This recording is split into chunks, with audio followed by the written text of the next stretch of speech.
Anak korban yang tewas akibat ditembak polisi di bagian leher hingga tembus menangis meminta tolong ke Kapolri dan Presiden untuk mengusut tuntas penembakan tersebut. Diketahui penembakan terjadi di Gang Mafo lingkungan 14 Pekan Labuan, Kecamatan Medan Labuan, Kota Medan pada Senin 14 November.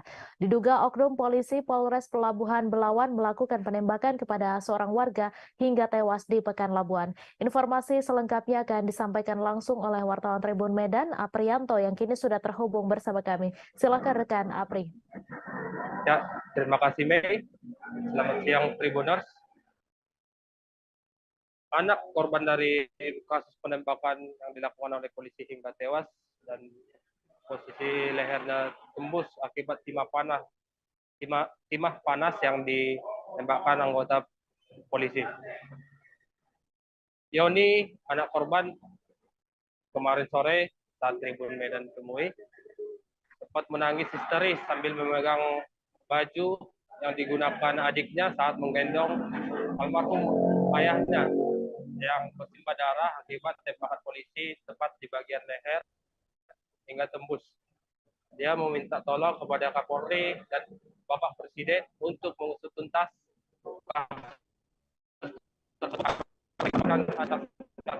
dan terpisah dari abang korban yang menjadi korban tersebut. Abdullah mengatakan pada saat kejadian itu sekitar pukul 9.30 WIB, dia sempat menyaksikan kedatangan 3 oknum polisi dengan berpakaian rapi, berbaju putih, datang ke kediamannya di Jalan Mafo, lingkungan 14, Kelurahan Pekan Labuan, Medan Labuan, Kecamatan Medan. Ketiga polisi itu saat itu langsung mendatangi korban yang bernama Iwan alias Nasib, yang saat itu sedang duduk di depan rumahnya, yang baru saja selesai mandi.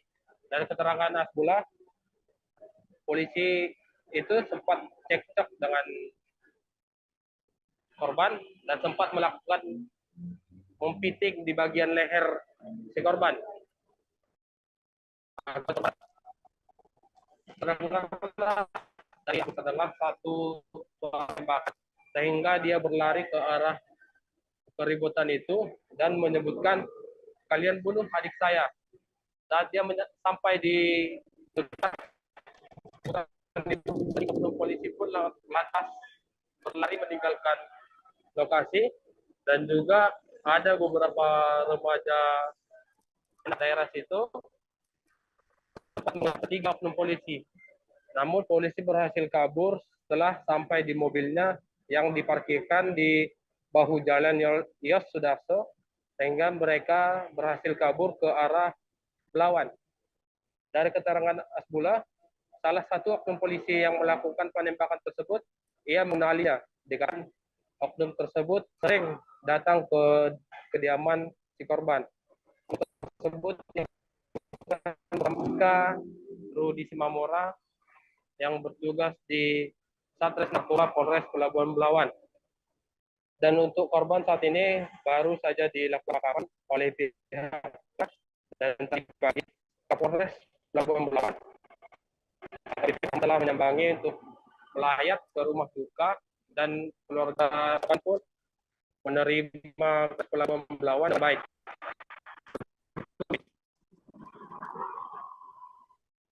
Baik, terima kasih rekan Apri atas laporan Anda, dan Tribuners, wartawan kami juga telah menghimpun wawancara dengan anak kandung korban serta kakak kandung korban. Berikut tayangannya untuk Anda. Coba ceritakan bagaimana kejadian yang menewaskan Bapak itu. Tolong Pak Kapolri, Pak Jokowi. Ayah saya tewas ditembak polisi. Tewas saya Pak. Polisi sekarang anarkis sekali Pak. Tak tahu sebab apa ya Pak. Sampai jebol leher saya Pak, ditembak Pak. Tolong bantu kami Pak Kapolri, Pak Jokowi. Kapan kejadiannya itu, Dek? Jam 10 tadi pagi Pak. Jam 10 tadi pagi. Yang nembak siapa, Dek? Nggak tahu Pak. Fotonya ada saya, nggak tahu saya Pak. Namanya nggak polisi tahu? Pak, namanya saya nggak tahu Pak. Polisi mana, Dek? Polisi Pelabuhan Belawan Pak, Polres Pak. Ada berapa orang tadi Bang? 3 orang Pak. 3 orang. Ini yang baju Bang pegang baju apa? Baju ayah saya Pak. Baju adik ponakan ini, baju adik dia ini, adiknya. Nah, ini baju ayahnya. Kalau ini baju apa saya Pak? Adik saya yang gendong ayah saya ini Pak. Baju merah itu baju apa? Baju ayah saya, ini baju ayah saya, ini baju adik apa saya Pak, adik saya Pak, gendong ayah saya tadi lah Pak, sampai jebol lehernya Pak, ditembak. Mati di tempat atau gimana, Dek? Mati di rumah sakit Pak, Mati di rumah sakit. mati di Ya? rumah. Tim penyidik Pegawai Negeri Sipil Kantor Wilayah Direktorat Jenderal Pajak Kalimantan Timur dan Utara melalui tim Korwas Ditreskrimsus Polda Kalimantan Timur melakukan penyerahan tanggung jawab tersangka dan barang bukti pada tahap 2 terkait kasus dugaan tindak pidana di bidang perpajakan kepada Kejaksaan Negeri Balikpapan melalui Kejaksaan Tinggi Kalimantan Timur pada Senin 14 November. Tersangka berinisial FH yang merupakan pekerja lepas dari CVKP diserahkan ke Kejaksaan Negeri Balikpapan sebagai bentuk tindak lanjut penyelesaian penyalahgunaan pajak yang telah menimbulkan kerugian negara. Informasi selengkapnya akan disampaikan langsung oleh wartawan Tribun Kaltim Ari Nindita yang kini sudah terhubung bersama kami. Silakan rekan Ari. Baik, terima kasih Mei dan Tribuners dimanapun Anda berada. Tim PPNS atau tim penyidik pegawai negeri sipil kantor wilayah Direktorat Jenderal Pajak Kalimantan Timur dan Kalimantan Utara atau Kanwil DCB Kaltimtara melalui tim Korwas Ditreskrimsus Polda Kalimantan Timur melakukan penyerahan tanggung jawab tersangka dan barang bukti atas dugaan tindak pidana di bidang perpajakan. FH diketahui tersangka inisial FA yang merupakan pekerja lepas atau freelance dari CVKP diserahkan ke Kejaksaan Negeri Kejari Balikpapan melalui Kejaksaan Tinggi Kejati Kalimantan Timur. FH diduga kuat telah menggelapkan pajak hingga 1,4 miliar dari CVKP pada masa pajak April 2017 sampai dengan Desember 2018. Berdasarkan kronologi yang diperoleh selama pemeriksaan, diketahui Direktur CVKP menugaskan FH untuk membuat laporan dan melakukan penyetoran dalam kas negara. Pada kenyataannya, FH tidak membuat laporan dan menyetorkan pajak, melainkan menggunakan uang pajak tersebut untuk kebutuhan pribadi. Selain itu, FH memanipulasi laporan pajak dan bukti setoran bank agar terlihat memiliki kemiripan dengan bukti yang otentik. Kemudian, menyerahkan bukti-bukti palsu tersebut kepada Direktur CVKP. Dalam pemanggilan sebagai saksi, FH mengakui dengan sengaja melakukan manipulasi tersebut. Kini tersangka FH dipersangkakan telah melanggar pasal 39 ayat 1 huruf C dan atau pasal 39 ayat 1 huruf D jungto, pasal 39 ayat 1 huruf I Undang-Undang Nomor 28 Tahun 2007 tentang perubahan ketiga atas Undang-Undang Nomor 6 Tahun 1983 tentang ketentuan umum dan tata cara perpajakan. Sebagaimana telah beberapa kali diubah terakhir dengan Undang-Undang Nomor 7 Tahun 2021 tentang harmonisasi peraturan perpajakan. Tersangka dengan sengaja tidak menyampaikan SPT masa PPN dan atau menyampaikan SPT masa PPN yang isinya tidak benar, serta tidak menyetorkan pajak yang telah dipungut sehingga dapat menyebabkan kerugian pada pendapatan negara sebesar Rp1.406.300.330. Atas pelanggaran tersebut, FH dapat dihukum dengan pidana penjara paling singkat 6 bulan dan paling lama 6 tahun, dengan denda paling sedikit 2 kali jumlah pajak terutang yang tidak atau kurang dibayar dan paling banyak 4 kali jumlah pajak terutang yang tidak atau kurang dibayar. Windu Kumoro selaku Kepala Bidang Pemeriksaan, Penagihan Intelijen dan Penyidikan mengutarakan dalam hal menegakkan keadilan dan stabilitas penerimaan negara, maka tindakan penegakan hukum ditempuh sebagai langkah terakhir, yakni ultimum remedium, untuk menindak tegas perbuatan yang melanggar peraturan perundang-undangan. Tujuan utamanya bukan hanya semata-mata ingin memenjarakan wajib pajak, melainkan untuk memulihkan kerugian negara dan memberikan rasa keadilan bagi seluruh wajib pajak. DCB selaku institusi penghimpun pajak negara akan berupaya untuk memberikan deterrent efek kepada individu maupun badan hukum yang berniat melakukan penggelapan pajak, dengan harapan agar berkontribusi sesuai kewajiban perpajakannya sebagai bentuk sikap gotong royong dalam membangun Indonesia lebih maju. Demikian, Mei. Terima kasih Ari Nindita atas laporan Anda. Selamat bertugas kembali. Kasus tewasnya satu keluarga di perumahan Citra Garden Extension Blok AC5 nomor 7 Kecamatan Kalideres, Jakarta Barat masih menyimpan tanda tanya besar. Sebelumnya tim gabungan kepolisian bersama laboratorium forensik melakukan olah TKP pada Minggu 13 November lalu. Dari olah TKP tersebut tampak beberapa buku dan kalender Cina ditemukan polisi. Penemuan tersebut mengundang pertanyaan publik terkait sekte atau kepercayaan yang dianutnya. Untuk informasi selengkapnya akan disampaikan langsung oleh wartawan Warta Kota, Nuriatul Hikmah yang kini sudah terhubung bersama kami. Silakan rekan Nuri. Ya, Mei dan juga pemirsa, betul sekali bahwasannya memang kasus tewasnya satu keluarga di perumahan Citra Garden Extension, Blok Asya 5 nomor 7, Kecamatan Kalideres, Jakarta Barat, ini masih menyimpan tanda tanya besar. Sebelumnya, tim gabungan kepolisian bersama laboratorium forensik atau tim Lab4 itu telah melakukan olah tempat kejadian perkara pada Minggu 13 November 2022 lalu.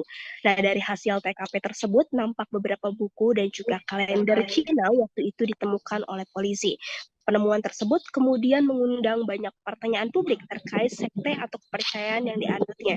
Namun hal itu langsung ditampik oleh Kepala Unit ataupun Kanit Kriminal Umum Polres Metro Jakarta Barat, AKP Afrilendi, yang saat dihubungi pada Senin malam, di mana AKP Afril pada saat itu mengatakan bahwasannya tidak ada sekte-sekte dan memang ada ditemukan beberapa buku, namun memang bukan buku yang berisi tentang sekte-sekte. Namun meski begitu buku-buku tersebut pihaknya masih pelajari lebih lanjut. Kemudian juga selain buku, Afril juga mengecek beberapa hal ataupun temuan lain mengenai barang-barang yang ada di sekitar rumah tersebut, termasuk penemuan bedak bayi di kamar dan juga kapur barus. Bedak bayi yang ada di kamar itu memang ada, tapi tidak dicecerkan ke tubuh mayat. Begitu jelas Afril pada saat itu. Nah, kemudian untuk kapur barus sendiri memang ditemukan ada beberapa. Namun itu merupakan kapur barus biasa yang biasa ditempatkan di lemari seperti di rumah-rumah dan lain sebagainya. Kemudian juga Afril menyampaikan beberapa temuan barang masih dilakukan pengecekan di laboratorium dan hasilnya masih belum keluar. Lebih lanjut juga beberapa benda lain seperti struk atau bon hutang, ponsel korban, serta temuan lilin itu belum terbukti memiliki korelasi terhadap penyebab kematian satu keluarga di Kalideres ini. Menurut April, temuan lilin itu sudah dipakai, maksudnya adalah lilinnya itu sudah lilin bekas pakai yang jumlahnya tidak disebutkan berapa, dan kemudian juga menurut April itu biasa lilin yang digunakan untuk antisipasi mati lampu. Sementara itu terkait dengan struk dan juga bon ataupun juga surat wasiat, April mengaku pihaknya tidak menemukan hal tersebut saat olah tempat kejadian perkara. Kemudian juga April kembali menjelaskan terkait dengan temuan-temuan barang saat olah TKP juga akan dikumpulkan di data serta dipilah mana saja yang berhubungan dengan kasus ini. Demikian Mei, kembali kepada Anda. Terima kasih rekan Nuriatul Hikmah atas laporan Anda. Selamat bertugas kembali. Kita beralih ke informasi selanjutnya, Tribuners. Warga Kabupaten Takalar, Sulawesi Selatan menggelar unjuk rasa di beberapa ruas jalan pada Senin 14 November. Seperti di ruas Jalan Poros Galesong, terpantau masyarakat memblokade jalan. Mereka menutup jalan imbas hasil tes bakal calon kepala desa tidak lolos. Masa aksi juga menolak keputusan hasil tes tertulis yang diselenggarakan panitia pelaksana pemilihan kepala desa Takalar. Informasi selengkapnya akan disampaikan langsung oleh wartawan Tribun Timur, Said Zulfadli, yang kini sudah terhubung bersama kami. Silakan rekan Said.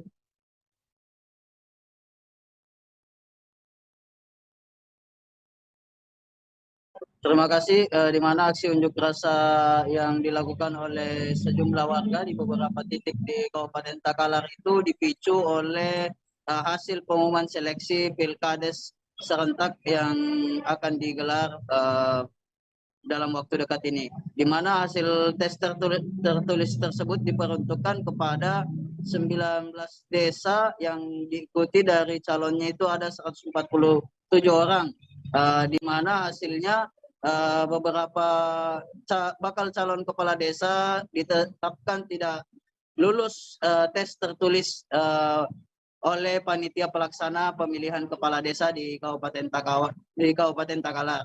Sehingga menurut para warga atau pendukung bakal calon yang dinyatakan tidak lulus seleksi tersebut melakukan unjuk rasa, dan dari masa aksi juga mengatakan bahwa pihaknya menemukan sejumlah kecurangan yang dilakukan oleh panitia pelaksana pemilihan kepala desa di Kabupaten Takalar, di mana awalnya salah satu temuan mereka yakni pihak panitia pelaksana pemilihan calon kepala desa itu memperpanjang waktu pendaftaran Pilkades. Nah, pasalnya di salah satu desa itu sudah ada 4 calon sebelumnya, namun akibat adanya perpanjangan pendaftaran sehingga lebih dari 5 atau sampai dengan 7 calon. Sehingga dari hasil tersebutlah masyarakat dipicu untuk melakukan unjuk rasa dan aksi protes terhadap temuan yang diduga curang yang dilakukan oleh panitia pelaksana. Dan selain di Poros Jalan Galesong, aksi unjuk rasa yang telah berlangsung selama 4 hari hingga terhitung sejak hari Sabtu kemarin hingga hari ini itu juga terjadi aksi unjuk rasa di Jalan Trans Sulawesi antara di Poros Takalar menuju Kabupaten Jeneponto dan di kantor DPRD Kabupaten Takalar, di mana pengunjuk rasa juga demikian menolak atau menuntut agar Pilkades yang akan digelar itu ditunda karena banyaknya kecurangan karena warga atau pendukung para calon yang gagal tes ini menduga banyaknya kecurangan atau kesimpangan yang dilakukan oleh panitia pelaksana pemilihan calon kepala desa. Sehingga kemarin itu DPRD setelah di demo telah melayangkan surat rekomendasi kepada pihak panitia pelaksana pemilihan kepala desa untuk menunda Pilkades yang akan digelar di Kabupaten Takalar. Demikian. Baik, terima kasih rekan Said atas laporan Anda. Selamat bertugas kembali. Satreskrim Polres Aceh Besar mengungkap peredaran puluhan kosmetik tanpa izin di wilayah hukum Polresta Banda Aceh pada Senin 15 November. Dalam pengungkapan tersebut terdapat 92 produk kosmetik yang diamankan oleh petugas. Kapolresta Banda Aceh Kombes Pol Joko Krisdianto melalui Kasatreskrim Polresta Banda Aceh Kompol Fadilah Aditya Pratama mengatakan kasus itu terungkap berawal dari Badan Pengawas Obat dan Makanan melakukan pengawasan penjualan kosmetik tanpa izin di media sosial. Informasi selengkapnya akan disampaikan langsung oleh wartawan Serambi News Indra Wijaya yang kini sudah terhubung bersama kami. Silakan rekan Indra. Baik, terima kasih rekan Mei. Selamat siang Tribuners, dapat kami sampaikan. Satreskrim Polresta Banda Aceh bersama Badan Pengawas Obat dan Makanan BPOM Aceh telah mengamankan barang bukti berupa produk kosmetik sebanyak 92 produk kosmetik di salah satu kecamatan di Kecamatan Darul Kamal, Kabupaten Aceh Besar pada Senin kemarin. Pengamanan itu dilakukan setelah pihak dari Badan BPOM Aceh melakukan pengawasan dan pendataan terkait penjualan kosmetik yang diduga tanpa memiliki izin edar di media sosial. Dari pengawasan itu, pihak dari BPOM menemukan 2 orang tersangka yakni NH dan HG. Mereka merupakan sepasang suami istri yang ketahuan menjual 92 produk kosmetik yang diduga tanpa izin edar dijual secara online dari rumahnya. Setidaknya saat ini pihak kepolisian sudah mengamankan 92 produk kosmetik dengan 2 orang tersangka yakni NH dan HG. Nah, sementara untuk HG sendiri saat ini dilakukan penahanan oleh pihak kepolisian dan istrinya NH tidak dilakukan penahanan lantaran ia masih memiliki bayi balita. Nah, menurut keterangan yang kami terima dari Kasatreskrim Polres Aceh Besar, Kompol Aditya Fadilah Aditya Pratama mengatakan dari 92 produk itu 23 diantaranya sudah dilakukan uji sampel di BPOM Aceh. Nah, dari 23 uji sampel itu ditemukan 15 diantaranya itu mengandung bahan berbahaya seperti kandungan merkuri, asam letinoat, dan hidrokinon. Sementara 13 produk itu sudah terbukti mengandung kandungan merkuri. Saat ini sendiri pihak kepolisian masih terus melakukan pengembangan dan penyidikan terkait kemana saja produk-produk itu dijual dan kemana saja apakah produk itu ada yang diracik sendiri atau tidak. Selain itu, berdasarkan penelusuran yang dilakukan oleh pihak kepolisian, bahwa diketahui produk yang ditemukan tanpa izin edar itu dibeli pelaku oleh dibeli pelaku dari akun media sosial yakni Shopee yang dengan toko yang beralamat di Sumatera Utara, Medan. Nah, saat ini sendiri pihak kepolisian sudah melakukan penyitaan terhadap barang kosmetik ilegal tersebut. Akibat perbuatannya, HG dan NH terancam kurungan 15 tahun penjara dengan denda paling besar itu 1,5 miliar rupiah. Demikian rekan Mei. Halo rekan Mei.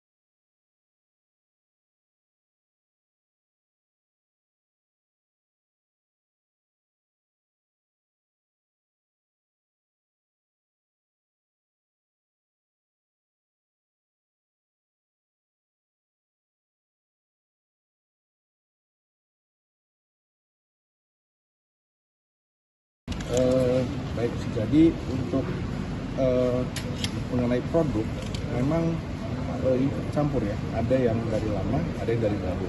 Mengenai apakah itu barang dari lama, ya ternyata kita temukan di grosir tersebut masih ada barangnya, gitu. Jadi sekalian ya, kita amankan juga. Pak, untuk ini omset pendapatan tersangka berapa sih untuk ini? Baik, jadi ini secara detail belum bisa saya simpulkan, tapi bisa 2 kali lipat ya. Untuk harga belum bisa didetailkan berapa pasaran yang dipasarkan secara umum, yang pasti di bawah. Saat hujan mulai mengguyur sekitar sejak sebulan lalu, beberapa wilayah kecamatan di Kabupaten Sampang, Madura telah dilanda bencana. Seperti halnya bencana banjir melanda sejumlah pemukiman di Kecamatan Jrengik, kemudian angin puting beliung menerjang pemukiman di Kecamatan Banto Atas Sampang. Maka di tengah musim hujan ini, Badan Penanggulangan Bencana Daerah Sampang mengimbau masyarakat lebih waspada, namun bukan hanya terhadap bencana banjir dan angin puting beliung saja. Informasi selengkapnya akan disampaikan langsung oleh wartawan Tribun Madura, Hanggara Pratama, yang kini sudah terhubung bersama kami. Silakan rekan Hanggara.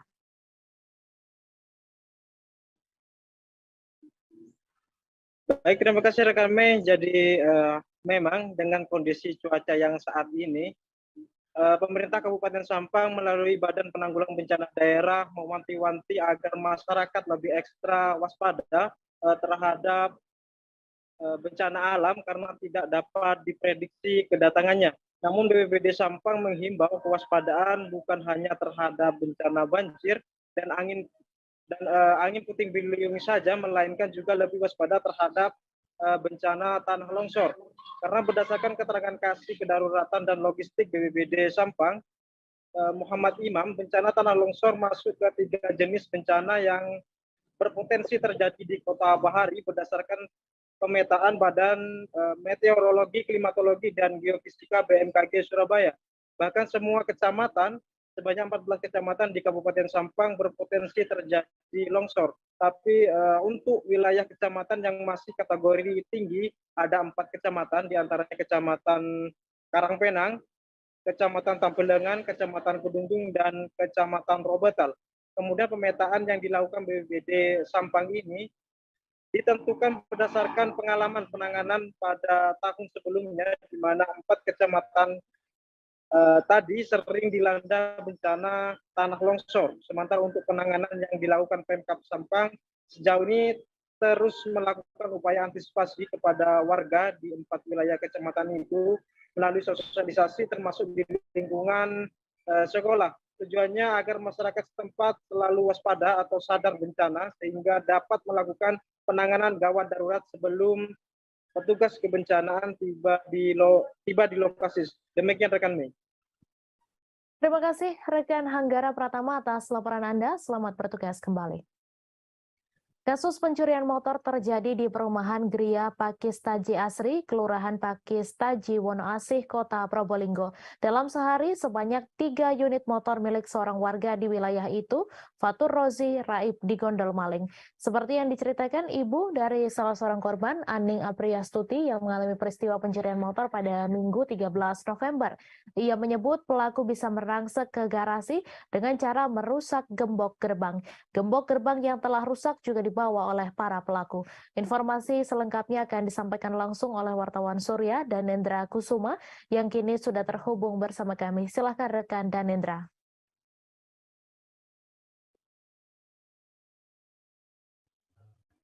Baik rekan Mei, peristiwa pencurian motor terjadi pada Minggu sekira pukul 1. Sebanyak 3 motor milik warga Gria Pakistaji Asri, Raib digondol maling. Kala itu pemilik maupun keluarga yang tinggal di rumah tersebut sedang tertidur lelap.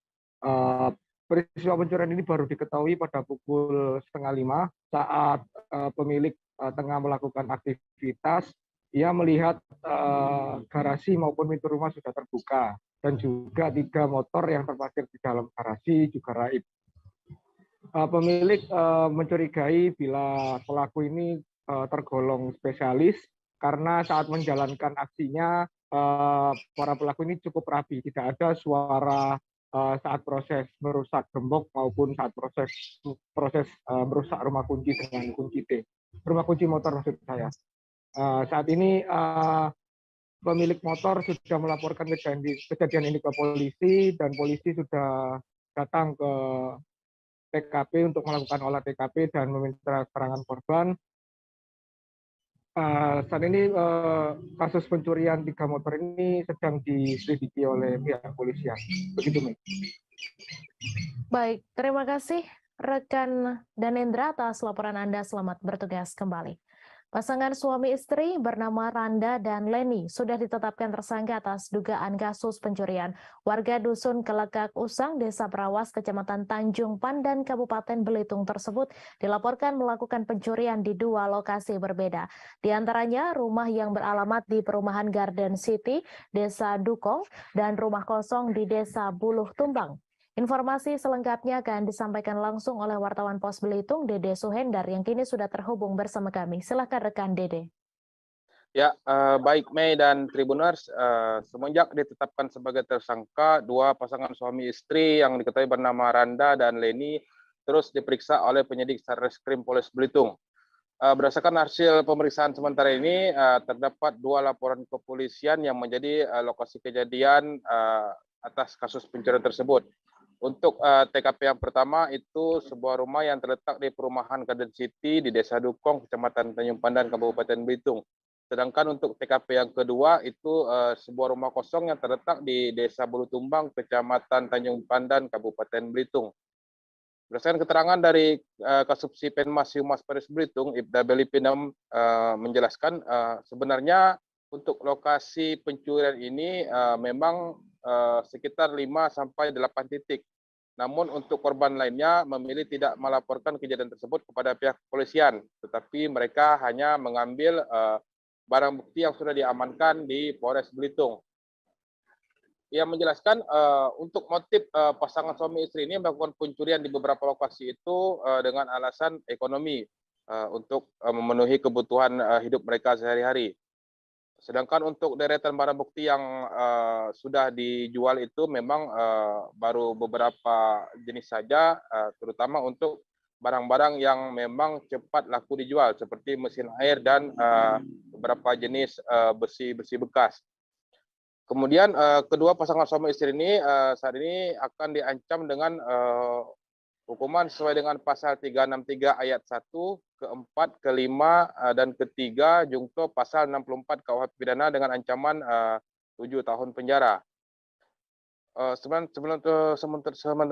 Maksud kami sebelumnya untuk lokasi TKP yang pertama di perumahan Garden City itu terjadi pada tanggal 1 Oktober dengan barang bukti yang cukup banyak, mulai dari peralatan rumah tangga hingga barang-barang elektronik. Namun untuk TKP yang kedua itu pelaku hanya berhasil mengambil 1 unit genset karena memang TKP kedua ini merupakan rumah kosong.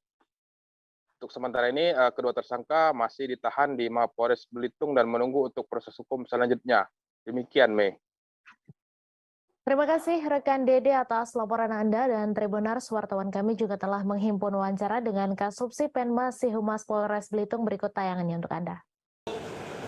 Kronologi kejadian LP1 pada hari Sabtu tanggal 01 Oktober 2022 sekira pukul 17 WIB, korban kembali dari kediaman kakak kandungnya Marinka Yadi menuju kediamannya di perumahan Garden City, Desa Dukong, Kecamatan Tanjung Pandan, Kabupaten Belitung. Kemudian korban masuk rumahnya dan melihat bahwa jendela kamar belakang rumah sudah dalam keadaan terbuka dan menemukan bahwa kasur kamar dan lemari baju sudah dalam keadaan berantakan. Kemudian korban mengecek lagi ke bagian dapur dan menemukan perabotan rumah tangga sudah hilang. Atas kejadian tersebut, korban melaporkan ke SPKT Polres Belitung untuk ditindaklanjuti.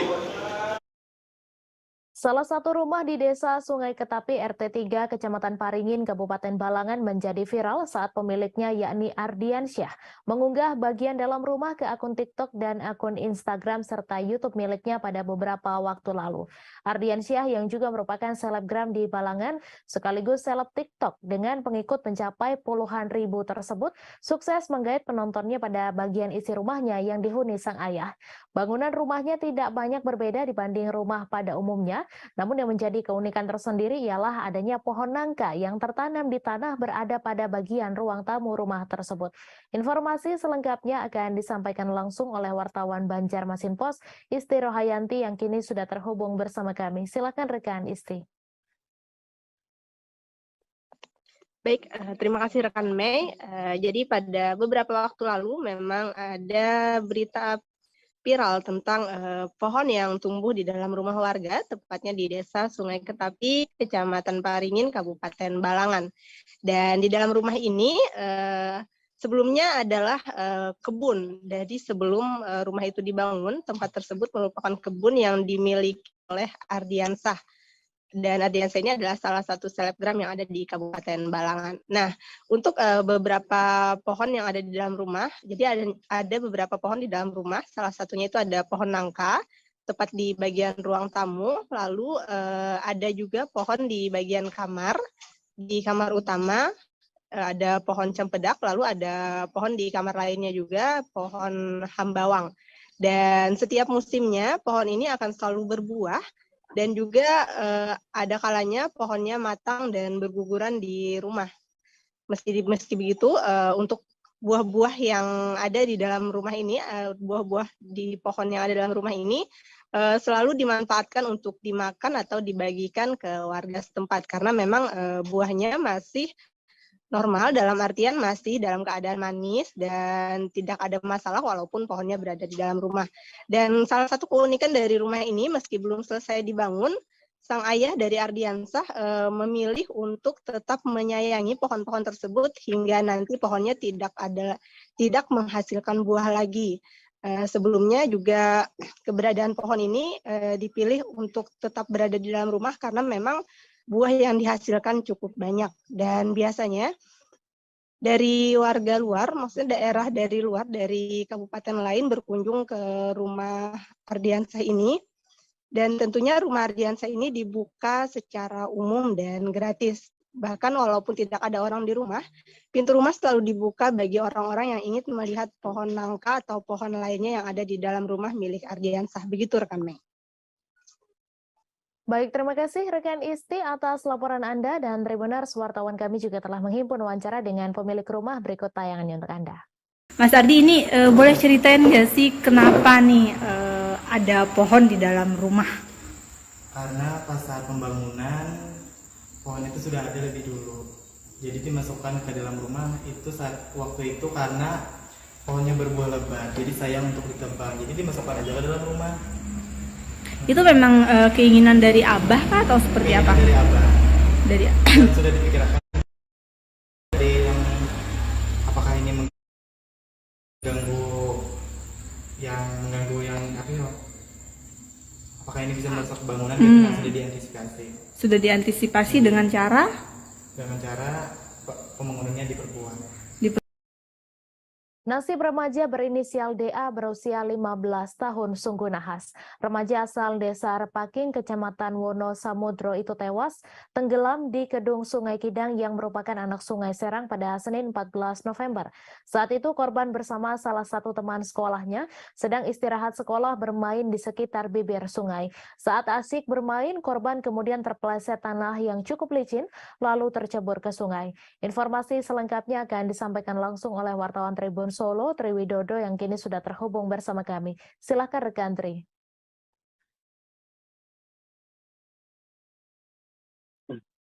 Ya, Mei dan Tribunas dapat kami laporkan dari PLI di mana pada hari Senin kemarin tanggal 14 November tahun 2022 telah terjadi kecelakaan hari yang mengakibatkan DA seorang siswa yang berusia 15 tahun itu tewas tenggelam.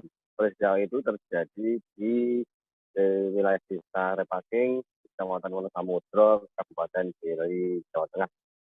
Informasi yang dihimpun dari lokasi saat itu DA dan seorang temannya sekira pukul 10:15 waktu Indonesia Barat lagi istirahat sekolah. Kemudian keduanya bermain di sekitar kedung yang merupakan atau cekungan dari sebuah sungai yang memiliki kedalaman lebih dalam ketimbang sungai ataupun aliran sungai yang lain. Saat itu korban kemudian yang bermain di bibir sungai itu terpeleset lalu tercebur. Korban yang tidak bisa berenang kemudian tenggelam. Seorang temannya pun langsung berteriak untuk mendapatkan pertolongan dari warga. Namun sayang karena korban tidak bisa berenang sehingga korban ditemukan dalam kondisi sudah meninggal dunia. Upaya dari warga dan beserta tim dari Polres Boyolali maupun dari tim SAR melakukan pencarian akhirnya membuahkan hasil. Sekitar 30 menit kemudian korban berhasil ditemukan, hanya saja kondisinya korban sudah tidak tertolong.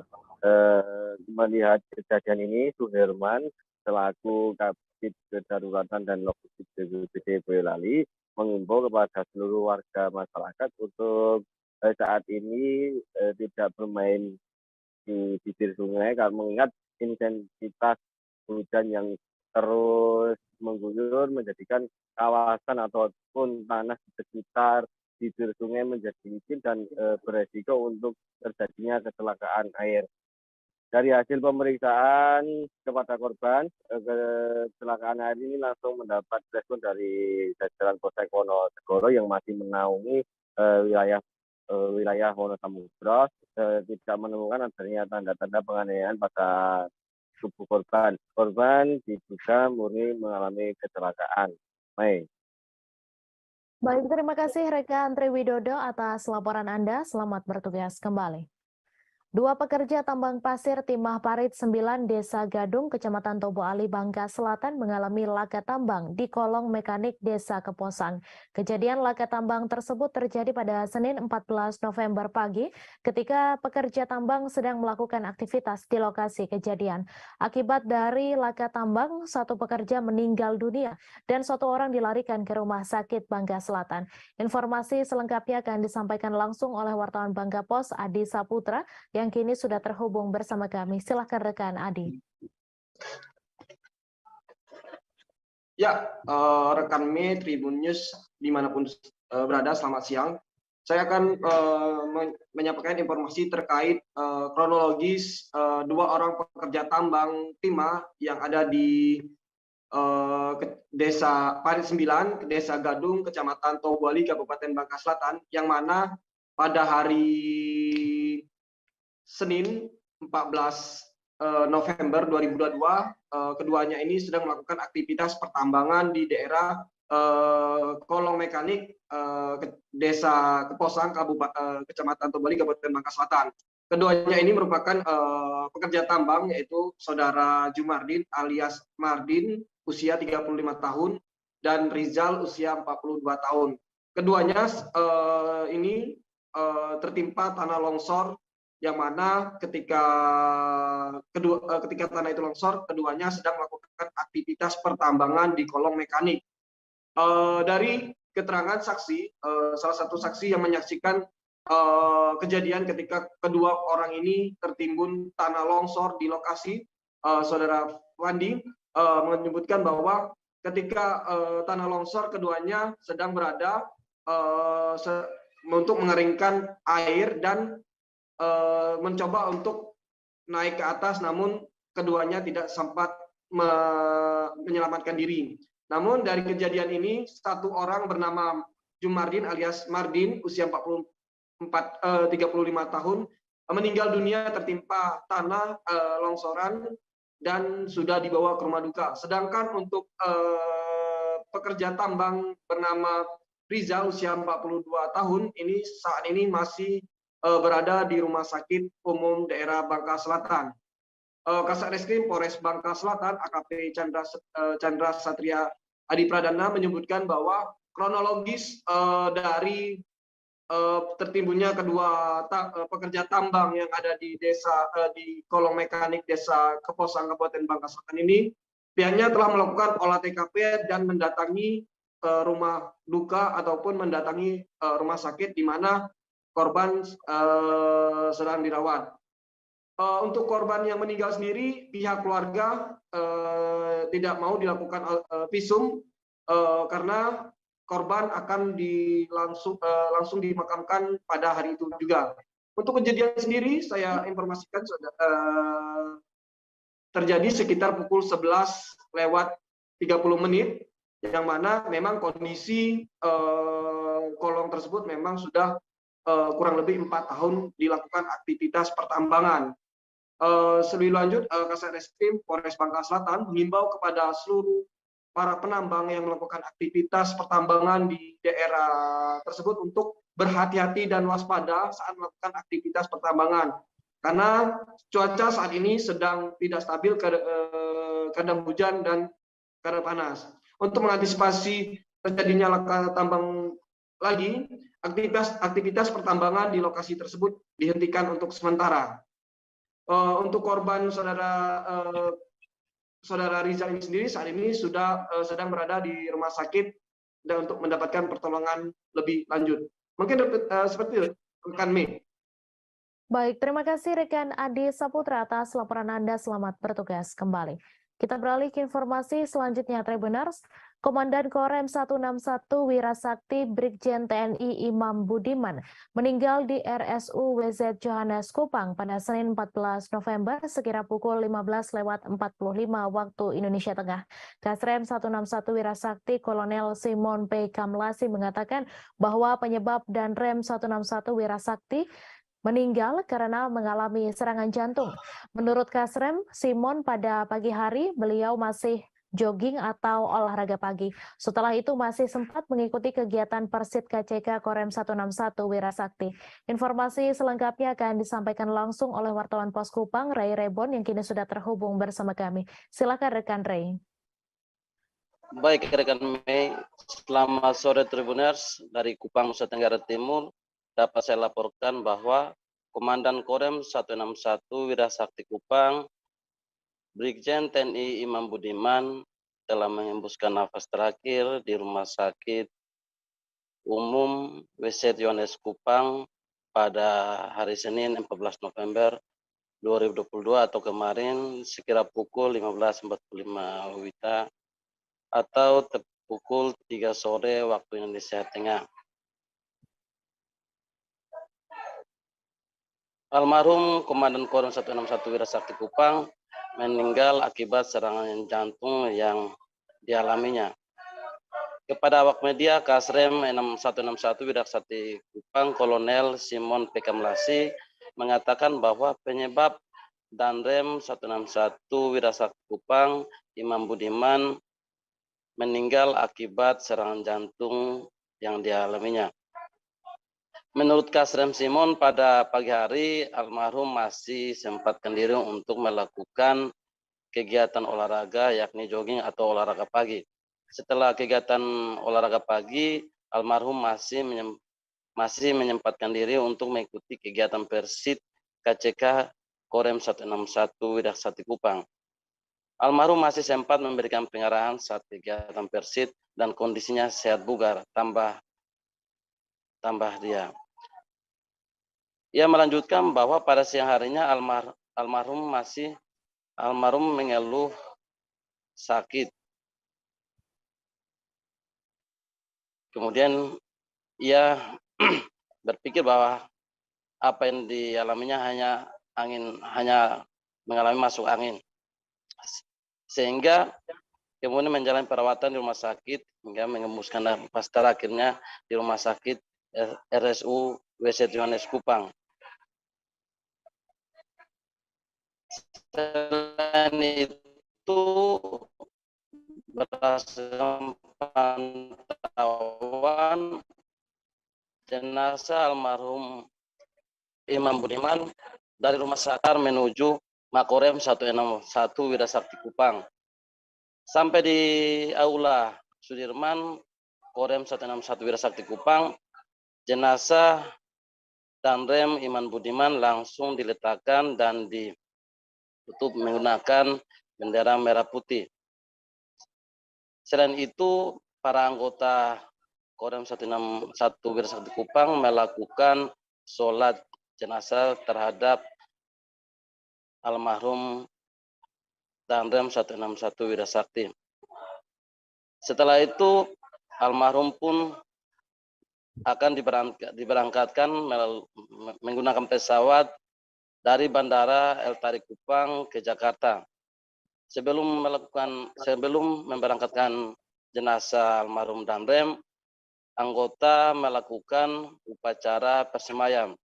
Sekira pukul 23 WITA, jenazah almarhum langsung dibawa ke Bandara El Tarik Kupang untuk dikirim menggunakan pesawat yang sudah disiapkan oleh anggota TNI Korem 161 Wirasakti Kupang. Demikian rekan Mei. Baik, terima kasih rekan Ray atas laporan Anda. Selamat bertugas kembali. Kita beralih ke informasi selanjutnya, Tribuners. Fernando Rodriguez Ortega menunjukkan kerja kerasnya dalam laga uji coba Johor Darul Ta'zim versus Persis Solo di Stadion Sultan Ibrahim pada Sabtu 12 November. Ia tak hanya berurusan soal mencetak gol, namun juga membantu pertahanan Persis Solo.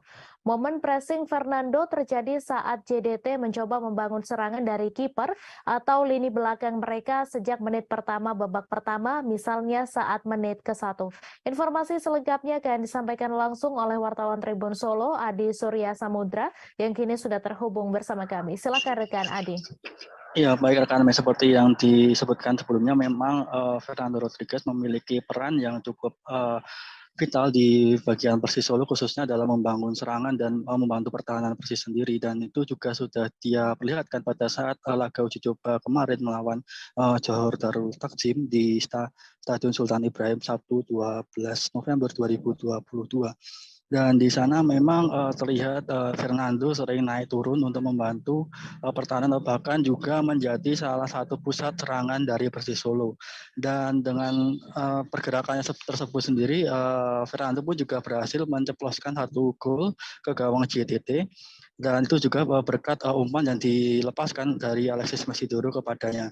Adapun Rasiman itu mengapresiasi kerja keras yang dilakukan oleh Fernando Rodriguez sendiri. Dia mengatakan bahwa Fernando itu merupakan salah satu aset penting yang dimiliki Persis Solo saat ini. Demikian bisa saya sampaikan kembali ke rekan Mei. Baik, terima kasih rekan Adi Surya atas laporan Anda. Selamat bertugas kembali. Kita beralih ke informasi selanjutnya, Tribuners. Pembangunan Sungai Sekanak Lambi Daro Palembang tak sesuai target akibat banyak hambatan karena progresnya masih rendah. Diketahui progres pembangunan proyek tersebut akan rampung di akhir tahun 2022 yang telah menelan dana hingga 70 miliar rupiah. Usai penuntasan proyek Sungai Sekanak Lambidaro tahap pertama dengan panjang 2,5 km, kali ini pemerintah Kota Palembang kembali melanjutkan proyek Sungai Sekanak Lambidaro untuk tahap kedua, yakni dari Palembang Indah Mall hingga ke kantor DPRD Sumatera Selatan. Informasi selengkapnya akan disampaikan langsung oleh wartawan Tribun Sumsel, Widya, yang kini sudah terhubung bersama kami. Silahkan rekan Widya. Baik, terima kasih rekan Mei. Ini pembangunan Sungai Sekanak Lambidaro Kota Palembang pada tahap kedua itu tidak sesuai dengan target karena banyak hambatan dikarenakan progresnya yaitu juga masih rendah. Diketahui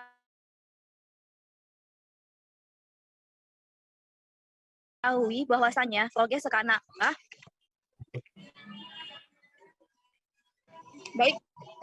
diketahui bahwasannya progres pembangunan proyek tersebut akan rampung di akhir tahun 2022 yang telah menelan dana besar sebesar 70-an miliar. Akan tetapi pada saat ini sampai dengan sekarang progres dari Sungai Sekanak Lambidaro itu sampai saat ini belum terselesaikan. Usai penuntasan proyek Sungai Sekanak Lambidaro ini tahap pertama dengan panjang 2,5 km. Kali ini pemerintah Kota Palembang kembali melanjutkan proyek tersebut untuk tahap kedua, yaitu dari Palembang Indah Mall sampai ke kantor DPRD Sumatera Selatan. Dan saat ini pada sekarang ini lagi proses pancaran CCSP dan PCSP, sebagian sudah di area Ramayana atau di dekat Palembang Indah Mall. Akibat dari rendahnya progres tersebut, itu dikarenakan banyak sekali hambatan dari proyek tersebut karena salah satunya utilitas di lapangan, yaitu jaringan utilitas itu seperti ada kabel-kabel, air bersih atau air pipa PDAM, atau pipa gas, dan kabel-kabel telepon atau internet, dan sebagainya. Dan sekarang ini pihak Balai Besar Wilayah Sungai Sumatera 8 sedang melakukan koordinasi dengan pihak pemerintah Kota Palembang. Hambatan tersebut pada segmen samping DPRD dan di Lebak Cindo. Kalau sesuai dengan kontrak dari Sungai Sekanak Lambidaro ini akan rampung di akhir tahun ini, tapi masih banyak hambatan. Mungkin ditambahkan oleh pihak kontraktor itu sebanyak 3 bulan. Jadi akan rampungnya itu sekitar di akhir bulan Februari tahun 2023. Hal tersebut telah disampaikan juga secara langsung oleh Wali Kota Palembang, Haji Harnojoyo, saat meninjau langsung lokasi Sungai Sekanak Lambidaro di Radial Palembang belakang Hotel Satika Kota Palembang. Baik rekan Mei, inilah laporan yang bisa dapat saya sampaikan. Terima kasih rekan Widya atas laporan Anda. Selamat bertugas kembali. Balai Pelaksana Jalan Nasional Kaltara mengungkapkan alasan perbaikan jalan poros Berau Bulungan.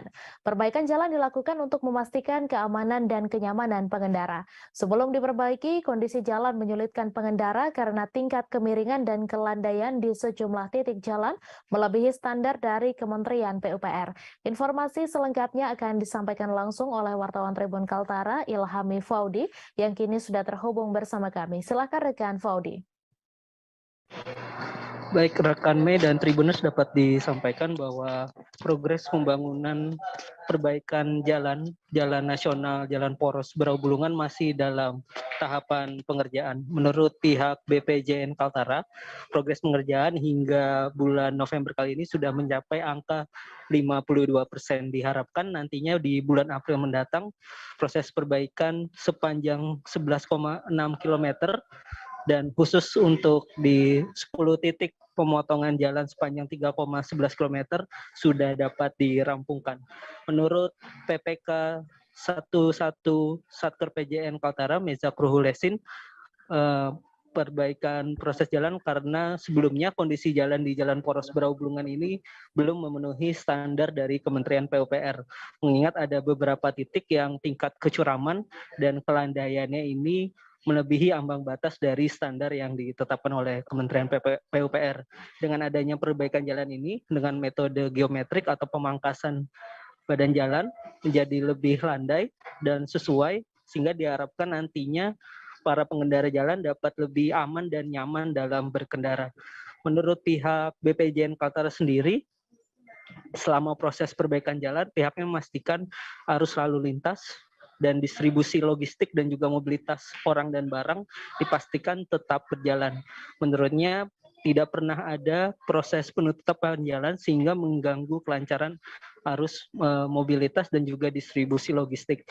Menurutnya pihaknya juga sudah menyiapkan sejumlah alat berat di sejumlah titik pengerjaan sehingga nantinya dapat membantu apabila diperlukan saat kondisi cuaca di lokasi proyek perbaikan tersebut tengah turun hujan. Namun sampai saat ini pihaknya memastikan distribusi logistik seperti truk muatan barang dan juga truk tangki BBM masih bisa melewati jalan poros tersebut. Demikian rekan Mei laporan yang dapat disampaikan. Terima kasih rekan Faudi atas laporan Anda. Dan Tribuners, wartawan kami juga telah menghimpun wawancara dengan PPK 11 Satker PJN Kaltara. Berikut tayangannya untuk Anda. Rencana progres. Sudah 52% Pak ya? 52%. Kalau melihat kondisi pengerjaan jalan yang sekarang ini Pak, masih ada titik-titik berat yang akan diselesaikan? Iya, perlu disampaikan bahwa tujuan pembangunan jalan, peningkatan jalan ini ada untuk persepasi ini ada dua. Yang pertama kita perbaikan geometrik, yang kedua kita melakukan peningkatan terhadap kondisi jalan existing yang sudah rusak.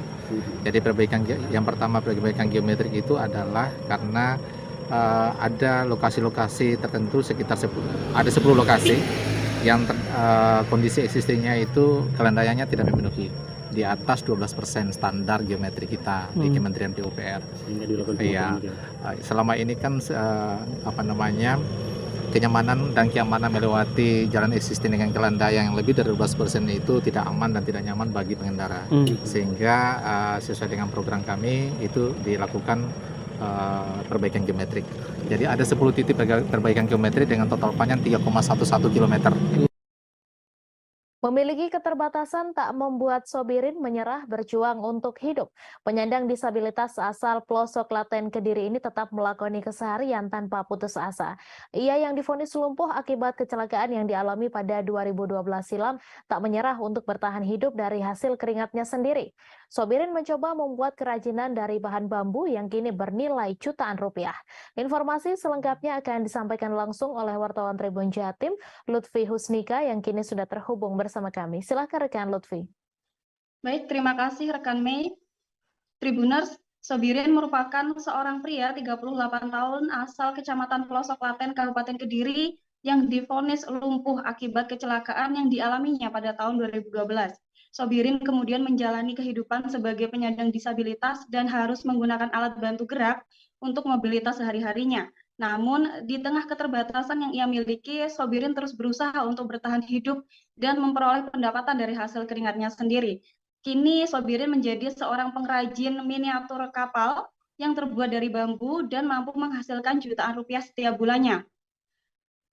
Apa yang dimiliki Sobirin saat ini tidak serta-merta ia raih dalam waktu yang instan. Sebab pada saat pertama Sobirin mengalami kecelakaan di 2012 lalu, ia sempat merasa down dan putus asa. Kemudian Sobirin mencoba bangkit dengan mengikuti berbagai latihan keterampilan untuk mengupgrade skill yang ia miliki. Salah satunya Sobirin mengikuti latihan keterampilan di kota Solo. Ia kemudian bertekad ketika kembali ke kampung halaman, ia harus bisa menciptakan suatu produk bernilai jual tinggi. Sobirin kemudian mencoba mengolah apa yang ada di lingkungan sekitarnya, yakni bambu, kemudian ia olah menjadi kapal pinisi, miniatur kapal pinisi, yang kemudian ia jual untuk menafkahi hidupnya dan keluarganya sehari-hari. Terbukti dari hasil usaha dan kerja keras Sobirin, ia berhasil meraup untung jutaan rupiah setiap bulannya dan berhasil mengangkat perekonomian keluarga. Kapal pinisi yang dibuat oleh Sobirin ini dihargai mulai dari Rp100.000 sampai 2,5 juta rupiah tergantung dari kesulitannya. Nah, Sobirin kemudian menyadari bahwa hidupnya tidak berhenti ketika ia menjadi seorang disabilitas. Sobirin kemudian terus membagikan ilmu yang ia miliki dengan memberikan pelatihan-pelatihan keterampilan kepada masyarakat sekitar dan siapapun yang mau untuk bergerak dan terus melanjutkan hidup. Saat ini Sobirin menjadi seorang pengrajin sukses di kawasan tempat tinggalnya, yakni di Kabupaten Kediri, dan menginspirasi banyak orang.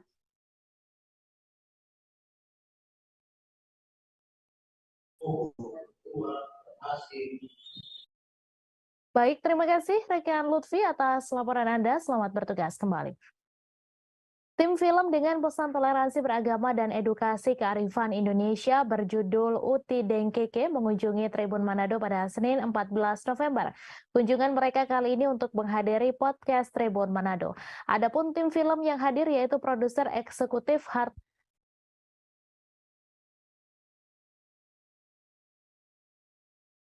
Victoria Burhanuddin dan Bimo DJ. Kedatangan mereka disambut langsung pemimpin perusahaan Tribun Manado, Riyadianto Tunandi. Informasi selengkapnya akan disampaikan langsung oleh wartawan Tribun Manado, Randy Umar, yang kini sudah terhubung bersama kami. Silakan rekan Randy. Oke, baik semuanya Tribuners dimanapun Anda berada.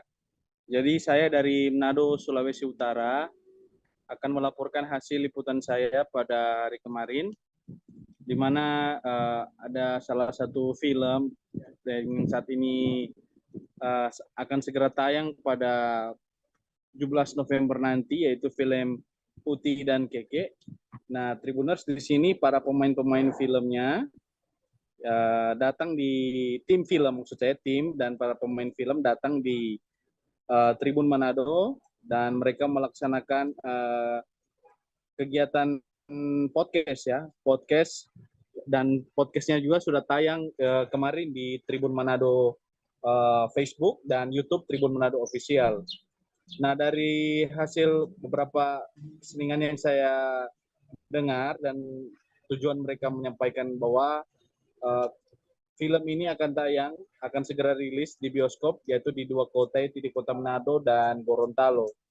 Nah, menariknya film ini akan tayang memberi pesan tentang toleransi umat beragama ya, Tribuners. Jadi memberikan kesan bahwa menunjukkan bahwa daerah Sulawesi Utara ini memang sejak dulu memang terkenal dengan kerukunan umat beragama. Dan di sini ada beberapa artis yang hadir. Artis utama yaitu salah satunya adalah komika asal Sulawesi Utara yang sudah terkenal saat di Indonesia, atau biasa disebut Roni Manuel atau dikenal dengan nama Mongol. Terus juga ada artis-artis lain, ada juga Didi Roa yaitu juga dia influencer dari Sulawesi Utara, dan juga ada salah satu artis cilik yang saat ini sementara juga bersekolah dia ya, tapi dia terlibat dalam film ini. Ada juga Tante Lala. Nah, jadi Tribuners bisa menyaksikan langsung tanggal 17 November. Dan intinya tujuan dari film ini untuk memberi pesan kepada seluruh Indonesia bahwa orang semua warga Indonesia harus hidup dengan toleransi umat beragama, bersama-sama bergandengan tangan menjaga kerukunan di Indonesia. Terima kasih Tribuners, itu saja yang bisa saya laporkan dari Kota Manado, Sulawesi Utara, dan selamat sore. Terima kasih rekan Randy Umar atas laporan Anda. Selamat bertugas kembali. Mayat ABK Fajar ditemukan terapung di perairan Sei Panjang Sebatik, Kabupaten Nunukan pada Selasa 15 November. Sebelumnya seorang ABK diduga jatuh dari kapal tugboat SPOB Cahaya Sopeng Indra 1 di perairan Sei Panjang Sebatik, Kabupaten Nunukan pada Minggu 13 November. Saat ditemukan petugas, posisi mayat ABK Fajar dalam keadaan telungkup. Kendati demikian, wajah korban masih dapat dikenali. Informasi selengkapnya akan disampaikan langsung oleh wartawan Tribun Kaltara, Febrianus Felis, yang kini sudah terhubung bersama kami. Silakan rekan Felis.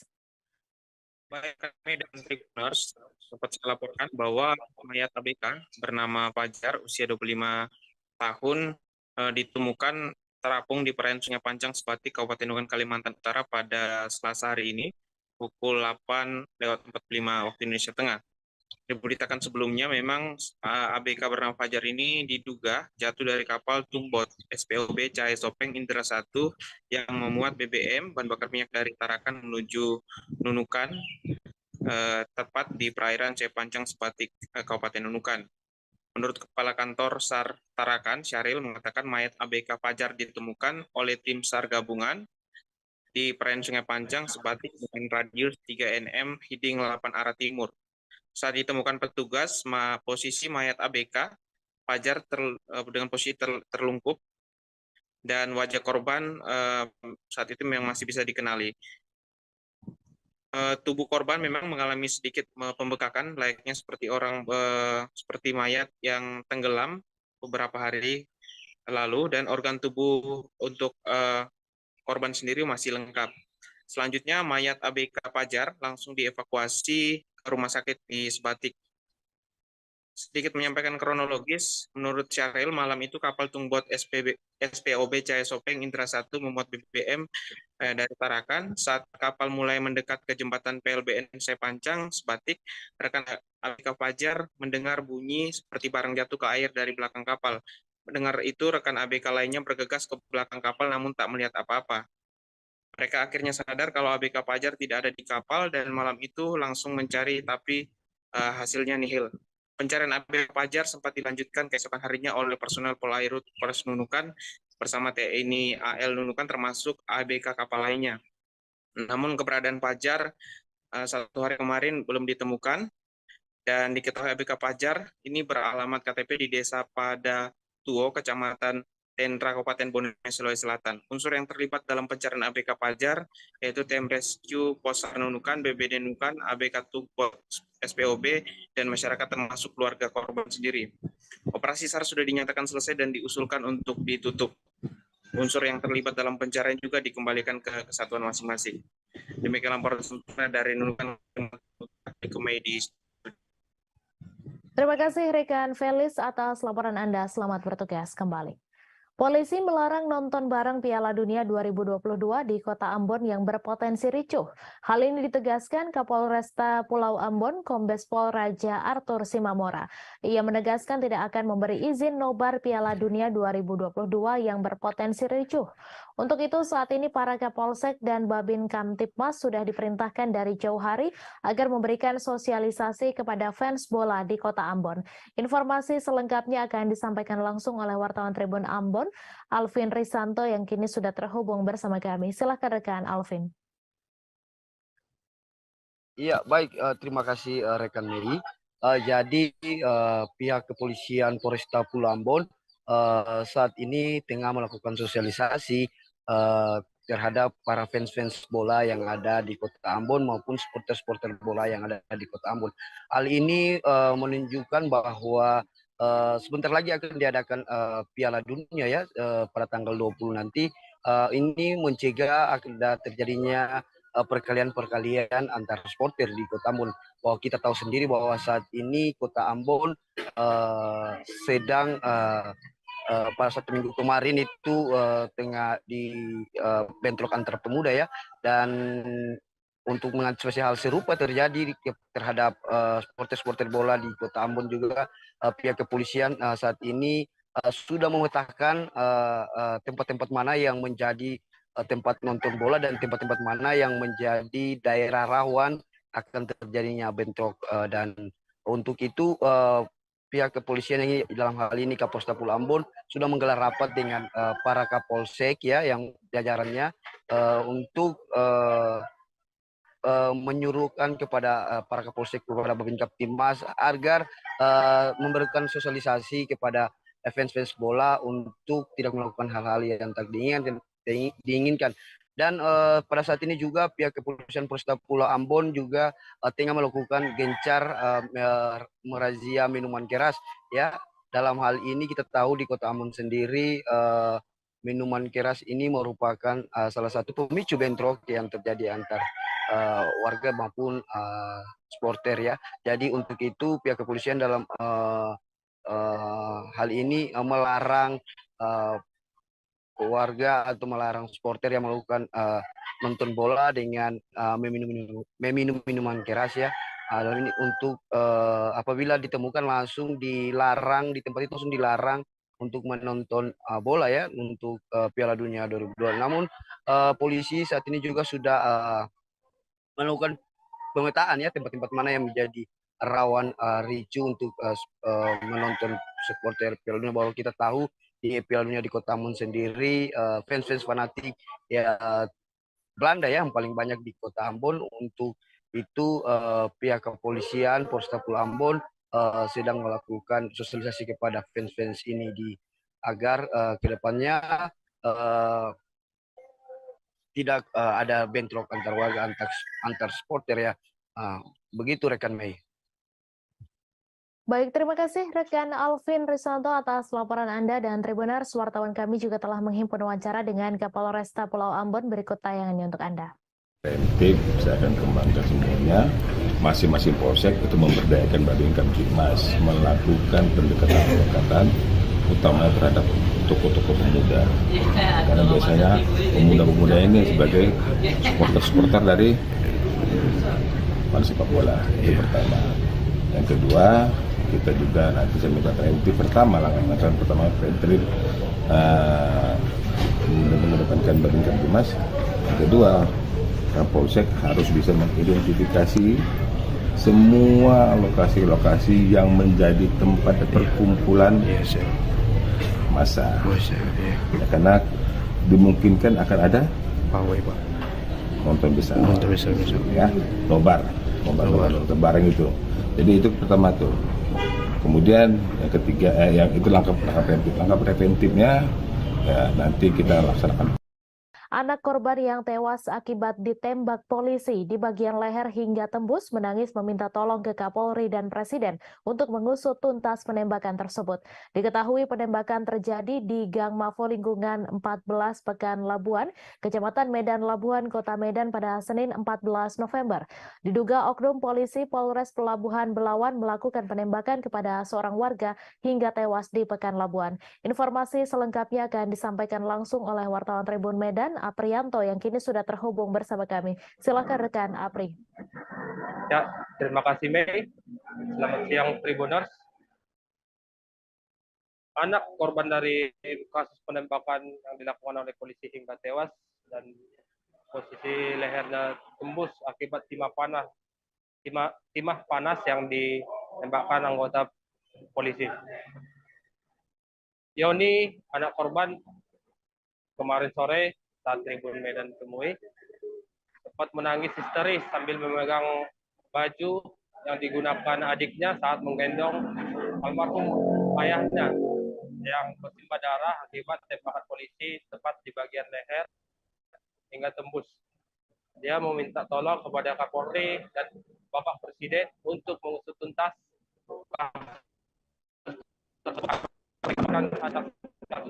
dan terpisah dari abang korban yang menjadi korban tersebut. Abdullah mengatakan pada saat kejadian itu sekitar pukul 9.30 WIB, dia sempat menyaksikan kedatangan 3 oknum polisi dengan berpakaian rapi, berbaju putih, datang ke kediamannya di Jalan Mafo, lingkungan 14, Kelurahan Pekan Labuan, Medan Labuan, Kecamatan Medan.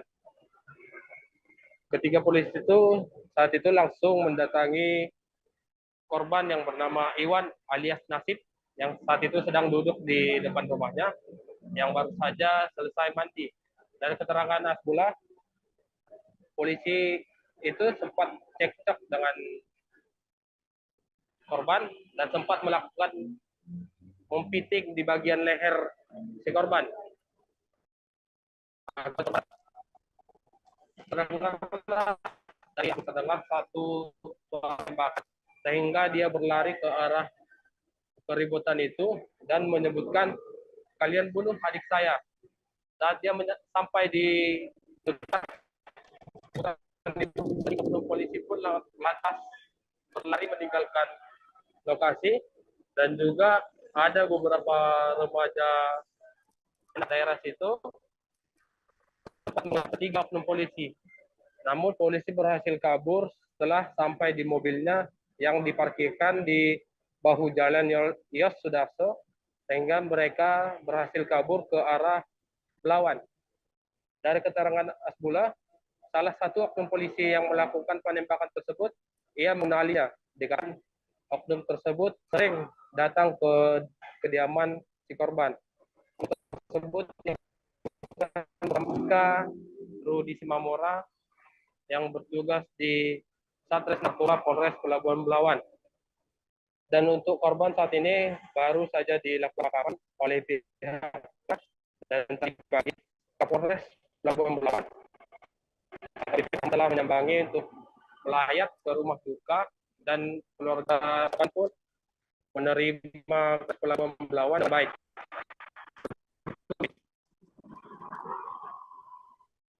Baik, terima kasih rekan Apri atas laporan Anda, dan Tribuners, wartawan kami juga telah menghimpun wawancara dengan anak kandung korban serta kakak kandung korban. Berikut tayangannya untuk Anda.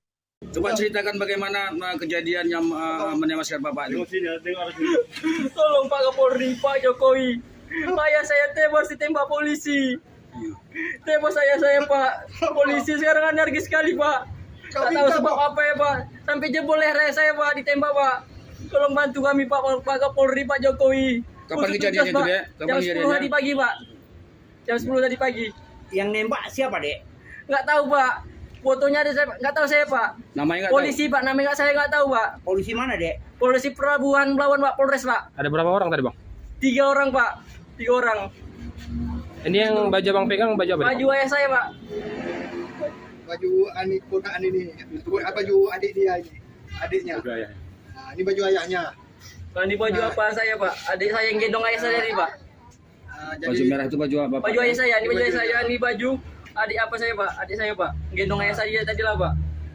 Sampai jebol lehernya Pak, ditembak. Mati di tempat atau gimana, Dek? Mati di rumah sakit Pak. Mati di rumah sakit. Mati di rumah Tim penyidik Pegawai Negeri Sipil Kantor Wilayah Direktorat Jenderal Pajak Kalimantan Timur dan Utara melalui tim Korwas Ditreskrim Suspolda Kalimantan Timur melakukan penyerahan tanggung jawab tersangka dan barang bukti pada tahap 2 terkait kasus dugaan tindak pidana di bidang perpajakan kepada Kejaksaan Negeri Balikpapan melalui Kejaksaan Tinggi Kalimantan Timur pada Senin 14 November.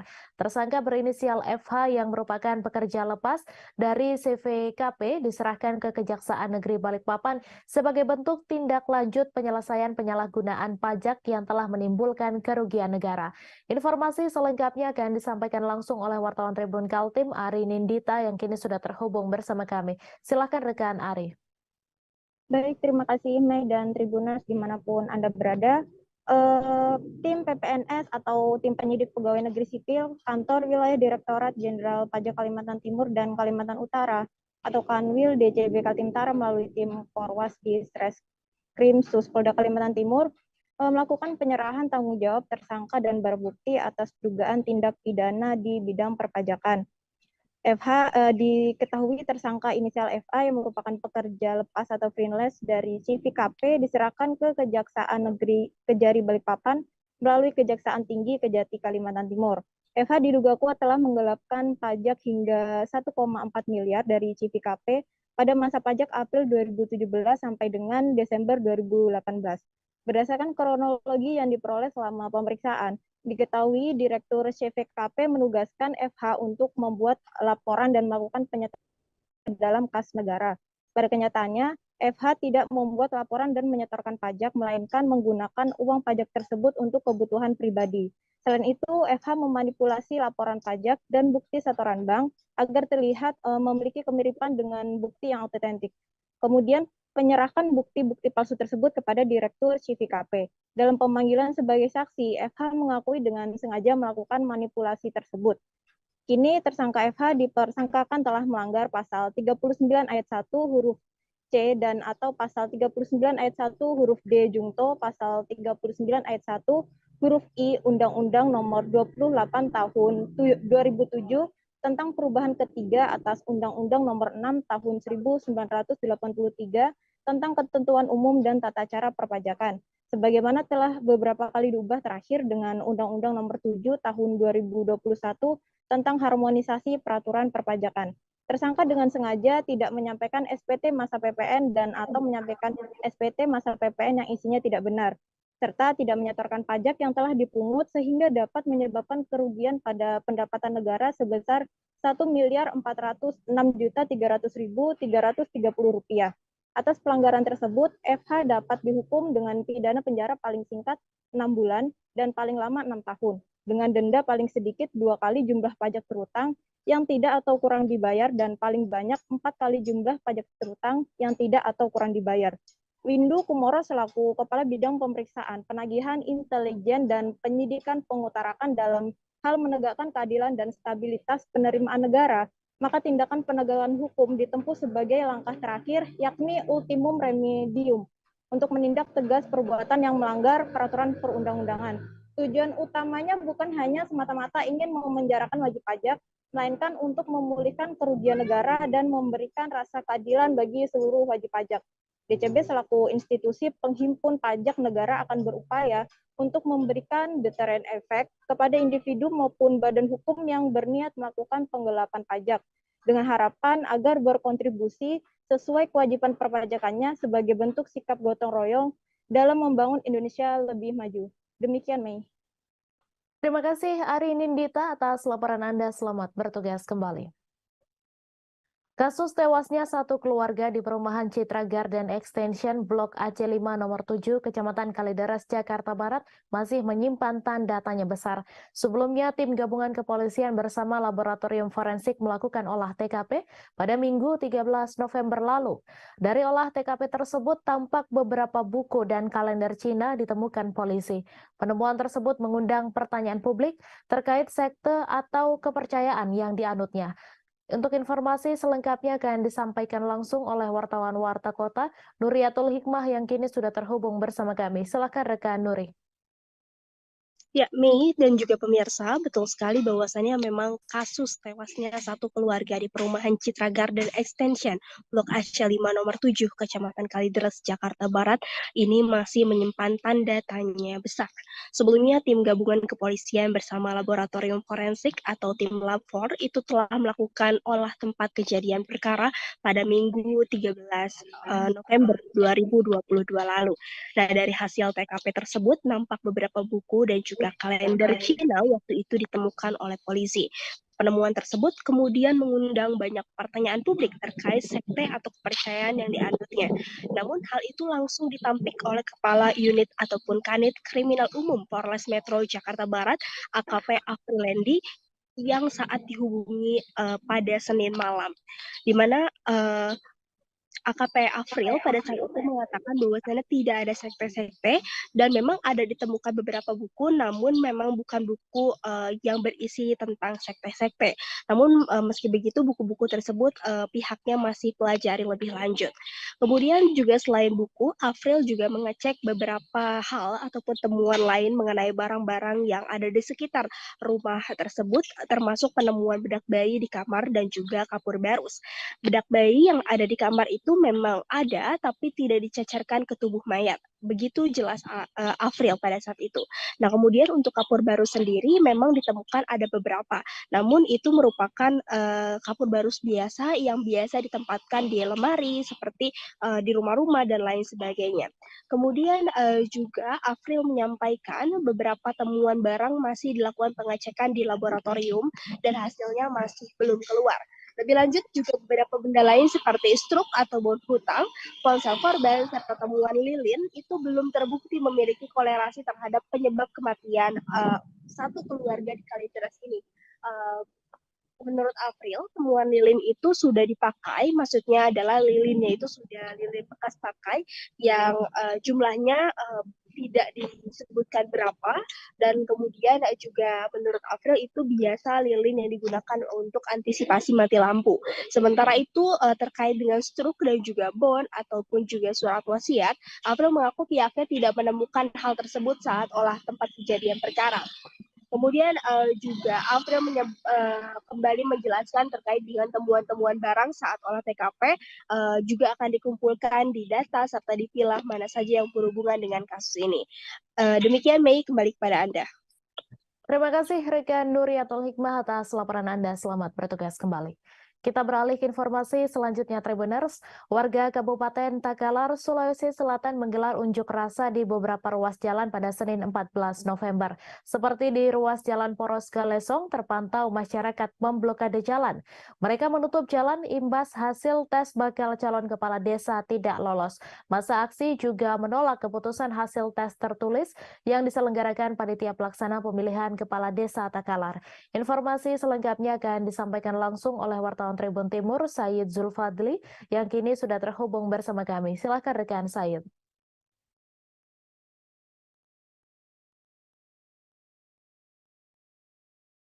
Terima kasih. Di mana aksi unjuk rasa yang dilakukan oleh sejumlah warga di beberapa titik di Kabupaten Takalar itu dipicu oleh hasil pengumuman seleksi Pilkades serentak yang akan digelar dalam waktu dekat ini, di mana hasil tes tertulis tersebut diperuntukkan kepada 19 desa yang diikuti dari calonnya itu ada 147 orang, di mana hasilnya beberapa bakal calon kepala desa ditetapkan tidak lulus tes tertulis oleh panitia pelaksana pemilihan kepala desa di Kabupaten Takalar. Sehingga menurut para warga atau pendukung bakal calon yang dinyatakan tidak lulus seleksi tersebut melakukan unjuk rasa, dan dari masa aksi juga mengatakan bahwa pihaknya menemukan sejumlah kecurangan yang dilakukan oleh panitia pelaksana pemilihan kepala desa di Kabupaten Takalar, di mana awalnya salah satu temuan mereka yakni pihak panitia pelaksana pemilihan calon kepala desa itu memperpanjang waktu pendaftaran Pilkades. Pasalnya di salah satu desa itu sudah ada 4 calon sebelumnya, namun akibat adanya perpanjangan pendaftaran sehingga lebih dari 5 atau sampai dengan 7 calon. Sehingga dari hasil tersebutlah masyarakat dipicu untuk melakukan unjuk rasa dan aksi protes terhadap temuan yang diduga curang yang dilakukan oleh panitia pelaksana. Dan selain di Poros Jalan Galesong, aksi unjuk rasa yang telah berlangsung selama 4 hari hingga terhitung sejak hari Sabtu kemarin hingga hari ini itu juga terjadi aksi unjuk rasa di Jalan Trans Sulawesi antara di Poros Takalar menuju Kabupaten Jeneponto, dan di kantor DPRD Kabupaten Takalar, di mana pengunjuk rasa juga demikian menolak atau menuntut agar Pilkades yang akan digelar itu ditunda karena banyaknya kecurangan, karena warga atau pendukung para calon yang gagal tes ini menduga banyaknya kecurangan atau kesimpangan yang dilakukan oleh panitia pelaksana pemilihan calon kepala desa. Sehingga kemarin itu DPRD setelah di demo telah melayangkan surat rekomendasi kepada pihak panitia pelaksana pemilihan kepala desa untuk menunda Pilkades yang akan digelar di Kabupaten Takalar. Demikian. Baik, terima kasih rekan Said atas laporan Anda. Selamat bertugas kembali. Satreskrim Polres Aceh Besar mengungkap peredaran puluhan kosmetik tanpa izin di wilayah hukum Polresta Banda Aceh pada Senin 15 November. Dalam pengungkapan tersebut terdapat 92 produk kosmetik yang diamankan oleh petugas. Kapolresta Banda Aceh Kombes Pol Joko Krisdianto melalui Kasatreskrim Polresta Banda Aceh Kompol Fadilah Aditya Pratama mengatakan kasus itu terungkap berawal dari Badan Pengawas Obat dan Makanan melakukan pengawasan penjualan kosmetik tanpa izin di media sosial. Informasi selengkapnya akan disampaikan langsung oleh wartawan Serambi News Indra Wijaya yang kini sudah terhubung bersama kami. Silakan rekan Indra. Baik, terima kasih rekan Mei. Selamat siang Tribuners, dapat kami sampaikan. Satreskrim Polresta Banda Aceh bersama Badan Pengawas Obat dan Makanan BPOM Aceh telah mengamankan barang bukti berupa produk kosmetik sebanyak 92 produk kosmetik di salah satu kecamatan di Kecamatan Darul Kamal, Kabupaten Aceh Besar pada Senin kemarin. Pengamanan itu dilakukan setelah pihak dari Badan BPOM Aceh melakukan pengawasan dan pendataan terkait penjualan kosmetik yang diduga tanpa memiliki izin edar di media sosial. Dari pengawasan itu, pihak dari BPOM menemukan 2 orang tersangka yakni NH dan HG. Mereka merupakan sepasang suami istri yang ketahuan menjual 92 produk kosmetik yang diduga tanpa izin edar dijual secara online dari rumahnya. Setidaknya saat ini pihak kepolisian sudah mengamankan 92 produk kosmetik dengan 2 orang tersangka yakni NH dan HG. Nah, sementara untuk HG sendiri saat ini dilakukan penahanan oleh pihak kepolisian dan istrinya NH tidak dilakukan penahanan lantaran ia masih memiliki bayi balita. Nah, menurut keterangan yang kami terima dari Kasarreskrim Polres Aceh Besar, Kompol Aditya Fadila Aditya Pratama mengatakan dari 92 produk itu 23 diantaranya sudah dilakukan uji sampel di BPOM Aceh. Nah, dari 23 uji sampel itu ditemukan 15 diantaranya itu mengandung bahan berbahaya seperti kandungan merkuri, asam retinoat, dan hidrokinon. Sementara 13 produk itu sudah terbukti mengandung kandungan merkuri. Saat ini sendiri pihak kepolisian masih terus melakukan pengembangan dan penyidikan terkait kemana saja produk-produk itu dijual dan kemana saja apakah produk itu ada yang diracik sendiri atau tidak. Selain itu berdasarkan penelusuran yang dilakukan oleh pihak kepolisian bahwa diketahui produk yang ditemukan tanpa izin edar itu dibeli pelaku pelaku dari akun media sosial yakni Shopee yang dengan toko yang beralamat di Sumatera Utara, Medan. Nah, saat ini sendiri pihak kepolisian sudah melakukan penyitaan terhadap barang kosmetik ilegal tersebut. Akibat perbuatannya, HG dan NH terancam kurungan 15 tahun penjara dengan denda paling besar itu 1,5 miliar rupiah. Demikian rekan Mei. Halo rekan Mei.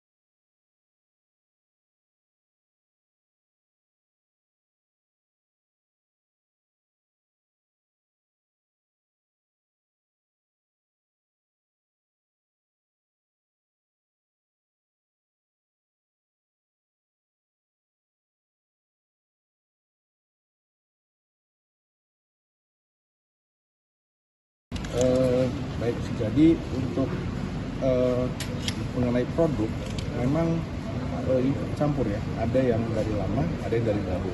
Mengenai apakah itu barang dari lama, ya ternyata kita temukan di grosir tersebut masih ada barangnya, gitu. Jadi sekalian ya kita amankan juga.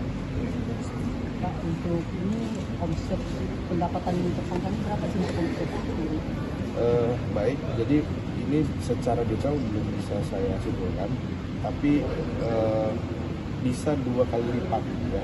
Untuk harga belum bisa didetailkan berapa pasaran yang dipasarkan secara umum, yang pasti di bawah. Saat hujan mulai mengguyur sekitar sejak sebulan lalu, beberapa wilayah kecamatan di Kabupaten Sampang, Madura telah dilanda bencana. Seperti halnya bencana banjir melanda sejumlah pemukiman di Kecamatan Jrengik, kemudian angin puting beliung menerjang pemukiman di Kecamatan Banto Atas Sampang. Maka di tengah musim hujan ini, Badan Penanggulangan Bencana Daerah Sampang mengimbau masyarakat lebih waspada, namun bukan hanya terhadap bencana banjir dan angin puting beliung saja. Informasi selengkapnya akan disampaikan langsung oleh wartawan Tribun Madura, Hanggara Pratama, yang kini sudah terhubung bersama kami. Silakan rekan Hanggara.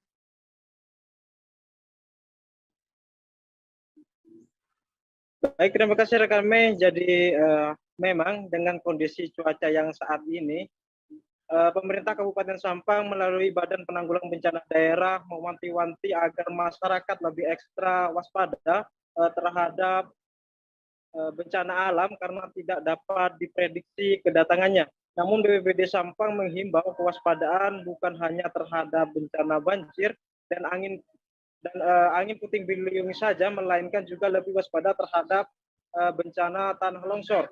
Karena berdasarkan keterangan Kasih Kedaruratan dan Logistik BPBD Sampang, Muhammad Imam, bencana tanah longsor masuk ke 3 jenis bencana yang berpotensi terjadi di Kota Bahari berdasarkan pemetaan Badan Meteorologi, Klimatologi, dan Geofisika BMKG Surabaya.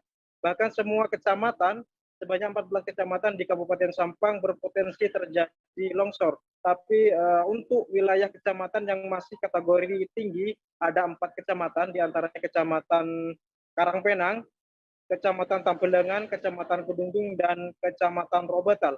Kemudian pemetaan yang dilakukan BPBD Sampang ini ditentukan berdasarkan pengalaman penanganan pada tahun sebelumnya, di mana 4 kecamatan tadi sering dilanda bencana tanah longsor. Sementara untuk penanganan yang dilakukan Pemkab Sampang sejauh ini terus melakukan upaya antisipasi kepada warga di 4 wilayah kecamatan itu melalui sosialisasi termasuk di lingkungan sekolah. Tujuannya agar masyarakat setempat selalu waspada atau sadar bencana sehingga dapat melakukan penanganan gawat darurat sebelum petugas kebencanaan tiba di lokasi. Demikian rekan Mei. Terima kasih rekan Hanggara Pratama atas laporan Anda. Selamat bertugas kembali. Kasus pencurian motor terjadi di perumahan Gria Pakistaji Asri, Kelurahan Pakistaji Wonoasih, Kota Probolinggo. Dalam sehari, sebanyak 3 unit motor milik seorang warga di wilayah itu, Fatur Rozi Raib, digondol maling. Seperti yang diceritakan ibu dari salah seorang korban, Aning Apriastuti, yang mengalami peristiwa pencurian motor pada Minggu 13 November. Ia menyebut pelaku bisa merangsek ke garasi dengan cara merusak gembok gerbang. Gembok gerbang yang telah rusak juga dibawa oleh para pelaku. Informasi selengkapnya akan disampaikan langsung oleh wartawan Surya Danendra Kusuma yang kini sudah terhubung bersama kami. Silakan rekan Danendra.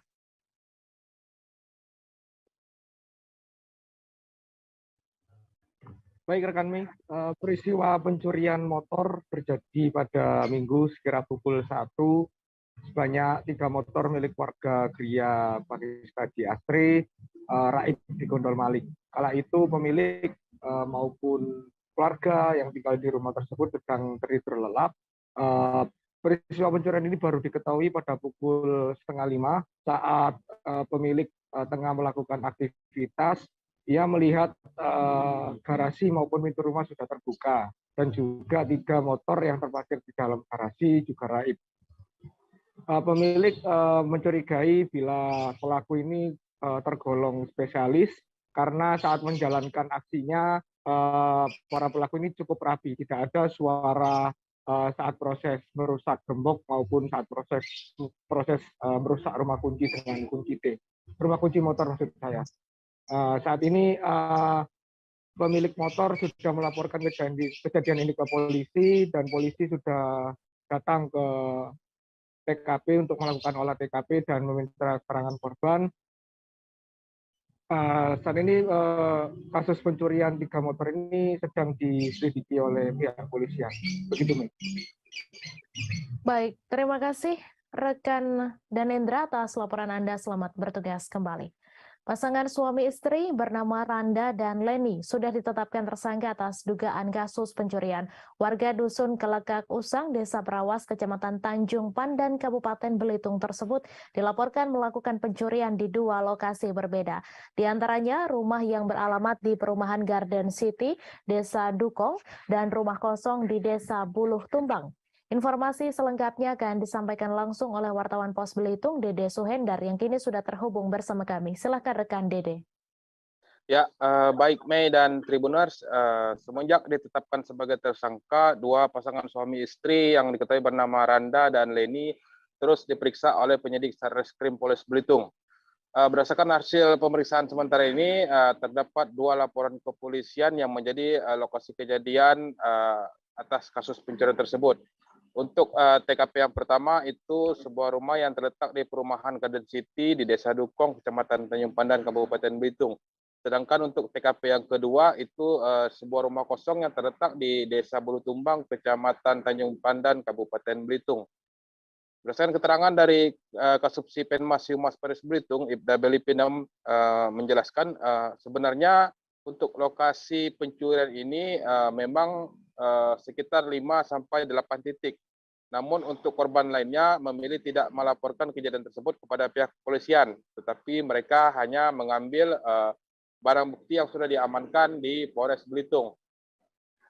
yang menjelaskan untuk motif pasangan suami istri ini melakukan pencurian di beberapa lokasi itu dengan alasan ekonomi untuk memenuhi kebutuhan hidup mereka sehari-hari. Sedangkan untuk deretan barang bukti yang sudah dijual itu memang baru beberapa jenis saja, terutama untuk barang-barang yang memang cepat laku dijual seperti mesin air dan beberapa jenis besi-besi bekas. Kemudian kedua pasangan suami istri ini saat ini akan diancam dengan hukuman sesuai dengan pasal 363 ayat 1, ke-4, ke-5, dan ke-3 jungto pasal 64 KUH pidana dengan ancaman 7 tahun penjara. Maksud kami sebelumnya untuk lokasi TKP yang pertama di perumahan Garden City itu terjadi pada tanggal 1 Oktober dengan barang bukti cukup banyak, mulai dari peralatan rumah tangga hingga barang-barang elektronik. Namun untuk TKP yang kedua itu pelaku hanya berhasil mengambil 1 unit genset karena memang TKP kedua ini merupakan rumah kosong. Untuk sementara ini kedua tersangka masih ditahan di Mapolres Belitung dan menunggu untuk proses hukum selanjutnya. Demikian, Mei.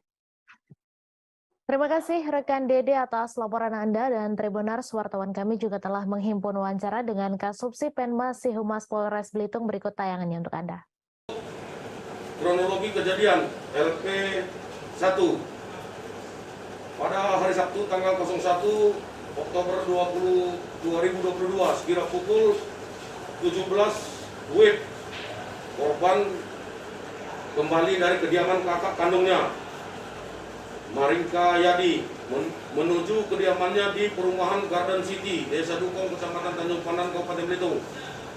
Kemudian korban masuk rumahnya dan melihat bahwa jendela kamar belakang rumah sudah dalam keadaan terbuka dan menemukan bahwa kasur kamar dan lemari baju sudah dalam keadaan berantakan.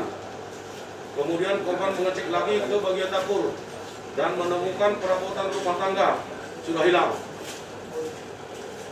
Atas kejadian tersebut,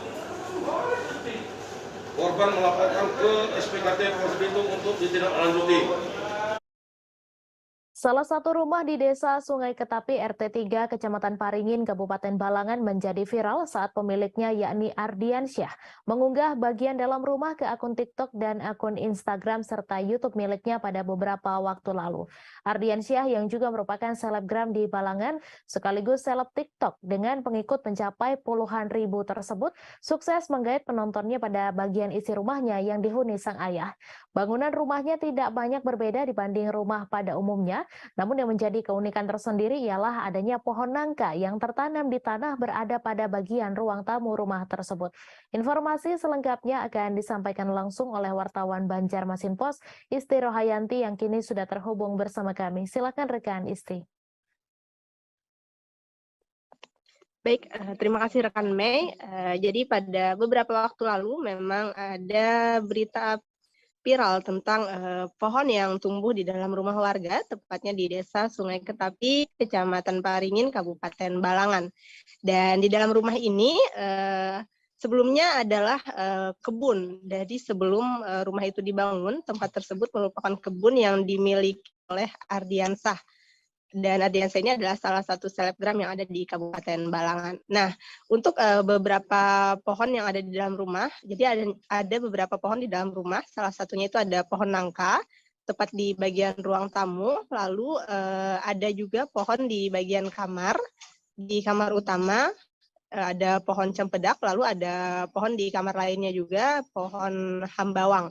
Dan setiap musimnya, pohon ini akan selalu berbuah, dan juga ada kalanya pohonnya matang dan berguguran di rumah. Meski begitu, untuk buah-buah yang ada di dalam rumah ini, buah-buah di pohon yang ada dalam rumah ini, selalu dimanfaatkan untuk dimakan atau dibagikan ke warga setempat. Karena memang buahnya masih normal, dalam artian masih dalam keadaan manis dan tidak ada masalah walaupun pohonnya berada di dalam rumah. Dan salah satu keunikan dari rumah ini, meski belum selesai dibangun, sang ayah dari Ardiansyah memilih untuk tetap menyayangi pohon-pohon tersebut hingga nanti pohonnya tidak menghasilkan buah lagi. Sebelumnya juga keberadaan pohon ini dipilih untuk tetap berada di dalam rumah karena memang buah yang dihasilkan cukup banyak. Dan biasanya dari warga luar, maksudnya daerah dari luar, dari kabupaten lain berkunjung ke rumah Ardiansah ini. Dan tentunya rumah Ardiansah ini dibuka secara umum dan gratis. Bahkan walaupun tidak ada orang di rumah, pintu rumah selalu dibuka bagi orang-orang yang ingin melihat pohon nangka atau pohon lainnya yang ada di dalam rumah milik Ardiansah. Begitu rekan Mei. Baik, terima kasih rekan Isti atas laporan Anda, dan Tribuners, wartawan kami juga telah menghimpun wawancara dengan pemilik rumah. Berikut tayangannya untuk Anda. Mas Ardi, ini boleh ceritain nggak sih kenapa nih ada pohon di dalam rumah? Karena pas saat pembangunan pohon itu sudah ada lebih dulu, jadi dimasukkan ke dalam rumah itu waktu itu karena pohonnya berbuah lebat, jadi sayang untuk ditebang, jadi dimasukkan aja ke dalam rumah. Itu memang keinginan dari Abah kah atau seperti apa? Dari Abah. Dari sudah dipikirkan dari yang apakah ini mengganggu yang apa ya? Apakah ini bisa merusak bangunan? Itu sudah diantisipasi. Sudah diantisipasi dengan cara pembangunannya diperkuat. Nasib remaja berinisial DA berusia 15 tahun sungguh nahas. Remaja asal desa Repaking, Kecamatan Wonosamudro itu tewas tenggelam di kedung Sungai Kidang yang merupakan anak Sungai Serang pada Senin 14 November. Saat itu korban bersama salah satu teman sekolahnya sedang istirahat sekolah bermain di sekitar bibir sungai. Saat asik bermain, korban kemudian terpeleset tanah yang cukup licin lalu tercebur ke sungai. Informasi selengkapnya akan disampaikan langsung oleh wartawan Tribun Solo, Tri Widodo, yang kini sudah terhubung bersama kami. Silakan rekan Tri.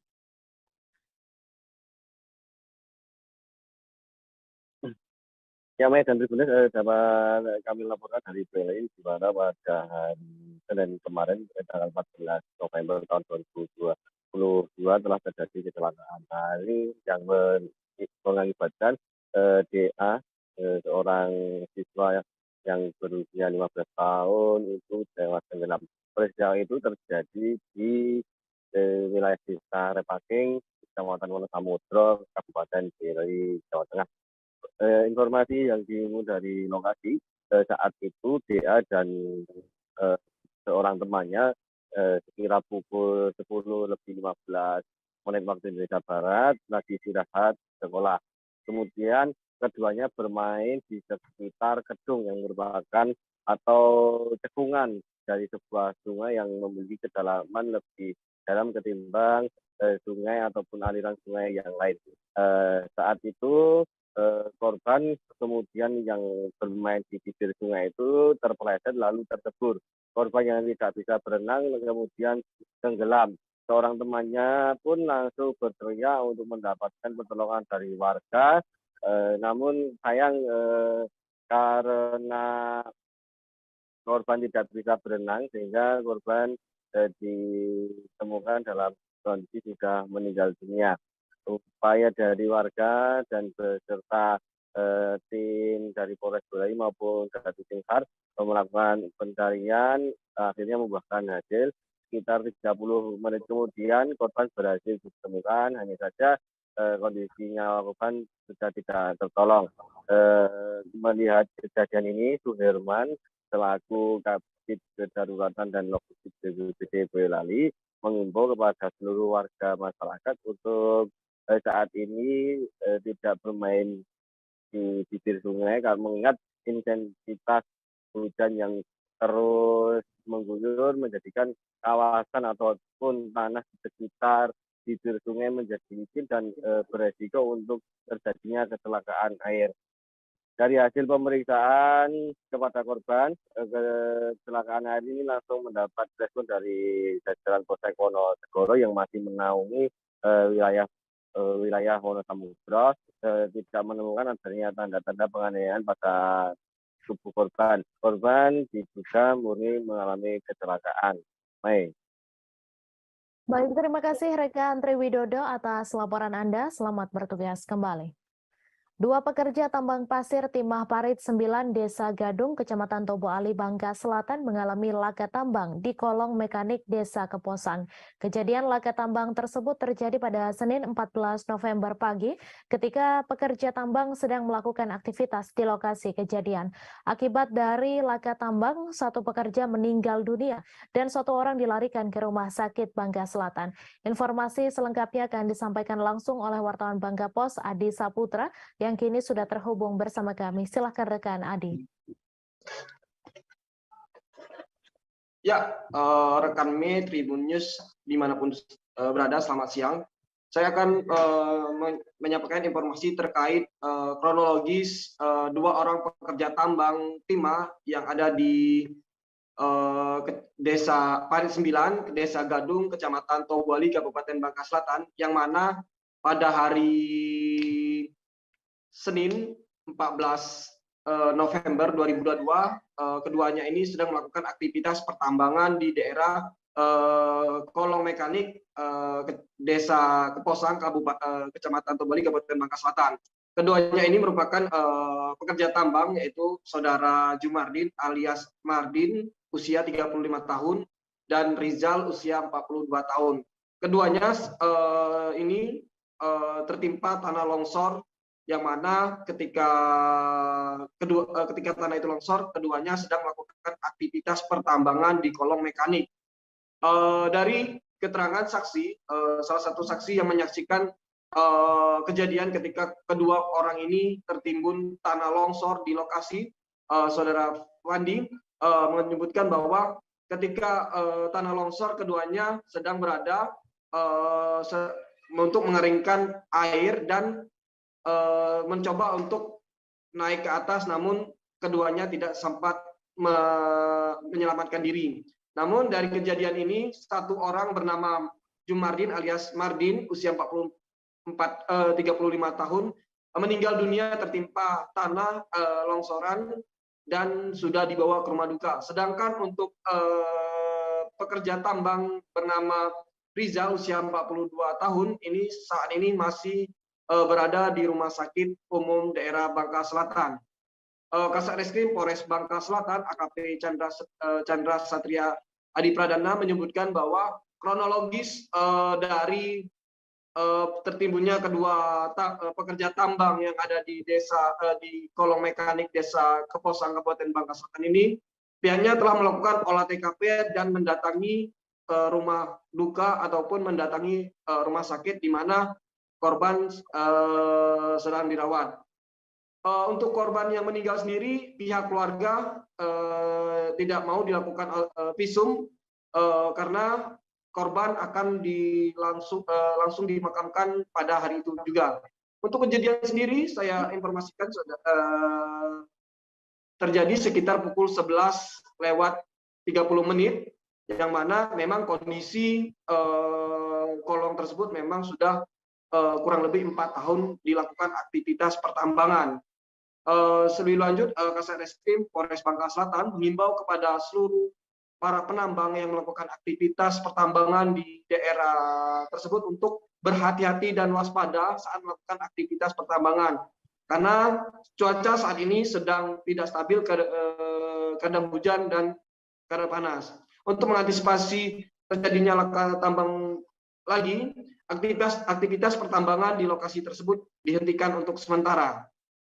Untuk korban saudara Rizal ini sendiri saat ini sudah sedang berada di rumah sakit dan untuk mendapatkan pertolongan lebih lanjut. Mungkin seperti itu, rekan Mei. Baik, terima kasih rekan Adi Saputra atas laporan Anda. Selamat bertugas kembali. Kita beralih ke informasi selanjutnya, Tribuners. Komandan Korem 161 Wirasakti Brigjen TNI Imam Budiman meninggal di RSU WZ Johannes Kupang pada Senin 14 November sekira pukul 15:45 waktu Indonesia Tengah. Kasrem 161 Wirasakti Kolonel Simon P. Kamlasi mengatakan bahwa penyebab dan Rem 161 Wirasakti meninggal karena mengalami serangan jantung. Menurut Kasrem Simon, pada pagi hari beliau masih jogging atau olahraga pagi. Setelah itu masih sempat mengikuti kegiatan Persit KCK Korem 161 Wirasakti. Informasi selengkapnya akan disampaikan langsung oleh wartawan Pos Kupang, Ray Rebon, yang kini sudah terhubung bersama kami. Silakan rekan Ray.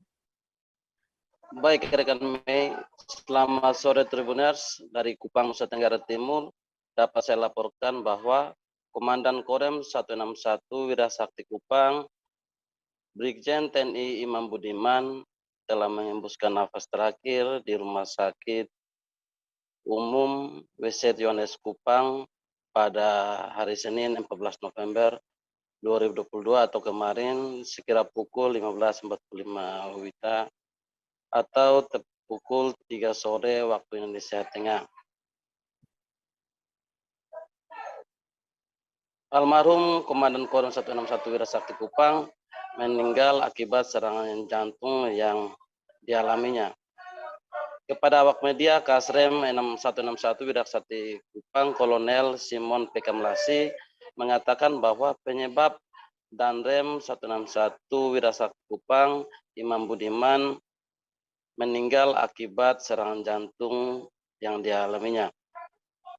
Menurut Kasrem Simon, pada pagi hari almarhum masih sempatkan diri untuk melakukan kegiatan olahraga yakni jogging atau olahraga pagi.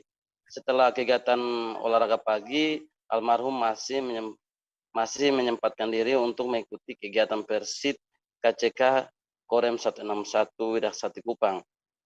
Almarhum masih sempat memberikan pengarahan saat kegiatan Persit dan kondisinya sehat bugar, tambah dia. Ia melanjutkan bahwa pada siang harinya almarhum mengeluh sakit. Kemudian ia berpikir bahwa apa yang dialaminya hanya mengalami masuk angin. Sehingga kemudian menjalani perawatan di rumah sakit hingga mengembuskan nafas terakhirnya di rumah sakit RSU WC Yones Kupang.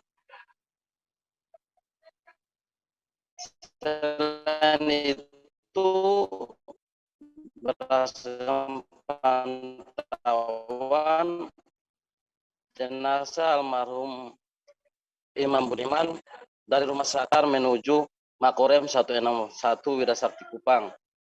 Sampai di Aula Sudirman Korem 161 Wirasakti Kupang, jenazah Danrem Imam Budiman langsung diletakkan dan ditutup menggunakan bendera merah putih. Selain itu, para anggota Korem 161 Wirasakti Kupang melakukan sholat jenazah terhadap almarhum Danrem 161 Wirasakti. Setelah itu, almarhum pun akan diberangkatkan menggunakan pesawat dari Bandara El Tarik Kupang ke Jakarta. Sebelum memberangkatkan jenazah almarhum Danrem, anggota melakukan upacara persembahyaan. Sekira pukul 23 WITA, jenazah almarhum langsung dibawa ke Bandara El Tarik Kupang untuk dikirim menggunakan pesawat yang sudah disiapkan oleh anggota TNI Korem 161 Wirasakti Kupang. Demikian rekan Mei. Baik, terima kasih rekan Ray atas laporan Anda. Selamat bertugas kembali. Kita beralih ke informasi selanjutnya, Tribuners. Fernando Rodriguez Ortega menunjukkan kerja kerasnya dalam laga uji coba Johor Darul Tazim versus Persis Solo di Stadion Sultan Ibrahim pada Sabtu 12 November. Ia tak hanya berurusan soal mencetak gol, namun juga membantu pertahanan Persis Solo. Momen pressing Fernando terjadi saat JDT mencoba membangun serangan dari kiper atau lini belakang mereka sejak menit pertama babak pertama, misalnya saat menit ke-1. Informasi selengkapnya akan disampaikan langsung oleh wartawan Tribun Solo, Adi Surya Samudra, yang kini sudah terhubung bersama kami. Silakan rekan Adi. Ya, baik rekan, seperti yang disebutkan sebelumnya, memang Fernando Rodriguez memiliki peran yang cukup vital di bagian Persis Solo, khususnya dalam membangun serangan dan membantu pertahanan Persis sendiri, dan itu juga sudah dia perlihatkan pada saat laga uji coba kemarin melawan Johor Darul Takzim di Stadion Sultan Ibrahim Sabtu 12 November 2022. Dan di sana memang terlihat Fernando sering naik turun untuk membantu pertahanan, bahkan juga menjadi salah satu pusat serangan dari Persis Solo. Dan dengan pergerakannya tersebut sendiri, Fernando pun juga berhasil menceploskan 1 gol ke gawang JTT. Dan itu juga berkat umpan yang dilepaskan dari Alexis Mesidoro kepadanya. Adapun Rasiman itu mengapresiasi kerja keras yang dilakukan oleh Fernando Rodriguez sendiri. Dia mengatakan bahwa Fernando itu merupakan salah satu aset penting yang dimiliki Persis Solo saat ini. Dan mungkin bisa saya sampaikan kembali ke rekan Mei. Baik, terima kasih rekan Adi Surya atas laporan Anda. Selamat bertugas kembali. Kita beralih ke informasi selanjutnya, Tribuners. Pembangunan Sungai Sekanak Lambi Daro Palembang tak sesuai target akibat banyak hambatan karena progresnya masih rendah. Diketahui progres pembangunan proyek tersebut akan rampung di akhir tahun 2022 yang telah menelan dana hingga 70 miliar rupiah. Usai penuntasan proyek Sungai Sekanak Lambi Daro tahap pertama dengan panjang 2,5 km, kali ini pemerintah Kota Palembang kembali melanjutkan proyek Sungai Sekanak Lambi Daro untuk tahap kedua, yakni dari Palembang Indah Mall hingga ke kantor DPRD Sumatera Selatan. Informasi selengkapnya akan disampaikan langsung oleh wartawan Tribun Sumsel, Widya, yang kini sudah terhubung bersama kami. Silahkan rekan Widya. Baik, terima kasih rekan Mei. Ini pembangunan Sungai Sekanak Lambi Daro Kota Palembang pada tahap kedua itu tidak sesuai dengan target karena banyak hambatan dikarenakan progresnya yaitu juga masih rendah. Diketahui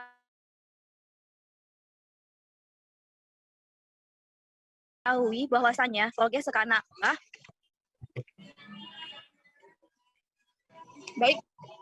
diketahui bahwasannya progres pembangunan proyek tersebut akan rampung di akhir tahun 2022 yang telah menelan dana besar sebesar 70-an miliar.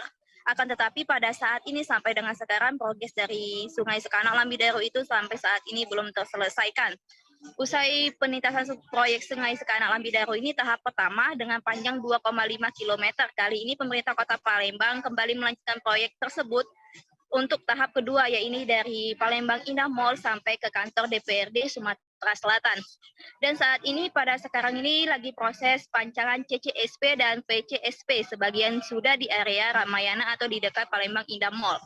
Akibat dari rendahnya progres tersebut, itu dikarenakan banyak sekali hambatan dari proyek tersebut karena salah satunya utilitas di lapangan, yaitu jaringan utilitas itu seperti ada kabel-kabel, air bersih atau air pipa PDAM, atau pipa gas, dan kabel-kabel telepon atau internet, dan sebagainya. Dan sekarang ini pihak Balai Besar Wilayah Sungai Sumatera 8 sedang melakukan koordinasi dengan pihak pemerintah Kota Palembang. Hambatan tersebut pada segmen samping DPRD dan di Lebak Cindo. Kalau sesuai dengan kontrak dari Sungai Sekanak Lambi Daro ini akan rampung di akhir tahun ini, tapi masih banyak hambatan. Mungkin ditambahkan oleh pihak kontraktor itu sebanyak 3 bulan. Jadi akan rampungnya itu sekitar di akhir bulan Februari tahun 2023.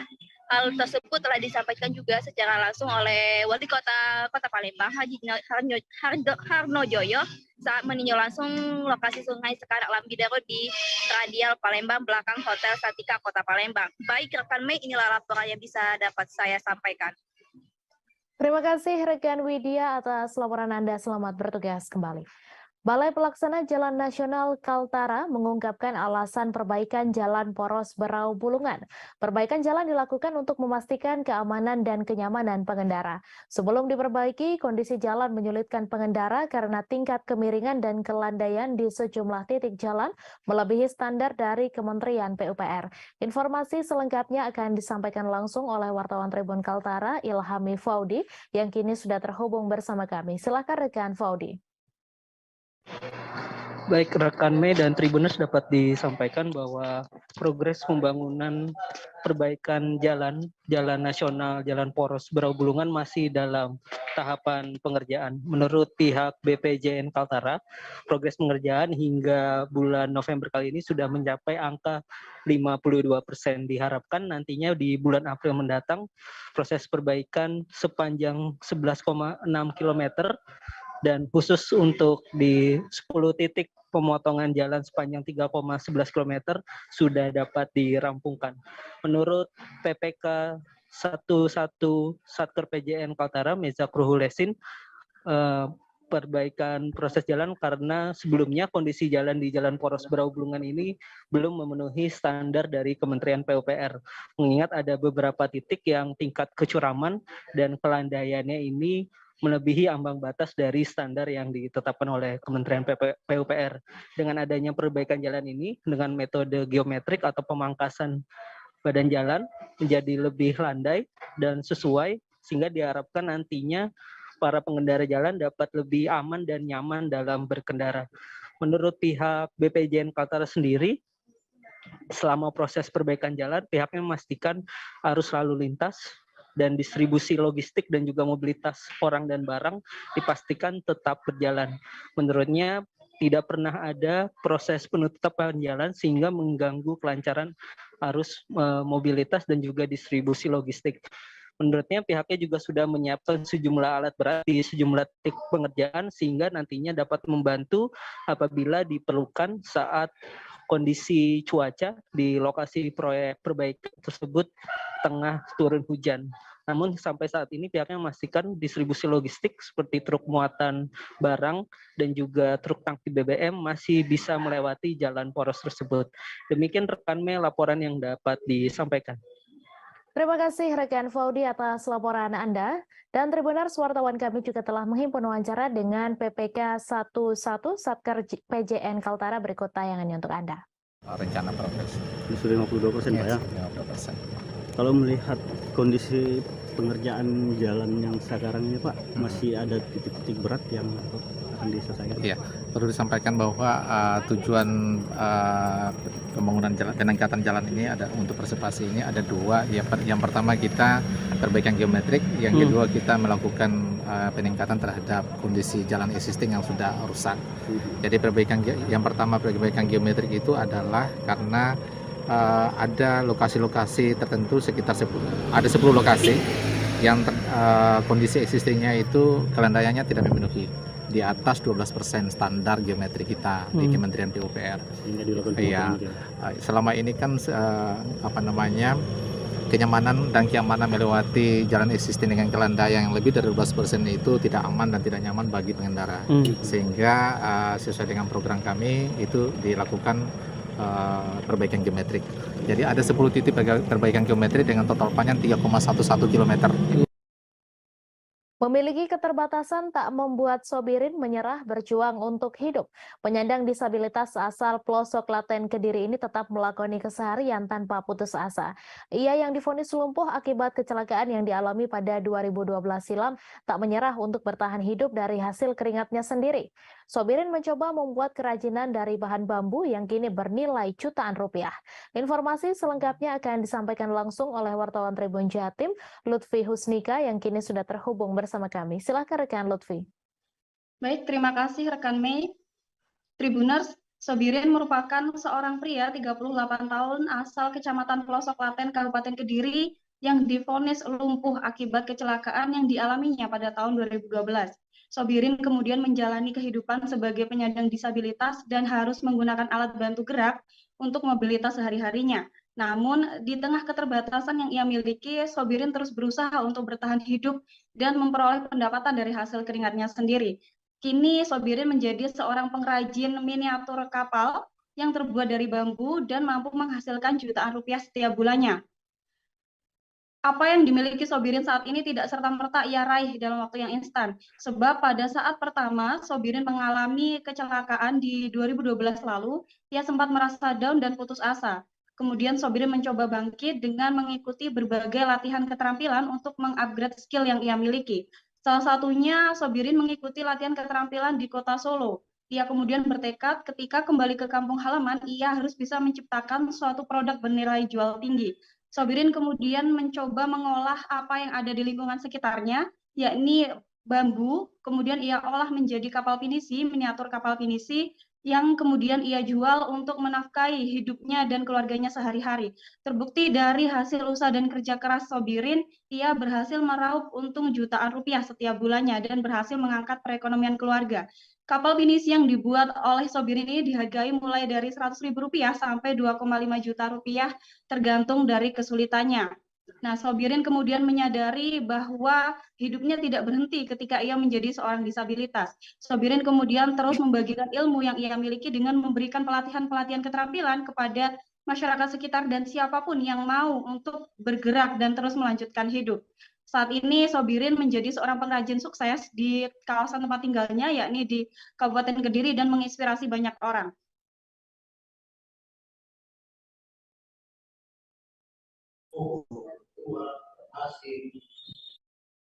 Baik, terima kasih rekan Lutfi atas laporan Anda. Selamat bertugas kembali. Tim film dengan pesan toleransi beragama dan edukasi kearifan Indonesia berjudul Uti Dengkeke mengunjungi Tribun Manado pada Senin 14 November. Kunjungan mereka kali ini untuk menghadiri podcast Tribun Manado. Adapun tim film yang hadir yaitu produser eksekutif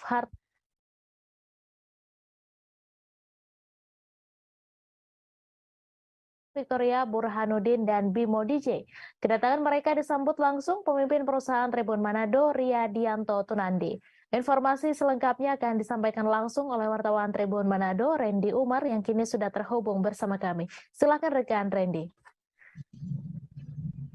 Oke, baik semuanya Tribuners dimanapun Anda berada. Jadi saya dari Manado, Sulawesi Utara, akan melaporkan hasil liputan saya pada hari kemarin, di mana ada salah satu film yang saat ini akan segera tayang pada 17 November nanti, yaitu film Uti dan Keke. Nah, Tribuners, di sini para pemain-pemain filmnya datang di tim film, maksud saya tim, dan para pemain film datang di Tribun Manado, dan mereka melaksanakan kegiatan podcast, dan podcastnya juga sudah tayang kemarin di Tribun Manado Facebook dan YouTube Tribun Manado Official. Nah, dari hasil beberapa selingan yang saya dengar dan tujuan mereka menyampaikan bahwa film ini akan segera rilis di bioskop, yaitu di dua kota, yaitu di Kota Manado dan Gorontalo.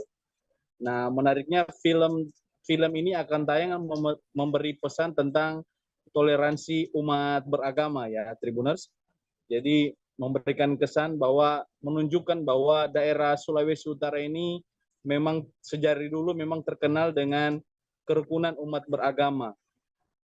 Dan di sini ada beberapa artis yang hadir. Artis utama yaitu salah satunya adalah komika asal Sulawesi Utara yang sudah terkenal saat di Indonesia, atau biasa disebut Roni Manuel atau dikenal dengan nama Mongol. Terus juga ada artis-artis lain, ada juga Didi Roa, yaitu juga dia influencer dari Sulawesi Utara, dan juga ada salah satu artis cilik yang saat ini sementara juga bersekolah dia, ya, tapi dia terlibat dalam film ini. Ada juga Tante Lala. Nah, jadi Tribuners bisa menyaksikan langsung tanggal 17 November. Dan intinya tujuan dari film ini untuk memberi pesan kepada seluruh Indonesia bahwa orang semua warga Indonesia harus hidup dengan toleransi umat beragama, bersama-sama bergandengan tangan, menjaga kerukunan di Indonesia. Terima kasih Tribuners, itu saja yang bisa saya laporkan dari Kota Manado, Sulawesi Utara, dan selamat sore. Terima kasih rekan Randy Umar atas laporan Anda. Selamat bertugas kembali. Mayat ABK Fajar ditemukan terapung di perairan Sei Panjang Sebatik, Kabupaten Nunukan pada Selasa 15 November. Sebelumnya seorang ABK diduga jatuh dari kapal tugboat SPOB Cahaya Sopeng Indra 1 di perairan Sei Panjang Sebatik, Kabupaten Nunukan pada Minggu 13 November. Saat ditemukan petugas, posisi mayat ABK Fajar dalam keadaan telungkup. Kendati demikian, wajah korban masih dapat dikenali.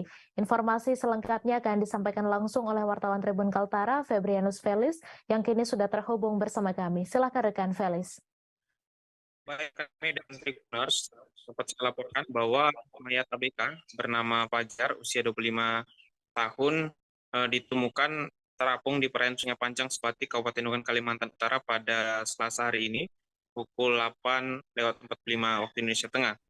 Diberitakan sebelumnya memang ABK bernama Fajar ini diduga jatuh dari kapal tugboat SPOB Cahaya Sopeng Indra 1 yang memuat BBM, bahan bakar minyak dari Tarakan menuju Nunukan, tepat di perairan Sei Panjang Sebatik, Kabupaten Nunukan. Menurut Kepala Kantor SAR Tarakan, Syahril mengatakan mayat ABK Fajar ditemukan oleh tim SAR gabungan di perairan Sungai Panjang Sebatik dengan radius 3 nm heading 8 arah timur. Saat ditemukan petugas, posisi mayat ABK Fajar dengan posisi terlungkup dan wajah korban saat itu memang masih bisa dikenali. Tubuh korban memang mengalami sedikit pembekakan, layaknya seperti mayat yang tenggelam beberapa hari lalu, dan organ tubuh untuk korban sendiri masih lengkap. Selanjutnya, mayat ABK Fajar langsung dievakuasi ke rumah sakit di Sebatik. Sedikit menyampaikan kronologis, menurut Syahril, malam itu kapal tugboat SPOB Cahaya Sopeng Indra 1 memuat BBM dari Tarakan. Saat kapal mulai mendekat ke jembatan PLBN Sei Panjang Sebatik, rekan ABK Fajar mendengar bunyi seperti barang jatuh ke air dari belakang kapal. Mendengar itu, rekan ABK lainnya bergegas ke belakang kapal namun tak melihat apa-apa. Mereka akhirnya sadar kalau ABK Fajar tidak ada di kapal dan malam itu langsung mencari, tapi hasilnya nihil. Pencarian ABK Fajar sempat dilanjutkan keesokan harinya oleh personel Polairut Polres Nunukan bersama TNI AL Nunukan termasuk ABK kapal lainnya.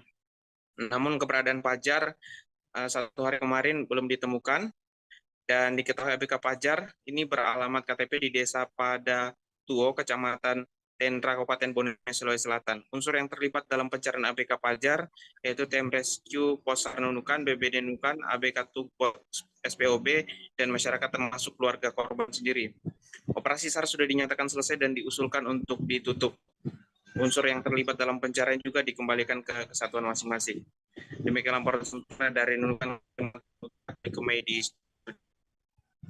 Terima kasih rekan Felis atas laporan Anda. Selamat bertugas kembali. Polisi melarang nonton bareng Piala Dunia 2022 di Kota Ambon yang berpotensi ricuh. Hal ini ditegaskan Kapolresta Pulau Ambon, Kombes Pol Raja Arthur Simamora. Ia menegaskan tidak akan memberi izin nobar Piala Dunia 2022 yang berpotensi ricuh. Untuk itu saat ini para Kapolsek dan Babin Kamtipmas sudah diperintahkan dari jauh hari agar memberikan sosialisasi kepada fans bola di Kota Ambon. Informasi selengkapnya akan disampaikan langsung oleh wartawan Tribun Ambon, Alvin Risanto, yang kini sudah terhubung bersama kami. Silakan rekan Alvin. Iya, baik. Terima kasih rekan Mary.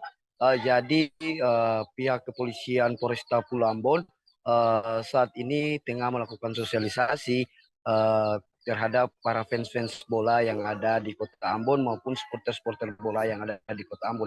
Hal ini menunjukkan bahwa sebentar lagi akan diadakan Piala Dunia ya pada tanggal 20 nanti.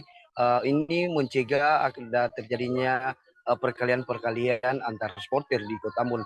Bahwa kita tahu sendiri bahwa saat ini Kota Ambon sedang pada satu minggu kemarin itu tengah di bentrok antar pemuda ya, dan untuk mengantisipasi hal serupa terjadi terhadap supporter-supporter bola di Kota Ambon juga pihak kepolisian saat ini sudah memetakan tempat-tempat mana yang menjadi tempat nonton bola dan tempat-tempat mana yang menjadi daerah rawan akan terjadinya bentrok, dan untuk itu pihak kepolisian ini dalam hal ini Kapolsta Pulau Ambon sudah menggelar rapat dengan para Kapolsek ya yang jajarannya untuk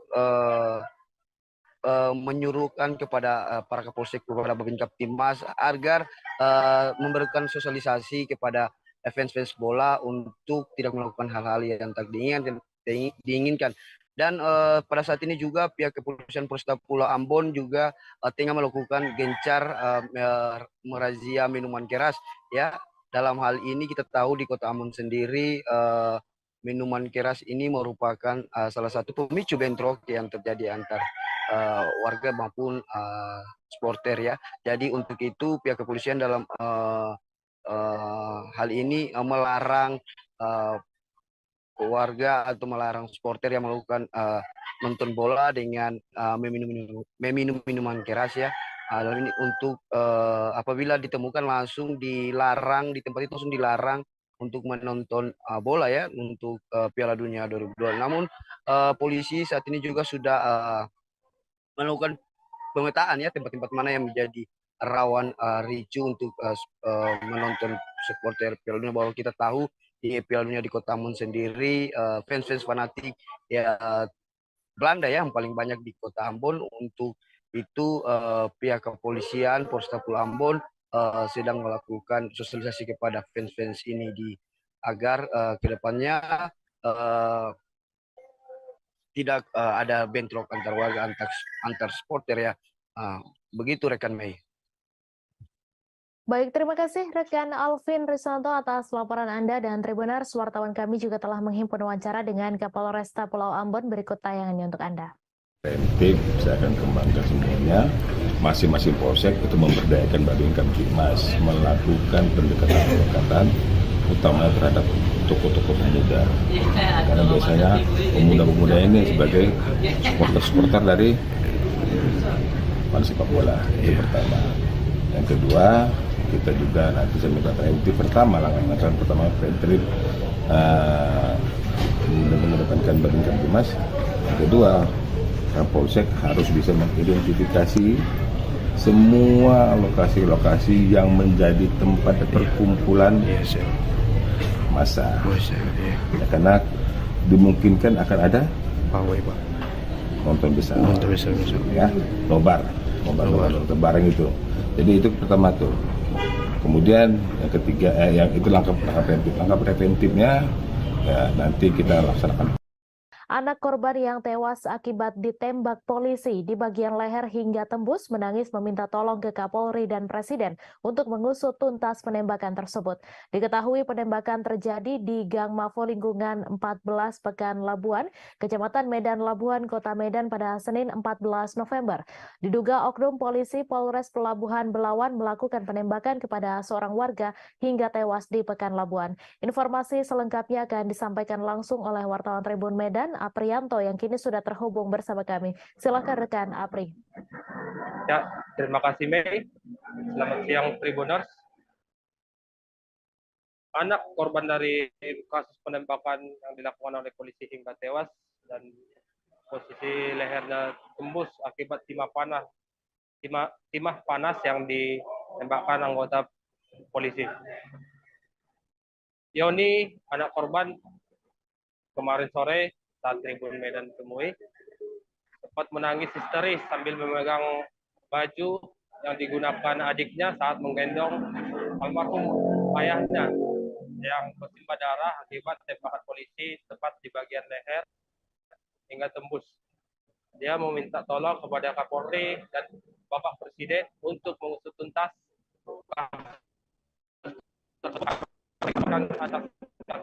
dan terpisah dari abang korban yang menjadi korban tersebut. Abdullah mengatakan pada saat kejadian itu sekitar pukul 9.30 WIB, dia sempat menyaksikan kedatangan 3 oknum polisi dengan berpakaian rapi, berbaju putih, datang ke kediamannya di Jalan Mafo, lingkungan 14, Kelurahan Pekan Labuan, Medan Labuan, Kecamatan Medan. Ketiga polisi itu saat itu langsung mendatangi korban yang bernama Iwan alias Nasib, yang saat itu sedang duduk di depan rumahnya, yang baru saja selesai mandi. Dari keterangan Asbullah, polisi itu sempat cekcok dengan korban dan sempat melakukan mempiting di bagian leher si korban.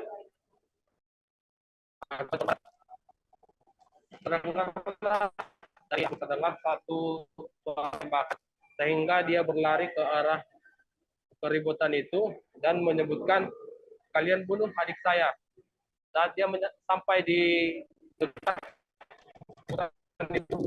polisi pun lantas berlari meninggalkan lokasi, dan juga ada beberapa remaja daerah situ tiga oknum polisi. Namun polisi berhasil kabur setelah sampai di mobilnya yang diparkirkan di bahu jalan Yos Sudarso, sehingga mereka berhasil kabur ke arah Belawan. Dari keterangan Asbullah, salah satu oknum polisi yang melakukan penembakan tersebut, ia mengenalinya, dengan oknum tersebut sering datang ke kediaman si korban.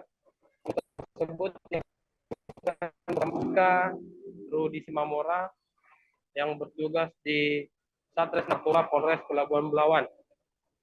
Dan untuk korban saat ini baru saja dilakukan oleh pihak dan tadi pagi Kapolres Pelabuhan Belawan telah menyambangi untuk melayat ke rumah duka, dan keluarga pun menerima Pelabuhan Belawan yang baik.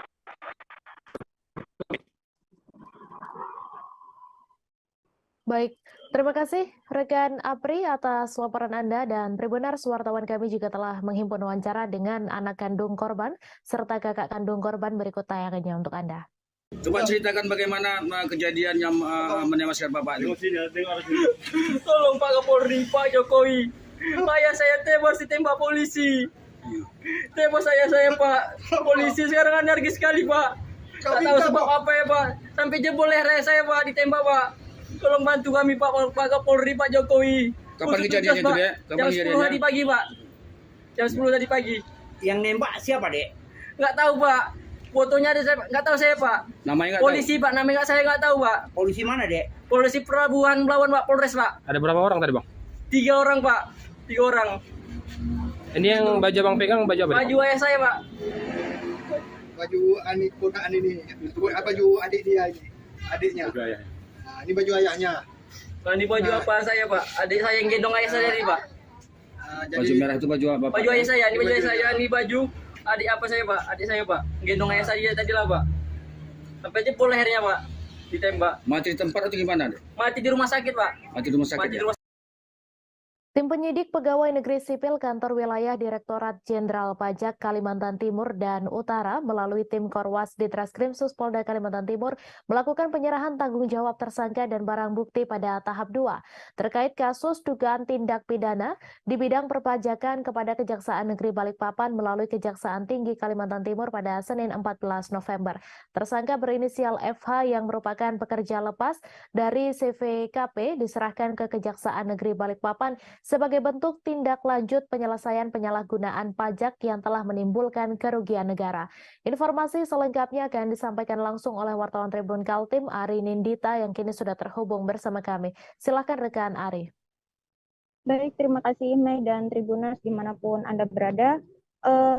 Tim PPNS atau tim penyidik pegawai negeri sipil Kantor Wilayah Direktorat Jenderal Pajak Kalimantan Timur dan Kalimantan Utara atau Kanwil DJB Kaltimtara melalui tim Korwas Ditreskrim Suspolda Kalimantan Timur melakukan penyerahan tanggung jawab tersangka dan barang bukti atas dugaan tindak pidana di bidang perpajakan.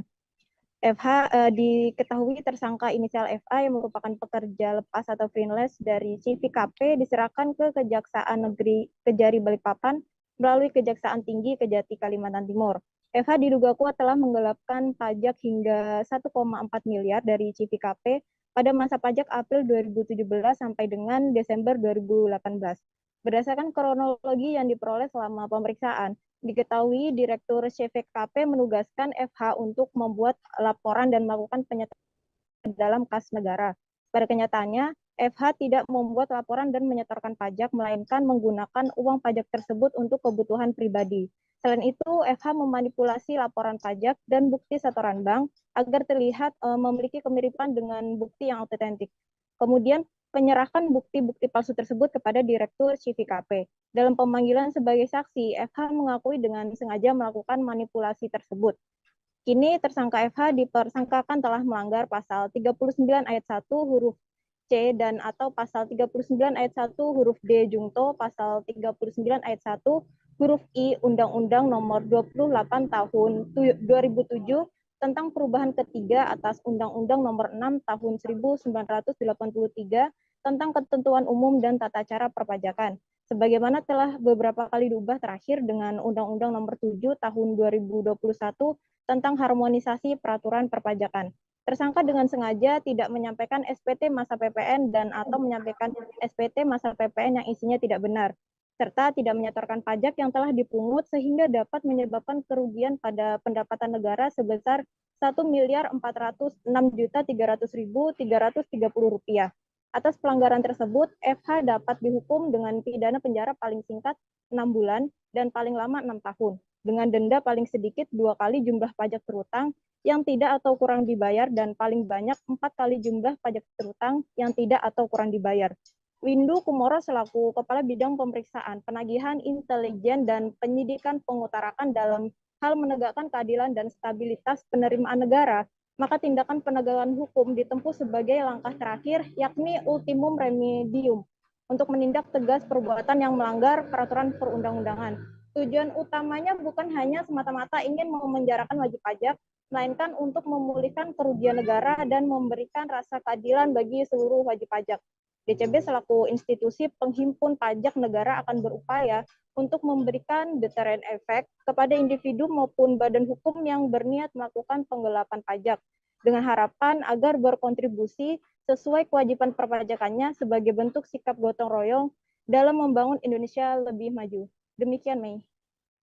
Terima kasih Ari Nindita atas laporan Anda. Selamat bertugas kembali. Kasus tewasnya satu keluarga di perumahan Citra Garden Extension Blok AC5 nomor 7 Kecamatan Kalideres, Jakarta Barat masih menyimpan tanda tanya besar. Sebelumnya tim gabungan kepolisian bersama laboratorium forensik melakukan olah TKP pada Minggu 13 November lalu. Dari olah TKP tersebut tampak beberapa buku dan kalender Cina ditemukan polisi. Penemuan tersebut mengundang pertanyaan publik terkait sekte atau kepercayaan yang dianutnya. Untuk informasi selengkapnya akan disampaikan langsung oleh wartawan Warta Kota, Nuriatul Hikmah yang kini sudah terhubung bersama kami. Silakan rekan Nuri. Ya, Mei dan juga pemirsa, betul sekali bahwasannya memang kasus tewasnya satu keluarga di perumahan Citra Garden Extension, Blok AC5 nomor 7, Kecamatan Kalideres, Jakarta Barat, ini masih menyimpan tanda tanya besar. Sebelumnya, tim gabungan kepolisian bersama laboratorium forensik atau tim Lab4 itu telah melakukan olah tempat kejadian perkara pada Minggu 13 November 2022 lalu. Nah, dari hasil TKP tersebut, nampak beberapa buku dan juga kalender Cina waktu itu ditemukan oleh polisi. Penemuan tersebut kemudian mengundang banyak pertanyaan publik terkait sekte atau kepercayaan yang dianutnya. Namun hal itu langsung ditampik oleh Kepala Unit ataupun Kanit Kriminal Umum Polres Metro Jakarta Barat, AKP Afrilendi, yang saat dihubungi pada Senin malam, di mana AKP Afril pada saat itu mengatakan bahwasannya tidak ada sekte-sekte dan memang ada ditemukan beberapa buku, namun memang bukan buku yang berisi tentang sekte-sekte. Namun meski begitu buku-buku tersebut pihaknya masih pelajari lebih lanjut. Kemudian juga selain buku, Afril juga mengecek beberapa hal ataupun temuan lain mengenai barang-barang yang ada di sekitar rumah tersebut, termasuk penemuan bedak bayi di kamar dan juga kapur barus. Bedak bayi yang ada di kamar itu memang ada, tapi tidak dicecerkan ke tubuh mayat. Begitu jelas Afril pada saat itu. Nah, kemudian untuk kapur barus sendiri memang ditemukan ada beberapa. Namun itu merupakan kapur barus biasa yang biasa ditempatkan di lemari seperti di rumah-rumah dan lain sebagainya. Kemudian juga Afril menyampaikan beberapa temuan barang masih dilakukan pengecekan di laboratorium dan hasilnya masih belum keluar. Lebih lanjut, juga beberapa benda lain seperti struk atau bon hutang, ponsel korban, serta temuan lilin itu belum terbukti memiliki korelasi terhadap penyebab kematian satu keluarga di Kalideres ini.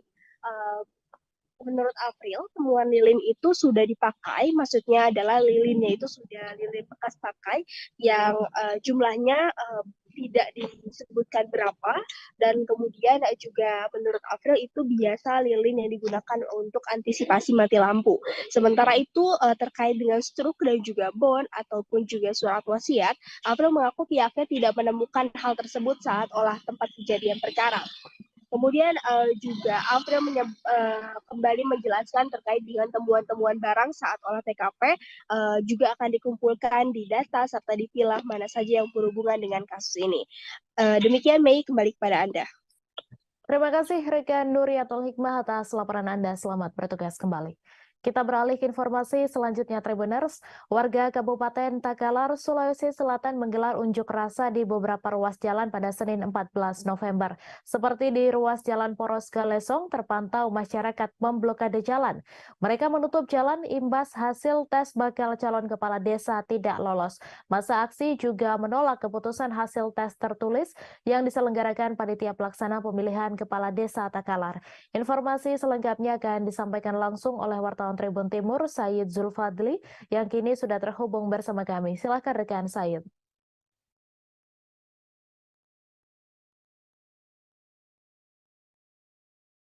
Terima kasih. Di mana aksi unjuk rasa yang dilakukan oleh sejumlah warga di beberapa titik di Kabupaten Takalar itu dipicu oleh hasil pengumuman seleksi Pilkades serentak yang akan digelar dalam waktu dekat ini, di mana hasil tes tertulis tersebut diperuntukkan kepada 19 desa yang diikuti dari calonnya itu ada 147 orang, di mana hasilnya beberapa bakal calon kepala desa ditetapkan tidak lulus tes tertulis oleh Panitia Pelaksana Pemilihan Kepala Desa di Kabupaten Takalar.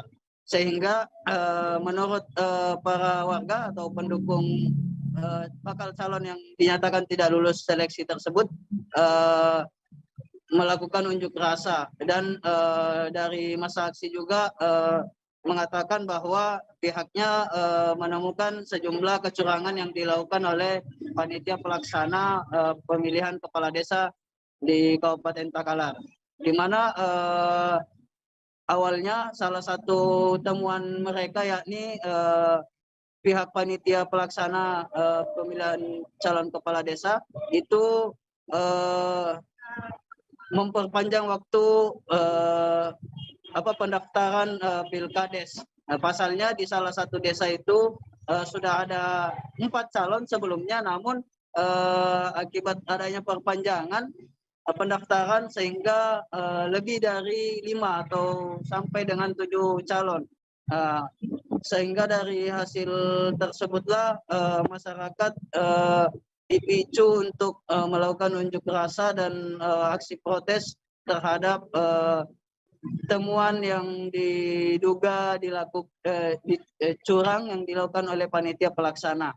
Dan selain di Poros Jalan Galesong, aksi unjuk rasa yang telah berlangsung selama 4 hari hingga terhitung sejak hari Sabtu kemarin hingga hari ini itu juga terjadi aksi unjuk rasa di Jalan Trans Sulawesi antara di Poros Takalar menuju Kabupaten Jeneponto dan di kantor DPRD Kabupaten Takalar, di mana pengunjuk rasa juga demikian menolak atau menuntut agar Pilkades yang akan digelar itu ditunda karena banyaknya kecurangan, karena warga atau pendukung para calon yang gagal tes ini menduga banyaknya kecurangan atau kesimpangan yang dilakukan oleh Panitia Pelaksana Pemilihan Calon Kepala Desa, sehingga kemarin itu DPRD setelah di demo telah melayangkan surat rekomendasi kepada pihak panitia pelaksana pemilihan kepala desa untuk menunda pilkades yang akan digelar di Kabupaten Takalar. Demikian. Baik, terima kasih rekan Said atas laporan Anda. Selamat bertugas kembali. Satreskrim Polres Aceh Besar mengungkap peredaran puluhan kosmetik tanpa izin di wilayah hukum Polresta Banda Aceh pada Senin 15 November.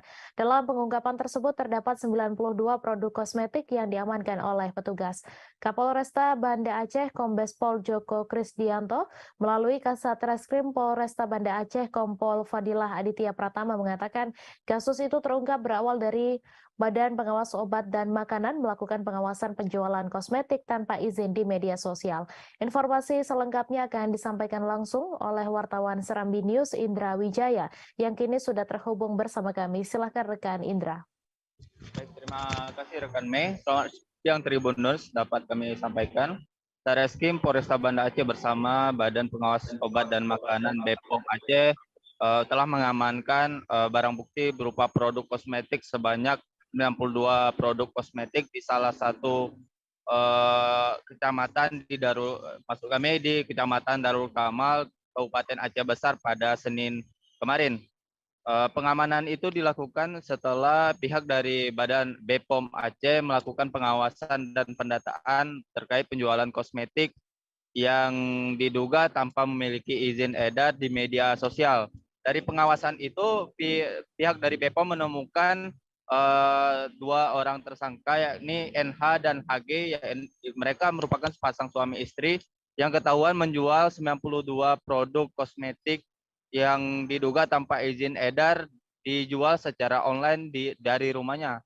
Setidaknya saat ini pihak kepolisian sudah mengamankan 92 produk kosmetik dengan dua orang tersangka yakni NH dan HG. Nah, sementara untuk HG sendiri saat ini dilakukan penahanan oleh pihak kepolisian dan istrinya NH tidak dilakukan penahanan lantaran ia masih memiliki bayi balita. Nah, menurut keterangan yang kami terima dari Kasatreskrim Polres Aceh Besar, Kompol Aditya Fadilah Aditya Pratama mengatakan dari 92 produk itu 23 diantaranya sudah dilakukan uji sampel di BPOM Aceh. Nah, dari 23 uji sampel itu ditemukan 15 diantaranya itu mengandung bahan berbahaya seperti kandungan merkuri, asam retinoat, dan hidrokinon. Sementara 13 produk itu sudah terbukti mengandung kandungan merkuri. Saat ini sendiri pihak kepolisian masih terus melakukan pengembangan dan penyidikan terkait kemana saja produk-produk itu dijual dan kemana saja apakah produk itu ada yang diracik sendiri atau tidak. Selain itu, berdasarkan penelusuran yang dilakukan oleh pihak kepolisian, bahwa diketahui produk yang ditemukan tanpa izin edar itu dibeli pelaku dari akun media sosial yakni Shopee yang dengan toko yang beralamat di Sumatera Utara, Medan. Nah, saat ini sendiri pihak kepolisian sudah melakukan penyitaan terhadap barang kosmetik ilegal tersebut. Akibat perbuatannya, HG dan NH terancam kurungan 15 tahun penjara dengan denda paling besar itu 1,5 miliar rupiah. Demikian rekan Mei. Halo rekan Mei.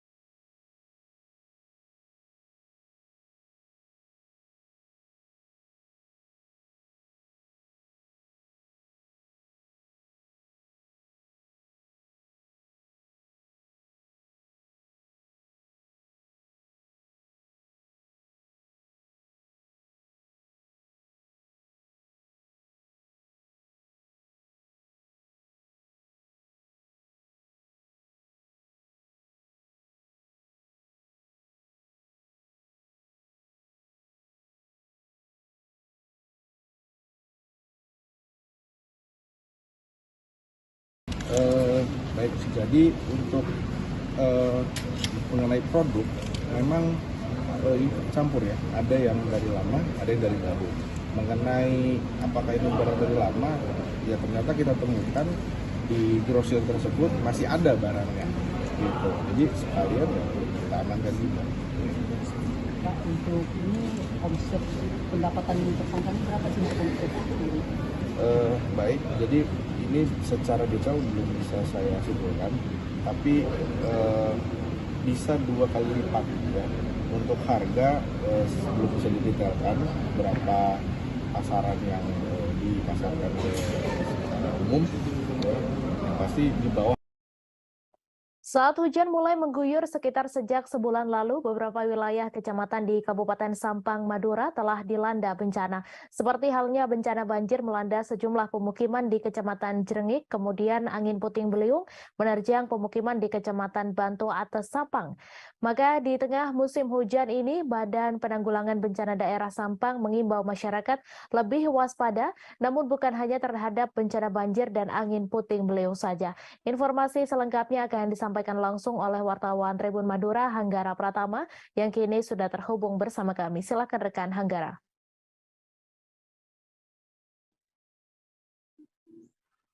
Baik, terima kasih rekan Mei. Jadi memang dengan kondisi cuaca yang saat ini, pemerintah Kabupaten Sampang melalui Badan Penanggulangan Bencana Daerah mewanti-wanti agar masyarakat lebih ekstra waspada terhadap bencana alam karena tidak dapat diprediksi kedatangannya. Namun BPBD Sampang menghimbau kewaspadaan bukan hanya terhadap bencana banjir dan angin puting beliung saja, melainkan juga lebih waspada terhadap bencana tanah longsor. Karena berdasarkan keterangan Kasih Kedaruratan dan Logistik BPBD Sampang, Muhammad Imam, bencana tanah longsor masuk ke 3 jenis bencana yang berpotensi terjadi di Kota Bahari berdasarkan pemetaan Badan Meteorologi, Klimatologi, dan Geofisika BMKG Surabaya. Bahkan semua kecamatan, sebanyak 14 kecamatan di Kabupaten Sampang berpotensi terjadi longsor. Tapi untuk wilayah kecamatan yang masih kategori tinggi, ada 4 kecamatan, diantaranya Kecamatan Karangpenang, Kecamatan Tambelangan, Kecamatan Kedungdung, dan Kecamatan Robetal. Kemudian pemetaan yang dilakukan BPBD Sampang ini ditentukan berdasarkan pengalaman penanganan pada tahun sebelumnya, di mana 4 kecamatan tadi sering dilanda bencana tanah longsor. Sementara untuk penanganan yang dilakukan Pemkab Sampang sejauh ini terus melakukan upaya antisipasi kepada warga di 4 wilayah kecamatan itu melalui sosialisasi termasuk di lingkungan sekolah. Tujuannya agar masyarakat setempat selalu waspada atau sadar bencana sehingga dapat melakukan penanganan gawat darurat sebelum petugas kebencanaan tiba di lokasi. Demikian rekan Mei. Terima kasih rekan Hanggara Pratama atas laporan Anda. Selamat bertugas kembali. Kasus pencurian motor terjadi di perumahan Gria Pakistaji Asri, Kelurahan Pakistaji Wonoasih, Kota Probolinggo. Dalam sehari, sebanyak 3 unit motor milik seorang warga di wilayah itu, Fatur Rozi Raib, digondol maling. Seperti yang diceritakan ibu dari salah seorang korban, Aning Apriastuti, yang mengalami peristiwa pencurian motor pada Minggu 13 November. Ia menyebut pelaku bisa merangsek ke garasi dengan cara merusak gembok gerbang. Gembok gerbang yang telah rusak juga dibawa oleh para pelaku.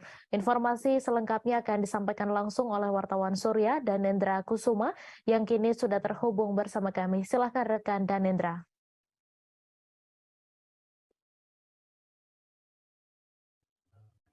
Baik rekan Mei, peristiwa pencurian motor terjadi pada Minggu sekira pukul 1. Sebanyak 3 motor milik warga Gria Pakistaji Asri, Raib digondol maling. Kala itu pemilik maupun keluarga yang tinggal di rumah tersebut sedang tertidur lelap. Peristiwa pencurian ini baru diketahui pada pukul 4:30 saat pemilik tengah melakukan aktivitas. Ia melihat garasi maupun pintu rumah sudah terbuka dan juga 3 motor yang terparkir di dalam garasi juga raib. Pemilik mencurigai bila pelaku ini tergolong spesialis karena saat menjalankan aksinya para pelaku ini cukup rapi, tidak ada suara saat proses merusak gembok maupun saat proses merusak rumah kunci dengan kunci T, rumah kunci motor maksud saya. Saat ini pemilik motor sudah melaporkan kejadian ini ke polisi dan polisi sudah datang ke TKP untuk melakukan olah TKP dan meminta keterangan korban. Saat ini kasus pencurian 3 motor ini sedang diselidiki oleh pihak kepolisian. Begitu, Mei. Baik, terima kasih rekan Danendra atas laporan Anda. Selamat bertugas kembali. Pasangan suami istri bernama Randa dan Leni sudah ditetapkan tersangka atas dugaan kasus pencurian. Warga Dusun Kelekak Usang, Desa Perawas, Kecamatan Tanjung Pandan, Kabupaten Belitung tersebut dilaporkan melakukan pencurian di 2 lokasi berbeda. Di antaranya rumah yang beralamat di Perumahan Garden City, Desa Dukong, dan rumah kosong di Desa Buluh Tumbang. Informasi selengkapnya akan disampaikan langsung oleh wartawan Pos Belitung, Dede Suhendar, yang kini sudah terhubung bersama kami. Silakan rekan Dede. Ya, baik Mei dan Tribuners, semenjak ditetapkan sebagai tersangka 2 pasangan suami istri yang diketahui bernama Randa dan Leni terus diperiksa oleh penyidik Satreskrim Polres Belitung. Berdasarkan hasil pemeriksaan sementara ini, terdapat 2 laporan kepolisian yang menjadi lokasi kejadian atas kasus pencurian tersebut. Untuk TKP yang pertama itu sebuah rumah yang terletak di Perumahan Garden City di Desa Dukong, Kecamatan Tanjung Pandan, Kabupaten Belitung. Sedangkan untuk TKP yang kedua itu sebuah rumah kosong yang terletak di Desa Buluh Tumbang, Kecamatan Tanjung Pandan, Kabupaten Belitung. Berdasarkan keterangan dari Kasubsi Penmas Humas Polres Belitung, Ibda Belipinem menjelaskan sebenarnya untuk lokasi pencurian ini memang sekitar 5-8 titik. Namun untuk korban lainnya memilih tidak melaporkan kejadian tersebut kepada pihak kepolisian, tetapi mereka hanya mengambil barang bukti yang sudah diamankan di Polres Belitung. Ia menjelaskan untuk motif pasangan suami istri ini melakukan pencurian di beberapa lokasi itu dengan alasan ekonomi untuk memenuhi kebutuhan hidup mereka sehari-hari. Sedangkan untuk deretan barang bukti yang sudah dijual itu memang baru beberapa jenis saja, terutama untuk barang-barang yang memang cepat laku dijual, seperti mesin air dan beberapa jenis besi-besi bekas. Kemudian kedua pasangan suami istri ini saat ini akan diancam dengan hukuman sesuai dengan pasal 363 ayat 1, ke-4, ke-5, dan ke-3 jungto pasal 64 KUH pidana dengan ancaman 7 tahun penjara. Maksud kami sebelumnya untuk lokasi TKP yang pertama di Perumahan Garden City itu terjadi pada tanggal 1 Oktober dengan barang bukti cukup banyak, mulai dari peralatan rumah tangga hingga barang-barang elektronik. Namun untuk TKP yang kedua itu pelaku hanya berhasil mengambil 1 unit genset karena memang TKP kedua ini merupakan rumah kosong. Untuk sementara ini kedua tersangka masih ditahan di Mapolres Belitung dan menunggu untuk proses hukum selanjutnya. Demikian, Mei. Terima kasih rekan Dede atas laporan Anda, dan Tribuners, wartawan kami juga telah menghimpun wawancara dengan Kasubsi Penmas Humas Polres Belitung. Berikut tayangannya untuk Anda. Kronologi kejadian LP1 pada hari Sabtu tanggal 01 Oktober 2022 sekira pukul 17 WIB, korban kembali dari kediaman kakak kandungnya Maringka Yadi menuju kediamannya di Perumahan Garden City, Desa Dukong, Kecamatan Tanjung Pandan, Kabupaten Belitung. Kemudian korban masuk rumahnya dan melihat bahwa jendela kamar belakang rumah sudah dalam keadaan terbuka dan menemukan bahwa kasur kamar dan lemari baju sudah dalam keadaan berantakan. Kemudian korban mengecek lagi ke bagian dapur dan menemukan perabotan rumah tangga sudah hilang. Atas kejadian tersebut, korban melaporkan ke SPKT Polres Belitung untuk ditindaklanjuti. Salah satu rumah di Desa Sungai Ketapi RT 3 Kecamatan Paringin Kabupaten Balangan menjadi viral saat pemiliknya yakni Ardiansyah mengunggah bagian dalam rumah ke akun TikTok dan akun Instagram serta YouTube miliknya pada beberapa waktu lalu. Ardiansyah yang juga merupakan selebgram di Balangan sekaligus seleb TikTok dengan pengikut mencapai puluhan ribu tersebut sukses menggait penontonnya pada bagian isi rumahnya yang dihuni sang ayah. Bangunan rumahnya tidak banyak berbeda dibanding rumah pada umumnya. Namun yang menjadi keunikan tersendiri ialah adanya pohon nangka yang tertanam di tanah berada pada bagian ruang tamu rumah tersebut. Informasi selengkapnya akan disampaikan langsung oleh wartawan Banjarmasin Pos, Isti Rohayanti yang kini sudah terhubung bersama kami. Silakan rekan Isti.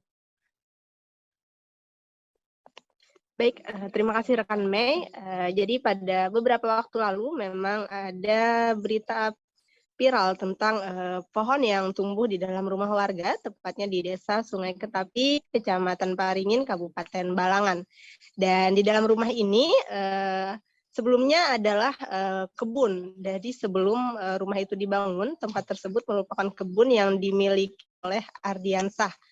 Dan Ardiansyah ini adalah salah satu selebgram yang ada di Kabupaten Balangan. Nah, untuk beberapa pohon yang ada di dalam rumah, jadi ada beberapa pohon di dalam rumah, salah satunya itu ada pohon nangka, tepat di bagian ruang tamu, lalu ada juga pohon di bagian kamar, di kamar utama, ada pohon cempedak, lalu ada pohon di kamar lainnya juga, pohon hambawang. Dan setiap musimnya, pohon ini akan selalu berbuah, dan juga ada kalanya pohonnya matang dan berguguran di rumah. Meski begitu, untuk buah-buah yang ada di dalam rumah ini, buah-buah di pohon yang ada dalam rumah ini, selalu dimanfaatkan untuk dimakan atau dibagikan ke warga setempat. Karena memang buahnya masih normal, dalam artian masih dalam keadaan manis dan tidak ada masalah walaupun pohonnya berada di dalam rumah. Dan salah satu keunikan dari rumah ini, meski belum selesai dibangun, sang ayah dari Ardiansyah memilih untuk tetap menyayangi pohon-pohon tersebut hingga nanti pohonnya tidak menghasilkan buah lagi.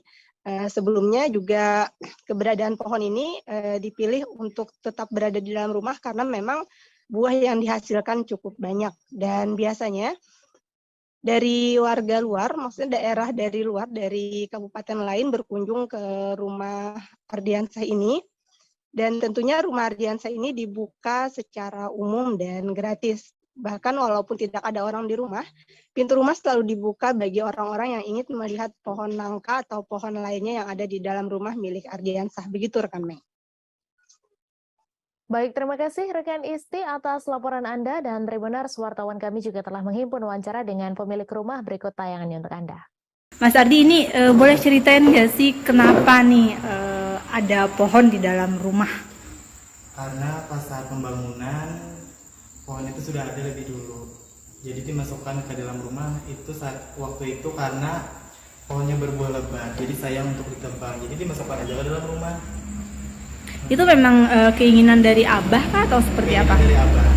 Dari sudah dipikirkan dari yang apakah ini mengganggu yang apa ya? Apakah ini bisa merusak bangunan? Itu sudah diantisipasi. Sudah diantisipasi dengan cara pembangunannya diperkuat. Nasib remaja berinisial DA berusia 15 tahun sungguh nahas. Remaja asal Desa Repaking, Kecamatan Wonosamudro itu tewas tenggelam di Kedung Sungai Kidang yang merupakan anak Sungai Serang pada Senin 14 November. Saat itu korban bersama salah satu teman sekolahnya sedang istirahat sekolah bermain di sekitar bibir sungai. Saat asik bermain, korban kemudian terpeleset tanah yang cukup licin lalu tercebur ke sungai. Informasi selengkapnya akan disampaikan langsung oleh wartawan Tribun Solo, Triwidodo yang kini sudah terhubung bersama kami. Silakan rekan Tri.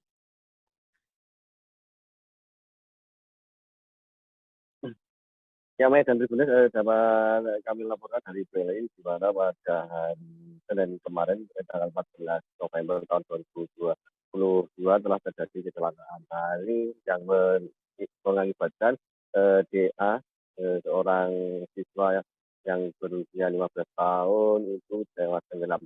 Peristiwa itu terjadi di wilayah Desa Repaking, Kecamatan Wonosamudro, Kabupaten Piri, Jawa Tengah. Informasi yang dihimpun dari lokasi, saat itu DA dan seorang temannya sekira pukul 10:15 waktu Indonesia Barat lagi istirahat sekolah.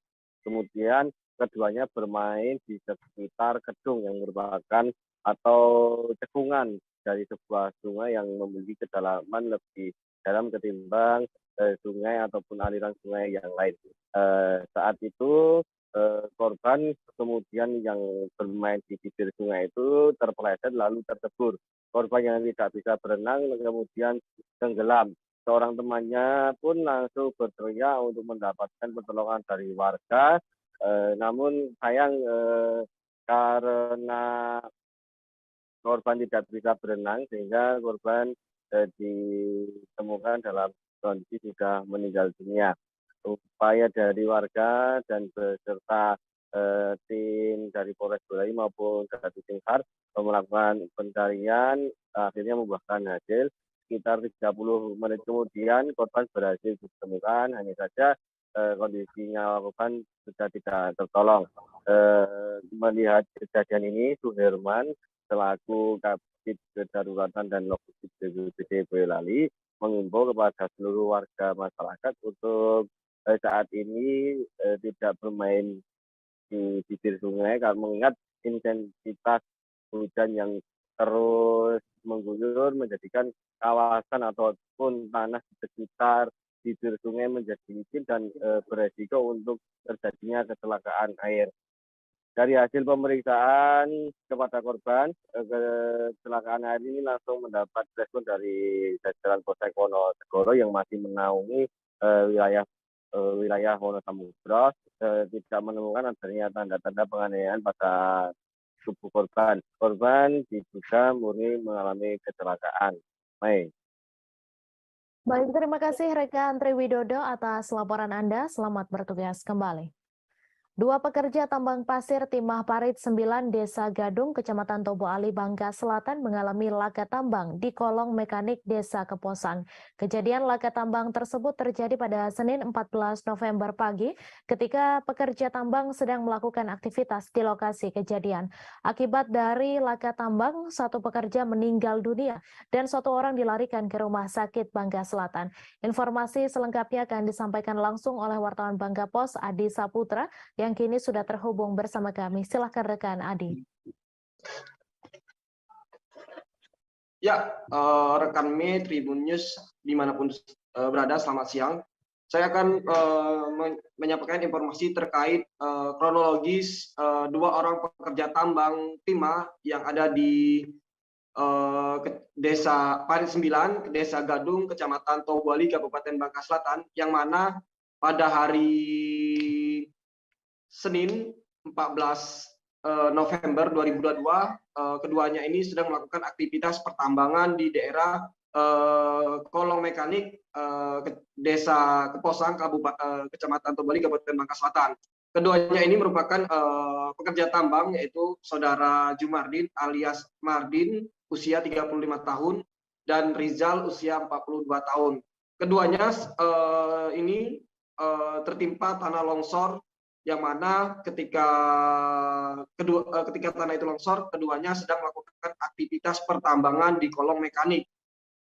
Dari keterangan saksi, salah satu saksi yang menyaksikan kejadian ketika kedua orang ini tertimbun tanah longsor di lokasi, Saudara Wandi menyebutkan bahwa ketika tanah longsor, keduanya sedang berada untuk mengeringkan air dan mencoba untuk naik ke atas, namun keduanya tidak sempat menyelamatkan diri.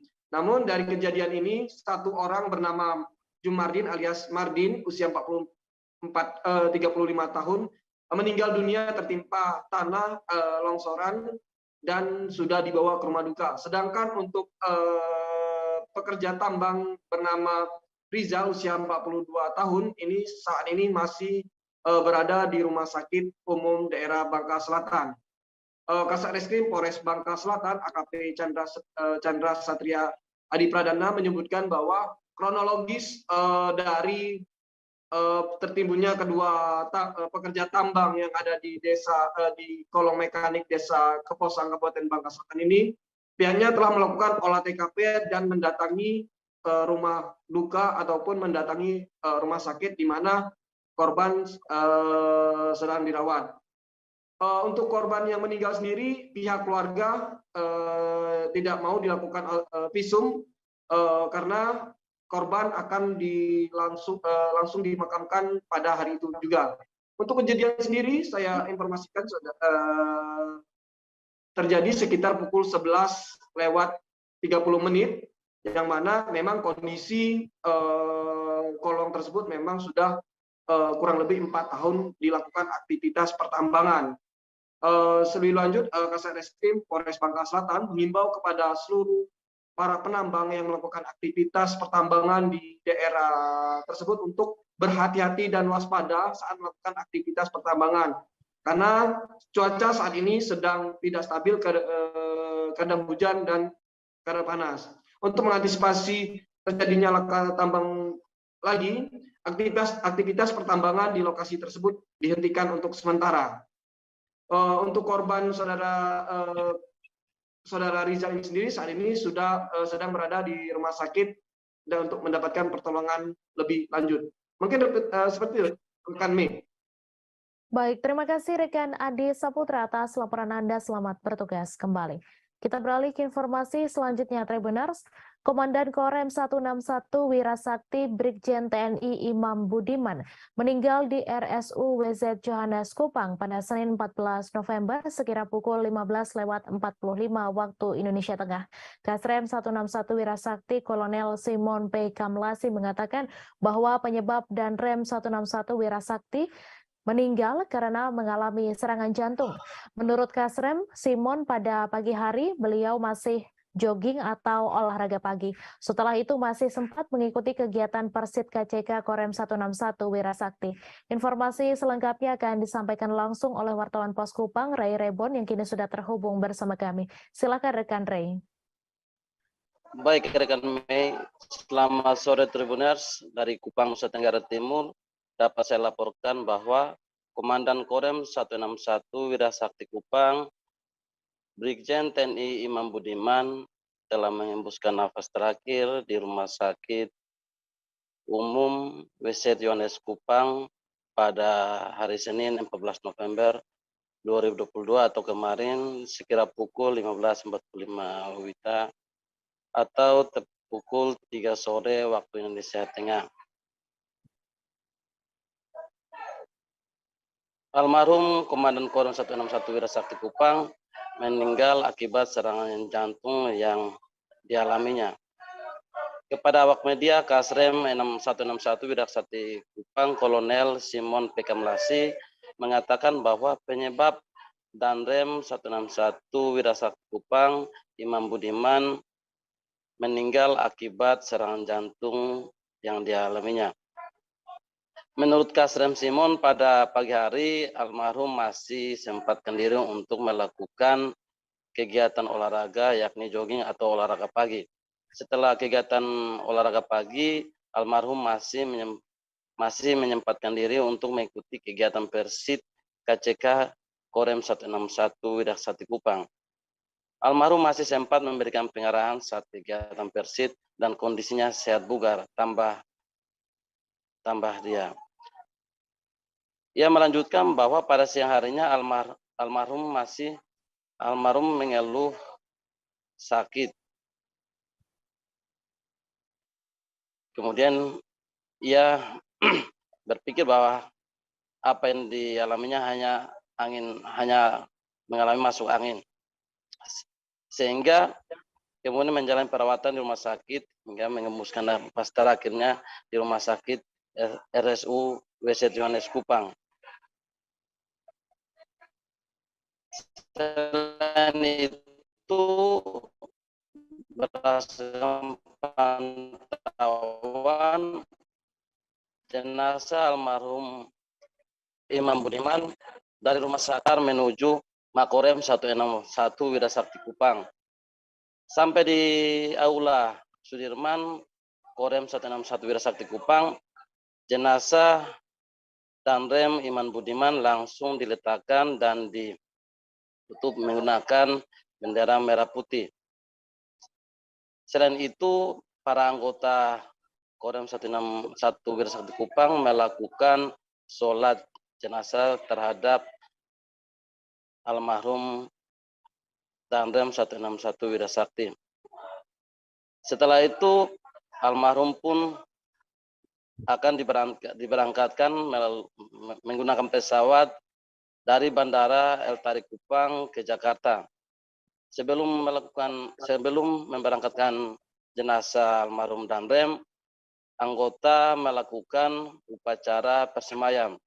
Sekira pukul 23 WITA, jenazah almarhum langsung dibawa ke Bandara El Tarik Kupang untuk dikirim menggunakan pesawat yang sudah disiapkan oleh anggota TNI Korem 161 Wirasakti Kupang. Demikian rekan Mei. Baik, terima kasih rekan Ray atas laporan Anda. Selamat bertugas kembali.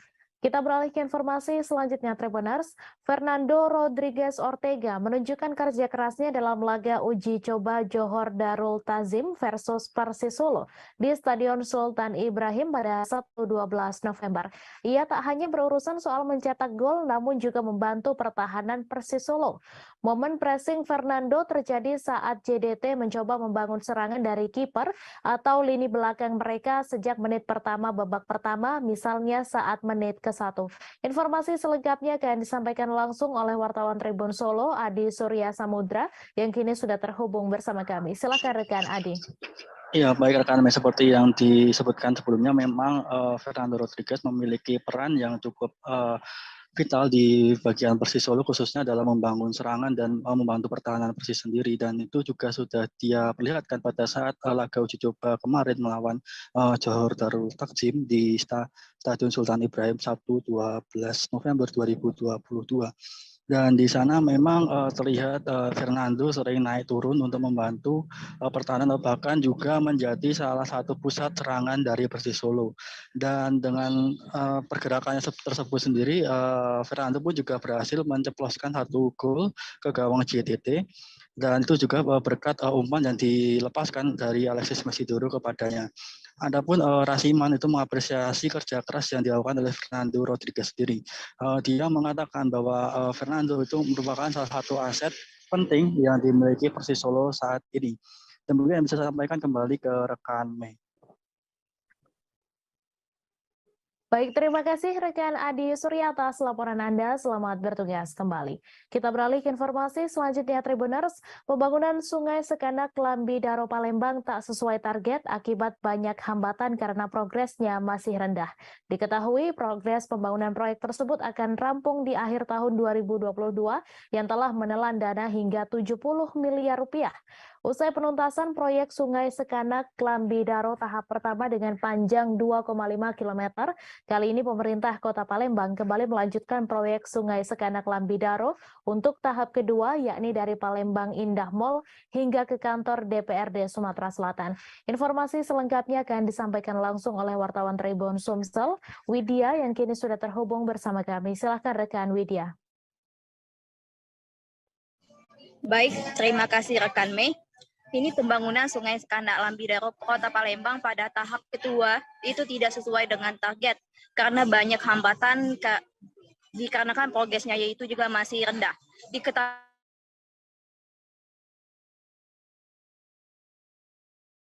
bahwasannya progres Sekanak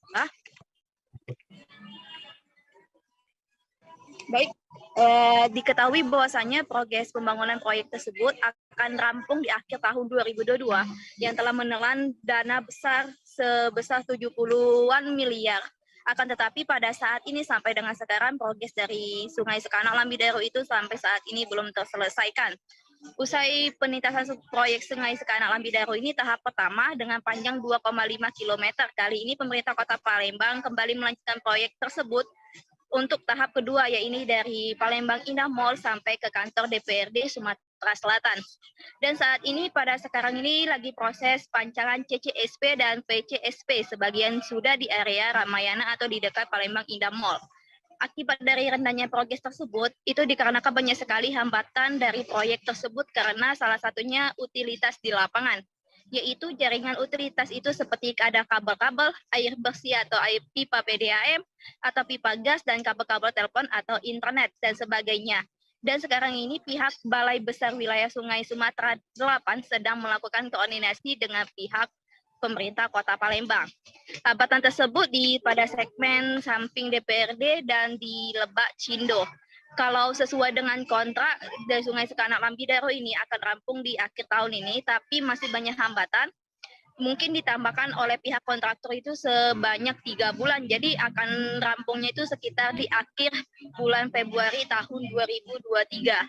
Hal tersebut telah disampaikan juga secara langsung oleh Wali Kota Palembang, Haji Harnojoyo, saat meninjau langsung lokasi Sungai Sekanak Lambidaro di Radial Palembang belakang Hotel Satika Kota Palembang. Baik rekan Mei, inilah laporan yang bisa dapat saya sampaikan. Terima kasih rekan Widya atas laporan Anda. Selamat bertugas kembali. Balai Pelaksana Jalan Nasional Kaltara mengungkapkan alasan perbaikan jalan poros Berau Bulungan. Perbaikan jalan dilakukan untuk memastikan keamanan dan kenyamanan pengendara. Sebelum diperbaiki, kondisi jalan menyulitkan pengendara karena tingkat kemiringan dan kelandaian di sejumlah titik jalan melebihi standar dari Kementerian PUPR. Informasi selengkapnya akan disampaikan langsung oleh wartawan Tribun Kaltara, Ilhami Faudi, yang kini sudah terhubung bersama kami. Silakan rekan Faudi.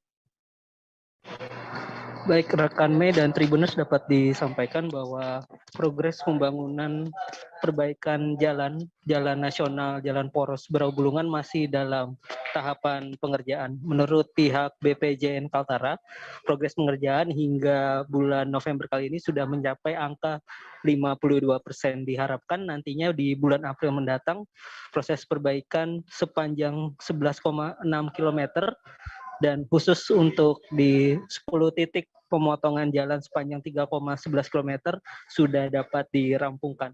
Menurut PPK 11 Satker PJN Kaltara, Meza Kruhulesin, perbaikan proses jalan karena sebelumnya kondisi jalan di Jalan Poros Berau Bulungan ini belum memenuhi standar dari Kementerian PUPR. Mengingat ada beberapa titik yang tingkat kecuraman dan kelandaiannya ini melebihi ambang batas dari standar yang ditetapkan oleh Kementerian PUPR. Dengan adanya perbaikan jalan ini dengan metode geometrik atau pemangkasan badan jalan menjadi lebih landai dan sesuai, sehingga diharapkan nantinya para pengendara jalan dapat lebih aman dan nyaman dalam berkendara. Menurut pihak BPJN Kaltara sendiri, selama proses perbaikan jalan, pihaknya memastikan arus lalu lintas dan distribusi logistik dan juga mobilitas orang dan barang dipastikan tetap berjalan. Menurutnya tidak pernah ada proses penutupan jalan sehingga mengganggu kelancaran arus mobilitas dan juga distribusi logistik. Menurutnya pihaknya juga sudah menyiapkan sejumlah alat berat di sejumlah titik pengerjaan sehingga nantinya dapat membantu apabila diperlukan saat kondisi cuaca di lokasi proyek perbaikan tersebut tengah turun hujan. Namun sampai saat ini pihaknya memastikan distribusi logistik seperti truk muatan barang dan juga truk tangki BBM masih bisa melewati jalan poros tersebut. Demikian rekan Mei laporan yang dapat disampaikan. Terima kasih rekan Faudi atas laporan Anda. Dan Tribuners, wartawan kami juga telah menghimpun wawancara dengan PPK 11 Satker PJN Kaltara. Berikut tayangannya untuk Anda. Rencana progres. Sudah 52% Pak ya? 52%. Kalau melihat kondisi pengerjaan jalan yang sekarang ini Pak, masih ada titik-titik berat yang akan diselesaikan? Iya, perlu disampaikan bahwa tujuan pembangunan jalan, peningkatan jalan ini ada untuk preservasi ini ada dua. Yang pertama kita perbaikan geometrik, yang kedua kita melakukan peningkatan terhadap kondisi jalan existing yang sudah rusak. Jadi yang pertama perbaikan geometrik itu adalah karena ada lokasi-lokasi tertentu sekitar 10 lokasi yang kondisi existingnya itu kelandaiannya tidak memenuhi di atas 12% standar geometri kita di Kementerian PUPR. Iya, selama ini kan kenyamanan dan keamanan melewati jalan existing dengan kelandaian yang lebih dari 12% itu tidak aman dan tidak nyaman bagi pengendara. Sehingga sesuai dengan program kami itu dilakukan perbaikan geometrik. Jadi ada 10 titik perbaikan geometrik dengan total panjang 3,11 km. Memiliki keterbatasan tak membuat Sobirin menyerah berjuang untuk hidup. Penyandang disabilitas asal pelosok Klaten Kediri ini tetap melakoni keseharian tanpa putus asa. Ia yang divonis lumpuh akibat kecelakaan yang dialami pada 2012 silam tak menyerah untuk bertahan hidup dari hasil keringatnya sendiri. Sobirin mencoba membuat kerajinan dari bahan bambu yang kini bernilai jutaan rupiah. Informasi selengkapnya akan disampaikan langsung oleh wartawan Tribun Jatim, Lutfi Husnika yang kini sudah terhubung bersama kami. Silakan rekan Lutfi. Baik, terima kasih rekan Mei. Tribuners, Sobirin merupakan seorang pria 38 tahun asal Kecamatan Pelosok Klaten, Kabupaten Kediri yang divonis lumpuh akibat kecelakaan yang dialaminya pada tahun 2012. Sobirin kemudian menjalani kehidupan sebagai penyandang disabilitas dan harus menggunakan alat bantu gerak untuk mobilitas sehari-harinya. Namun, di tengah keterbatasan yang ia miliki, Sobirin terus berusaha untuk bertahan hidup dan memperoleh pendapatan dari hasil keringatnya sendiri. Kini Sobirin menjadi seorang pengrajin miniatur kapal yang terbuat dari bambu dan mampu menghasilkan jutaan rupiah setiap bulannya.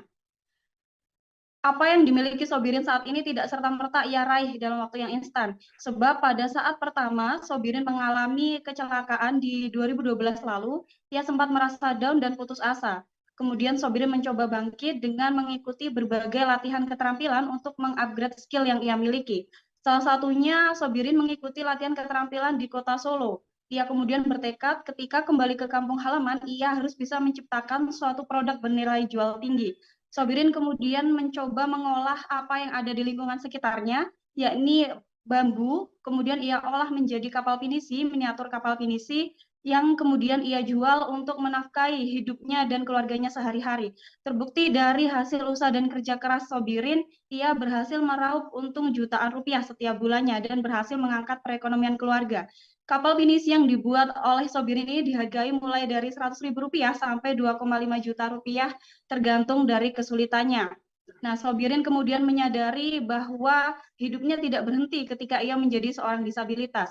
Sobirin kemudian terus membagikan ilmu yang ia miliki dengan memberikan pelatihan-pelatihan keterampilan kepada masyarakat sekitar dan siapapun yang mau untuk bergerak dan terus melanjutkan hidup. Saat ini Sobirin menjadi seorang pengrajin sukses di kawasan tempat tinggalnya, yakni di Kabupaten Kediri, dan menginspirasi banyak orang.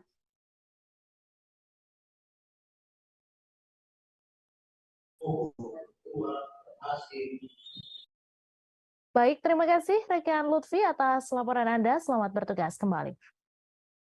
Tim film dengan pesan toleransi beragama dan edukasi kearifan Indonesia berjudul Uti Dengkeke mengunjungi Tribun Manado pada Senin 14 November. Kunjungan mereka kali ini untuk menghadiri podcast Tribun Manado. Adapun tim film yang hadir yaitu produser eksekutif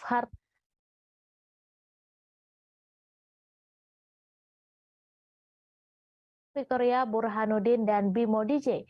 Kedatangan mereka disambut langsung pemimpin perusahaan Tribun Manado, Riyadianto Tunandi.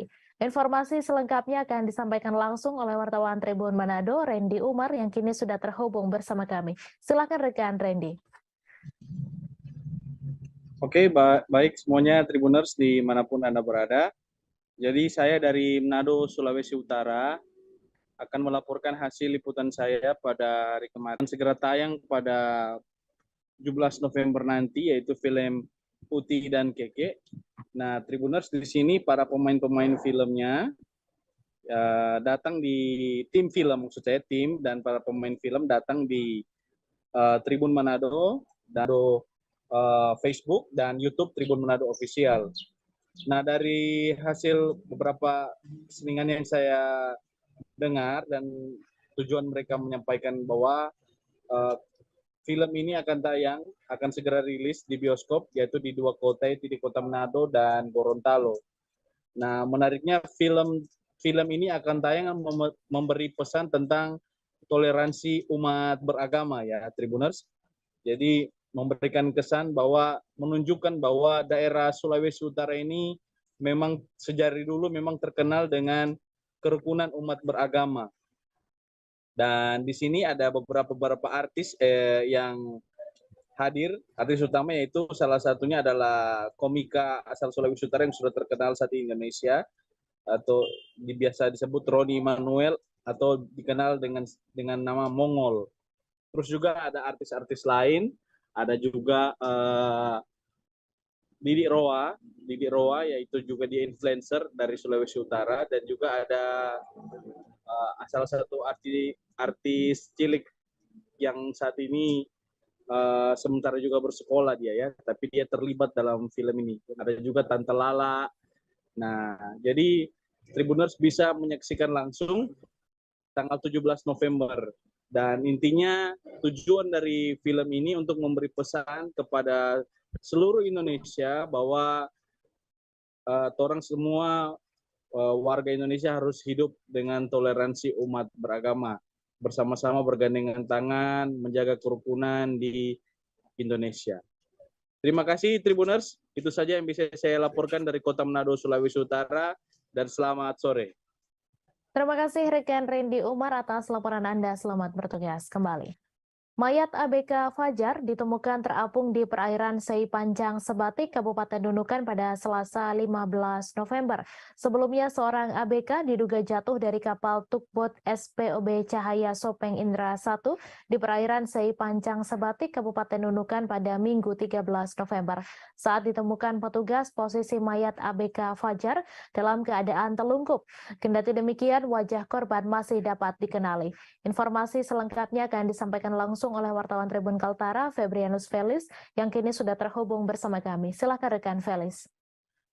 Baik, kami dan Tribuners dapat saya laporkan bahwa mayat ABK bernama Fajar, usia 25 tahun, ditemukan terapung di perairan Sungai Panjang Sebatik, Kabupaten Nunukan, Kalimantan Utara pada Selasa hari ini, pukul 8:45 waktu Indonesia Tengah.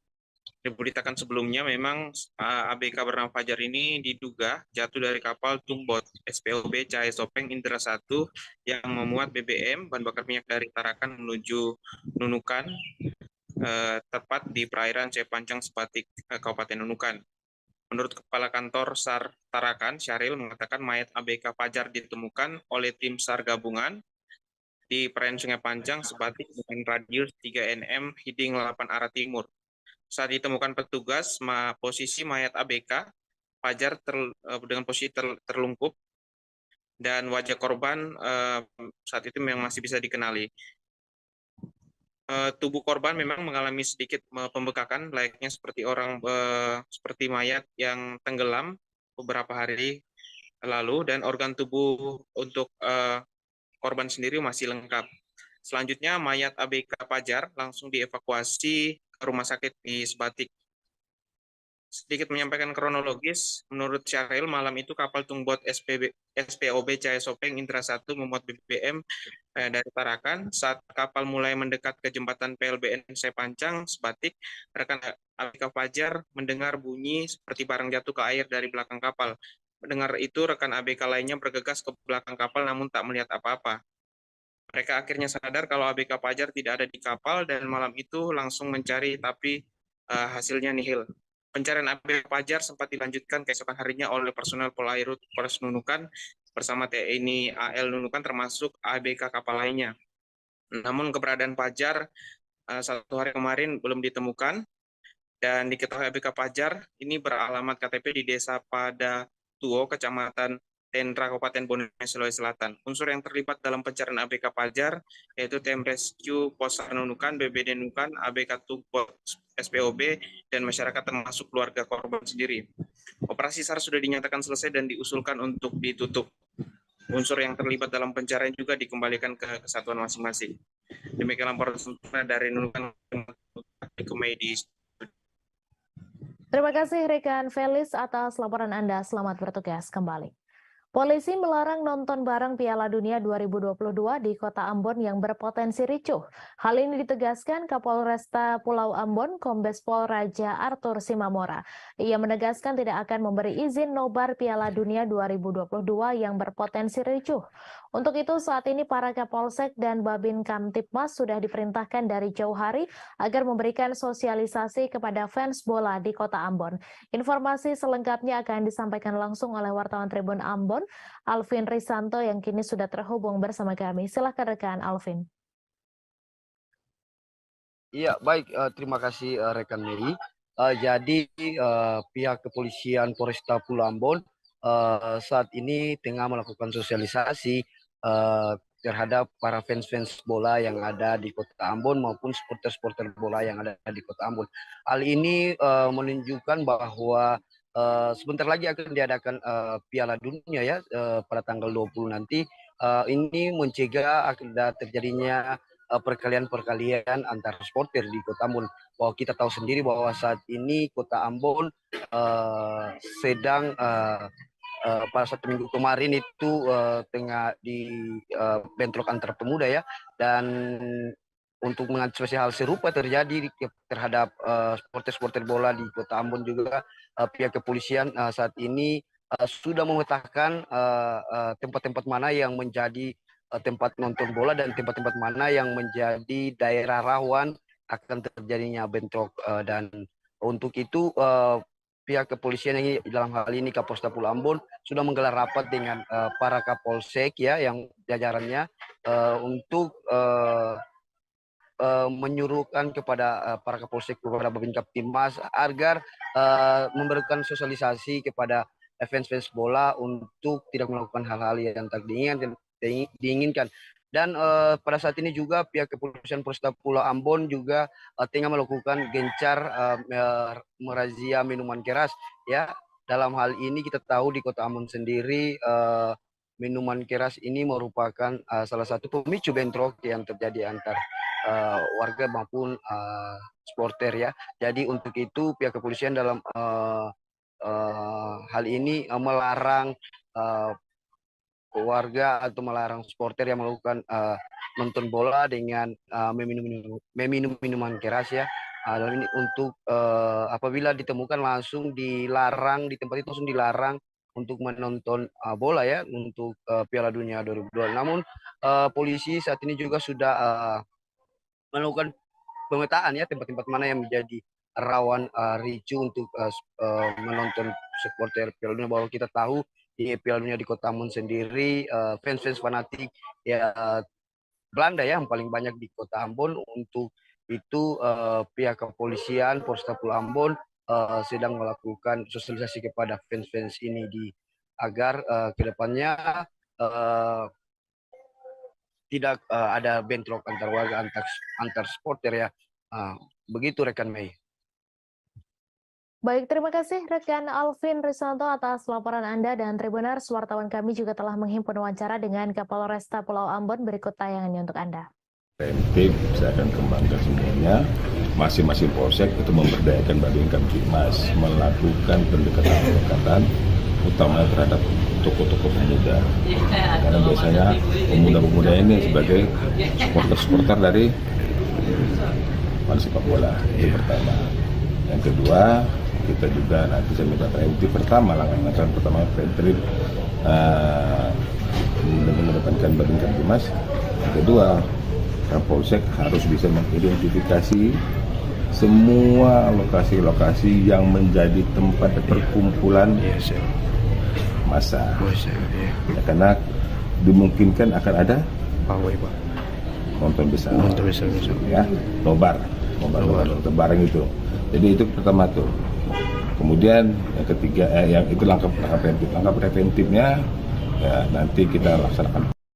Anak korban yang tewas akibat ditembak polisi di bagian leher hingga tembus menangis meminta tolong ke Kapolri dan Presiden untuk mengusut tuntas penembakan tersebut. Diketahui penembakan terjadi di Gang Mafo lingkungan 14 Pekan Labuan, Kecamatan Medan Labuan, Kota Medan pada Senin 14 November. Diduga oknum polisi Polres Pelabuhan Belawan melakukan penembakan kepada seorang warga hingga tewas di Pekan Labuan. Informasi selengkapnya akan disampaikan langsung oleh wartawan Tribun Medan, Aprianto, yang kini sudah terhubung bersama kami. Silakan rekan Apri. Ya, terima kasih Mei. Selamat siang Tribuners. Anak korban dari kasus penembakan yang dilakukan oleh polisi hingga tewas dan posisi lehernya tembus akibat timah panas yang ditembakkan anggota polisi. Yoni, anak korban, kemarin sore saat Tribun Medan temui, sempat menangis histeris sambil memegang baju yang digunakan adiknya saat menggendong almarhum ayahnya yang bersimbah darah akibat tembakan polisi tepat di bagian leher hingga tembus. Dia meminta tolong kepada Kapolri dan Bapak Presiden untuk mengusut tuntas atas kasus dan terpisah dari abang korban yang menjadi korban tersebut. Abdullah mengatakan pada saat kejadian itu sekitar pukul 9.30 WIB, dia sempat menyaksikan kedatangan 3 oknum polisi dengan berpakaian rapi, berbaju putih, datang ke kediamannya di Jalan Mako, lingkungan 14, Kelurahan Pekan Labuan, Medan Labuan, Kecamatan Medan. Ketiga polisi itu saat itu langsung mendatangi korban yang bernama Iwan alias Nasib, yang saat itu sedang duduk di depan rumahnya, yang baru saja selesai mandi. Dari keterangan Hasbullah, polisi itu sempat cekcok dengan korban dan sempat melakukan mempiting di bagian leher si korban. Terdengar satu tembakan sehingga dia berlari ke arah keributan itu dan menyebutkan, "Kalian bunuh adik saya." Saat dia sampai di dekat polisi pun lantas berlari meninggalkan lokasi, dan juga ada beberapa remaja daerah situ tiga oknum polisi. Namun polisi berhasil kabur setelah sampai di mobilnya yang diparkirkan di bahu jalan Yos Sudarso, sehingga mereka berhasil kabur ke arah Belawan. Dari keterangan Hasbullah, salah satu oknum polisi yang melakukan penembakan tersebut, ia mengenalinya, dengan oknum tersebut sering datang ke kediaman si korban. Tersebut yang Rudi Simamora yang bertugas di Satres Narkoba Polres Pelabuhan Belawan. Dan untuk korban saat ini baru saja dilakukan oleh pihak dan tadi pagi Kapolres Pelabuhan Belawan telah menyambangi untuk melayat ke rumah duka, dan keluarga pun menerima Pelabuhan Belawan yang baik.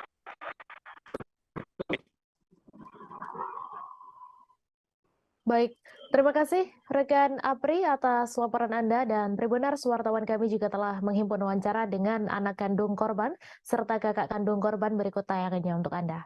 Coba ceritakan bagaimana kejadian yang menewaskan Bapak ini. Tolong Pak Kapolri, Pak Jokowi. Ayah saya tewas ditembak polisi. Tewas saya Pak. Polisi sekarang anarkis sekali Pak. Tak tahu sebab apa ya Pak. Sampai jebol leher saya Pak, ditembak Pak. Tolong bantu kami Pak Kapolri, Pak Jokowi. Kapan kejadiannya itu, Dek? Jam 10 tadi pagi Pak. Jam 10 tadi pagi. Yang nembak siapa, Dek? Nggak tahu Pak. Fotonya ada saya, nggak tahu saya Pak. Namanya nggak polisi tahu? Pak, namanya saya nggak tahu Pak. Polisi mana, Dek? Polisi Pelabuhan Belawan Pak, Polres Pak. Ada berapa orang tadi Bang? 3 orang Pak, 3 orang. Ini yang baju Bang pegang baju apa? Baju ayah saya Pak. Baju adik ponakan ini, baju adik dia ini, adiknya. Nah, ini baju ayahnya. Nah, ini baju apa saya Pak? Adik saya yang gendong ayah saya nih Pak. Baju merah itu baju apa, Pak? Baju ayah saya, ini baju ayah saya, ini baju adik apa saya Pak? Adik saya Pak, gendong ayah saya tadi lah Pak. Sampai jebol lehernya Pak, ditembak. Mati di tempat atau gimana, Dek? Mati di rumah sakit Pak. Mati di rumah sakit. Mati di rumah. Tim penyidik Pegawai Negeri Sipil Kantor Wilayah Direktorat Jenderal Pajak Kalimantan Timur dan Utara melalui tim Korwas Ditreskrimsus Polda Kalimantan Timur melakukan penyerahan tanggung jawab tersangka dan barang bukti pada tahap 2 terkait kasus dugaan tindak pidana di bidang perpajakan kepada Kejaksaan Negeri Balikpapan melalui Kejaksaan Tinggi Kalimantan Timur pada Senin 14 November. Tersangka berinisial FH yang merupakan pekerja lepas dari CVKP diserahkan ke Kejaksaan Negeri Balikpapan sebagai bentuk tindak lanjut penyelesaian penyalahgunaan pajak yang telah menimbulkan kerugian negara. Informasi selengkapnya akan disampaikan langsung oleh wartawan Tribun Kaltim Ari Nindita yang kini sudah terhubung bersama kami. Silakan rekan Ari. Baik, terima kasih Mei dan Tribuners dimanapun Anda berada.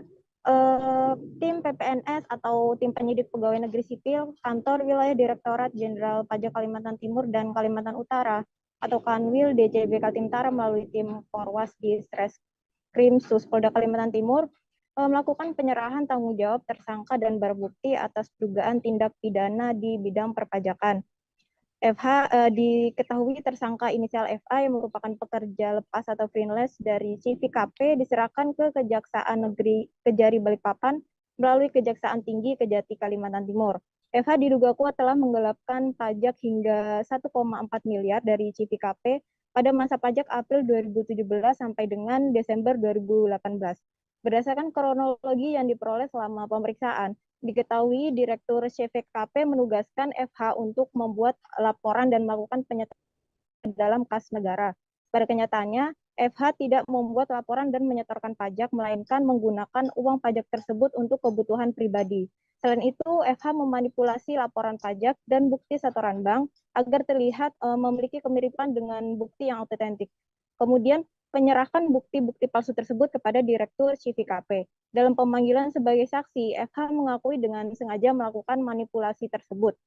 Kini tersangka FH dipersangkakan telah melanggar pasal 39 ayat 1 huruf C dan atau pasal 39 ayat 1 huruf D jungto, pasal 39 ayat 1 huruf I Undang-Undang Nomor 28 Tahun 2007 tentang perubahan ketiga atas Undang-Undang Nomor 6 Tahun 1983 tentang ketentuan umum dan tata cara perpajakan, sebagaimana telah beberapa kali diubah terakhir dengan Undang-Undang Nomor 7 Tahun 2021 tentang harmonisasi peraturan perpajakan. Tersangka dengan sengaja tidak menyampaikan SPT masa PPN dan atau menyampaikan SPT masa PPN yang isinya tidak benar, serta tidak menyetorkan pajak yang telah dipungut sehingga dapat menyebabkan kerugian pada pendapatan negara sebesar Rp1.406.300.330. Atas pelanggaran tersebut, FH dapat dihukum dengan pidana penjara paling singkat 6 bulan dan paling lama 6 tahun, dengan denda paling sedikit 2 kali jumlah pajak terutang yang tidak atau kurang dibayar dan paling banyak 4 kali jumlah pajak terutang yang tidak atau kurang dibayar. Windu Kumoro selaku Kepala Bidang Pemeriksaan, Penagihan Intelijen dan Penyidikan pengutarakan dalam hal menegakkan keadilan dan stabilitas penerimaan negara, maka tindakan penegakan hukum ditempuh sebagai langkah terakhir, yakni ultimum remedium, untuk menindak tegas perbuatan yang melanggar peraturan perundang-undangan. Tujuan utamanya bukan hanya semata-mata ingin memenjarakan wajib pajak, melainkan untuk memulihkan kerugian negara dan memberikan rasa keadilan bagi seluruh wajib pajak. DCB selaku institusi penghimpun pajak negara akan berupaya untuk memberikan deterrent effect kepada individu maupun badan hukum yang berniat melakukan penggelapan pajak, dengan harapan agar berkontribusi sesuai kewajiban perpajakannya sebagai bentuk sikap gotong royong dalam membangun Indonesia lebih maju. Demikian, Mei. Terima kasih Ari Nindita atas laporan Anda. Selamat bertugas kembali. Kasus tewasnya satu keluarga di perumahan Citra Garden Extension Blok AC5 nomor 7 Kecamatan Kalideres, Jakarta Barat masih menyimpan tanda tanya besar. Sebelumnya tim gabungan kepolisian bersama laboratorium forensik melakukan olah TKP pada Minggu 13 November lalu. Dari olah TKP tersebut tampak beberapa buku dan kalender Cina ditemukan polisi. Penemuan tersebut mengundang pertanyaan publik terkait sekte atau kepercayaan yang dianutnya. Untuk informasi selengkapnya akan disampaikan langsung oleh wartawan Warta Kota, Nuriatul Hikmah yang kini sudah terhubung bersama kami. Silakan rekan Nuri. Ya, Mei dan juga pemirsa, betul sekali bahwasannya memang kasus tewasnya satu keluarga di perumahan Citra Garden Extension, Blok AC5 nomor 7, Kecamatan Kalideres, Jakarta Barat, ini masih menyimpan tanda tanya besar. Sebelumnya, tim gabungan kepolisian bersama laboratorium forensik atau tim Lab4 itu telah melakukan olah tempat kejadian perkara pada Minggu 13 November 2022 lalu. Nah, dari hasil TKP tersebut, nampak beberapa buku dan juga kalender Cina waktu itu ditemukan oleh polisi. Penemuan tersebut kemudian mengundang banyak pertanyaan publik terkait sekte atau kepercayaan yang dianutnya. Namun hal itu langsung ditampik oleh Kepala Unit ataupun Kanit Kriminal Umum Polres Metro Jakarta Barat, AKP Afrilendi, yang saat dihubungi pada Senin malam, di mana AKP Afril pada saat itu mengatakan bahwasannya tidak ada sekte-sekte dan memang ada ditemukan beberapa buku, namun memang bukan buku yang berisi tentang sekte-sekte. Namun meski begitu buku-buku tersebut pihaknya masih pelajari lebih lanjut. Kemudian juga selain buku, Afril juga mengecek beberapa hal ataupun temuan lain mengenai barang-barang yang ada di sekitar rumah tersebut, termasuk penemuan bedak bayi di kamar dan juga kapur barus. Bedak bayi yang ada di kamar itu memang ada, tapi tidak dicecerkan ke tubuh mayat. Begitu jelas Afril pada saat itu. Nah, kemudian untuk kapur barus sendiri memang ditemukan ada beberapa. Namun itu merupakan kapur barus biasa yang biasa ditempatkan di lemari seperti di rumah-rumah dan lain sebagainya.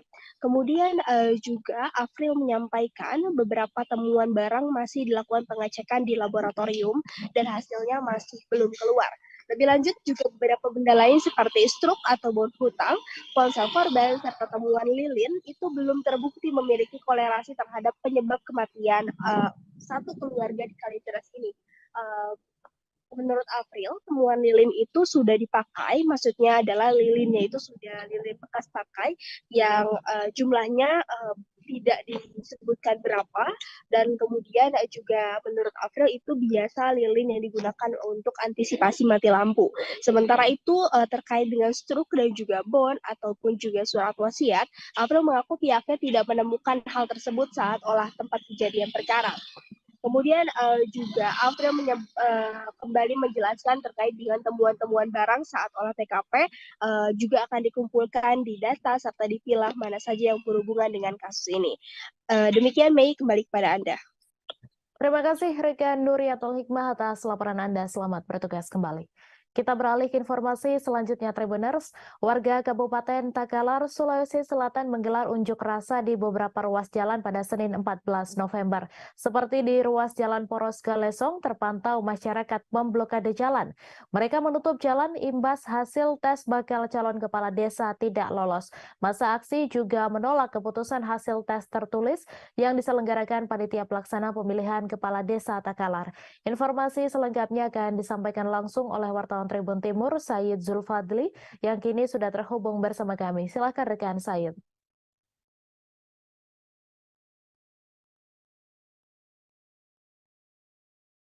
Terima kasih. Di mana aksi unjuk rasa yang dilakukan oleh sejumlah warga di beberapa titik di Kabupaten Takalar itu dipicu oleh hasil pengumuman seleksi Pilkades serentak yang akan digelar dalam waktu dekat ini, di mana hasil tes tertulis tersebut diperuntukkan kepada 19 desa yang diikuti dari calonnya itu ada 147 orang, di mana hasilnya beberapa bakal calon kepala desa ditetapkan tidak lulus tes tertulis oleh Panitia Pelaksana Pemilihan Kepala Desa di Kabupaten Takalar.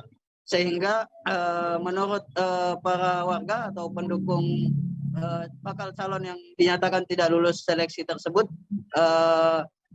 melakukan unjuk rasa, dan dari masa aksi juga mengatakan bahwa pihaknya menemukan sejumlah kecurangan yang dilakukan oleh Panitia Pelaksana Pemilihan Kepala Desa di Kabupaten Takalar, di mana awalnya salah satu temuan mereka yakni pihak Panitia Pelaksana Pemilihan Calon Kepala Desa itu memperpanjang waktu pendaftaran Pilkades. Pasalnya di salah satu desa itu sudah ada 4 calon sebelumnya, namun akibat adanya perpanjangan pendaftaran sehingga lebih dari 5 atau sampai dengan 7 calon. Sehingga dari hasil tersebutlah masyarakat dipicu untuk melakukan unjuk rasa dan aksi protes terhadap temuan yang diduga curang yang dilakukan oleh Panitia Pelaksana. Dan selain di Poros Jalan Galesong, aksi unjuk rasa yang telah berlangsung selama 4 hari hingga terhitung sejak hari Sabtu kemarin hingga hari ini itu juga terjadi aksi unjuk rasa di Jalan Trans Sulawesi antara di Poros Takalar menuju Kabupaten Jeneponto dan di kantor DPRD Kabupaten Takalar, di mana pengunjuk rasa juga demikian menolak atau menuntut agar pilkades yang akan digelar itu ditunda karena banyaknya kecurangan karena warga atau pendukung para calon yang gagal tes ini menduga banyaknya kecurangan atau kesimpangan yang dilakukan oleh panitia pelaksana pemilihan calon kepala desa, sehingga kemarin itu DPRD setelah di demo telah melayangkan surat rekomendasi kepada pihak panitia pelaksana pemilihan kepala desa untuk menunda pilkades yang akan digelar di Kabupaten Takalar. Demikian. Baik, terima kasih rekan Said atas laporan Anda. Selamat bertugas kembali. Satreskrim Polres Aceh Besar mengungkap peredaran puluhan kosmetik tanpa izin di wilayah hukum Polresta Banda Aceh pada Senin 15 November. Dalam pengungkapan tersebut terdapat 92 produk kosmetik yang diamankan oleh petugas. Kapolresta Banda Aceh Kombes Pol Joko Krisdianto melalui Kasatreskrim Polresta Banda Aceh Kompol Fadilah Aditya Pratama mengatakan kasus itu terungkap berawal dari Badan Pengawas Obat dan Makanan melakukan pengawasan penjualan kosmetik tanpa izin di media sosial. Informasi selengkapnya akan disampaikan langsung oleh wartawan Serambi News Indra Wijaya yang kini sudah terhubung bersama kami. Silakan rekan Indra. Baik, terima kasih rekan Mei. Selamat siang Tribuners, dapat kami sampaikan. Satreskrim Polresta Banda Aceh bersama Badan Pengawas Obat dan Makanan BPOM Aceh telah mengamankan barang bukti berupa produk kosmetik sebanyak 92 produk kosmetik di salah satu kecamatan di Kecamatan Darul Kamal, Kabupaten Aceh Besar pada Senin kemarin. Pengamanan itu dilakukan setelah pihak dari Badan BPOM Aceh melakukan pengawasan dan pendataan terkait penjualan kosmetik yang diduga tanpa memiliki izin edar di media sosial. Dari pengawasan itu, pihak dari BPOM menemukan dua orang tersangka yakni NH dan HG. Mereka merupakan sepasang suami istri yang ketahuan menjual 92 produk kosmetik yang diduga tanpa izin edar dijual secara online dari rumahnya.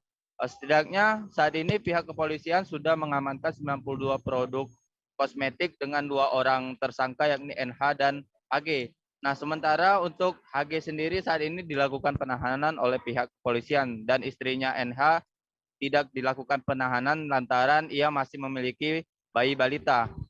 Nah, menurut keterangan yang kami terima dari Kasatreskrim Polres Aceh Besar, Kompol Aditya Fadilah Aditya Pratama mengatakan dari 92 produk itu 23 diantaranya sudah dilakukan uji sampel di BPOM Aceh. Nah, dari 23 uji sampel itu ditemukan 15 diantaranya itu mengandung bahan berbahaya seperti kandungan merkuri, asam retinoat, dan hidrokinon. Sementara 13 produk itu sudah terbukti mengandung kandungan merkuri. Saat ini sendiri pihak kepolisian masih terus melakukan pengembangan dan penyidikan terkait kemana saja produk-produk itu dijual dan kemana saja apakah produk itu ada yang diracik sendiri atau tidak. Selain itu, berdasarkan penelusuran yang dilakukan oleh pihak kepolisian, bahwa diketahui produk yang ditemukan tanpa izin edar itu dibeli pelaku pelaku dari akun media sosial yakni Shopee yang dengan toko yang beralamat di Sumatera Utara, Medan. Nah, saat ini sendiri pihak kepolisian sudah melakukan penyitaan terhadap barang kosmetik ilegal tersebut. Akibat perbuatannya, HG dan NH terancam kurungan 15 tahun penjara dengan denda paling besar itu 1,5 miliar rupiah. Demikian rekan Mei. Halo rekan Mei.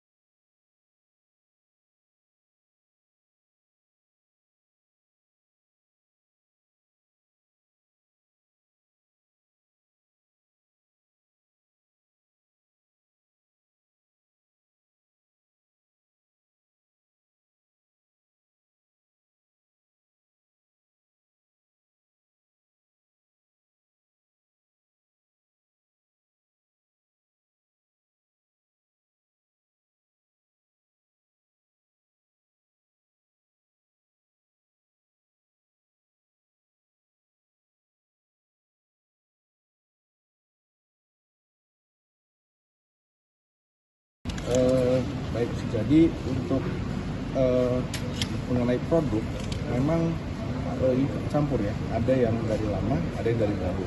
Mengenai apakah itu barang dari lama, ya ternyata kita temukan di grosir tersebut masih ada barangnya, gitu. Jadi sekalian ya kita amankan juga. Pak, untuk ini omset pendapatan tersangka ini berapa sih untuk baik, jadi ini secara detail belum bisa saya simpulkan, tapi bisa 2 kali lipat ya. Untuk harga belum bisa didetailkan berapa pasaran yang dipasarkan secara umum, ya, pasti di bawah. Saat hujan mulai mengguyur sekitar sejak sebulan lalu, beberapa wilayah kecamatan di Kabupaten Sampang, Madura telah dilanda bencana. Seperti halnya bencana banjir melanda sejumlah pemukiman di Kecamatan Jrengik, kemudian angin puting beliung menerjang pemukiman di Kecamatan Banto Atas Sampang. Maka di tengah musim hujan ini, Badan Penanggulangan Bencana Daerah Sampang mengimbau masyarakat lebih waspada, namun bukan hanya terhadap bencana banjir dan angin puting beliung saja. Informasi selengkapnya akan disampaikan langsung oleh wartawan Tribun Madura, Hanggara Pratama, yang kini sudah terhubung bersama kami. Silakan rekan Hanggara.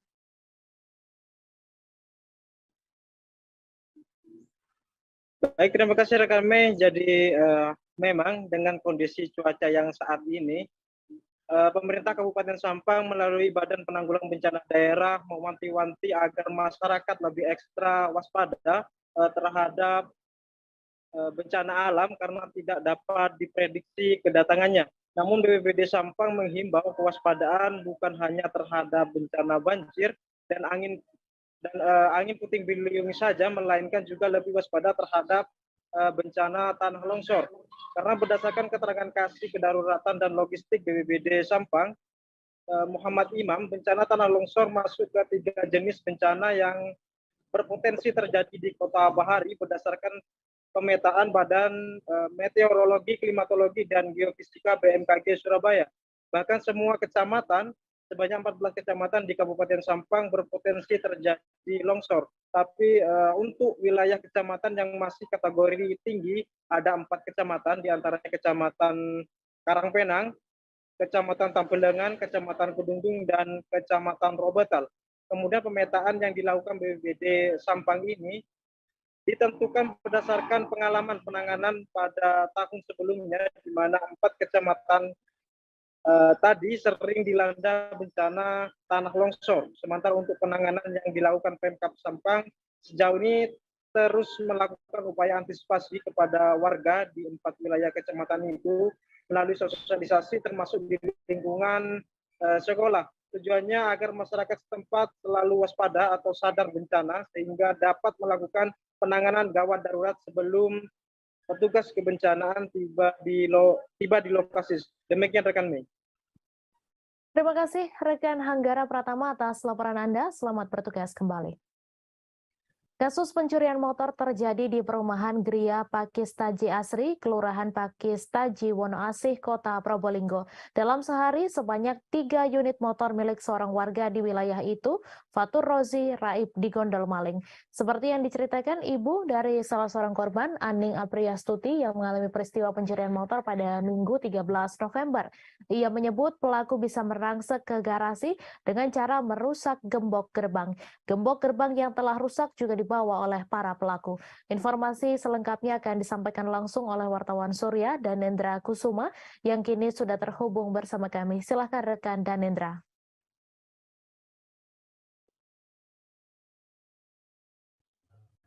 Baik rekan Mei, peristiwa pencurian motor terjadi pada Minggu sekira pukul 1. Sebanyak 3 motor milik warga Gria Pakistaji Asri, Raib digondol maling. Kala itu pemilik maupun keluarga yang tinggal di rumah tersebut sedang tertidur lelap. Peristiwa pencurian ini baru diketahui pada pukul 4:30 saat pemilik tengah melakukan aktivitas. Ia melihat garasi maupun pintu rumah sudah terbuka dan juga 3 motor yang terparkir di dalam garasi juga raib.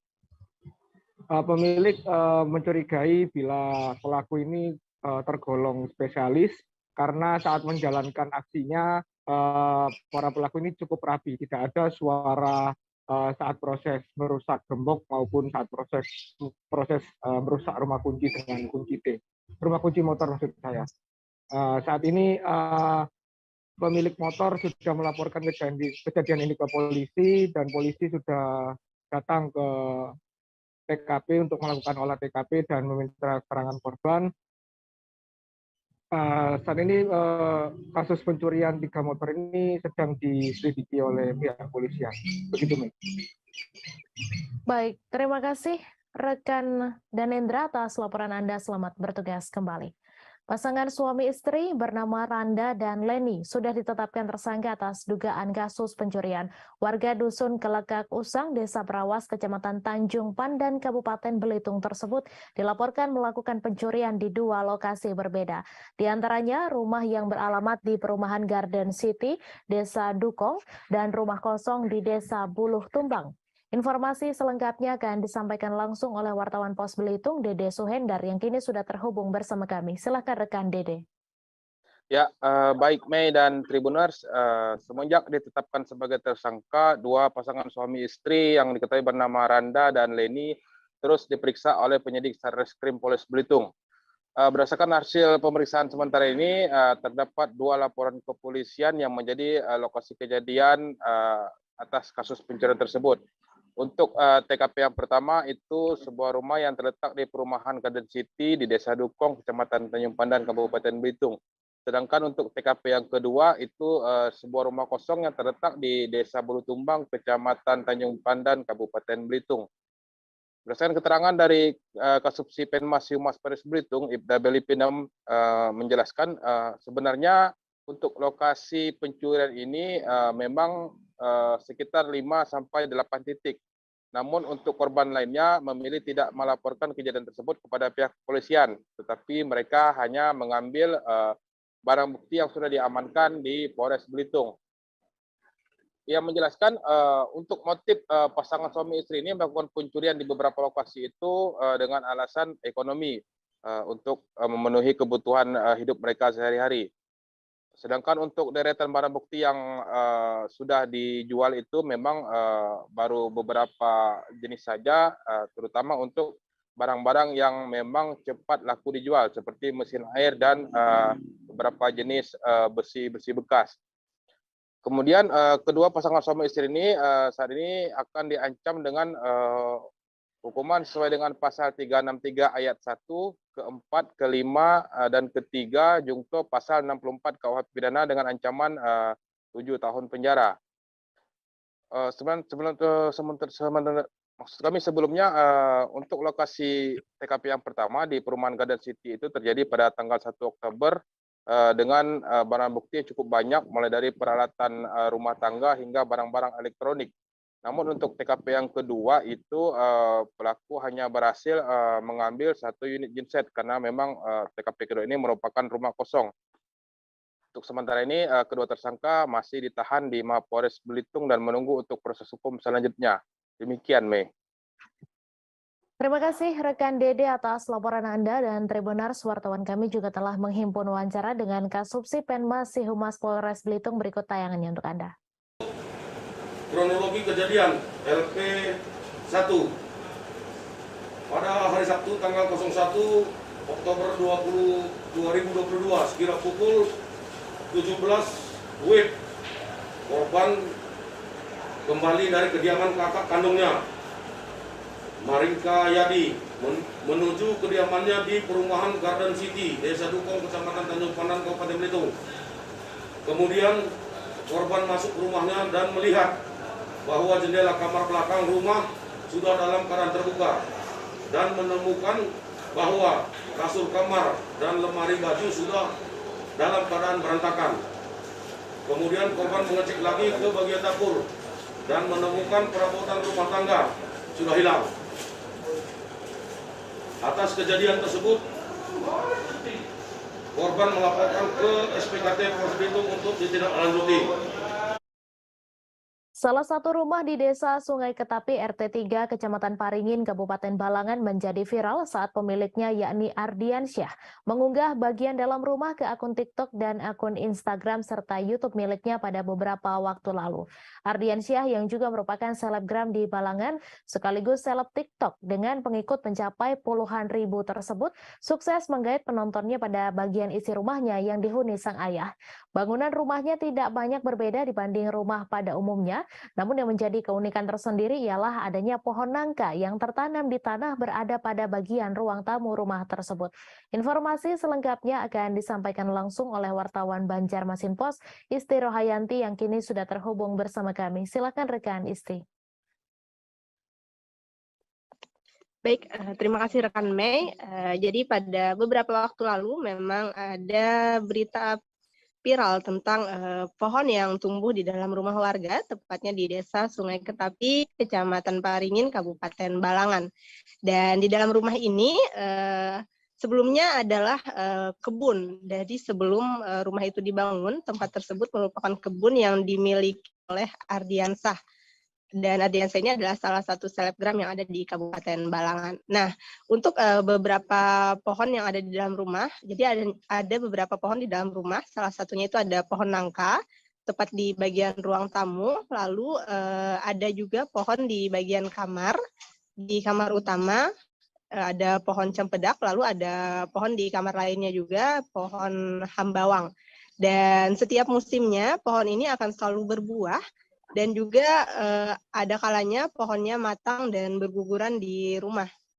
Meski begitu, untuk buah-buah yang ada di dalam rumah ini, buah-buah di pohon yang ada dalam rumah ini, selalu dimanfaatkan untuk dimakan atau dibagikan ke warga setempat. Karena memang buahnya masih normal, dalam artian masih dalam keadaan manis dan tidak ada masalah walaupun pohonnya berada di dalam rumah. Dan salah satu keunikan dari rumah ini, meski belum selesai dibangun, sang ayah dari Ardiansyah memilih untuk tetap menyayangi pohon-pohon tersebut hingga nanti pohonnya tidak menghasilkan buah lagi. Sebelumnya juga keberadaan pohon ini dipilih untuk tetap berada di dalam rumah karena memang buah yang dihasilkan cukup banyak, dan biasanya dari warga luar, maksudnya daerah dari luar, dari kabupaten lain berkunjung ke rumah Ardiansyah ini, dan tentunya rumah Ardiansyah ini dibuka secara umum dan gratis. Bahkan walaupun tidak ada orang di rumah, pintu rumah selalu dibuka bagi orang-orang yang ingin melihat pohon nangka atau pohon lainnya yang ada di dalam rumah milik Ardiansyah. Begitu rekan Mei. Baik, terima kasih rekan Isti atas laporan Anda, dan Tribuners, wartawan kami juga telah menghimpun wawancara dengan pemilik rumah. Berikut tayangannya untuk Anda. Mas Ardi, ini boleh ceritain nggak sih kenapa nih ada pohon di dalam rumah? Karena pas saat pembangunan pohon itu sudah ada lebih dulu. Jadi dimasukkan ke dalam rumah itu waktu itu karena pohonnya berbuah lebat. Jadi sayang untuk ditebang. Jadi dimasukkan aja ke dalam rumah. Itu memang keinginan dari Abah kah atau seperti apa? Dari Abah. Dari sudah dipikirkan. Dari yang apakah ini mengganggu yang apa ya? Apakah ini bisa merusak bangunan? Itu sudah diantisipasi. Sudah diantisipasi dengan cara? Dengan cara pembangunannya diperkuat. Nasib remaja berinisial DA berusia 15 tahun sungguh nahas. Remaja asal Desa Repaking, Kecamatan Wonosamudro itu tewas tenggelam di Kedung Sungai Kidang yang merupakan anak Sungai Serang pada Senin 14 November. Saat itu korban bersama salah satu teman sekolahnya sedang istirahat sekolah bermain di sekitar bibir sungai. Saat asik bermain, korban kemudian terpeleset tanah yang cukup licin lalu tercebur ke sungai. Informasi selengkapnya akan disampaikan langsung oleh wartawan Tribun Solo, Triwidodo yang kini sudah terhubung bersama kami. Silakan rekan Tri.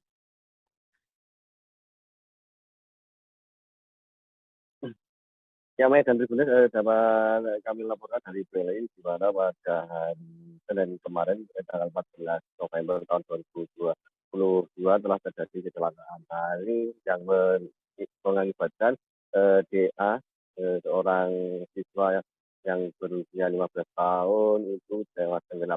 Peristiwa itu terjadi di wilayah Desa Repaking, Kecamatan Wonosamudro, Kabupaten Prilly, Jawa Tengah. Informasi yang dihimpun dari lokasi, saat itu DA dan seorang temannya sekira pukul 10:15 waktu Indonesia Barat lagi istirahat sekolah. Kemudian keduanya bermain di sekitar gedung yang merupakan atau cekungan dari sebuah sungai yang memiliki kedalaman lebih dalam ketimbang sungai ataupun aliran sungai yang lain. Saat itu korban kemudian yang bermain di bibir sungai itu terpeleset lalu tercebur. Korban yang tidak bisa berenang kemudian tenggelam. Seorang temannya pun langsung berteriak untuk mendapatkan pertolongan dari warga. Namun sayang karena korban tidak bisa berenang sehingga korban ditemukan dalam kondisi sudah meninggal dunia. Upaya dari warga dan beserta tim dari Polres Boyolali maupun dari tim SAR melakukan pencarian akhirnya membuahkan hasil. Sekitar 30 menit kemudian korban berhasil ditemukan, hanya saja kondisinya korban sudah tidak tertolong. Melihat kejadian ini, Suherman selaku Kabid Kedaruratan dan Logistik BPBD Boyolali mengimbau kepada seluruh warga masyarakat untuk saat ini tidak bermain di bibir sungai karena mengingat intensitas hujan yang terus mengguyur menjadikan kawasan ataupun tanah di sekitar bibir sungai menjadi licin dan beresiko untuk terjadinya kecelakaan air. Dari hasil pemeriksaan kepada korban, kecelakaan air ini langsung mendapat respon dari jajaran Polsek Wonosegoro yang masih menaungi wilayah Wonosamudro, tidak menemukan adanya tanda-tanda penganiayaan pada tubuh korban. Korban diduga murni mengalami kecelakaan. Baik, terima kasih rekan Triwidodo atas laporan Anda. Selamat bertugas kembali. Dua pekerja tambang pasir Timah Parit 9 Desa Gadung, Kecamatan Tobo Ali, Bangka Selatan mengalami laka tambang di kolong mekanik Desa Keposang. Kejadian laka tambang tersebut terjadi pada Senin 14 November pagi ketika pekerja tambang sedang melakukan aktivitas di lokasi kejadian. Akibat dari laka tambang, satu pekerja meninggal dunia dan satu orang dilarikan ke Rumah Sakit Bangka Selatan. Informasi selengkapnya akan disampaikan langsung oleh wartawan Bangka Pos Adi Saputra yang kini sudah terhubung bersama kami. Silahkan rekan Adi. Ya, rekan Tribun News dimanapun berada, selamat siang. Saya akan menyampaikan informasi terkait kronologis dua orang pekerja tambang timah yang ada di Desa Parit 9, Desa Gadung, Kecamatan Tobo Ali, Kabupaten Bangka Selatan, yang mana pada hari Senin 14 November 2022, keduanya ini sedang melakukan aktivitas pertambangan di daerah kolong mekanik Desa Keposang, Kecamatan Tobo Ali, Kabupaten Bangka Selatan. Keduanya ini merupakan pekerja tambang, yaitu Saudara Jumardin alias Mardin, usia 35 tahun, dan Rizal, usia 42 tahun. Keduanya ini tertimpa tanah longsor, yang mana ketika tanah itu longsor, keduanya sedang melakukan aktivitas pertambangan di kolong mekanik. Dari keterangan saksi, salah satu saksi yang menyaksikan kejadian ketika kedua orang ini tertimbun tanah longsor di lokasi, Saudara Wandi menyebutkan bahwa ketika tanah longsor, keduanya sedang berada untuk mengeringkan air dan mencoba untuk naik ke atas, namun keduanya tidak sempat menyelamatkan diri. Namun dari kejadian ini, satu orang bernama Jumardin alias Mardin, usia 35 tahun, meninggal dunia tertimpa tanah longsoran dan sudah dibawa ke rumah duka. Sedangkan untuk pekerja tambang bernama Riza, usia 42 tahun, ini saat ini masih berada di Rumah Sakit Umum Daerah Bangka Selatan. Kasat Reskrim Polres Bangka Selatan AKP Chandra Satria Adi Pradana menyebutkan bahwa kronologis dari tertimbunnya kedua pekerja tambang yang ada di di kolong mekanik Desa Keposang Kabupaten Bangka Selatan ini, pihaknya telah melakukan olah TKP dan mendatangi rumah duka ataupun mendatangi rumah sakit di mana korban sedang dirawat. Untuk korban yang meninggal sendiri, pihak keluarga tidak mau dilakukan visum karena korban akan langsung dimakamkan pada hari itu juga. Untuk kejadian sendiri, saya informasikan terjadi sekitar pukul 11:30, yang mana memang kondisi kolong tersebut memang sudah kurang lebih 4 tahun dilakukan aktivitas pertambangan. Lebih lanjut, Kasat Reskrim Polres Bangka Selatan mengimbau kepada seluruh para penambang yang melakukan aktivitas pertambangan di daerah tersebut untuk berhati-hati dan waspada saat melakukan aktivitas pertambangan. Karena cuaca saat ini sedang tidak stabil, kadang hujan dan kadang panas. Untuk mengantisipasi terjadinya laka tambang lagi, aktivitas pertambangan di lokasi tersebut dihentikan untuk sementara. Untuk korban saudara Rizal ini sendiri saat ini sudah sedang berada di rumah sakit dan untuk mendapatkan pertolongan lebih lanjut. Mungkin seperti itu, rekan Mei. Baik, terima kasih rekan Adi Saputra atas laporan Anda. Selamat bertugas kembali. Kita beralih ke informasi selanjutnya, Tribuners. Komandan Korem 161 Wirasakti Brigjen TNI Imam Budiman meninggal di RSU WZ Johannes Kupang pada Senin 14 November sekira pukul 15:45 waktu Indonesia Tengah. Kasrem 161 Wirasakti Kolonel Simon P. Kamlasi mengatakan bahwa penyebab dan rem 161 Wirasakti meninggal karena mengalami serangan jantung. Menurut Kasrem Simon, pada pagi hari beliau masih jogging atau olahraga pagi. Setelah itu masih sempat mengikuti kegiatan Persit KCK Korem 161 Wirasakti. Informasi selengkapnya akan disampaikan langsung oleh wartawan Pos Kupang, Ray Rebon, yang kini sudah terhubung bersama kami. Silakan rekan Ray.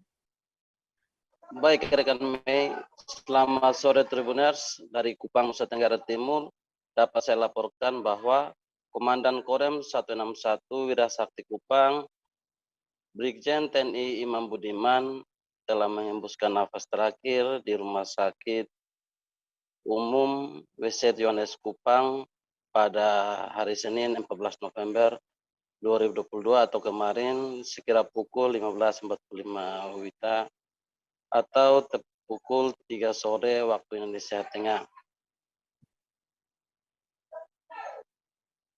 Almarhum Komandan Korem 161 Wirasakti Kupang meninggal akibat serangan jantung yang dialaminya. Kepada awak media, Kasrem 161 Wirasakti Kupang Kolonel Simon P. Kamlasi mengatakan bahwa penyebab dan rem 161 Wirasakti Kupang Imam Budiman meninggal akibat serangan jantung yang dialaminya. Menurut Kasrem Simon, pada pagi hari almarhum masih sempatkan diri untuk melakukan kegiatan olahraga yakni jogging atau olahraga pagi.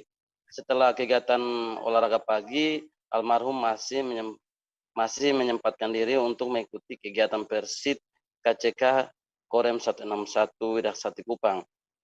Almarhum masih sempat memberikan pengarahan saat kegiatan Persit dan kondisinya sehat bugar, tambah dia. Ia melanjutkan bahwa pada siang harinya almarhum mengeluh sakit. Kemudian ia berpikir bahwa apa yang dialaminya hanya mengalami masuk angin. Sehingga kemudian menjalani perawatan di rumah sakit hingga mengembuskan nafas terakhirnya di rumah sakit RSU WZ Johannes Kupang. Selain itu, berdasarkan pantauan jenazah almarhum Imam Budiman dari rumah sakit menuju Makorem 161 Wirasakti Kupang. Sampai di Aula Sudirman Korem 161 Wirasakti Kupang, jenazah Danrem Iman Budiman langsung diletakkan dan ditutup menggunakan bendera merah putih. Selain itu, para anggota Korem 161 Wirasakti Kupang melakukan sholat jenazah terhadap almarhum Danrem 161 Wirasakti. Setelah itu, almarhum pun akan diberangkatkan menggunakan pesawat dari Bandara El Tarik Kupang ke Jakarta. Sebelum memberangkatkan jenazah almarhum Danrem, anggota melakukan upacara persembahyaan. Sekira pukul 23 WITA, jenazah almarhum langsung dibawa ke Bandara El Tarik Kupang untuk dikirim menggunakan pesawat yang sudah disiapkan oleh anggota TNI Korem 161 Wirasakti Kupang. Demikian rekan Mei. Baik, terima kasih rekan Ray atas laporan Anda. Selamat bertugas kembali. Kita beralih ke informasi selanjutnya, Tribuners. Fernando Rodriguez Ortega menunjukkan kerja kerasnya dalam laga uji coba Johor Darul Ta'zim versus Persis Solo di Stadion Sultan Ibrahim pada Sabtu 12 November. Ia tak hanya berurusan soal mencetak gol, namun juga membantu pertahanan Persis Solo. Momen pressing Fernando terjadi saat JDT mencoba membangun serangan dari kiper atau lini belakang mereka sejak menit pertama babak pertama, misalnya saat menit ke-1. Informasi selengkapnya akan disampaikan langsung oleh wartawan Tribun Solo, Adi Surya Samudra, yang kini sudah terhubung bersama kami. Silakan rekan Adi. Ya, baik rekan, seperti yang disebutkan sebelumnya, memang Fernando Rodriguez memiliki peran yang cukup vital di bagian Persis Solo, khususnya dalam membangun serangan dan membantu pertahanan Persis sendiri, dan itu juga sudah dia perlihatkan pada saat laga uji coba kemarin melawan Johor Darul Ta'zim di Stadion Sultan Ibrahim Sabtu 12 November 2022. Dan di sana memang terlihat Fernando sering naik turun untuk membantu pertahanan, bahkan juga menjadi salah satu pusat serangan dari Persis Solo. Dan dengan pergerakannya tersebut sendiri, Fernando pun juga berhasil menceploskan satu gol ke gawang JDT. Dan itu juga berkat umpan yang dilepaskan dari Alexis Mesidoro kepadanya. Adapun Rasiman itu mengapresiasi kerja keras yang dilakukan oleh Fernando Rodriguez sendiri. Dia mengatakan bahwa Fernando itu merupakan salah satu aset penting yang dimiliki Persis Solo saat ini. Dan mungkin bisa saya sampaikan kembali ke rekan Mei. Baik, terima kasih rekan Adi Surya atas laporan Anda. Selamat bertugas kembali. Kita beralih ke informasi selanjutnya, Tribuners. Pembangunan Sungai Sekanak Lambi Daro Palembang tak sesuai target akibat banyak hambatan karena progresnya masih rendah. Diketahui progres pembangunan proyek tersebut akan rampung di akhir tahun 2022 yang telah menelan dana hingga 70 miliar rupiah. Usai penuntasan proyek Sungai Sekanak Lambi Daro tahap pertama dengan panjang 2,5 km, kali ini pemerintah Kota Palembang kembali melanjutkan proyek Sungai Sekanak Lambi Daro untuk tahap kedua, yakni dari Palembang Indah Mall hingga ke kantor DPRD Sumatera Selatan. Informasi selengkapnya akan disampaikan langsung oleh wartawan Tribun Sumsel, Widya, yang kini sudah terhubung bersama kami. Silahkan rekan Widya. Baik, terima kasih rekan Mei. Ini pembangunan Sungai Sekanak Lambi Daro Kota Palembang pada tahap kedua itu tidak sesuai dengan target karena banyak hambatan dikarenakan progresnya yaitu juga masih rendah. Diketahui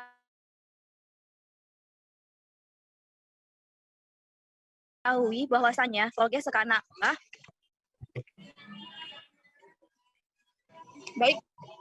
diketahui bahwasannya progres pembangunan proyek tersebut akan rampung di akhir tahun 2022 yang telah menelan dana besar sebesar 70-an miliar.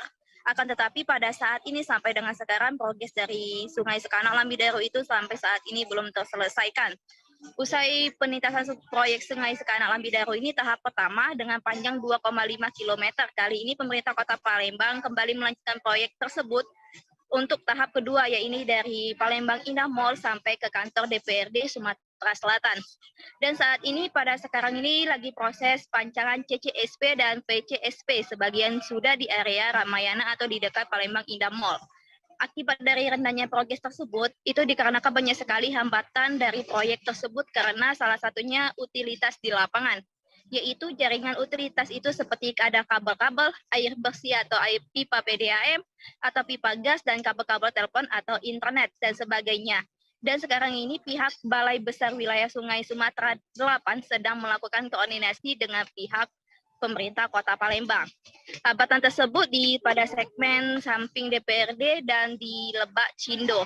Kalau sesuai dengan kontrak dari Sungai Sekanak Lambidaro ini akan rampung di akhir tahun ini, tapi masih banyak hambatan. Mungkin ditambahkan oleh pihak kontraktor itu sebanyak 3 bulan. Jadi akan rampungnya itu sekitar di akhir bulan Februari tahun 2023. Hal tersebut telah disampaikan juga secara langsung oleh Wali Kota Palembang, Haji Harnojoyo, saat meninjau langsung lokasi Sungai Sekanak Lambidaro di Radial Palembang belakang Hotel Satika Kota Palembang. Baik rekan Mei, inilah laporan yang bisa dapat saya sampaikan. Terima kasih rekan Widya atas laporan Anda. Selamat bertugas kembali. Balai Pelaksana Jalan Nasional Kaltara mengungkapkan alasan perbaikan Jalan Poros Berau Bulungan. Perbaikan jalan dilakukan untuk memastikan keamanan dan kenyamanan pengendara. Sebelum diperbaiki, kondisi jalan menyulitkan pengendara karena tingkat kemiringan dan kelandaian di sejumlah titik jalan melebihi standar dari Kementerian PUPR. Informasi selengkapnya akan disampaikan langsung oleh wartawan Tribun Kaltara, Ilhami Faudi, yang kini sudah terhubung bersama kami. Silakan rekan Faudi. Baik rekan Mei dan Tribuners, dapat disampaikan bahwa progres pembangunan perbaikan jalan nasional Jalan Poros Berau Bulungan masih dalam tahapan pengerjaan. Menurut pihak BPJN Kaltara, progres pengerjaan hingga bulan November kali ini sudah mencapai angka 52%. Diharapkan nantinya di bulan April mendatang proses perbaikan sepanjang 11,6 km dan khusus untuk di 10 titik pemotongan jalan sepanjang 3,11 km sudah dapat dirampungkan. Menurut PPK 11 Satker PJN Kaltara, Meza Kruhulesin, perbaikan proses jalan karena sebelumnya kondisi jalan di Jalan Poros Berau Bulungan ini belum memenuhi standar dari Kementerian PUPR. Mengingat ada beberapa titik yang tingkat kecuraman dan kelandaiannya ini melebihi ambang batas dari standar yang ditetapkan oleh Kementerian PUPR. Dengan adanya perbaikan jalan ini dengan metode geometrik atau pemangkasan badan jalan menjadi lebih landai dan sesuai, sehingga diharapkan nantinya para pengendara jalan dapat lebih aman dan nyaman dalam berkendara. Menurut pihak BPJN Kaltara sendiri, selama proses perbaikan jalan, pihaknya memastikan arus lalu lintas dan distribusi logistik dan juga mobilitas orang dan barang dipastikan tetap berjalan. Menurutnya tidak pernah ada proses penutupan jalan sehingga mengganggu kelancaran arus mobilitas dan juga distribusi logistik. Menurutnya pihaknya juga sudah menyiapkan sejumlah alat berat di sejumlah titik pengerjaan sehingga nantinya dapat membantu apabila diperlukan saat kondisi cuaca di lokasi proyek perbaikan tersebut tengah turun hujan. Namun sampai saat ini pihaknya memastikan distribusi logistik seperti truk muatan barang dan juga truk tangki BBM masih bisa melewati jalan poros tersebut.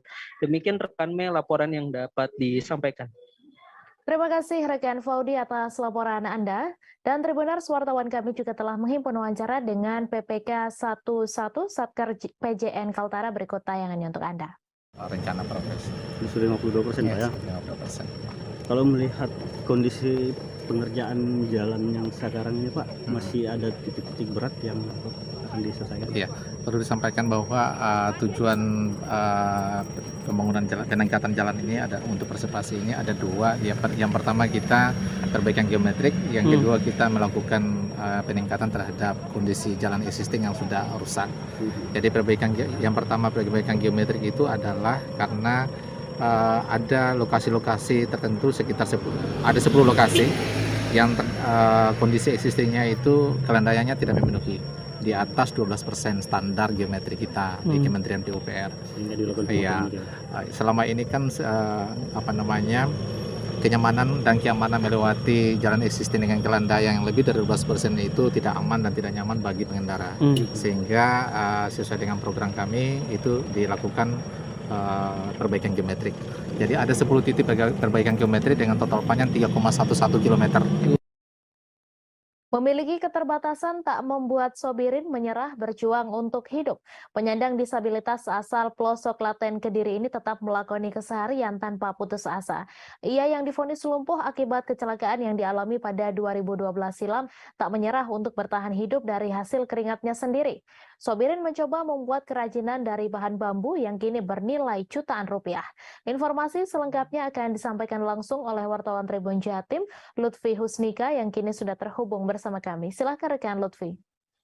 Baik, terima kasih rekan Mei. Tribuners, Sobirin merupakan seorang pria 38 tahun asal Kecamatan Pelosok Klaten, Kabupaten Kediri yang divonis lumpuh akibat kecelakaan yang dialaminya pada tahun 2012. Sobirin kemudian menjalani kehidupan sebagai penyandang disabilitas dan harus menggunakan alat bantu gerak untuk mobilitas sehari-harinya. Namun, di tengah keterbatasan yang ia miliki, Sobirin terus berusaha untuk bertahan hidup dan memperoleh pendapatan dari hasil keringatnya sendiri. Kini Sobirin menjadi seorang pengrajin miniatur kapal yang terbuat dari bambu dan mampu menghasilkan jutaan rupiah setiap bulannya. Apa yang dimiliki Sobirin saat ini tidak serta-merta ia raih dalam waktu yang instan. Sebab pada saat pertama Sobirin mengalami kecelakaan di 2012 lalu, ia sempat merasa down dan putus asa. Kemudian Sobirin mencoba bangkit dengan mengikuti berbagai latihan keterampilan untuk mengupgrade skill yang ia miliki. Salah satunya Sobirin mengikuti latihan keterampilan di kota Solo. Ia kemudian bertekad ketika kembali ke kampung halaman, ia harus bisa menciptakan suatu produk bernilai jual tinggi. Sobirin kemudian mencoba mengolah apa yang ada di lingkungan sekitarnya, yakni bambu, kemudian ia olah menjadi kapal pinisi, miniatur kapal pinisi, yang kemudian ia jual untuk menafkahi hidupnya dan keluarganya sehari-hari. Terbukti dari hasil usaha dan kerja keras Sobirin, ia berhasil meraup untung jutaan rupiah setiap bulannya dan berhasil mengangkat perekonomian keluarga. Kapal pinisi yang dibuat oleh Sobirin ini dihargai mulai dari Rp100.000 sampai 2,5 juta rupiah tergantung dari kesulitannya. Nah, Sobirin kemudian menyadari bahwa hidupnya tidak berhenti ketika ia menjadi seorang disabilitas. Sobirin kemudian terus membagikan ilmu yang ia miliki dengan memberikan pelatihan-pelatihan keterampilan kepada masyarakat sekitar dan siapapun yang mau untuk bergerak dan terus melanjutkan hidup. Saat ini Sobirin menjadi seorang pengrajin sukses di kawasan tempat tinggalnya, yakni di Kabupaten Kediri, dan menginspirasi banyak orang.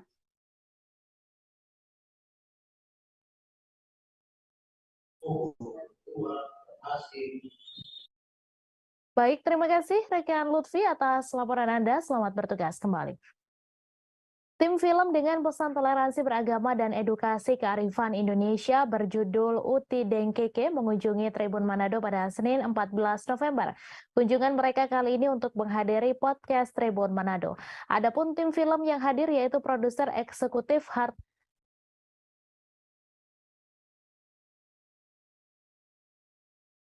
Victoria Burhanuddin dan Bimo DJ.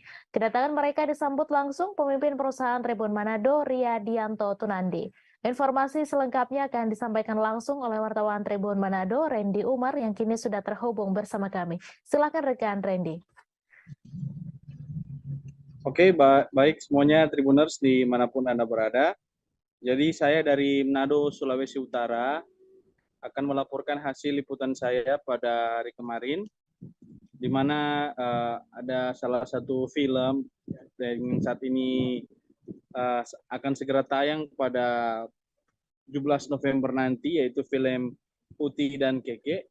Nah, Tribuners, di sini para pemain-pemain filmnya datang di tim film, maksud saya tim, dan para pemain film datang di Tribun Manado, dan mereka melaksanakan kegiatan podcast, dan podcastnya juga sudah tayang kemarin di Tribun Manado Facebook dan YouTube Tribun Manado Official. Nah, dari hasil beberapa selingan yang saya dengar dan tujuan mereka menyampaikan bahwa film ini akan segera rilis di bioskop, yaitu di 2 kota, yaitu di Kota Manado dan Gorontalo. Nah, menariknya film ini akan tayang memberi pesan tentang toleransi umat beragama, ya Tribuners. Jadi memberikan kesan bahwa menunjukkan bahwa daerah Sulawesi Utara ini memang sejari dulu memang terkenal dengan kerukunan umat beragama. Dan di sini ada beberapa artis yang hadir. Artis utama yaitu salah satunya adalah komika asal Sulawesi Utara yang sudah terkenal saat di Indonesia, atau biasa disebut Roni Manuel atau dikenal dengan nama Mongol. Terus juga ada artis-artis lain, ada juga Didi Roa yaitu juga dia influencer dari Sulawesi Utara, dan juga ada salah satu artis cilik yang saat ini sementara juga bersekolah dia ya, tapi dia terlibat dalam film ini. Ada juga Tante Lala. Nah, jadi Tribuners bisa menyaksikan langsung tanggal 17 November. Dan intinya tujuan dari film ini untuk memberi pesan kepada seluruh Indonesia bahwa orang semua warga Indonesia harus hidup dengan toleransi umat beragama, bersama-sama bergandengan tangan menjaga kerukunan di Indonesia. Terima kasih Tribuners, itu saja yang bisa saya laporkan dari Kota Manado, Sulawesi Utara, dan selamat sore. Terima kasih rekan Randy Umar atas laporan Anda. Selamat bertugas kembali. Mayat ABK Fajar ditemukan terapung di perairan Sei Panjang Sebatik, Kabupaten Nunukan pada Selasa 15 November. Sebelumnya seorang ABK diduga jatuh dari kapal tugboat SPOB Cahaya Sopeng Indra 1 di perairan Sei Panjang Sebatik, Kabupaten Nunukan pada Minggu 13 November. Saat ditemukan petugas, posisi mayat ABK Fajar dalam keadaan telungkup. Kendati demikian, wajah korban masih dapat dikenali. Informasi selengkapnya akan disampaikan langsung oleh wartawan Tribun Kaltara, Febrianus Felis, yang kini sudah terhubung bersama kami. Silakan rekan Felis. Baik, kami dan Tribuners dapat saya laporkan bahwa mayat ABK bernama Fajar, usia 25 tahun, ditemukan terapung di perairan Sungai Panjang Sebatik, Kabupaten Nunukan, Kalimantan Utara pada Selasa hari ini, pukul 8:45 waktu Indonesia Tengah. Diberitakan sebelumnya memang ABK bernama Fajar ini diduga jatuh dari kapal tugboat SPOB Cahaya Sopeng Indra 1 yang memuat BBM, bahan bakar minyak dari Tarakan menuju Nunukan, tepat di perairan Sei Panjang Sebatik, Kabupaten Nunukan. Menurut Kepala Kantor SAR Tarakan, Syahril mengatakan mayat ABK Fajar ditemukan oleh tim SAR gabungan di perairan Sungai Panjang Sebatik dengan radius 3 nm heading 8 arah timur. Saat ditemukan petugas, posisi mayat ABK Fajar dengan posisi terlungkup, dan wajah korban saat itu memang masih bisa dikenali. Tubuh korban memang mengalami sedikit pembekakan, layaknya seperti mayat yang tenggelam beberapa hari lalu, dan organ tubuh untuk korban sendiri masih lengkap. Selanjutnya, mayat ABK Fajar langsung dievakuasi rumah sakit di Sebatik. Sedikit menyampaikan kronologis, menurut Syahril, malam itu kapal tugboat SPOB Cahaya Sopeng Indra 1 memuat BBM dari Tarakan. Saat kapal mulai mendekat ke jembatan PLBN Sei Panjang Sebatik, rekan ABK Fajar mendengar bunyi seperti barang jatuh ke air dari belakang kapal. Mendengar itu, rekan ABK lainnya bergegas ke belakang kapal namun tak melihat apa-apa. Mereka akhirnya sadar kalau ABK Fajar tidak ada di kapal, dan malam itu langsung mencari, tapi hasilnya nihil. Pencarian ABK Fajar sempat dilanjutkan keesokan harinya oleh personel Polairut Polres Nunukan bersama TNI AL Nunukan termasuk ABK kapal lainnya. Namun keberadaan Fajar satu hari kemarin belum ditemukan, dan diketahui ABK Fajar ini beralamat KTP di Desa Padatuo, Kecamatan Tendra, Kabupaten Bone, Sulawesi Selatan. Unsur yang terlibat dalam pencarian ABK Fajar yaitu Tim Rescue Posar Nunukan, BBD Nunukan, ABK Tugboat SPOB, dan masyarakat termasuk keluarga korban sendiri. Operasi SAR sudah dinyatakan selesai dan diusulkan untuk ditutup.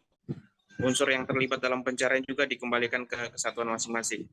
Demikian laporan dari Nunukan ke Medis. Terima kasih rekan Felis atas laporan Anda. Selamat bertugas kembali. Polisi melarang nonton bareng Piala Dunia 2022 di Kota Ambon yang berpotensi ricuh. Hal ini ditegaskan Kapolresta Pulau Ambon, Kombes Pol Raja Arthur Simamora. Ia menegaskan tidak akan memberi izin nobar Piala Dunia 2022 yang berpotensi ricuh. Untuk itu saat ini para Kapolsek dan Babin Kamtibmas sudah diperintahkan dari jauh hari agar memberikan sosialisasi kepada fans bola di Kota Ambon. Informasi selengkapnya akan disampaikan langsung oleh wartawan Tribun Ambon, Alvin Risanto yang kini sudah terhubung bersama kami. Silakan rekan Alvin. Iya, baik. Terima kasih rekan Mary. Jadi pihak kepolisian Polresta Pulau Ambon saat ini tengah melakukan sosialisasi terhadap para fans-fans bola yang ada di Kota Ambon maupun supporter-supporter bola yang ada di Kota Ambon. Hal ini menunjukkan bahwa sebentar lagi akan diadakan Piala Dunia ya pada tanggal 20 nanti. Ini mencegah ada terjadinya perkalian-perkalian antar supporter di Kota Ambon. Bahwa kita tahu sendiri bahwa saat ini Kota Ambon sedang pada 1 minggu kemarin itu tengah di bentrok antar pemuda ya, dan untuk mengantisipasi hal serupa terjadi terhadap supporter-supporter bola di Kota Ambon juga pihak kepolisian saat ini sudah memetakan tempat-tempat mana yang menjadi tempat nonton bola dan tempat-tempat mana yang menjadi daerah rawan akan terjadinya bentrok, dan untuk itu pihak kepolisian ini dalam hal ini Kapolsta Pulau Ambon sudah menggelar rapat dengan para Kapolsek ya yang jajarannya untuk menyuruhkan kepada para Kapolsek kepada Babin Kamtibmas agar memberikan sosialisasi kepada fans-fans bola untuk tidak melakukan hal-hal yang tak diinginkan. Dan pada saat ini juga pihak kepolisian Polresta Pulau Ambon juga tengah melakukan gencar merazia minuman keras ya. Dalam hal ini kita tahu di Kota Ambon sendiri minuman keras ini merupakan salah satu pemicu bentrok yang terjadi antar warga maupun supporter ya. Jadi untuk itu pihak kepolisian dalam hal ini melarang warga atau melarang supporter yang melakukan nonton bola dengan meminum minuman keras ya. Dan ini untuk apabila ditemukan langsung dilarang di tempat itu, langsung dilarang untuk menonton bola ya untuk Piala Dunia 2022. Namun polisi saat ini juga sudah melakukan pemetaan ya tempat-tempat mana yang menjadi rawan ricu untuk menonton supporter Piala Dunia. Bahwa kita tahu di Piala Dunia di Kota Ambon sendiri fans-fans fanatik ya Belanda ya yang paling banyak di Kota Ambon. Untuk itu pihak kepolisian Polresta Pulau Ambon sedang melakukan sosialisasi kepada fans-fans ini agar kedepannya tidak ada bentrok antar warga antar supporter ya. Begitu rekan Mei. Baik, terima kasih rekan Alvin Risanto atas laporan Anda, dan Tribuners, wartawan kami juga telah menghimpun wawancara dengan Kapolresta Pulau Ambon. Berikut tayangannya untuk Anda. Preventif, saya akan kembangkan semuanya. Masing-masing polsek itu memberdayakan Babin Kamtibmas melakukan pendekatan utama terhadap tokoh-tokoh pemuda. Karena biasanya pemuda-pemuda ini sebagai supporter dari sepak bola. Itu pertama. Yang kedua, kita juga nanti saya minta preventif langkah pertama preventif mengedepankan Babin Kamtibmas. Yang kedua, Kapolsek harus bisa mengidentifikasi semua lokasi-lokasi yang menjadi tempat perkumpulan massa. Ya, karena dimungkinkan akan ada nonton besar. Ya, nobar bareng itu. Jadi itu pertama tuh. Kemudian yang ketiga yang itu langkah preventif. Langkah preventifnya ya nanti kita laksanakan. Anak korban yang tewas akibat ditembak polisi di bagian leher hingga tembus menangis meminta tolong ke Kapolri dan Presiden untuk mengusut tuntas penembakan tersebut. Diketahui penembakan terjadi di Gang Mafo lingkungan 14 Pekan Labuan, Kecamatan Medan Labuan, Kota Medan pada Senin 14 November.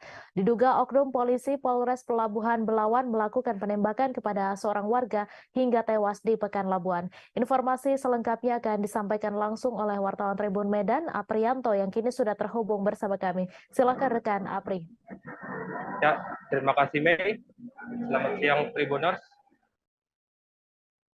anak korban dari kasus penembakan yang dilakukan oleh polisi hingga tewas dan posisi lehernya tembus akibat timah panas yang ditembakkan anggota polisi.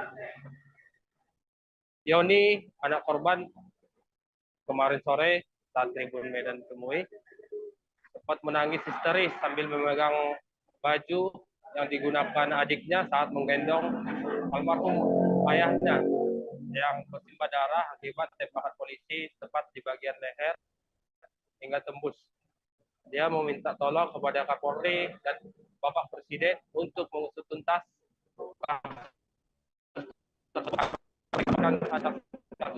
dan terpisah dari abang korban yang menjadi korban tersebut. Abdullah mengatakan pada saat kejadian itu sekitar pukul 9.30 WIB, dia sempat menyaksikan kedatangan 3 oknum polisi dengan berpakaian rapi, berbaju putih, datang ke kediamannya di Jalan Mako, lingkungan 14, Kelurahan Pekan Labuan, Medan Labuan, Kecamatan Medan.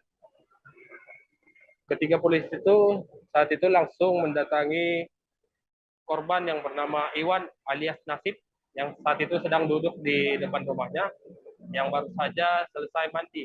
Dari keterangan Asbullah, polisi itu sempat cekcok dengan korban dan sempat melakukan mempiting di bagian leher si korban.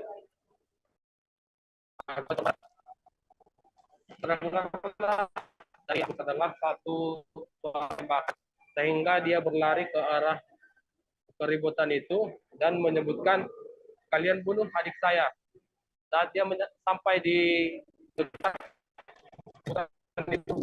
polisi pun lantas berlari meninggalkan lokasi, dan juga ada beberapa remaja daerah situ 3 oknum polisi. Namun polisi berhasil kabur setelah sampai di mobilnya yang diparkirkan di bahu jalan Yos Sudarso, sehingga mereka berhasil kabur ke arah Belawan. Dari keterangan Asbullah, salah satu oknum polisi yang melakukan penembakan tersebut, ia mengenalinya, dengan oknum tersebut sering datang ke kediaman si korban. Tersebut Rudi Simamora yang bertugas di Satres Narkoba Polres Pelabuhan Belawan. Dan untuk korban saat ini baru saja dilakukan oleh pihak dan tadi pagi Kapolres Pelabuhan Belawan telah menyambangi untuk melayat ke rumah duka, dan keluarga pun menerima Pelabuhan Belawan baik.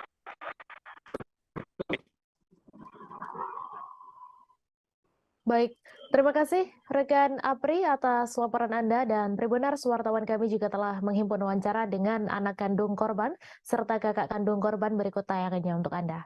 Coba ceritakan bagaimana kejadian yang menewaskan Bapak itu. Tolong Pak Kapolri, Pak Jokowi. Ayah saya tewas ditembak polisi. Tewas saya Pak. Polisi sekarang anarkis sekali Pak. Tak tahu sebab apa ya Pak. Sampai jebol leher saya Pak, ditembak Pak. Tolong bantu kami Pak Kapolri, Pak Jokowi. Kapan kejadiannya itu, Dek? Jam 10 tadi pagi Pak. Jam 10 tadi pagi. Yang nembak siapa, Dek? Nggak tahu Pak. Fotonya ada saya, nggak tahu saya Pak. Namanya nggak polisi tahu? Pak, namanya saya nggak tahu Pak. Polisi mana Dek? Polisi Pelabuhan Belawan Pak, Polres Pak. Ada berapa orang tadi Bang?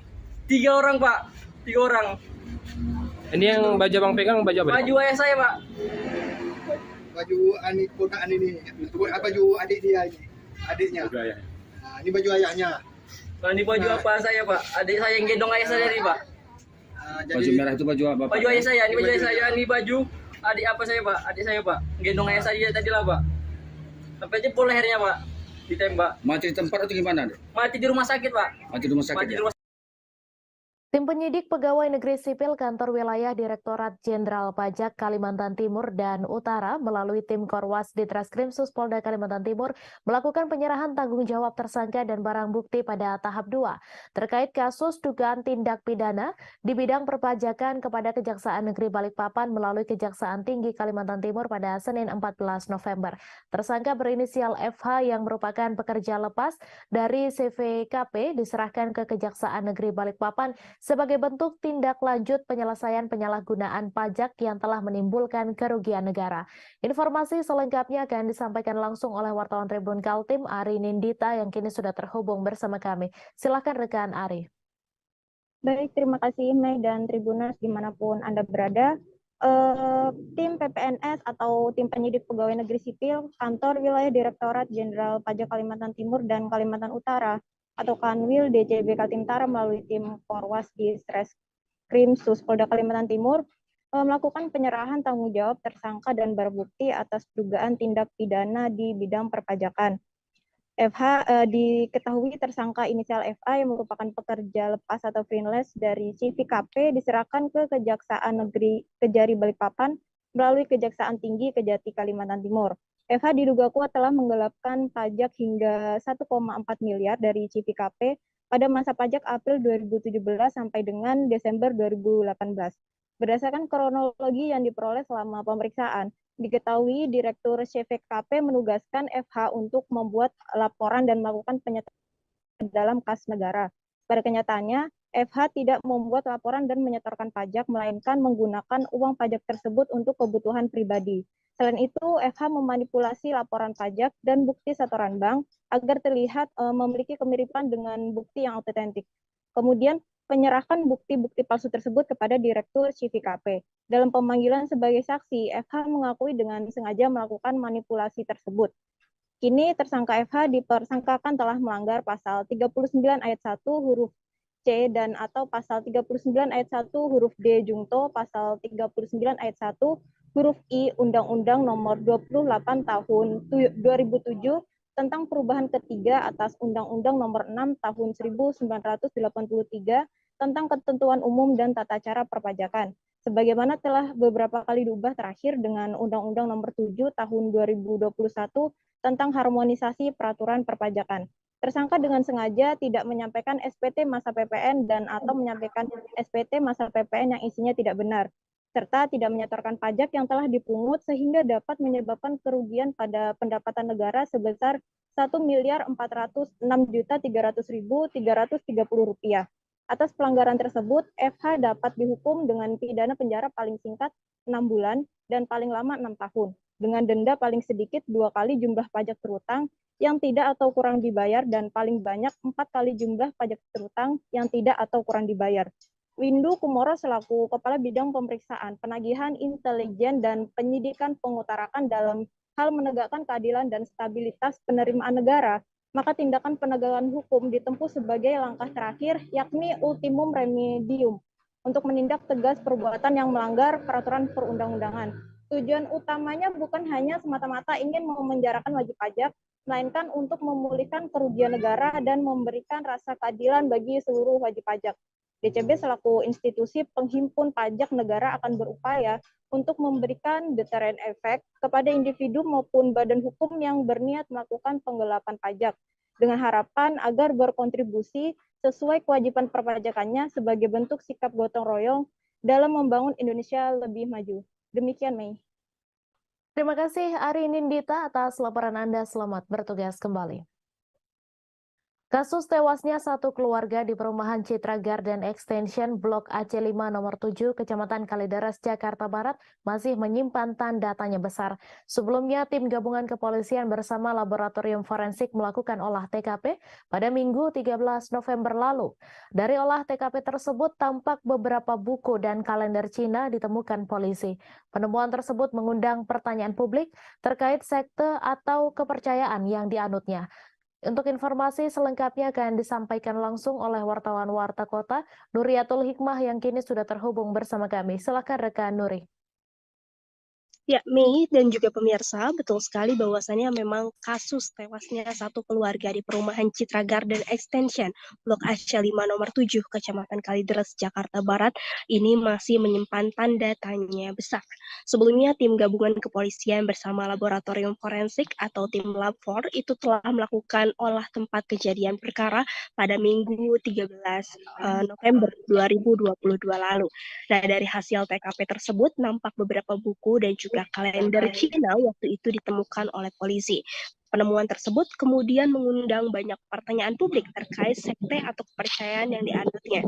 Namun hal itu langsung ditampik oleh Kepala Unit ataupun Kanit Kriminal Umum Polres Metro Jakarta Barat, AKP Afrilendi, yang saat dihubungi pada Senin malam, di mana AKP Afril pada saat itu mengatakan bahwasannya tidak ada sekte-sekte dan memang ada ditemukan beberapa buku, namun memang bukan buku yang berisi tentang sekte-sekte. Namun meski begitu buku-buku tersebut pihaknya masih pelajari lebih lanjut. Kemudian juga selain buku, Afril juga mengecek beberapa hal ataupun temuan lain mengenai barang-barang yang ada di sekitar rumah tersebut, termasuk penemuan bedak bayi di kamar dan juga kapur barus. Bedak bayi yang ada di kamar itu memang ada, tapi tidak dicecerkan ke tubuh mayat. Begitu jelas Afril pada saat itu. Nah, kemudian untuk kapur barus sendiri memang ditemukan ada beberapa. Namun itu merupakan kapur barus biasa yang biasa ditempatkan di lemari, seperti di rumah-rumah dan lain sebagainya. Kemudian juga Afril menyampaikan beberapa temuan barang masih dilakukan pengecekan di laboratorium dan hasilnya masih belum keluar. Lebih lanjut juga beberapa benda lain seperti struk atau bon hutang, ponsel korban, serta temuan lilin itu belum terbukti memiliki korelasi terhadap penyebab kematian satu keluarga di Kalideres ini. Menurut April, temuan lilin itu sudah dipakai, maksudnya adalah lilinnya itu sudah lilin bekas pakai yang jumlahnya tidak disebutkan berapa, dan kemudian juga menurut April itu biasa lilin yang digunakan untuk antisipasi mati lampu. Sementara itu terkait dengan struk dan juga bon ataupun juga surat wasiat, April mengaku pihaknya tidak menemukan hal tersebut saat olah tempat kejadian perkara. Kemudian juga April kembali menjelaskan terkait dengan temuan-temuan barang saat olah TKP juga akan dikumpulkan di data serta dipilah mana saja yang berhubungan dengan kasus ini. Demikian Mei, kembali kepada Anda. Terima kasih rekan Nuriatul Hikmah atas laporan Anda. Selamat bertugas kembali. Kita beralih ke informasi selanjutnya, Tribuners. Warga Kabupaten Takalar, Sulawesi Selatan menggelar unjuk rasa di beberapa ruas jalan pada Senin 14 November. Seperti di ruas Jalan Poros Galesong, terpantau masyarakat memblokade jalan. Mereka menutup jalan imbas hasil tes bakal calon kepala desa tidak lolos. Masa aksi juga menolak keputusan hasil tes tertulis yang diselenggarakan panitia pelaksana pemilihan kepala desa Takalar. Informasi selengkapnya akan disampaikan langsung oleh wartawan Tribun Timur, Said Zulfadli, yang kini sudah terhubung bersama kami. Silakan rekan Said.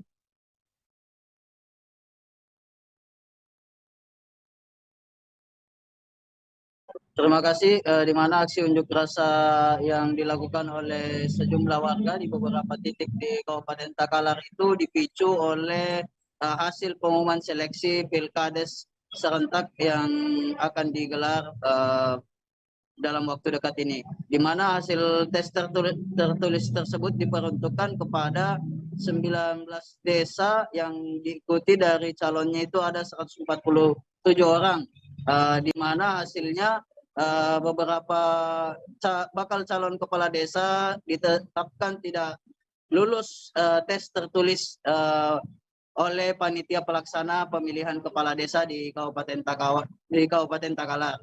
Sehingga menurut para warga atau pendukung bakal calon yang dinyatakan tidak lulus seleksi tersebut melakukan unjuk rasa, dan dari masa aksi juga mengatakan bahwa pihaknya menemukan sejumlah kecurangan yang dilakukan oleh panitia pelaksana pemilihan kepala desa di Kabupaten Takalar, di mana awalnya salah satu temuan mereka yakni pihak panitia pelaksana pemilihan calon kepala desa itu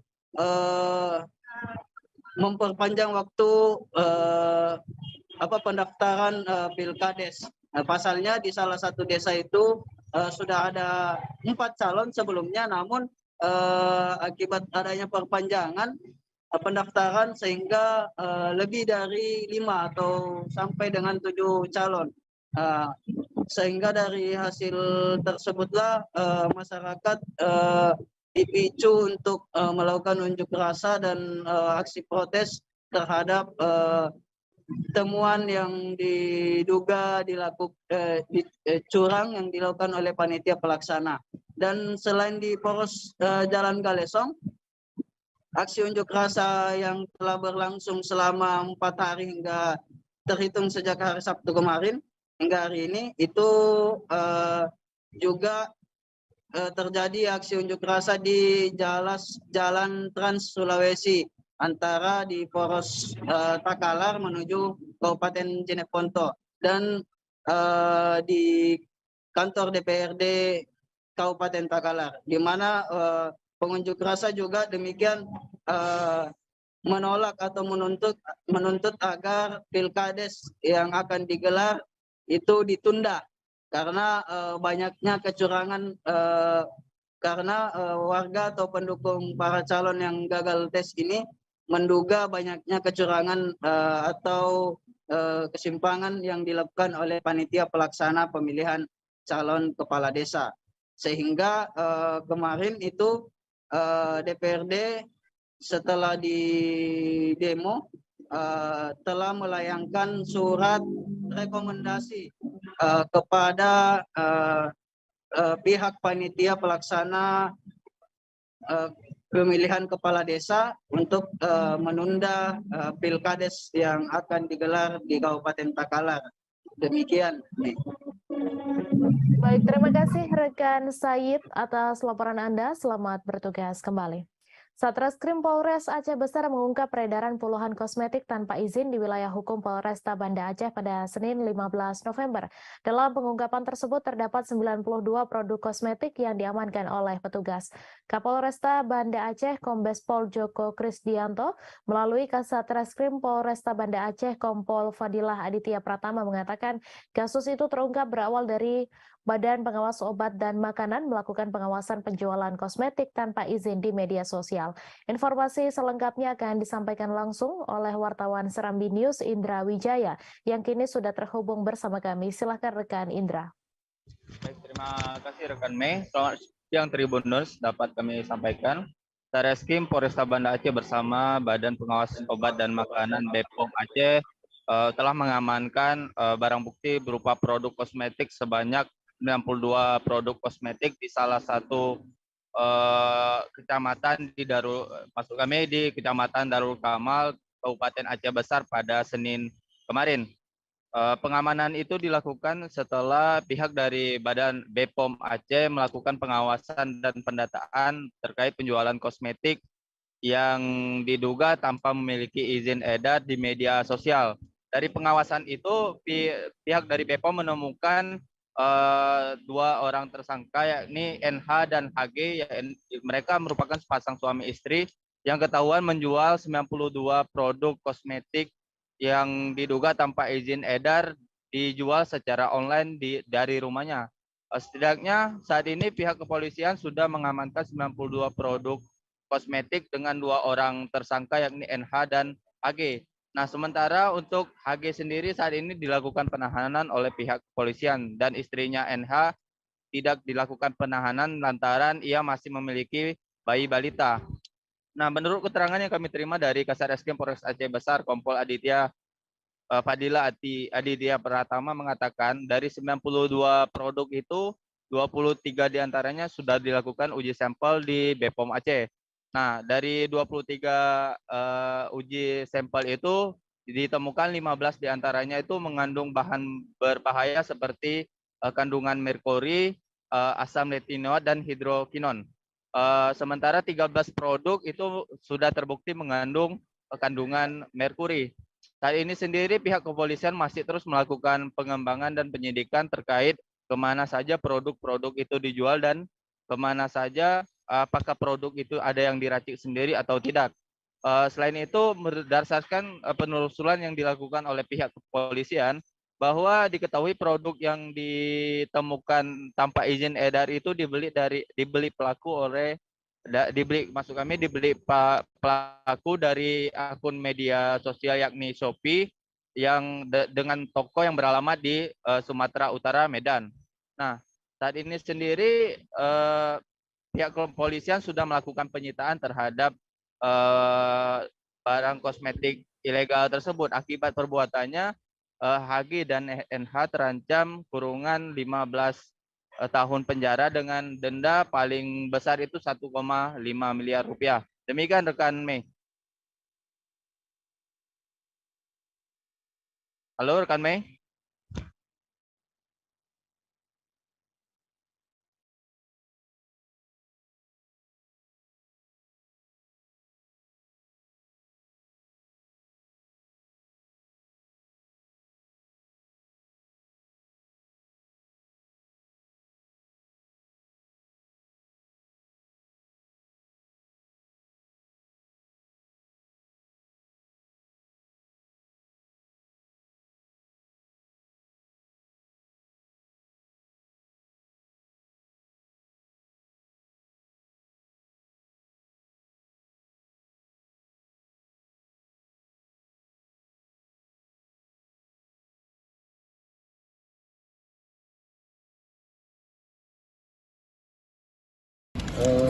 Baik, jadi untuk mengenai produk memang campur ya, ada yang dari lama, ada yang dari baru.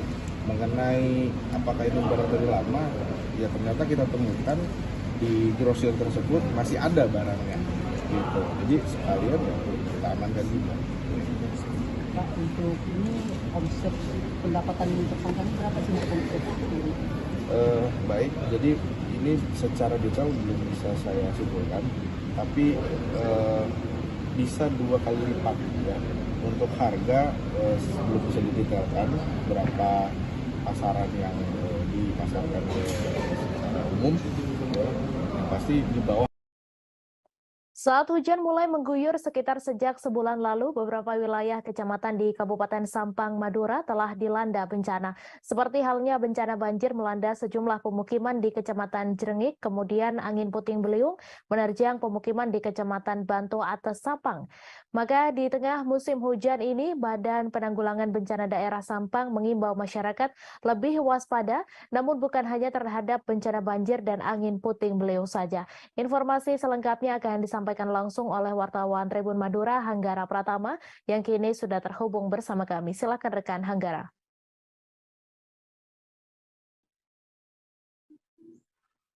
Baik, terima kasih rekan Mei. Jadi memang dengan kondisi cuaca yang saat ini, pemerintah Kabupaten Sampang melalui Badan Penanggulangan Bencana Daerah mewanti-wanti agar masyarakat lebih ekstra waspada terhadap bencana alam karena tidak dapat diprediksi kedatangannya.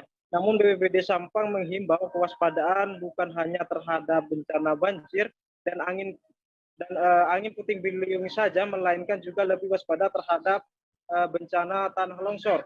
Karena berdasarkan keterangan Kasih Kedaruratan dan Logistik BPBD Sampang, Muhammad Imam, bencana tanah longsor masuk ke 3 jenis bencana yang berpotensi terjadi di Kota Bahari berdasarkan pemetaan Badan Meteorologi, Klimatologi, dan Geofisika BMKG Surabaya.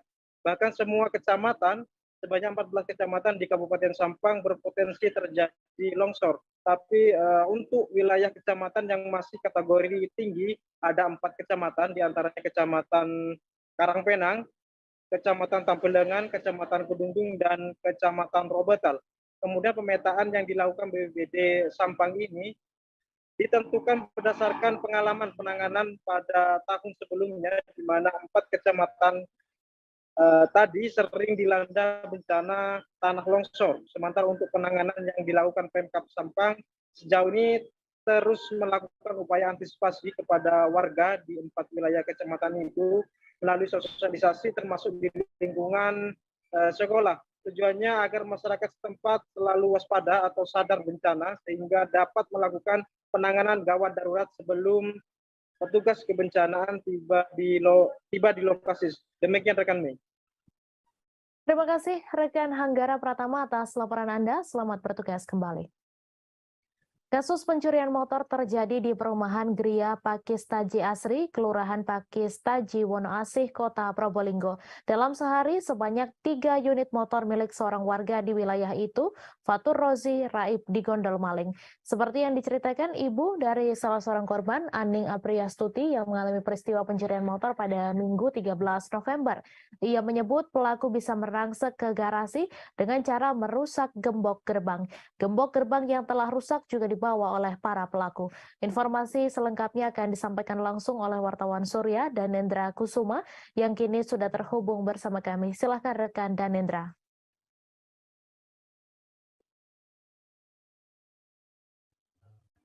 Baik rekan Mei, peristiwa pencurian motor terjadi pada Minggu sekira pukul 1.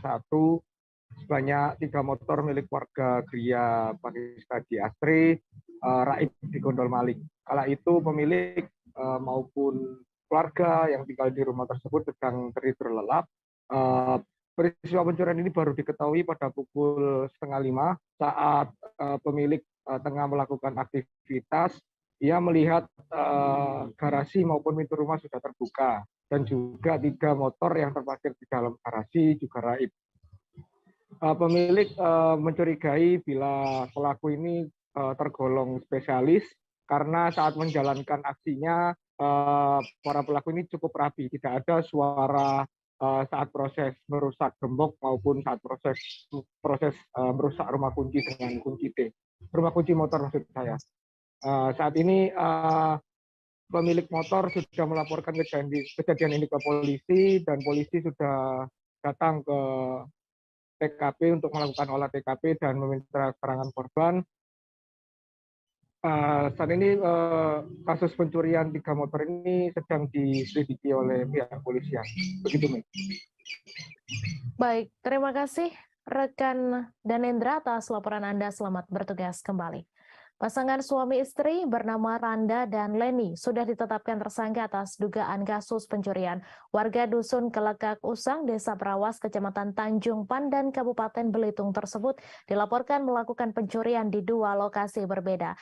Di antaranya rumah yang beralamat di Perumahan Garden City, Desa Dukong, dan rumah kosong di Desa Buluh Tumbang. Informasi selengkapnya akan disampaikan langsung oleh wartawan Pos Belitung, Dede Suhendar, yang kini sudah terhubung bersama kami. Silakan rekan Dede. Ya, baik Mei dan Tribuners, semenjak ditetapkan sebagai tersangka 2 pasangan suami istri yang diketahui bernama Randa dan Leni terus diperiksa oleh penyidik Satreskrim Polres Belitung. Berdasarkan hasil pemeriksaan sementara ini, terdapat 2 laporan kepolisian yang menjadi lokasi kejadian atas kasus pencurian tersebut. Untuk TKP yang pertama itu sebuah rumah yang terletak di Perumahan Garden City di Desa Dukong, Kecamatan Tanjung Pandan, Kabupaten Belitung. Sedangkan untuk TKP yang kedua itu sebuah rumah kosong yang terletak di Desa Bulu Tumbang, Kecamatan Tanjung Pandan, Kabupaten Belitung. Berdasarkan keterangan dari Kasubsi Penmas Humas Polres Belitung, Ibda Belipinam menjelaskan sebenarnya untuk lokasi pencurian ini memang sekitar 5 sampai 8 titik. Namun untuk korban lainnya memilih tidak melaporkan kejadian tersebut kepada pihak kepolisian, tetapi mereka hanya mengambil barang bukti yang sudah diamankan di Polres Belitung. Ia menjelaskan untuk motif pasangan suami istri ini melakukan pencurian di beberapa lokasi itu dengan alasan ekonomi untuk memenuhi kebutuhan hidup mereka sehari-hari. Sedangkan untuk deretan barang bukti yang sudah dijual itu memang baru beberapa jenis saja, terutama untuk barang-barang yang memang cepat laku dijual, seperti mesin air dan beberapa jenis besi-besi bekas. Kemudian kedua pasangan suami istri ini saat ini akan diancam dengan hukuman sesuai dengan pasal 363 ayat 1, ke-4, ke-5, dan ke-3 jungto pasal 64 KUH pidana dengan ancaman 7 tahun penjara. Maksud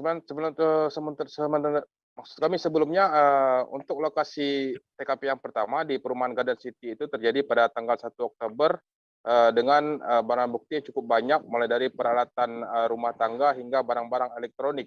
Namun untuk TKP yang kedua itu pelaku hanya berhasil mengambil 1 unit genset karena memang TKP kedua ini merupakan rumah kosong. Untuk sementara ini kedua tersangka masih ditahan di Mapolres Belitung dan menunggu untuk proses hukum selanjutnya. Demikian, Mei. Terima kasih rekan Dede atas laporan Anda, dan Tribunars, wartawan kami juga telah menghimpun wawancara dengan Kasubsi Penmas Si Humas Polres Belitung. Berikut tayangannya untuk Anda.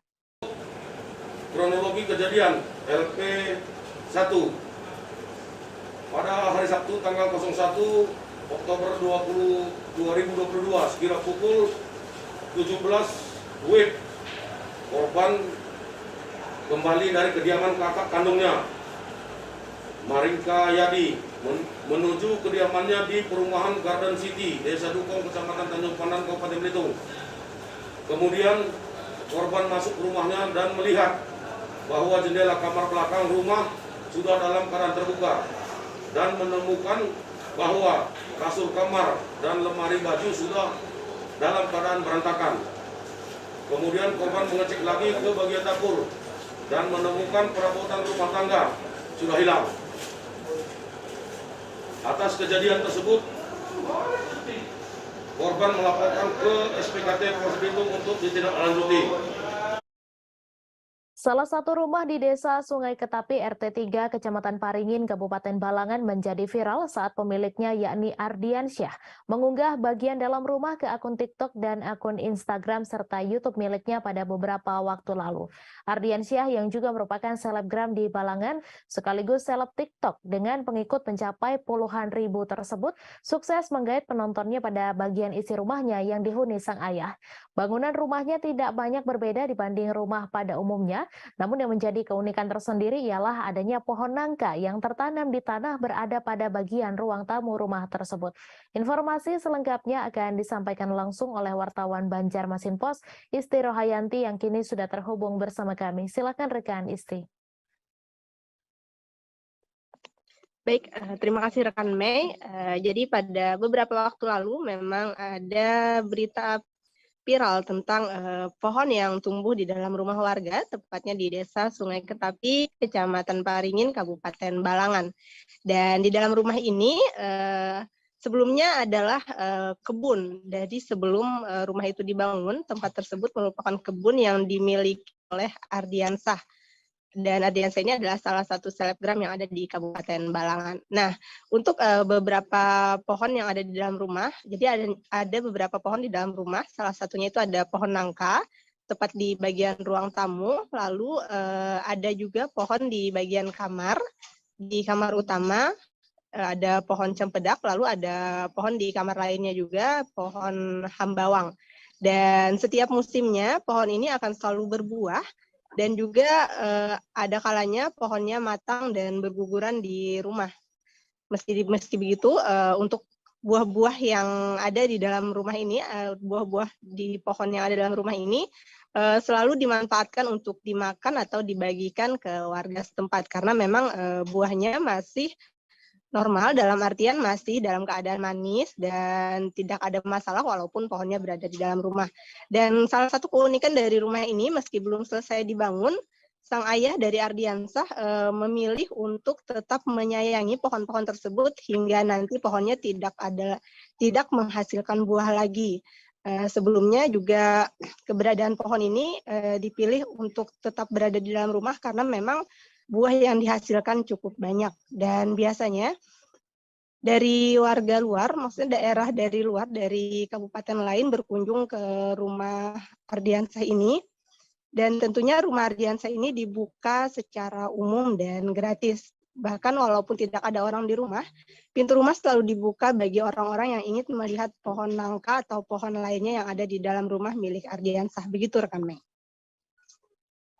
Baik, terima kasih rekan Isti atas laporan Anda, dan Tribuners, wartawan kami juga telah menghimpun wawancara dengan pemilik rumah. Berikut tayangannya untuk Anda. Mas Ardi, ini boleh ceritain nggak sih kenapa nih ada pohon di dalam rumah? Karena pas saat pembangunan pohon itu sudah ada lebih dulu. Jadi dimasukkan ke dalam rumah itu waktu itu karena pohonnya berbuah lebat, jadi sayang untuk ditebang. Jadi dimasukkan aja ke dalam rumah. Itu memang keinginan dari Abah kah atau seperti apa? Dari Abah. Dari Dan sudah dipikirkan dari yang apakah ini mengganggu yang apa ya? Apakah ini bisa merusak bangunan? Itu sudah diantisipasi. Sudah diantisipasi dengan cara pembangunannya diperkuat. Nasib remaja berinisial DA berusia 15 tahun sungguh nahas. Remaja asal desa Repaking, Kecamatan Wonosamudro itu tewas tenggelam di kedung Sungai Kidang yang merupakan anak Sungai Serang pada Senin 14 November. Saat itu korban bersama salah satu teman sekolahnya sedang istirahat sekolah bermain di sekitar bibir sungai.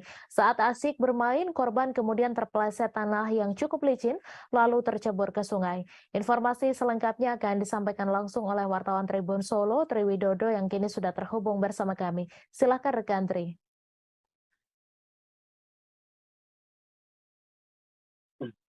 Ya, Mei dan Tribuners, dapat kami laporkan dari PLN di mana pada hari Senin kemarin, tanggal 14 November tahun 2022 telah terjadi kecelakaan.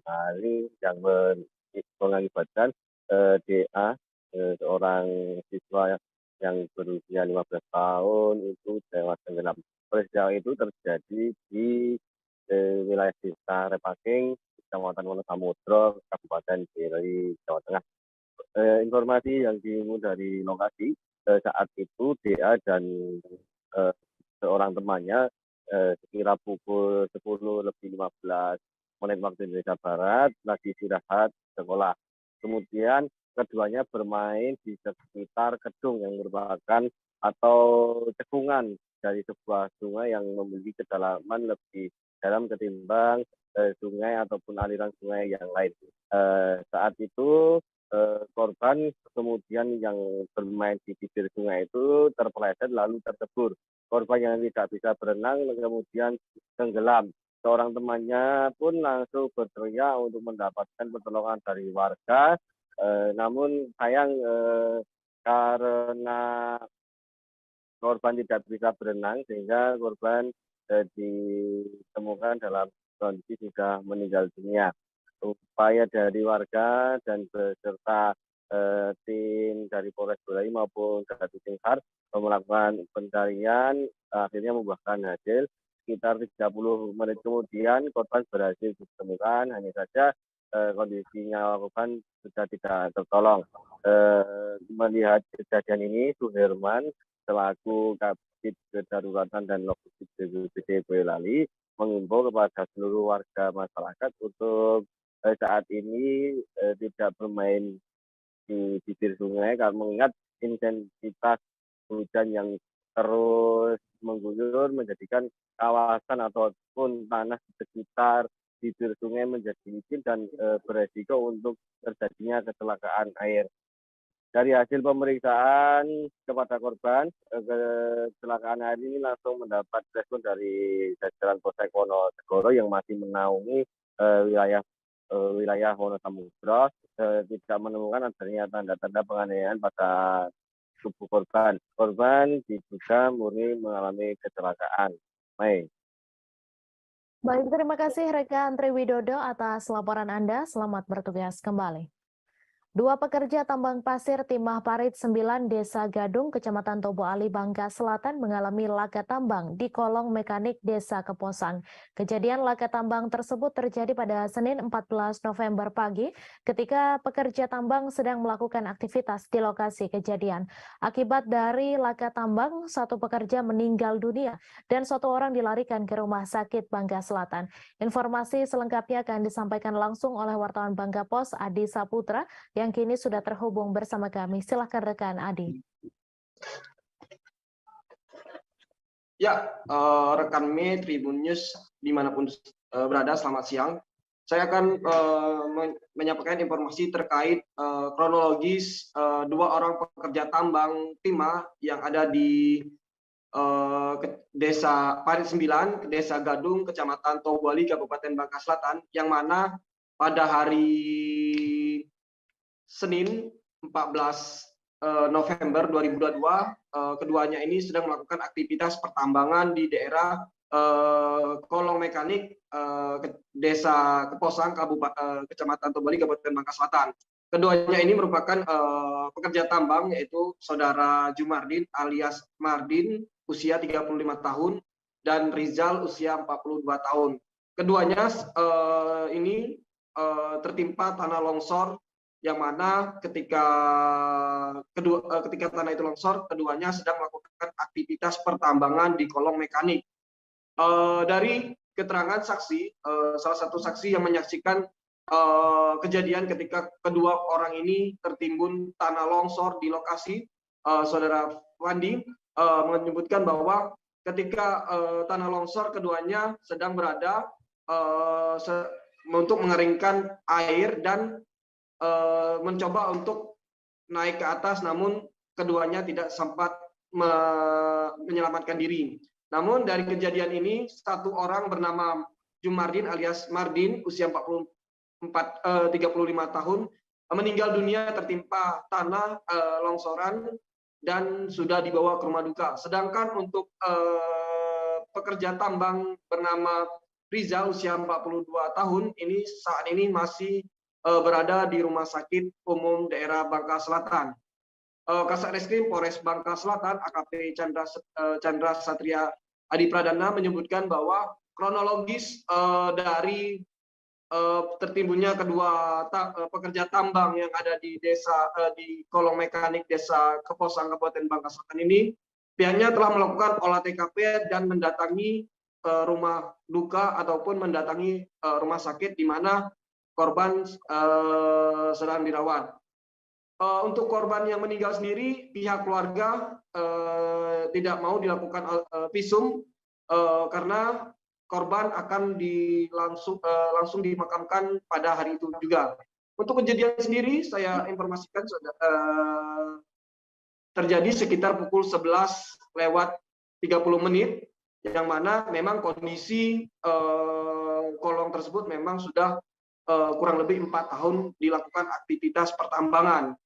Lebih lanjut, Kasat Reskrim Polres Bangka Selatan mengimbau kepada seluruh para penambang yang melakukan aktivitas pertambangan di daerah tersebut untuk berhati-hati dan waspada saat melakukan aktivitas pertambangan. Karena cuaca saat ini sedang tidak stabil, kadang hujan dan kadang panas. Untuk mengantisipasi terjadinya laka tambang lagi, aktivitas pertambangan di lokasi tersebut dihentikan untuk sementara.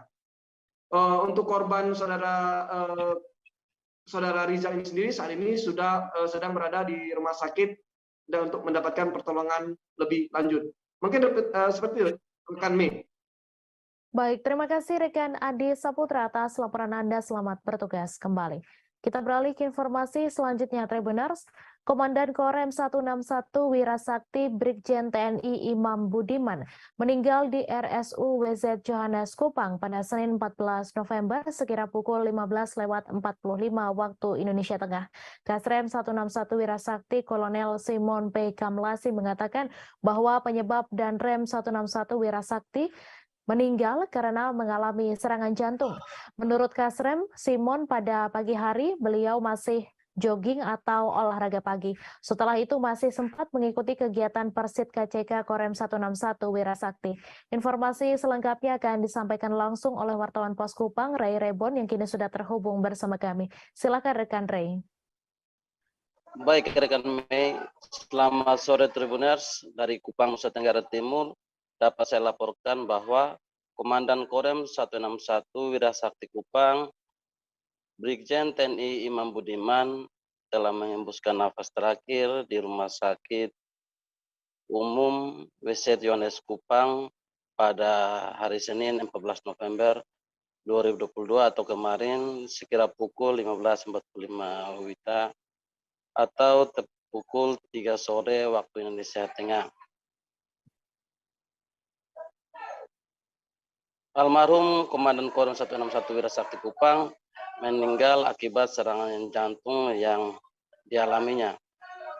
Kepada awak media, Kasrem 161 Wirasakti Kupang Kolonel Simon P. Kamlasi mengatakan bahwa penyebab Danrem 161 Wirasakti Kupang, Imam Budiman, meninggal akibat serangan jantung yang dialaminya.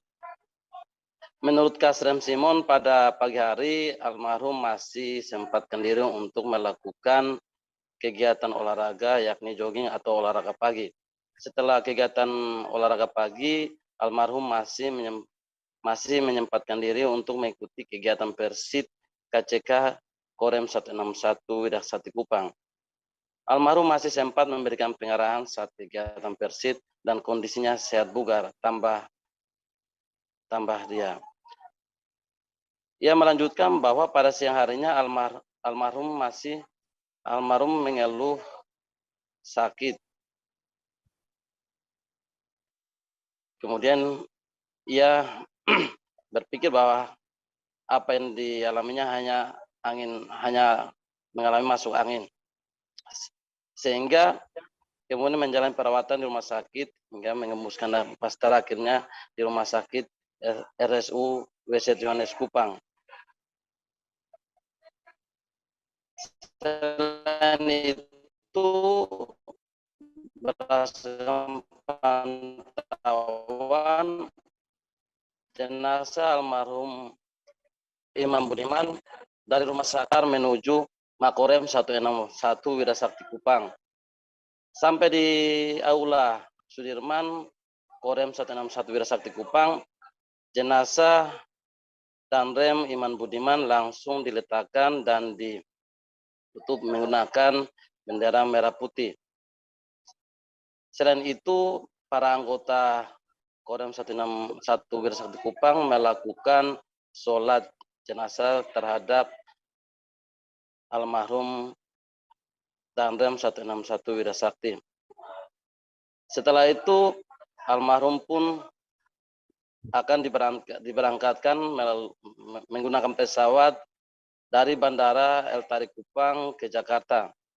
Sebelum memberangkatkan jenazah almarhum Danrem, anggota melakukan upacara persembahyaan. Sekira pukul 23 WITA, jenazah almarhum langsung dibawa ke Bandara El Tarik Kupang untuk dikirim menggunakan pesawat yang sudah disiapkan oleh anggota TNI Korem 161 Widakesakti Kupang. Demikian rekan Mei. Baik, terima kasih rekan Ray atas laporan Anda. Selamat bertugas kembali. Kita beralih ke informasi selanjutnya, Tribuners. Fernando Rodriguez Ortega menunjukkan kerja kerasnya dalam laga uji coba Johor Darul Ta'zim versus Persis Solo di Stadion Sultan Ibrahim pada Sabtu 12 November. Ia tak hanya berurusan soal mencetak gol, namun juga membantu pertahanan Persis Solo. Momen pressing Fernando terjadi saat JDT mencoba membangun serangan dari kiper atau lini belakang mereka sejak menit pertama babak pertama, misalnya saat menit ke-1. Informasi selengkapnya akan disampaikan langsung oleh wartawan Tribun Solo, Adi Surya Samudra, yang kini sudah terhubung bersama kami. Silakan rekan Adi. Ya, baik rekan, seperti yang disebutkan sebelumnya, memang Fernando Rodriguez memiliki peran yang cukup vital di bagian Persis Solo, khususnya dalam membangun serangan dan membantu pertahanan Persis sendiri, dan itu juga sudah dia perlihatkan pada saat laga uji coba kemarin melawan Johor Darul Ta'zim di Stadion Sultan Ibrahim Sabtu 12 November 2022. Dan di sana memang terlihat Fernando sering naik turun untuk membantu pertahanan, bahkan juga menjadi salah satu pusat serangan dari Persis Solo. Dan dengan pergerakannya tersebut sendiri, Fernando pun juga berhasil menceploskan satu gol ke gawang JDT. Dan itu juga berkat umpan yang dilepaskan dari Alexis Mesidoro kepadanya. Adapun Rasiman itu mengapresiasi kerja keras yang dilakukan oleh Fernando Rodriguez sendiri. Dia mengatakan bahwa Fernando itu merupakan salah satu aset penting yang dimiliki Persis Solo saat ini. Dan mungkin bisa saya sampaikan kembali ke rekan Mei. Baik, terima kasih rekan Adi Surya atas laporan Anda. Selamat bertugas kembali. Kita beralih ke informasi selanjutnya, Tribuners. Pembangunan Sungai Sekanak Lambi Daro Palembang tak sesuai target akibat banyak hambatan karena progresnya masih rendah. Diketahui progres pembangunan proyek tersebut akan rampung di akhir tahun 2022 yang telah menelan dana hingga 70 miliar rupiah. Usai penuntasan proyek Sungai Sekanak Lambidaro tahap pertama dengan panjang 2,5 km, kali ini pemerintah Kota Palembang kembali melanjutkan proyek Sungai Sekanak Lambidaro untuk tahap kedua, yakni dari Palembang Indah Mall hingga ke kantor DPRD Sumatera Selatan. Informasi selengkapnya akan disampaikan langsung oleh wartawan Tribun Sumsel, Widya, yang kini sudah terhubung bersama kami. Silahkan rekan Widya. Baik, terima kasih rekan Mei. Ini pembangunan Sungai Sekanak Lambidaro Kota Palembang pada tahap kedua itu tidak sesuai dengan target karena banyak hambatan dikarenakan progresnya yaitu juga masih rendah. Diketahui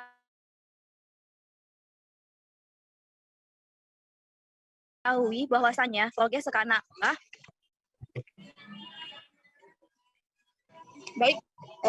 diketahui bahwasannya progres pembangunan proyek tersebut akan rampung di akhir tahun 2022 yang telah menelan dana besar sebesar 70-an miliar. Akan tetapi pada saat ini sampai dengan sekarang progres dari Sungai Sekanak Lambidaro itu sampai saat ini belum terselesaikan. Usai penuntasan proyek Sungai Sekanak Lambidaro ini tahap pertama dengan panjang 2,5 km. Kali ini pemerintah Kota Palembang kembali melanjutkan proyek tersebut untuk tahap kedua, yaitu dari Palembang Indah Mall sampai ke kantor DPRD Sumatera Selatan.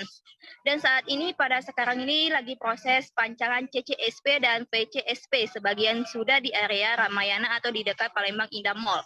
Akibat dari rendahnya progres tersebut, itu dikarenakan banyak sekali hambatan dari proyek tersebut karena salah satunya utilitas di lapangan, yaitu jaringan utilitas itu seperti ada kabel-kabel, air bersih atau air pipa PDAM, atau pipa gas, dan kabel-kabel telepon atau internet, dan sebagainya. Dan sekarang ini pihak Balai Besar Wilayah Sungai Sumatera 8 sedang melakukan koordinasi dengan pihak pemerintah Kota Palembang.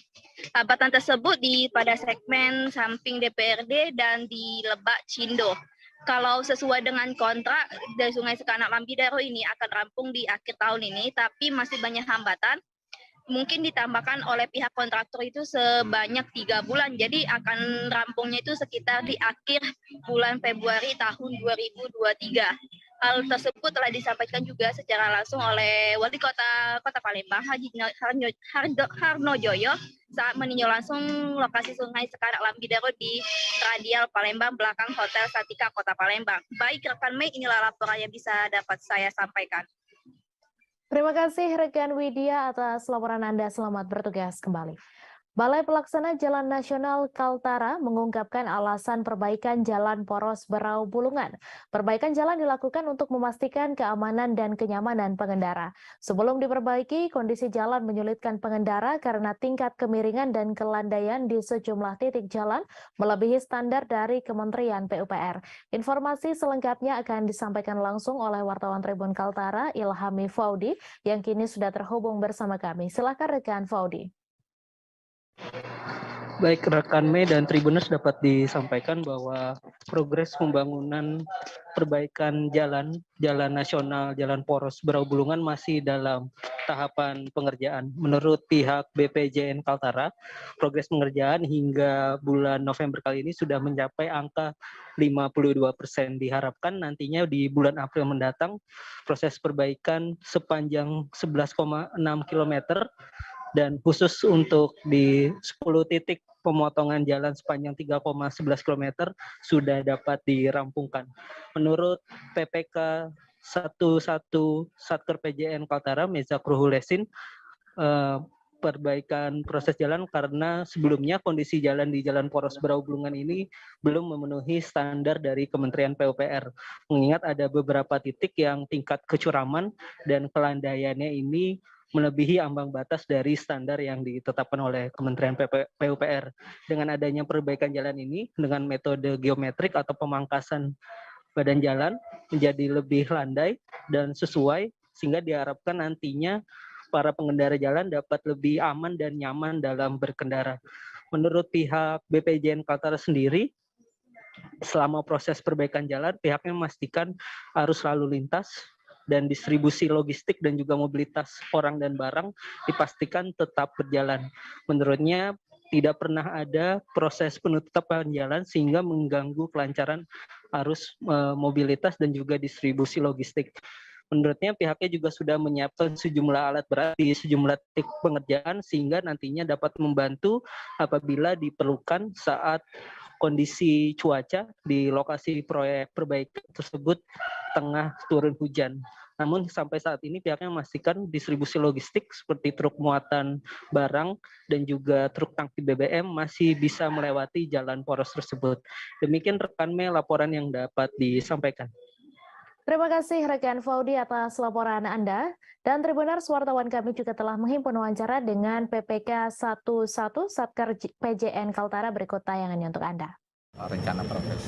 Sudah 52% Pak ya? 50%. Kalau melihat kondisi pengerjaan jalan yang sekarang ini Pak, masih ada titik-titik berat yang akan diselesaikan? Iya, perlu disampaikan bahwa tujuan pembangunan jalan, peningkatan jalan ini ada untuk persepasi ini ada dua. Yang pertama kita perbaikan geometrik, yang kedua kita melakukan peningkatan terhadap kondisi jalan existing yang sudah rusak. Jadi yang pertama perbaikan geometrik itu adalah karena ada lokasi-lokasi tertentu sekitar 10 lokasi yang kondisi existingnya itu kelandaiannya tidak memenuhi di atas 12% standar geometri kita di Kementerian PUPR. Iya, selama ini kan kenyamanan dan keamanan melewati jalan existing dengan kelandaian yang lebih dari 12% itu tidak aman dan tidak nyaman bagi pengendara. Sehingga sesuai dengan program kami itu dilakukan perbaikan geometrik. Jadi ada 10 titik perbaikan geometrik dengan total panjang 3,11 km. Memiliki keterbatasan tak membuat Sobirin menyerah berjuang untuk hidup. Penyandang disabilitas asal pelosok Klaten Kediri ini tetap melakoni keseharian tanpa putus asa. Ia yang divonis lumpuh akibat kecelakaan yang dialami pada 2012 silam tak menyerah untuk bertahan hidup dari hasil keringatnya sendiri. Sobirin mencoba membuat kerajinan dari bahan bambu yang kini bernilai jutaan rupiah. Informasi selengkapnya akan disampaikan langsung oleh wartawan Tribun Jatim, Lutfi Husnika yang kini sudah terhubung bersama kami. Silakan rekan Lutfi. Baik, terima kasih rekan Mei. Tribuners, Sobirin merupakan seorang pria 38 tahun asal Kecamatan Pelosok Klaten, Kabupaten Kediri yang divonis lumpuh akibat kecelakaan yang dialaminya pada tahun 2012. Sobirin kemudian menjalani kehidupan sebagai penyandang disabilitas dan harus menggunakan alat bantu gerak untuk mobilitas sehari-harinya. Namun, di tengah keterbatasan yang ia miliki, Sobirin terus berusaha untuk bertahan hidup dan memperoleh pendapatan dari hasil keringatnya sendiri. Kini, Sobirin menjadi seorang pengrajin miniatur kapal yang terbuat dari bambu dan mampu menghasilkan jutaan rupiah setiap bulannya. Apa yang dimiliki Sobirin saat ini tidak serta-merta ia raih dalam waktu yang instan. Sebab pada saat pertama Sobirin mengalami kecelakaan di 2012 lalu, ia sempat merasa down dan putus asa. Kemudian Sobirin mencoba bangkit dengan mengikuti berbagai latihan keterampilan untuk mengupgrade skill yang ia miliki. Salah satunya Sobirin mengikuti latihan keterampilan di kota Solo. Ia kemudian bertekad ketika kembali ke kampung halaman, ia harus bisa menciptakan suatu produk bernilai jual tinggi. Sobirin kemudian mencoba mengolah apa yang ada di lingkungan sekitarnya, yakni bambu, kemudian ia olah menjadi kapal pinisi, miniatur kapal pinisi, yang kemudian ia jual untuk menafkahi hidupnya dan keluarganya sehari-hari.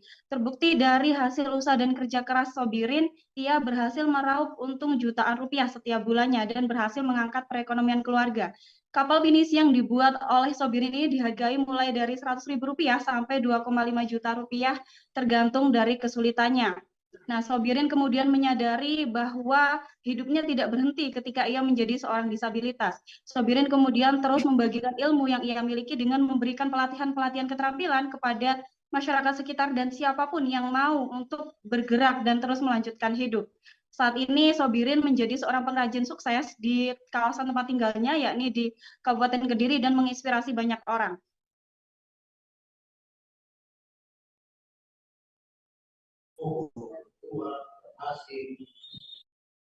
Baik, terima kasih rekan Lutfi atas laporan Anda. Selamat bertugas kembali. Tim film dengan pesan toleransi beragama dan edukasi kearifan Indonesia berjudul Uti Dengkeke mengunjungi Tribun Manado pada Senin 14 November. Kunjungan mereka kali ini untuk menghadiri podcast Tribun Manado.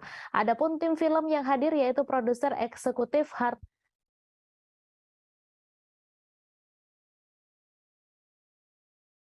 Victoria Burhanuddin dan Bimo DJ. Kedatangan mereka disambut langsung pemimpin perusahaan Tribun Manado, Riyadianto Tunandi. Informasi selengkapnya akan disampaikan langsung oleh wartawan Tribun Manado, Randy Umar, yang kini sudah terhubung bersama kami. Silakan rekan Randy. Oke, baik semuanya Tribuners dimanapun Anda berada. Jadi saya dari Manado, Sulawesi Utara akan melaporkan hasil liputan saya pada hari kemarin, di mana ada salah satu film yang saat ini akan segera tayang pada 17 November nanti, yaitu film Putih dan Keke. Nah, Tribuners, di sini para pemain-pemain filmnya datang di tim film, maksud saya tim dan para pemain film datang di Tribun Manado, dan mereka melaksanakan kegiatan podcast, dan podcastnya juga sudah tayang kemarin di Tribun Manado Facebook dan YouTube Tribun Manado Official. Nah, dari hasil beberapa kesenian yang saya dengar dan tujuan mereka menyampaikan bahwa film ini akan segera rilis di bioskop, yaitu di 2 kota, yaitu di Kota Manado dan Gorontalo. Nah, menariknya film ini akan tayang memberi pesan tentang toleransi umat beragama ya, Tribuners. Jadi memberikan kesan bahwa menunjukkan bahwa daerah Sulawesi Utara ini memang sejak dulu memang terkenal dengan kerukunan umat beragama. Dan di sini ada beberapa artis yang hadir. Artis utama yaitu salah satunya adalah komika asal Sulawesi Utara yang sudah terkenal saat di Indonesia, atau biasa disebut Roni Manuel atau dikenal dengan nama Mongol. Terus juga ada artis-artis lain, ada juga Didi Roa yaitu juga dia influencer dari Sulawesi Utara, dan juga ada salah satu artis cilik yang saat ini sementara juga bersekolah dia ya, tapi dia terlibat dalam film ini. Ada juga Tante Lala. Nah, jadi Tribuners bisa menyaksikan langsung tanggal 17 November. Dan intinya tujuan dari film ini untuk memberi pesan kepada seluruh Indonesia bahwa orang semua warga Indonesia harus hidup dengan toleransi umat beragama, bersama-sama bergandengan tangan menjaga kerukunan di Indonesia. Terima kasih Tribuners, itu saja yang bisa saya laporkan dari Kota Manado, Sulawesi Utara, dan selamat sore. Terima kasih rekan Randy Umar atas laporan Anda. Selamat bertugas kembali. Mayat ABK Fajar ditemukan terapung di perairan Sei Panjang Sebatik, Kabupaten Nunukan pada Selasa 15 November. Sebelumnya seorang ABK diduga jatuh dari kapal tugboat SPOB Cahaya Sopeng Indra 1 di perairan Sei Panjang Sebatik, Kabupaten Nunukan pada Minggu 13 November. Saat ditemukan petugas, posisi mayat ABK Fajar dalam keadaan telungkup. Kendati demikian, wajah korban masih dapat dikenali. Informasi selengkapnya akan disampaikan langsung oleh wartawan Tribun Kaltara, Febrianus Felis, yang kini sudah terhubung bersama kami. Silakan rekan Felis. Baik, kami dan Tribuners dapat saya laporkan bahwa mayat ABK bernama Fajar, usia 25 tahun, ditemukan terapung di perairan Sungai Panjang Sebatik, Kabupaten Nunukan, Kalimantan Utara pada Selasa hari ini, pukul 8:45 waktu Indonesia Tengah. Diberitakan sebelumnya memang ABK bernama Fajar ini diduga jatuh dari kapal tugboat SPOB Cahaya Sopeng Indra 1 yang memuat BBM, bahan bakar minyak dari Tarakan menuju Nunukan, tepat di perairan Sei Panjang Sebatik, Kabupaten Nunukan. Menurut Kepala Kantor SAR Tarakan, Syahril mengatakan mayat ABK Fajar ditemukan oleh tim SAR gabungan di perairan Sungai Panjang Sebatik dengan radius 3 nm heading 8 arah timur. Saat ditemukan petugas, posisi mayat ABK Fajar dengan posisi terlungkup, dan wajah korban saat itu memang masih bisa dikenali. Tubuh korban memang mengalami sedikit pembekakan, layaknya seperti mayat yang tenggelam beberapa hari lalu, dan organ tubuh untuk korban sendiri masih lengkap. Selanjutnya, mayat ABK Fajar langsung dievakuasi rumah sakit di Sebatik. sedikit menyampaikan kronologis. Menurut Syahril, malam itu kapal tungboat SPOB Cahaya Sopeng Intra 1 memuat BBM dari Tarakan. Saat kapal mulai mendekat ke jembatan PLBN Sepancang, Sebatik, rekan ABK Fajar mendengar bunyi seperti barang jatuh ke air dari belakang kapal. Mendengar itu, rekan ABK lainnya bergegas ke belakang kapal namun tak melihat apa-apa. Mereka akhirnya sadar kalau ABK Fajar tidak ada di kapal dan malam itu langsung mencari, tapi hasilnya nihil. Pencarian ABK Fajar sempat dilanjutkan keesokan harinya oleh personel Polairut Polres Nunukan bersama TNI AL Nunukan termasuk ABK kapal lainnya.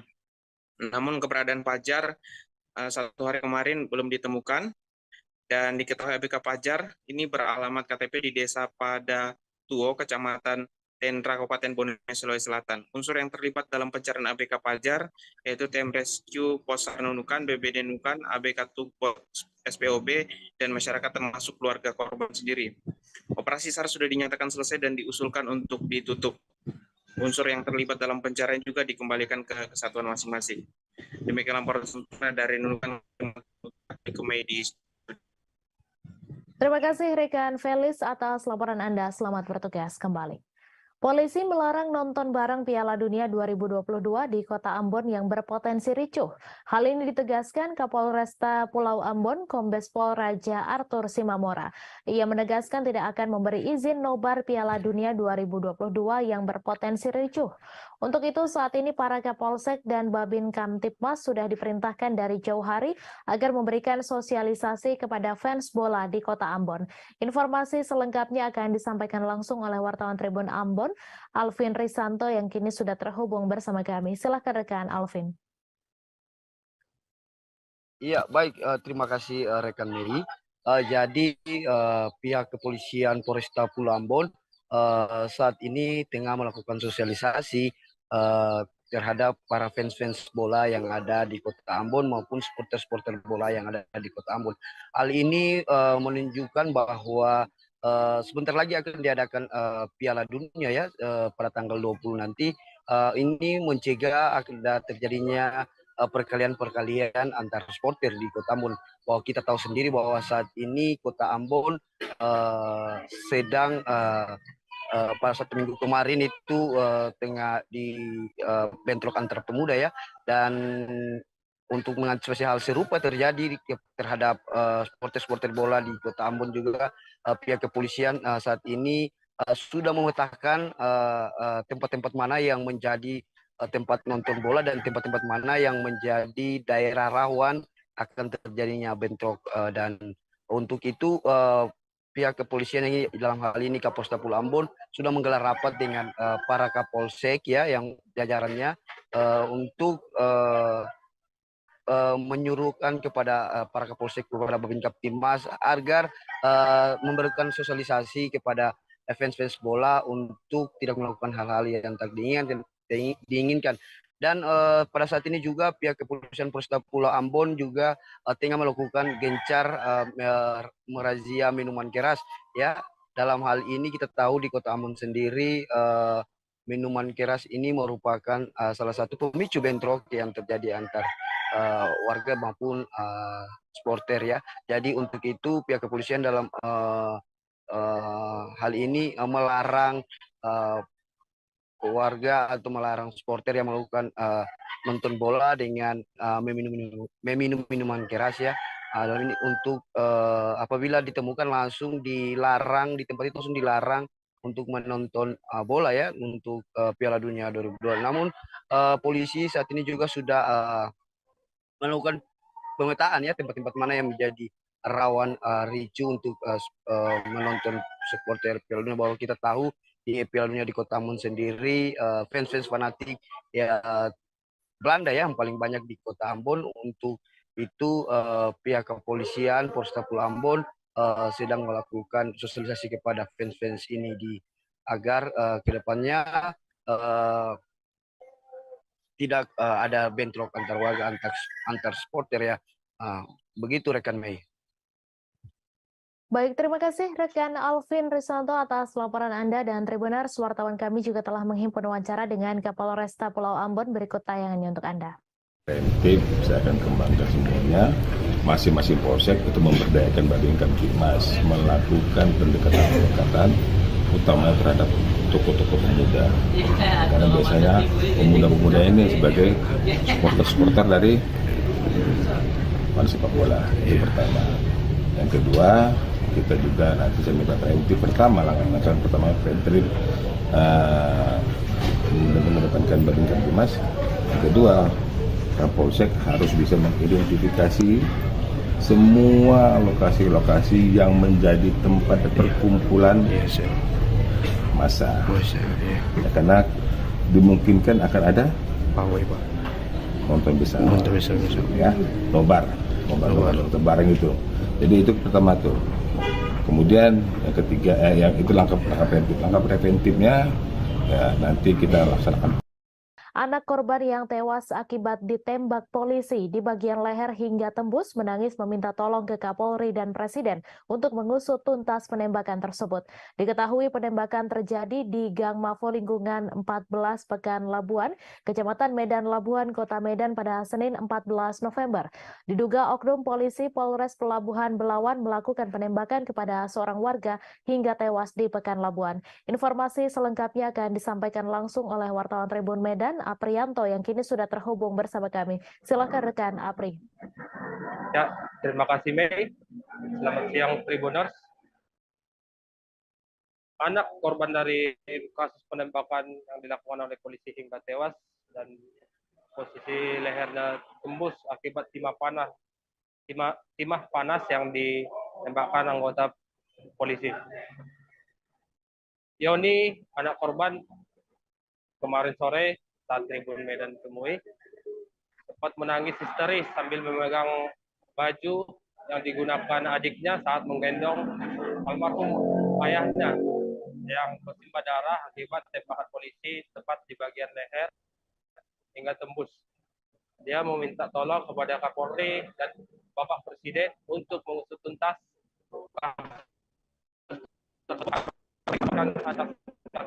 dan terpisah dari abang korban yang menjadi korban tersebut. Abdullah mengatakan pada saat kejadian itu sekitar pukul 9.30 WIB, dia sempat menyaksikan kedatangan 3 oknum polisi dengan berpakaian rapi, berbaju putih, datang ke kediamannya di Jalan Mafo, Lingkungan 14, Kelurahan Pekan Labuan, Medan Labuan, Kecamatan Medan.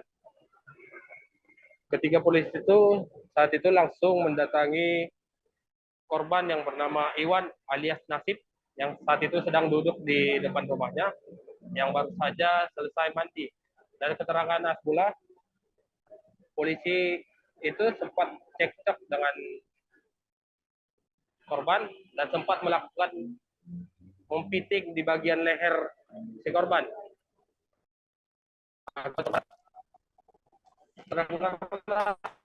Terdengar satu tembakan sehingga dia berlari ke arah keributan itu dan menyebutkan, "Kalian bunuh adik saya." Saat dia sampai di dekat polisi pun lantas berlari meninggalkan lokasi, dan juga ada beberapa remaja daerah situ tiga oknum polisi.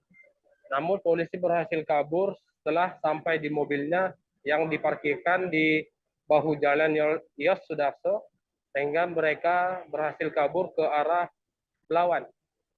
Dari keterangan Asbullah, salah satu oknum polisi yang melakukan penembakan tersebut, ia mengenalinya dengan oknum tersebut sering datang ke kediaman si korban.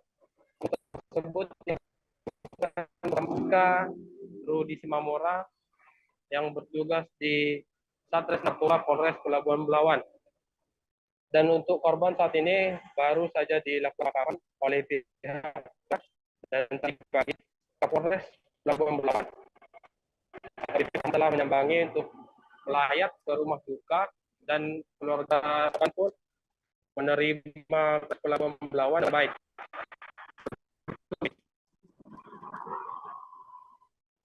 Baik, terima kasih rekan Apri atas laporan Anda, dan Tribuners, wartawan kami juga telah menghimpun wawancara dengan anak kandung korban serta kakak kandung korban. Berikut tayangannya untuk Anda. Coba ceritakan bagaimana kejadian yang menewaskan Bapak itu. Tolong Pak Kapolri, Pak Jokowi. Ayah saya tewas ditembak polisi. Tewas saya Pak. Polisi sekarang anarkis sekali Pak. Tak tahu sebab apa ya Pak. Sampai jebol leher saya Pak ditembak Pak. Tolong bantu kami Pak Kapolri, Pak Jokowi. Kapan kejadiannya itu, Dek? Jam 10 tadi pagi Pak. Jam 10 tadi pagi. Yang nembak siapa, Dek? Nggak tahu Pak. Fotonya ada saya, nggak tahu saya Pak. Namanya nggak polisi tahu? Pak, namanya saya nggak tahu Pak. Polisi mana, Dek? Polisi Pelabuhan Belawan Pak, Polres Pak. Ada berapa orang tadi Bang? 3 orang Pak, 3 orang. Ini yang baju Abang pegang baju apa? Baju ayah saya Pak. Baju anik ponakan ini, baju adik dia ini, adiknya. Baju ayah. Nah, ini baju ayahnya. Nah, ini baju apa saya Pak? Adik saya yang gendong ayah saya ini Pak.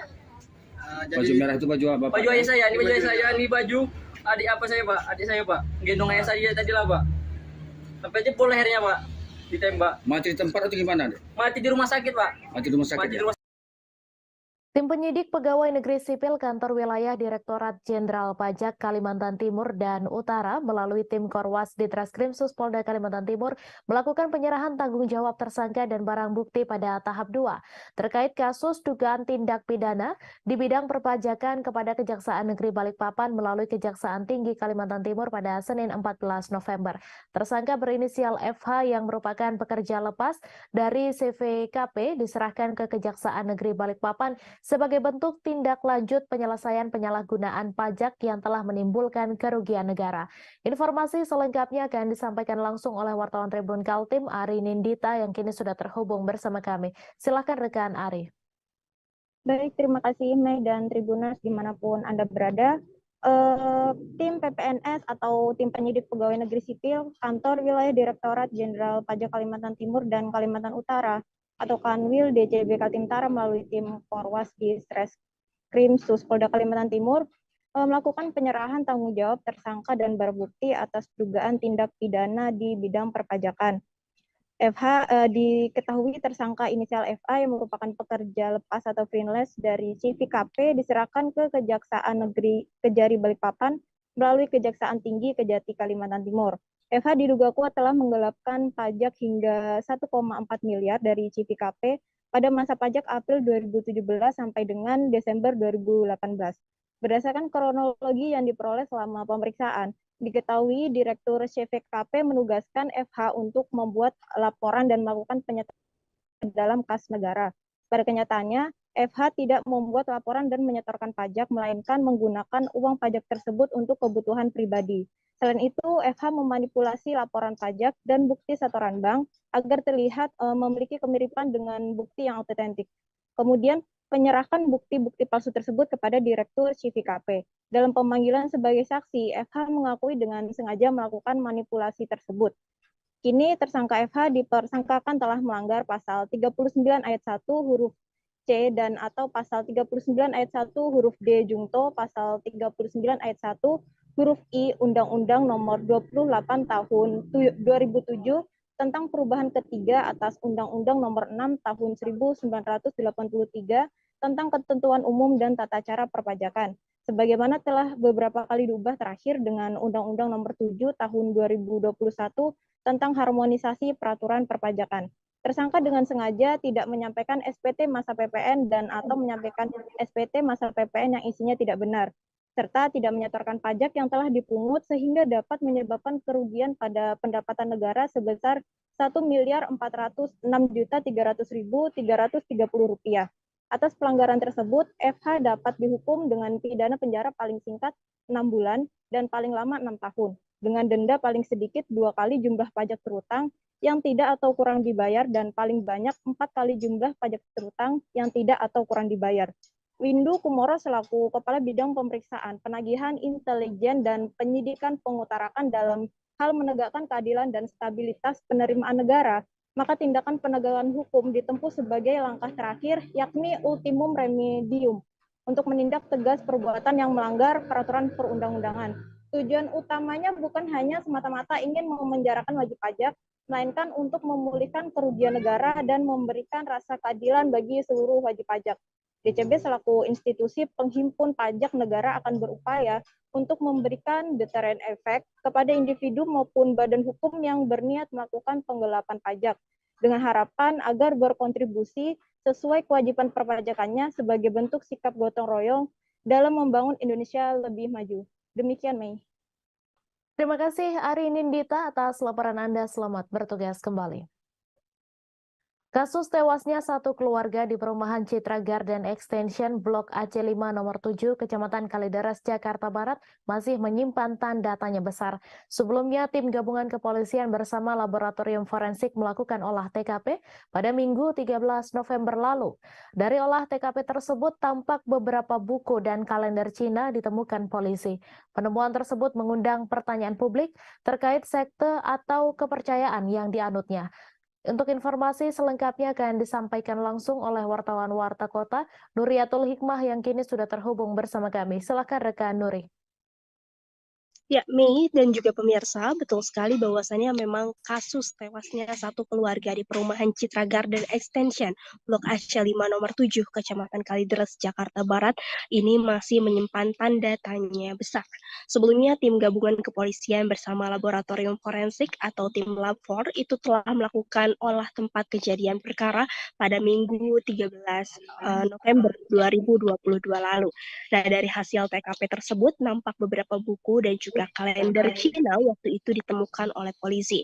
Penemuan tersebut kemudian mengundang banyak pertanyaan publik terkait sekte atau kepercayaan yang dianutnya.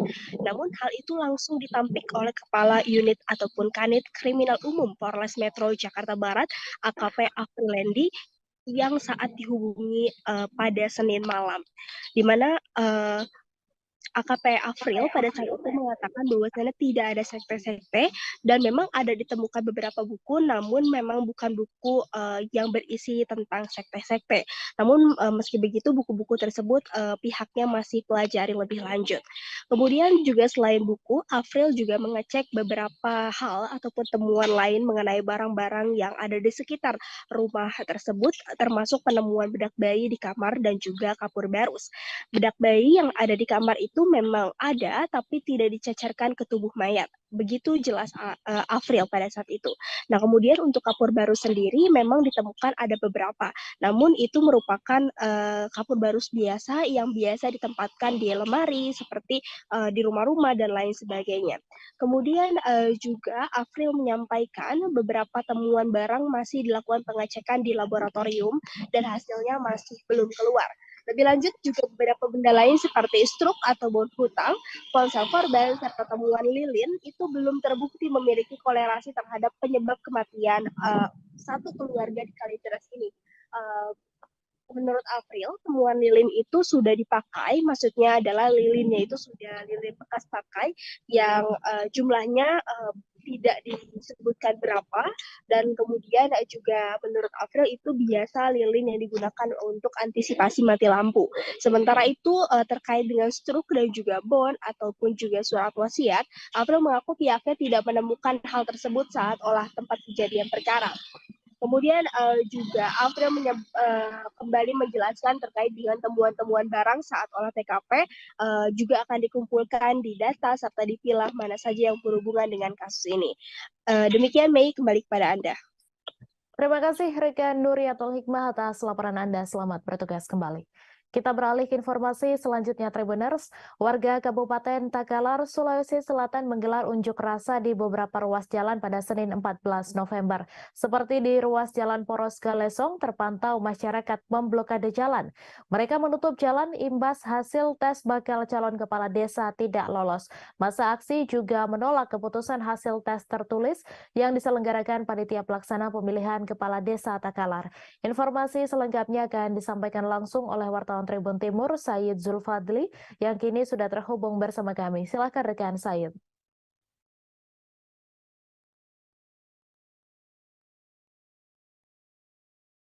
Terima kasih. Di mana aksi unjuk rasa yang dilakukan oleh sejumlah warga di beberapa titik di Kabupaten Takalar itu dipicu oleh hasil pengumuman seleksi Pilkades serentak yang akan digelar dalam waktu dekat ini, di mana hasil tes tertulis tersebut diperuntukkan kepada 19 desa yang diikuti dari calonnya itu ada 147 orang, di mana hasilnya beberapa bakal calon kepala desa ditetapkan tidak lulus tes tertulis oleh panitia pelaksana pemilihan kepala desa di Kabupaten Takalar. Sehingga menurut para warga atau pendukung bakal calon yang dinyatakan tidak lulus seleksi tersebut melakukan unjuk rasa, dan dari masa aksi juga mengatakan bahwa pihaknya menemukan sejumlah kecurangan yang dilakukan oleh panitia pelaksana pemilihan kepala desa di Kabupaten Takalar, di mana awalnya salah satu temuan mereka yakni pihak panitia pelaksana pemilihan calon kepala desa itu memperpanjang waktu pendaftaran Pilkades. Pasalnya di salah satu desa itu sudah ada 4 calon sebelumnya, namun akibat adanya perpanjangan pendaftaran sehingga lebih dari 5 atau sampai dengan 7 calon. Sehingga dari hasil tersebutlah masyarakat dipicu untuk melakukan unjuk rasa dan aksi protes terhadap temuan yang diduga curang yang dilakukan oleh panitia pelaksana. Dan selain di Poros Jalan Galesong, aksi unjuk rasa yang telah berlangsung selama 4 hari hingga terhitung sejak hari Sabtu kemarin hingga hari ini itu juga terjadi aksi unjuk rasa di Jalan Trans Sulawesi antara di Poros Takalar menuju Kabupaten Jeneponto dan di kantor DPRD Kabupaten Takalar, di mana pengunjuk rasa juga demikian menolak atau menuntut agar Pilkades yang akan digelar itu ditunda karena banyaknya kecurangan, karena warga atau pendukung para calon yang gagal tes ini menduga banyaknya kecurangan atau kesimpangan yang dilakukan oleh panitia pelaksana pemilihan calon kepala desa. Sehingga kemarin itu DPRD setelah di demo telah melayangkan surat rekomendasi kepada pihak panitia pelaksana pemilihan kepala desa untuk menunda Pilkades yang akan digelar di Kabupaten Takalar. Demikian. Baik, terima kasih rekan Said atas laporan Anda. Selamat bertugas kembali. Satreskrim Polres Aceh Besar mengungkap peredaran puluhan kosmetik tanpa izin di wilayah hukum Polresta Banda Aceh pada Senin 15 November. Dalam pengungkapan tersebut terdapat 92 produk kosmetik yang diamankan oleh petugas. Kapolresta Banda Aceh Kombes Pol Joko Krisdianto melalui Kasatreskrim Polresta Banda Aceh Kompol Fadilah Aditya Pratama mengatakan kasus itu terungkap berawal dari Badan Pengawas Obat dan Makanan melakukan pengawasan penjualan kosmetik tanpa izin di media sosial. Informasi selengkapnya akan disampaikan langsung oleh wartawan Serambi News Indra Wijaya yang kini sudah terhubung bersama kami. Silakan rekan Indra. Baik, terima kasih rekan Mei. Selamat siang Tribuners, dapat kami sampaikan. Satreskrim Polresta Banda Aceh bersama Badan Pengawas Obat dan Makanan BPOM Aceh telah mengamankan barang bukti berupa produk kosmetik sebanyak 92 produk kosmetik di salah satu kecamatan di Kecamatan Darul Kamal, Kabupaten Aceh Besar pada Senin kemarin. Pengamanan itu dilakukan setelah pihak dari Badan BPOM Aceh melakukan pengawasan dan pendataan terkait penjualan kosmetik yang diduga tanpa memiliki izin edar di media sosial. Dari pengawasan itu, pihak dari BPOM menemukan 2 orang tersangka yakni NH dan HG. Mereka merupakan sepasang suami istri yang ketahuan menjual 92 produk kosmetik yang diduga tanpa izin edar dijual secara online dari rumahnya. Setidaknya saat ini pihak kepolisian sudah mengamankan 92 produk kosmetik dengan 2 orang tersangka yakni NH dan HG. Nah, sementara untuk HG sendiri saat ini dilakukan penahanan oleh pihak kepolisian dan istrinya NH tidak dilakukan penahanan lantaran ia masih memiliki bayi balita. Nah, menurut keterangan yang kami terima dari Kasat Reskrim Polres Aceh Besar, Kompol Aditya Fadila Aditya Pratama mengatakan dari 92 produk itu 23 diantaranya sudah dilakukan uji sampel di BPOM Aceh. Nah, dari 23 uji sampel itu ditemukan 15 diantaranya itu mengandung bahan berbahaya seperti kandungan merkuri, asam retinoat, dan hidrokinon. Sementara 13 produk itu sudah terbukti mengandung kandungan merkuri. Saat ini sendiri pihak kepolisian masih terus melakukan pengembangan dan penyidikan terkait kemana saja produk-produk itu dijual dan kemana saja apakah produk itu ada yang diracik sendiri atau tidak. Selain itu berdasarkan penelusuran yang dilakukan oleh pihak kepolisian bahwa diketahui produk yang ditemukan tanpa izin edar itu dibeli pelaku dibeli pelaku dari akun media sosial yakni Shopee yang dengan toko yang beralamat di Sumatera Utara, Medan. Nah, saat ini sendiri pihak kepolisian sudah melakukan penyitaan terhadap barang kosmetik ilegal tersebut. Akibat perbuatannya, HG dan NH terancam kurungan 15 tahun penjara dengan denda paling besar itu 1,5 miliar rupiah. Demikian rekan Mei. Halo rekan Mei.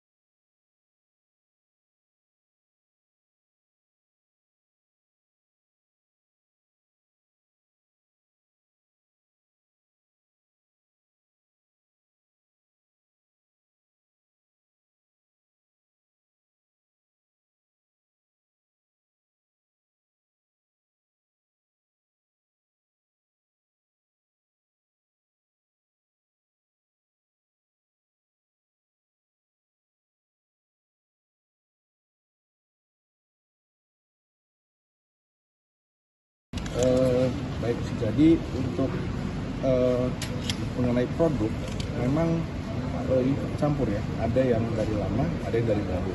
Mengenai apakah itu barang dari lama, ya ternyata kita temukan di grosir tersebut masih ada barangnya, gitu. Jadi sekalian ya kita amankan juga.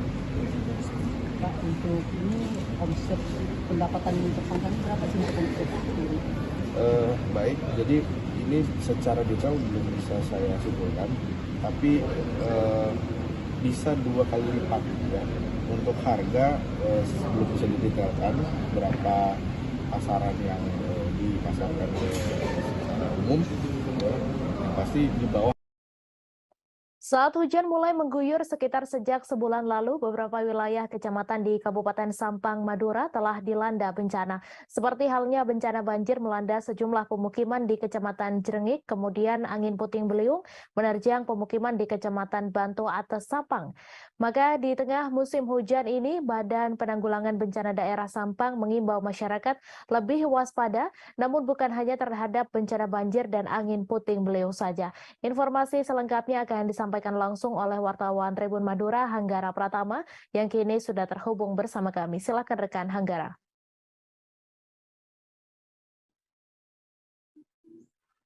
Baik, terima kasih rekan Mei. Jadi memang dengan kondisi cuaca yang saat ini, pemerintah Kabupaten Sampang melalui Badan Penanggulangan Bencana Daerah mewanti-wanti agar masyarakat lebih ekstra waspada terhadap bencana alam karena tidak dapat diprediksi kedatangannya.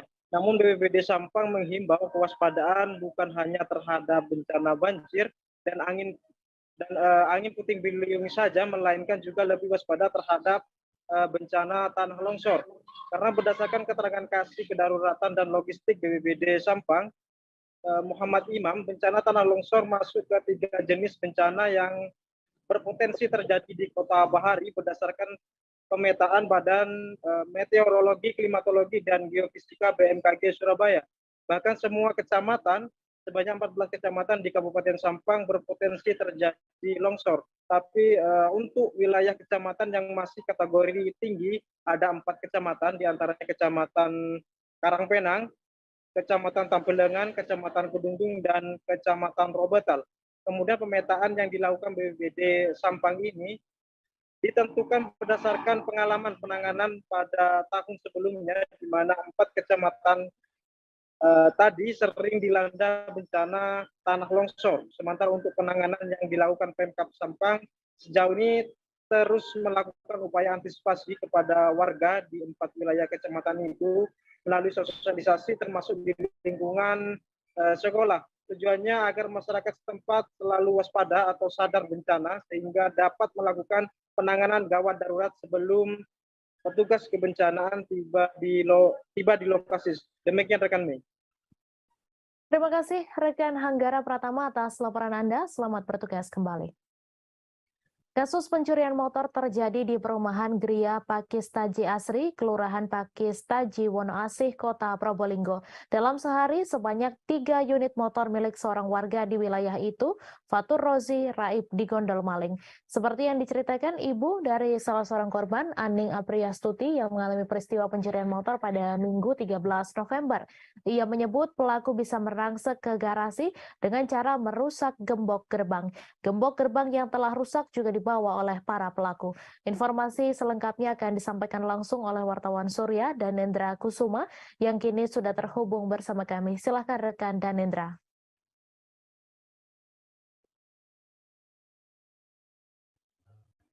Baik rekan Mei, peristiwa pencurian motor terjadi pada Minggu sekira pukul 1. Sebanyak 3 motor milik warga Gria Pakistaji Asri, Raib digondol maling. Kala itu pemilik maupun keluarga yang tinggal di rumah tersebut sedang tertidur lelap. Peristiwa pencurian ini baru diketahui pada pukul 4:30 saat pemilik tengah melakukan aktivitas. Ia melihat garasi maupun pintu rumah sudah terbuka dan juga 3 motor yang terparkir di dalam garasi juga raib. Pemilik mencurigai bila pelaku ini tergolong spesialis karena saat menjalankan aksinya para pelaku ini cukup rapi, tidak ada suara saat proses merusak gembok maupun saat proses merusak rumah kunci dengan kunci T, rumah kunci motor maksud saya. Saat ini pemilik motor sudah melaporkan kejadian ini ke polisi dan polisi sudah datang ke TKP untuk melakukan olah TKP dan meminta keterangan korban. Saat ini kasus pencurian 3 motor ini sedang diselidiki oleh pihak polisian. Begitu, Mei. Baik, terima kasih rekan Danendra atas laporan Anda. Selamat bertugas kembali. Pasangan suami istri bernama Randa dan Leni sudah ditetapkan tersangka atas dugaan kasus pencurian. Warga Dusun Kelekak Usang, Desa Perawas, Kecamatan Tanjung Pandan, Kabupaten Belitung tersebut dilaporkan melakukan pencurian di 2 lokasi berbeda. Di antaranya rumah yang beralamat di Perumahan Garden City, Desa Dukong, dan rumah kosong di Desa Buluh Tumbang. Informasi selengkapnya akan disampaikan langsung oleh wartawan Pos Belitung, Dede Suhendar, yang kini sudah terhubung bersama kami. Silakan rekan Dede. Ya, baik Mei dan Tribuners, semenjak ditetapkan sebagai tersangka 2 pasangan suami istri yang diketahui bernama Randa dan Leni terus diperiksa oleh penyidik Satreskrim Polres Belitung. Berdasarkan hasil pemeriksaan sementara ini, terdapat 2 laporan kepolisian yang menjadi lokasi kejadian atas kasus pencurian tersebut. Untuk TKP yang pertama itu sebuah rumah yang terletak di Perumahan Garden City di Desa Dukong, Kecamatan Tanjung Pandan, Kabupaten Belitung. Sedangkan untuk TKP yang kedua itu sebuah rumah kosong yang terletak di Desa Buluh Tumbang, Kecamatan Tanjung Pandan, Kabupaten Belitung. Berdasarkan keterangan dari Kasubsi Penmas Humas Polres Belitung, Ibda Belipinam menjelaskan sebenarnya untuk lokasi pencurian ini memang sekitar 5-8 titik. Namun untuk korban lainnya memilih tidak melaporkan kejadian tersebut kepada pihak kepolisian, tetapi mereka hanya mengambil barang bukti yang sudah diamankan di Polres Belitung.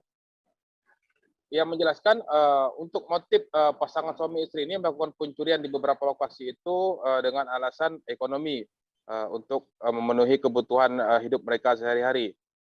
Sedangkan untuk deretan barang bukti yang sudah dijual itu memang baru beberapa jenis saja, terutama untuk barang-barang yang memang cepat laku dijual seperti mesin air dan beberapa jenis besi-besi bekas.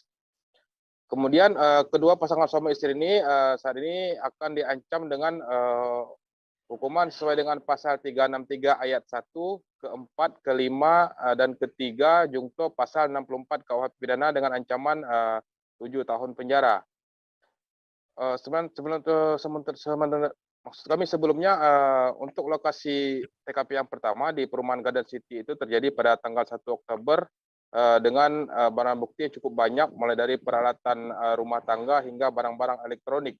Namun untuk TKP yang kedua itu pelaku hanya berhasil mengambil 1 unit genset karena memang TKP kedua ini merupakan rumah kosong. Untuk sementara ini kedua tersangka masih ditahan di Mapolres Belitung dan menunggu untuk proses hukum selanjutnya. Demikian, Mei. Terima kasih rekan Dede atas laporan Anda, dan Tribuners, wartawan kami juga telah menghimpun wawancara dengan Kasubsi Penmas Si Humas Polres Belitung. Berikut tayangannya untuk Anda. Kronologi kejadian LP1 pada hari Sabtu tanggal 01 Oktober 2022 sekira pukul 17 WIB, korban kembali dari kediaman kakak kandungnya Maringka Yadi menuju kediamannya di perumahan Garden City, Desa Dukong, Kecamatan Tanjung Pandan, Kabupaten Belitung. Kemudian korban masuk ke rumahnya dan melihat bahwa jendela kamar belakang rumah sudah dalam keadaan terbuka dan menemukan bahwa kasur kamar dan lemari baju sudah dalam keadaan berantakan. Kemudian korban mengecek lagi ke bagian dapur dan menemukan perabotan rumah tangga sudah hilang. Atas kejadian tersebut, korban melaporkan ke SPKT Polres Belitung untuk ditindaklanjuti. Salah satu rumah di Desa Sungai Ketapi RT 3 Kecamatan Paringin Kabupaten Balangan menjadi viral saat pemiliknya yakni Ardiansyah mengunggah bagian dalam rumah ke akun TikTok dan akun Instagram serta YouTube miliknya pada beberapa waktu lalu. Ardiansyah yang juga merupakan selebgram di Balangan sekaligus seleb TikTok dengan pengikut mencapai puluhan ribu tersebut sukses menggait penontonnya pada bagian isi rumahnya yang dihuni sang ayah. Bangunan rumahnya tidak banyak berbeda dibanding rumah pada umumnya. Namun yang menjadi keunikan tersendiri ialah adanya pohon nangka yang tertanam di tanah berada pada bagian ruang tamu rumah tersebut. Informasi selengkapnya akan disampaikan langsung oleh wartawan Banjarmasin Pos, Isti Rohayanti yang kini sudah terhubung bersama kami. Silakan rekan Isti. Baik, terima kasih rekan Mei. Jadi pada beberapa waktu lalu memang ada berita viral tentang pohon yang tumbuh di dalam rumah warga, tepatnya di Desa Sungai Ketapi, Kecamatan Paringin, Kabupaten Balangan. Dan di dalam rumah ini sebelumnya adalah kebun. Jadi sebelum rumah itu dibangun, tempat tersebut merupakan kebun yang dimiliki oleh Ardiansyah. Dan Ardiansyah ini adalah salah satu selebgram yang ada di Kabupaten Balangan. Nah, untuk beberapa pohon yang ada di dalam rumah, jadi ada beberapa pohon di dalam rumah, salah satunya itu ada pohon nangka, tepat di bagian ruang tamu, lalu ada juga pohon di bagian kamar, di kamar utama, ada pohon cempedak, lalu ada pohon di kamar lainnya juga, pohon hambawang. Dan setiap musimnya, pohon ini akan selalu berbuah, dan juga ada kalanya pohonnya matang dan berguguran di rumah. Meski begitu, untuk buah-buah yang ada di dalam rumah ini, buah-buah di pohon yang ada dalam rumah ini, selalu dimanfaatkan untuk dimakan atau dibagikan ke warga setempat. Karena memang buahnya masih normal, dalam artian masih dalam keadaan manis dan tidak ada masalah walaupun pohonnya berada di dalam rumah. Dan salah satu keunikan dari rumah ini, meski belum selesai dibangun, sang ayah dari Ardiansyah memilih untuk tetap menyayangi pohon-pohon tersebut hingga nanti pohonnya tidak menghasilkan buah lagi.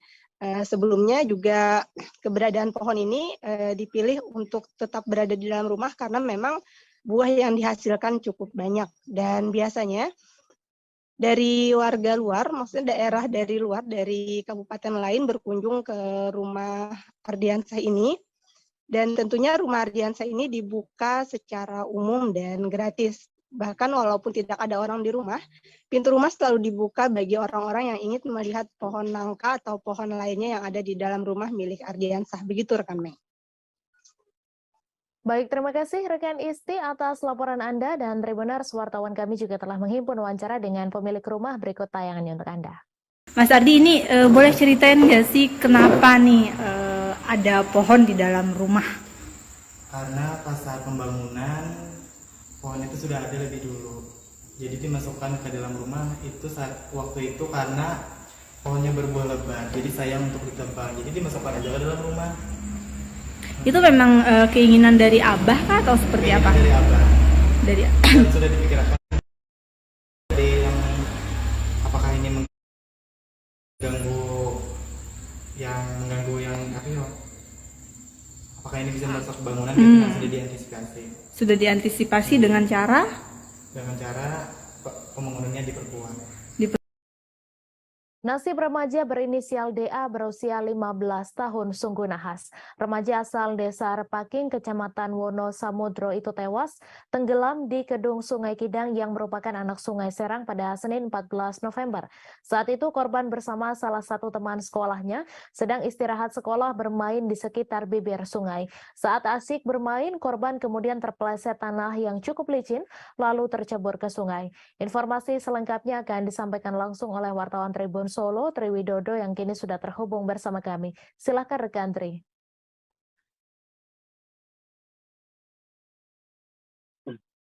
Ya, Mei dan Tribuners, dapat kami laporkan dari PLI di mana pada hari Senin kemarin, tanggal 14 November tahun 2022 telah terjadi kecelakaan. Ini yang mengakibatkan DA, seorang siswa yang berusia 15 tahun itu tewas tenggelam. Peristiwa itu terjadi di wilayah desa Repaking, Kecamatan Wonosamudro, Kabupaten Piri, Jawa Tengah. Informasi yang dihimpun dari lokasi, saat itu DA dan seorang temannya sekira pukul 10:15 waktu Indonesia Barat lagi istirahat sekolah. Kemudian keduanya bermain di sekitar kedung yang merupakan atau cekungan dari sebuah sungai yang memiliki kedalaman lebih dalam ketimbang sungai ataupun aliran sungai yang lain. Saat itu korban kemudian yang bermain di bibir sungai itu terpeleset lalu tercebur. Korban yang tidak bisa berenang kemudian tenggelam. Seorang temannya pun langsung berteriak untuk mendapatkan pertolongan dari warga. Namun sayang karena korban tidak bisa berenang sehingga korban ditemukan dalam kondisi sudah meninggal dunia. Upaya dari warga dan beserta tim dari Polres Boyolali maupun dari tim SAR melakukan pencarian akhirnya membuahkan hasil. Sekitar 30 menit kemudian korban berhasil ditemukan, hanya saja kondisinya korban sudah tidak tertolong. Melihat kejadian ini, Suherman selaku Kabid Kedaruratan dan Logistik BPBD Boyolali mengimbau kepada seluruh warga masyarakat untuk saat ini tidak bermain di bibir sungai karena mengingat intensitas hujan yang terus mengguyur menjadikan kawasan ataupun tanah di sekitar bibir sungai menjadi licin dan beresiko untuk terjadinya kecelakaan air. Dari hasil pemeriksaan kepada korban, kecelakaan air ini langsung mendapat respon dari jajaran Polsek Wonosegoro yang masih menaungi wilayah Wonosamudro, tidak menemukan adanya tanda-tanda penganiayaan pada tubuh korban. Korban diduga murni mengalami kecelakaan. Baik, terima kasih rekan Tri Widodo atas laporan Anda. Selamat bertugas kembali. Dua pekerja tambang pasir Timah Parit 9 Desa Gadung, Kecamatan Tobo Ali, Bangka Selatan mengalami laka tambang di kolong mekanik Desa Keposang. Kejadian laka tambang tersebut terjadi pada Senin 14 November pagi ketika pekerja tambang sedang melakukan aktivitas di lokasi kejadian. Akibat dari laka tambang, satu pekerja meninggal dunia dan satu orang dilarikan ke Rumah Sakit Bangka Selatan. Informasi selengkapnya akan disampaikan langsung oleh wartawan Bangka Pos Adi Saputra yang kini sudah terhubung bersama kami. Silahkan rekan Adi. Ya, rekan Me Tribun News dimanapun berada, selamat siang. Saya akan menyampaikan informasi terkait kronologis dua orang pekerja tambang timah yang ada di Desa Parit 9, Desa Gadung, Kecamatan Tobo Ali, Kabupaten Bangka Selatan, yang mana pada hari Senin 14 November 2022, keduanya ini sedang melakukan aktivitas pertambangan di daerah kolong mekanik Desa Keposang, Kecamatan Tobo Ali, Kabupaten Bangka Selatan. Keduanya ini merupakan pekerja tambang, yaitu Saudara Jumardin alias Mardin, usia 35 tahun, dan Rizal, usia 42 tahun. Keduanya ini tertimpa tanah longsor, yang mana ketika tanah itu longsor, keduanya sedang melakukan aktivitas pertambangan di kolong mekanik. Dari keterangan saksi, salah satu saksi yang menyaksikan kejadian ketika kedua orang ini tertimbun tanah longsor di lokasi, Saudara Wandi menyebutkan bahwa ketika tanah longsor, keduanya sedang berada untuk mengeringkan air dan mencoba untuk naik ke atas, namun keduanya tidak sempat menyelamatkan diri. Namun dari kejadian ini, satu orang bernama Jumardin alias Mardin, usia 35 tahun, meninggal dunia tertimpa tanah longsoran dan sudah dibawa ke rumah duka. Sedangkan untuk pekerja tambang bernama Rizal, usia 42 tahun, ini saat ini masih berada di Rumah Sakit Umum Daerah Bangka Selatan. Kasat Reskrim Polres Bangka Selatan, AKP Chandra Satria Adi Pradana, menyebutkan bahwa kronologis dari tertimbunnya kedua pekerja tambang yang ada di di kolong mekanik Desa Keposang, Kabupaten Bangka Selatan ini, pihaknya telah melakukan olah TKP dan mendatangi rumah duka ataupun mendatangi rumah sakit di mana korban sedang dirawat. Untuk korban yang meninggal sendiri, pihak keluarga tidak mau dilakukan visum karena korban akan langsung dimakamkan pada hari itu juga. Untuk kejadian sendiri, saya informasikan terjadi sekitar pukul 11:30, yang mana memang kondisi kolong tersebut memang sudah kurang lebih 4 tahun dilakukan aktivitas pertambangan. Lebih lanjut, Kasat Reskrim Polres Bangka Selatan mengimbau kepada seluruh para penambang yang melakukan aktivitas pertambangan di daerah tersebut untuk berhati-hati dan waspada saat melakukan aktivitas pertambangan. Karena cuaca saat ini sedang tidak stabil, kadang hujan dan kadang panas. Untuk mengantisipasi terjadinya laka tambang lagi, aktivitas pertambangan di lokasi tersebut dihentikan untuk sementara. Untuk korban saudara Rizal ini sendiri saat ini sudah sedang berada di rumah sakit dan untuk mendapatkan pertolongan lebih lanjut. Mungkin seperti itu, rekan Me. Baik, terima kasih rekan Adi Saputra atas laporan Anda. Selamat bertugas kembali. Kita beralih ke informasi selanjutnya, Tribuners. Komandan Korem 161 Wirasakti Brigjen TNI Imam Budiman meninggal di RSU WZ Johannes Kupang pada Senin 14 November sekira pukul 15:45 waktu Indonesia Tengah. Kasrem 161 Wirasakti Kolonel Simon P. Kamlasi mengatakan bahwa penyebab dan Rem 161 Wirasakti meninggal karena mengalami serangan jantung. Menurut Kasrem Simon, pada pagi hari beliau masih jogging atau olahraga pagi. Setelah itu masih sempat mengikuti kegiatan Persit KCK Korem 161 Wirasakti. Informasi selengkapnya akan disampaikan langsung oleh wartawan Pos Kupang, Ray Rebon, yang kini sudah terhubung bersama kami. Silakan rekan Ray. Baik rekan Mei, selamat sore Tribuners. Dari Kupang, Nusa Tenggara Timur, dapat saya laporkan bahwa Komandan Korem 161 Wirasakti Kupang, Brigjen TNI Imam Budiman telah mengembuskan nafas terakhir di Rumah Sakit Umum WC Yones Kupang pada hari Senin 14 November 2022 atau kemarin sekira pukul 15.45 WITA atau pukul 3 sore waktu Indonesia Tengah. Almarhum Komandan Korem 161 Wirasakti Kupang meninggal akibat serangan jantung yang dialaminya. Kepada awak media, Kasrem 161 Wirasakti Kupang Kolonel Simon P. Kamlasi mengatakan bahwa penyebab Danrem 161 Wirasakti Kupang Imam Budiman meninggal akibat serangan jantung yang dialaminya. Menurut Kasrem Simon, pada pagi hari almarhum masih sempatkan diri untuk melakukan kegiatan olahraga yakni jogging atau olahraga pagi.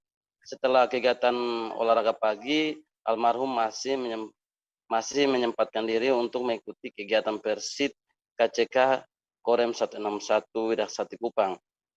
Almarhum masih sempat memberikan pengarahan saat kegiatan Persit dan kondisinya sehat bugar, tambah dia. Ia melanjutkan bahwa pada siang harinya almarhum mengeluh sakit. Kemudian ia berpikir bahwa apa yang dialaminya hanya mengalami masuk angin. Sehingga kemudian menjalani perawatan di rumah sakit hingga mengembuskan nafas terakhirnya di rumah sakit RSU WC Yones Kupang. Selain itu, berdasarkan pantauan jenazah almarhum Imam Budiman dari rumah sakit menuju Makorem 161 Wirasakti Kupang. Sampai di Aula Sudirman Korem 161 Wirasakti Kupang, jenazah Danrem Imam Budiman langsung diletakkan dan ditutup menggunakan bendera merah putih. Selain itu, para anggota Korem 161 Wirasakti Kupang melakukan sholat jenazah terhadap almarhum Danrem 161 Wirasakti. Setelah itu, almarhum pun akan diberangkatkan menggunakan pesawat dari Bandara El Tarik Kupang ke Jakarta. Sebelum memberangkatkan jenazah almarhum Danrem, anggota melakukan upacara persembahyaan. Sekira pukul 23 WITA, jenazah almarhum langsung dibawa ke Bandara El Tarik Kupang untuk dikirim menggunakan pesawat yang sudah disiapkan oleh anggota TNI Korem 161 Wirasakti Kupang. Demikian rekan Mei.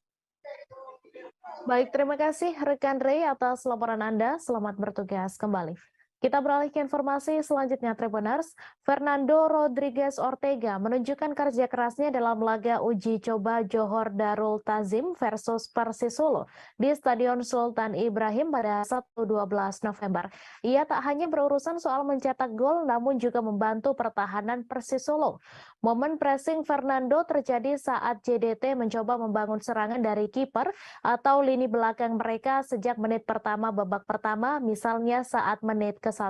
Informasi selengkapnya akan disampaikan langsung oleh wartawan Tribun Solo, Adi Surya Samudra, yang kini sudah terhubung bersama kami. Silakan rekan Adi.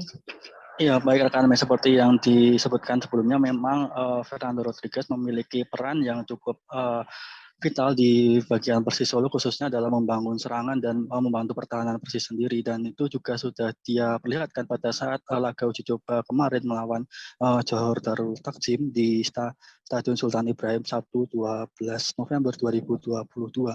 Dan di sana memang terlihat Fernando sering naik turun untuk membantu pertahanan, bahkan juga menjadi salah satu pusat serangan dari Persis Solo. Dan dengan pergerakannya tersebut sendiri, Fernando pun juga berhasil menceploskan satu gol ke gawang JTT. Dan itu juga berkat umpan yang dilepaskan dari Alexis Mesidoro kepadanya. Adapun Rasiman itu mengapresiasi kerja keras yang dilakukan oleh Fernando Rodriguez sendiri. Dia mengatakan bahwa Fernando itu merupakan salah satu aset penting yang dimiliki Persis Solo saat ini. Dan mungkin yang bisa saya sampaikan kembali ke rekan Mei. Baik, terima kasih rekan Adi Surya atas laporan Anda. Selamat bertugas kembali. Kita beralih ke informasi selanjutnya, Tribuners. Pembangunan Sungai Sekanak Lambi Daro Palembang tak sesuai target akibat banyak hambatan karena progresnya masih rendah. Diketahui progres pembangunan proyek tersebut akan rampung di akhir tahun 2022 yang telah menelan dana hingga 70 miliar rupiah.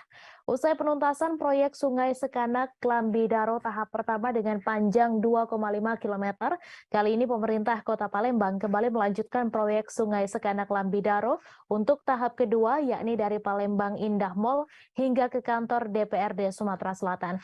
Informasi selengkapnya akan disampaikan langsung oleh wartawan Tribun Sumsel, Widya, yang kini sudah terhubung bersama kami. Silahkan rekan Widya. Baik, terima kasih rekan Mei. Ini pembangunan Sungai Sekanak Lambi Daro Kota Palembang pada tahap kedua itu tidak sesuai dengan target karena banyak hambatan dikarenakan progresnya yaitu juga masih rendah. Diketahui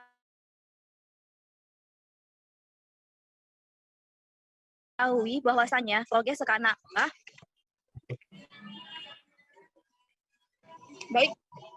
diketahui bahwasanya progres pembangunan proyek tersebut akan rampung di akhir tahun 2022 yang telah menelan dana besar sebesar 70-an miliar. Akan tetapi pada saat ini sampai dengan sekarang progres dari Sungai Sekanak Lambi Daro itu sampai saat ini belum terselesaikan. Usai penuntasan proyek Sungai Sekanak Lambi Daro ini tahap pertama dengan panjang 2,5 km. Kali ini pemerintah Kota Palembang kembali melanjutkan proyek tersebut untuk tahap kedua, yaitu dari Palembang Indah Mall sampai ke kantor DPRD Sumatera Selatan. Dan saat ini pada sekarang ini lagi proses pancaran CCSP dan PCSP, sebagian sudah di area Ramayana atau di dekat Palembang Indah Mall. Akibat dari rendahnya progres tersebut, itu dikarenakan banyak sekali hambatan dari proyek tersebut karena salah satunya utilitas di lapangan, yaitu jaringan utilitas itu seperti ada kabel-kabel, air bersih atau air pipa PDAM, atau pipa gas, dan kabel-kabel telepon atau internet, dan sebagainya. Dan sekarang ini pihak Balai Besar Wilayah Sungai Sumatera 8 sedang melakukan koordinasi dengan pihak pemerintah Kota Palembang. Hambatan tersebut pada segmen samping DPRD dan di Lebak Cindo. Kalau sesuai dengan kontrak dari Sungai Sekanak Lambi Daro ini akan rampung di akhir tahun ini, tapi masih banyak hambatan. Mungkin ditambahkan oleh pihak kontraktor itu sebanyak 3 bulan. Jadi akan rampungnya itu sekitar di akhir bulan Februari tahun 2023.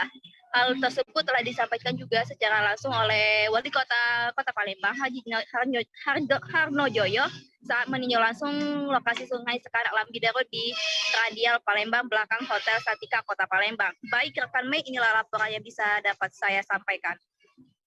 Terima kasih rekan Widya atas laporan Anda. Selamat bertugas kembali. Balai Pelaksana Jalan Nasional Kaltara mengungkapkan alasan perbaikan Jalan Poros Berau Bulungan. Perbaikan jalan dilakukan untuk memastikan keamanan dan kenyamanan pengendara.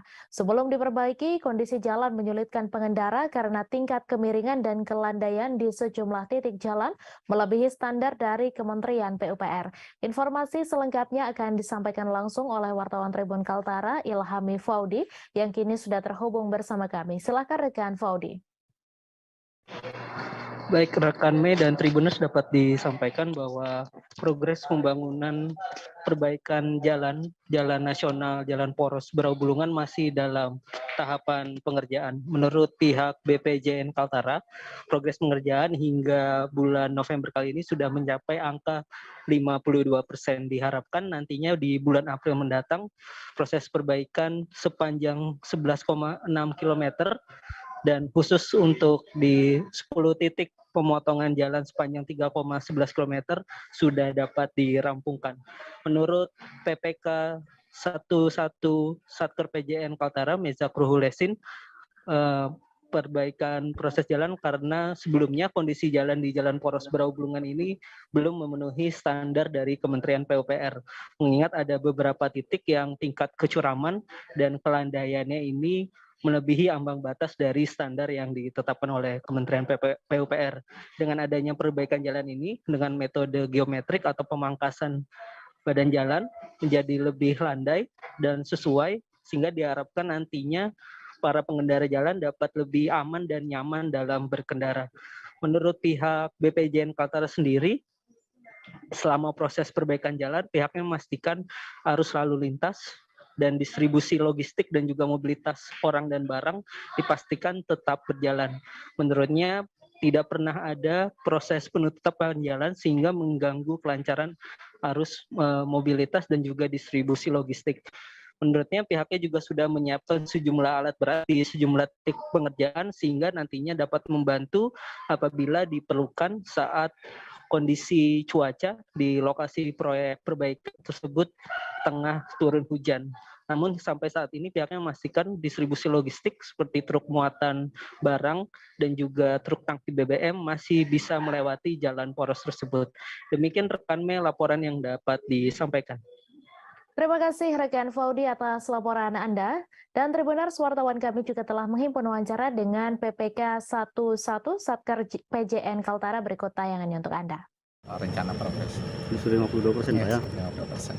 Kalau melihat kondisi pengerjaan jalan yang sekarang ini Pak, masih ada titik-titik berat yang akan diselesaikan? Iya, perlu disampaikan bahwa tujuan pembangunan jalan, peningkatan jalan ini ada untuk persepasi ini ada dua. Yang pertama kita perbaikan geometrik, yang kedua kita melakukan peningkatan terhadap kondisi jalan existing yang sudah rusak. Jadi yang pertama perbaikan geometrik itu adalah karena ada lokasi-lokasi tertentu sekitar 10 lokasi yang kondisi existingnya itu kelandaiannya tidak memenuhi di atas 12% standar geometri kita di Kementerian PUPR. Iya, selama ini kan kenyamanan dan keamanan melewati jalan existing dengan kelandaian yang lebih dari 12% itu tidak aman dan tidak nyaman bagi pengendara. Sehingga sesuai dengan program kami itu dilakukan perbaikan geometrik. Jadi ada 10 titik perbaikan geometrik dengan total panjang 3,11 km. Memiliki keterbatasan tak membuat Sobirin menyerah berjuang untuk hidup. Penyandang disabilitas asal pelosok Klaten Kediri ini tetap melakoni keseharian tanpa putus asa. Ia yang divonis lumpuh akibat kecelakaan yang dialami pada 2012 silam tak menyerah untuk bertahan hidup dari hasil keringatnya sendiri. Sobirin mencoba membuat kerajinan dari bahan bambu yang kini bernilai jutaan rupiah. Informasi selengkapnya akan disampaikan langsung oleh wartawan Tribun Jatim, Lutfi Husnika, yang kini sudah terhubung bersama kami. Silakan rekan Lutfi. Baik, terima kasih rekan Mei. Tribuners, Sobirin merupakan seorang pria 38 tahun asal Kecamatan Pelosok Klaten, Kabupaten Kediri yang divonis lumpuh akibat kecelakaan yang dialaminya pada tahun 2012. Sobirin kemudian menjalani kehidupan sebagai penyandang disabilitas dan harus menggunakan alat bantu gerak untuk mobilitas sehari-harinya.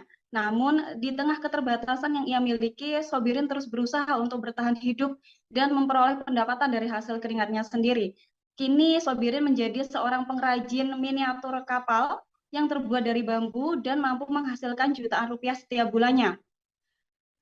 Apa yang dimiliki Sobirin saat ini tidak serta-merta ia raih dalam waktu yang instan. Sebab pada saat pertama Sobirin mengalami kecelakaan di 2012 lalu, ia sempat merasa down dan putus asa. Kemudian Sobirin mencoba bangkit dengan mengikuti berbagai latihan keterampilan untuk mengupgrade skill yang ia miliki. Salah satunya Sobirin mengikuti latihan keterampilan di Kota Solo. Ia kemudian bertekad ketika kembali ke kampung halaman, ia harus bisa menciptakan suatu produk bernilai jual tinggi. Sobirin kemudian mencoba mengolah apa yang ada di lingkungan sekitarnya, yakni bambu, kemudian ia olah menjadi kapal pinisi, miniatur kapal pinisi, yang kemudian ia jual untuk menafkahi hidupnya dan keluarganya sehari-hari. Terbukti dari hasil usaha dan kerja keras Sobirin, ia berhasil meraup untung jutaan rupiah setiap bulannya dan berhasil mengangkat perekonomian keluarga. Kapal pinisi yang dibuat oleh Sobirin ini dihargai mulai dari Rp100.000 sampai Rp2,5 juta tergantung dari kesulitannya. Nah, Sobirin kemudian menyadari bahwa hidupnya tidak berhenti ketika ia menjadi seorang disabilitas. Sobirin kemudian terus membagikan ilmu yang ia miliki dengan memberikan pelatihan-pelatihan keterampilan kepada masyarakat sekitar dan siapapun yang mau untuk bergerak dan terus melanjutkan hidup. Saat ini Sobirin menjadi seorang pengrajin sukses di kawasan tempat tinggalnya, yakni di Kabupaten Kediri, dan menginspirasi banyak orang.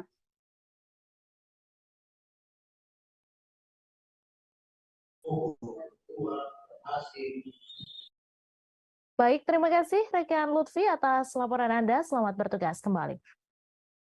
Tim film dengan pesan toleransi beragama dan edukasi kearifan Indonesia berjudul Uti Dengkeke mengunjungi Tribun Manado pada Senin 14 November.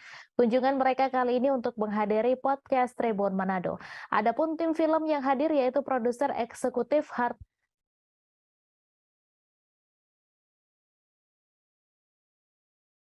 Victoria Burhanuddin dan Bimo DJ. Kedatangan mereka disambut langsung pemimpin perusahaan Tribun Manado, Riyadianto Tunandi. Informasi selengkapnya akan disampaikan langsung oleh wartawan Tribun Manado, Randy Umar, yang kini sudah terhubung bersama kami. Silakan rekan Randy. Oke, baik semuanya Tribuners dimanapun Anda berada.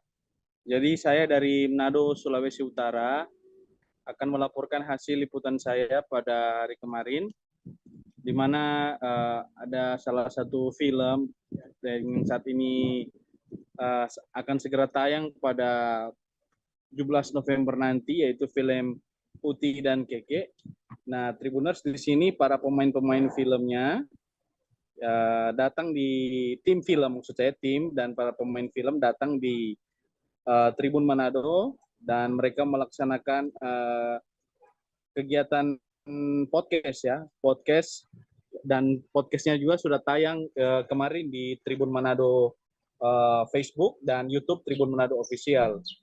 Nah, dari hasil beberapa selingan yang saya dengar dan tujuan mereka menyampaikan bahwa film ini akan tayang, akan segera rilis di bioskop, yaitu di dua kota, yaitu di Kota Manado dan Gorontalo. Nah, menariknya film ini akan tayang memberi pesan tentang toleransi umat beragama ya, Tribuners. Jadi memberikan kesan bahwa menunjukkan bahwa daerah Sulawesi Utara ini memang sejak dulu memang terkenal dengan kerukunan umat beragama. Dan di sini ada beberapa artis yang hadir. Artis utama yaitu salah satunya adalah komika asal Sulawesi Utara yang sudah terkenal saat ini Indonesia, atau biasa disebut Roni Manuel atau dikenal dengan nama Mongol. Terus juga ada artis-artis lain, ada juga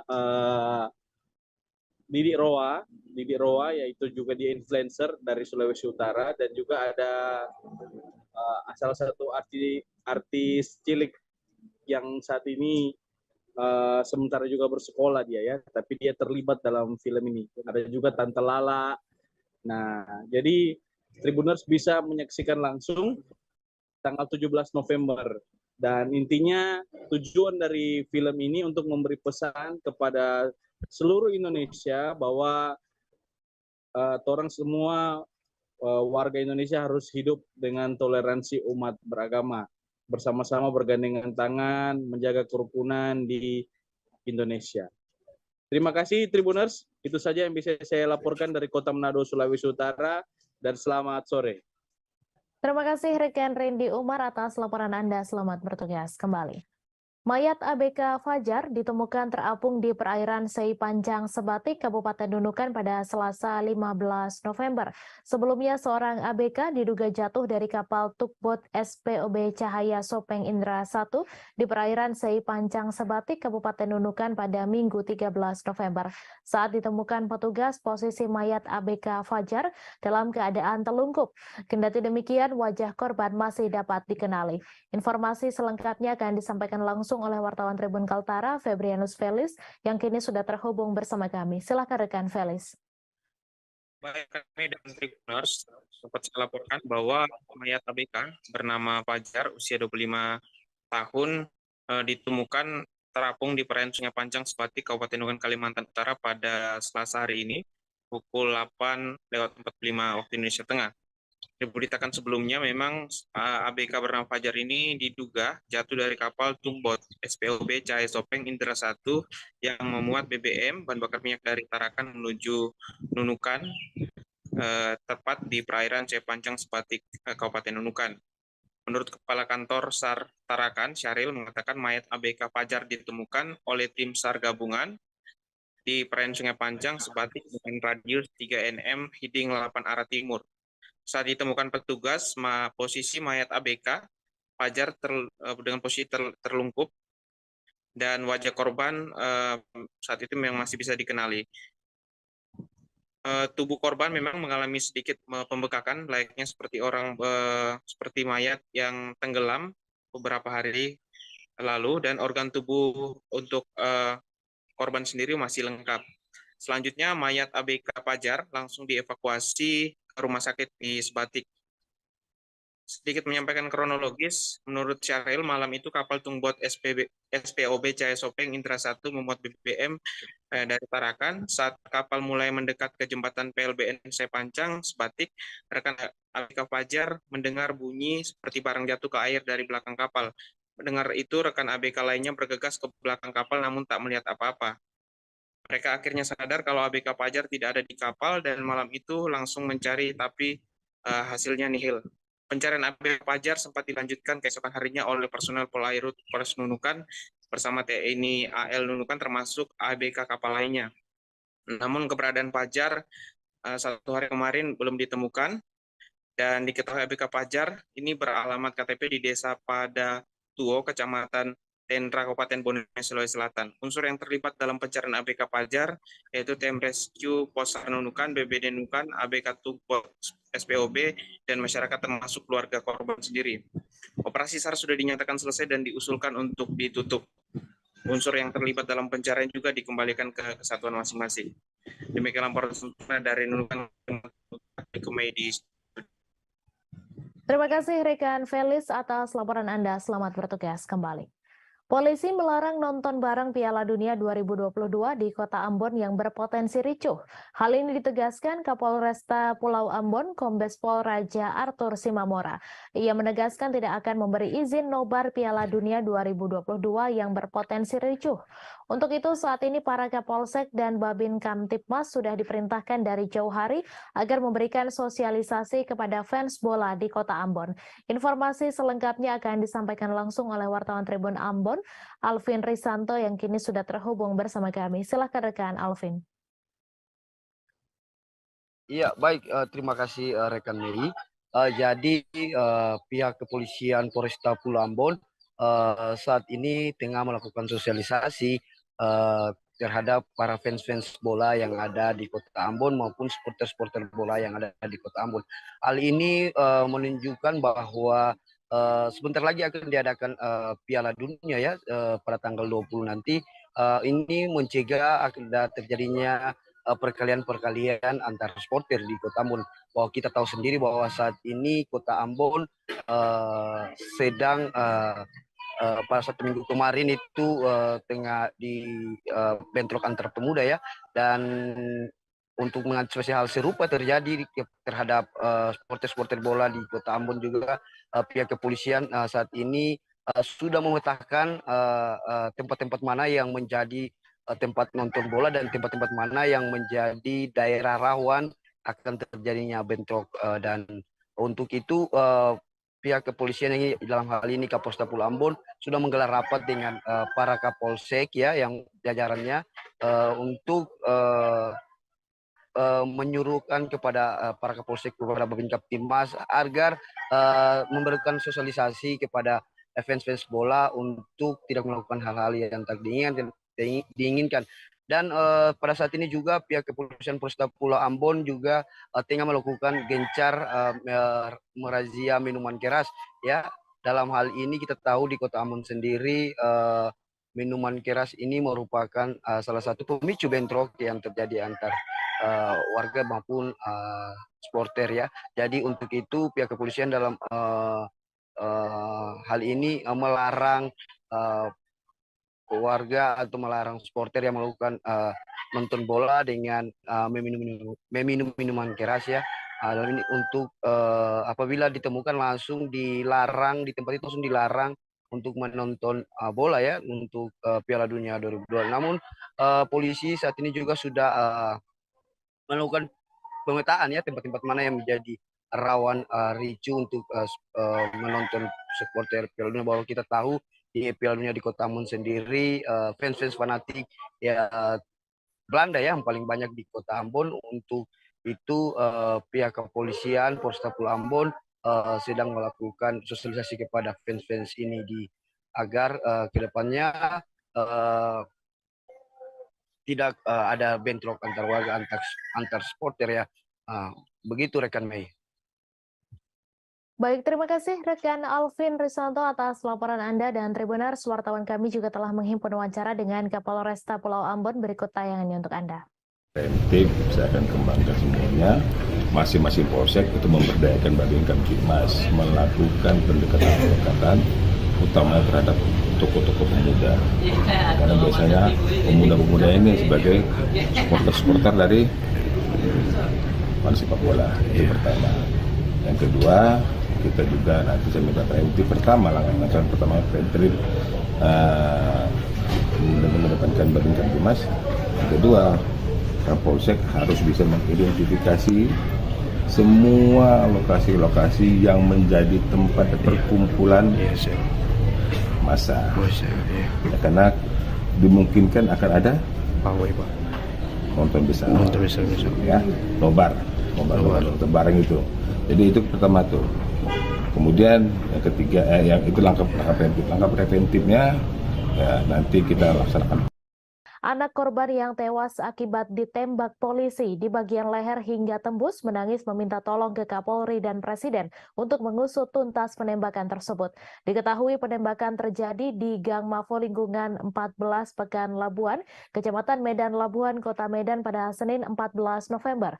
Diduga oknum polisi Polres Pelabuhan Belawan melakukan penembakan kepada seorang warga hingga tewas di Pekan Labuan. Informasi selengkapnya akan disampaikan langsung oleh wartawan Tribun Medan, Aprianto, yang kini sudah terhubung bersama kami. Silakan rekan Apri. Ya, terima kasih Mei. Selamat siang Tribuners. Anak korban dari kasus penembakan yang dilakukan oleh polisi hingga tewas dan posisi lehernya tembus akibat timah panas yang ditembakkan anggota polisi.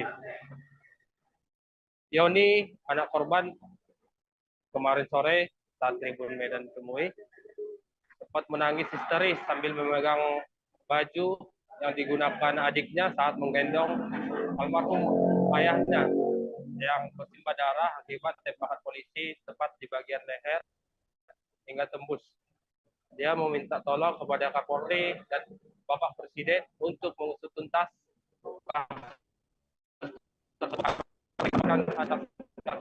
dan terpisah dari abang korban yang menjadi korban tersebut. Abdullah mengatakan pada saat kejadian itu sekitar pukul 9.30 WIB, dia sempat menyaksikan kedatangan 3 oknum polisi dengan berpakaian rapi, berbaju putih, datang ke kediamannya di Jalan Mavo, lingkungan 14, Kelurahan Pekan Labuan, Medan Labuan, Kecamatan Medan. Ketiga polisi itu saat itu langsung mendatangi korban yang bernama Iwan alias Nasib, yang saat itu sedang duduk di depan rumahnya, yang baru saja selesai mandi. Dari keterangan Asbullah, polisi itu sempat cekcok dengan korban dan sempat melakukan mempiting di bagian leher si korban.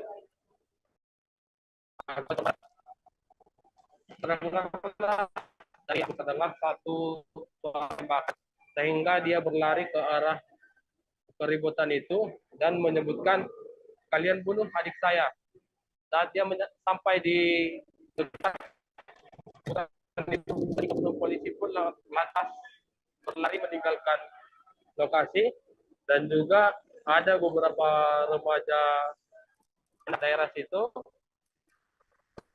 tiga oknum polisi. Namun polisi berhasil kabur setelah sampai di mobilnya yang diparkirkan di bahu jalan Yos Sudarso, sehingga mereka berhasil kabur ke arah Belawan.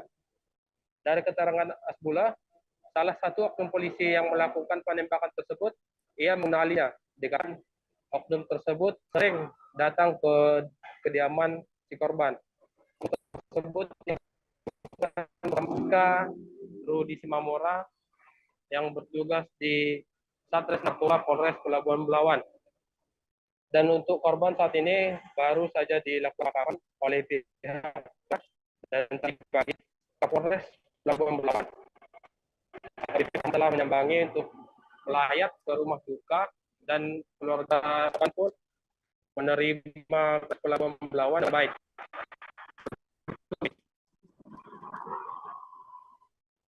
Baik, terima kasih rekan Apri atas laporan Anda, dan Tribuners, wartawan kami juga telah menghimpun wawancara dengan anak kandung korban serta kakak kandung korban. Berikut tayangannya untuk Anda. Coba ceritakan bagaimana kejadian yang menewaskan Bapak itu. Tolong Pak Kapolri, Pak Jokowi. Ayah saya tewas ditembak polisi. Tewas saya Pak. Polisi sekarang anarkis sekali Pak. Tak tahu sebab apa ya Pak. Sampai jebol leher saya Pak, ditembak Pak.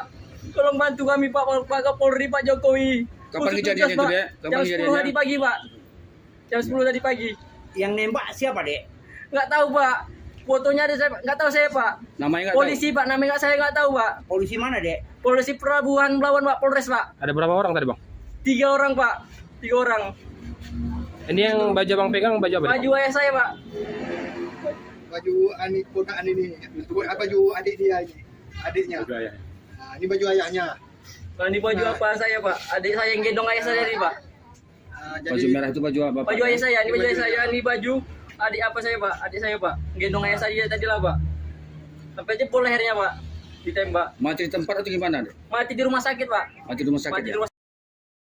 Tim penyidik Pegawai Negeri Sipil Kantor Wilayah Direktorat Jenderal Pajak Kalimantan Timur dan Utara melalui tim Korwas Ditreskrim Suspolda Kalimantan Timur melakukan penyerahan tanggung jawab tersangka dan barang bukti pada tahap 2 terkait kasus dugaan tindak pidana di bidang perpajakan kepada Kejaksaan Negeri Balikpapan melalui Kejaksaan Tinggi Kalimantan Timur pada Senin 14 November. Tersangka berinisial FH yang merupakan pekerja lepas dari CVKP diserahkan ke Kejaksaan Negeri Balikpapan sebagai bentuk tindak lanjut penyelesaian penyalahgunaan pajak yang telah menimbulkan kerugian negara. Informasi selengkapnya akan disampaikan langsung oleh wartawan Tribun Kaltim Ari Nindita yang kini sudah terhubung bersama kami. Silakan rekan Ari. Baik, terima kasih Mei dan Tribuners dimanapun Anda berada. Tim PPNS atau tim penyidik pegawai negeri sipil Kantor Wilayah Direktorat Jenderal Pajak Kalimantan Timur dan Kalimantan Utara atau Kanwil DJB Kaltimtara melalui tim Korwas Ditreskrim Suspolda Kalimantan Timur melakukan penyerahan tanggung jawab tersangka dan barang bukti atas dugaan tindak pidana di bidang perpajakan. FH diketahui tersangka inisial FA yang merupakan pekerja lepas atau freelance dari CVKP diserahkan ke Kejaksaan Negeri Kejari Balikpapan melalui Kejaksaan Tinggi Kejati Kalimantan Timur. FH diduga kuat telah menggelapkan pajak hingga 1,4 miliar dari CVKP pada masa pajak April 2017 sampai dengan Desember 2018. Berdasarkan kronologi yang diperoleh selama pemeriksaan, diketahui Direktur CVKP menugaskan FH untuk membuat laporan dan melakukan penyertaan dalam kas negara. Pada kenyataannya, FH tidak membuat laporan dan menyetorkan pajak, melainkan menggunakan uang pajak tersebut untuk kebutuhan pribadi. Selain itu, FH memanipulasi laporan pajak dan bukti setoran bank agar terlihat memiliki kemiripan dengan bukti yang autentik. Kemudian, penyerahkan bukti-bukti palsu tersebut kepada Direktur CVKP. Dalam pemanggilan sebagai saksi, FH mengakui dengan sengaja melakukan manipulasi tersebut. Kini tersangka FH dipersangkakan telah melanggar pasal 39 ayat 1 huruf C dan atau pasal 39 ayat 1 huruf D jungto, pasal 39 ayat 1 huruf I Undang-Undang Nomor 28 Tahun 2007 tentang perubahan ketiga atas Undang-Undang Nomor 6 Tahun 1983 tentang ketentuan umum dan tata cara perpajakan. Sebagaimana telah beberapa kali diubah terakhir dengan Undang-Undang Nomor 7 Tahun 2021 tentang harmonisasi peraturan perpajakan. Tersangka dengan sengaja tidak menyampaikan SPT masa PPN dan atau menyampaikan SPT masa PPN yang isinya tidak benar, serta tidak menyetorkan pajak yang telah dipungut sehingga dapat menyebabkan kerugian pada pendapatan negara sebesar Rp1.406.300.330. Atas pelanggaran tersebut, FH dapat dihukum dengan pidana penjara paling singkat 6 bulan dan paling lama 6 tahun, dengan denda paling sedikit 2 kali jumlah pajak terutang yang tidak atau kurang dibayar dan paling banyak 4 kali jumlah pajak terutang yang tidak atau kurang dibayar. Windu Kumoro selaku Kepala Bidang Pemeriksaan, Penagihan Intelijen dan Penyidikan mengutarakan dalam hal menegakkan keadilan dan stabilitas penerimaan negara, maka tindakan penegakan hukum ditempuh sebagai langkah terakhir, yakni ultimum remedium, untuk menindak tegas perbuatan yang melanggar peraturan perundang-undangan. Tujuan utamanya bukan hanya semata-mata ingin memenjarakan wajib pajak, melainkan untuk memulihkan kerugian negara dan memberikan rasa keadilan bagi seluruh wajib pajak. DCB selaku institusi penghimpun pajak negara akan berupaya untuk memberikan deterrent efek kepada individu maupun badan hukum yang berniat melakukan penggelapan pajak, dengan harapan agar berkontribusi sesuai kewajiban perpajakannya sebagai bentuk sikap gotong royong dalam membangun Indonesia lebih maju. Demikian, Mei. Terima kasih Ari Nindita atas laporan Anda. Selamat bertugas kembali. Kasus tewasnya satu keluarga di perumahan Citra Garden Extension Blok AC5 nomor 7 Kecamatan Kalideres, Jakarta Barat masih menyimpan tanda tanya besar. Sebelumnya tim gabungan kepolisian bersama laboratorium forensik melakukan olah TKP pada Minggu 13 November lalu. Dari olah TKP tersebut tampak beberapa buku dan kalender Cina ditemukan polisi. Penemuan tersebut mengundang pertanyaan publik terkait sekte atau kepercayaan yang dianutnya. Untuk informasi selengkapnya akan disampaikan langsung oleh wartawan Warta Kota, Nuriatul Hikmah yang kini sudah terhubung bersama kami. Silakan rekan Nuri.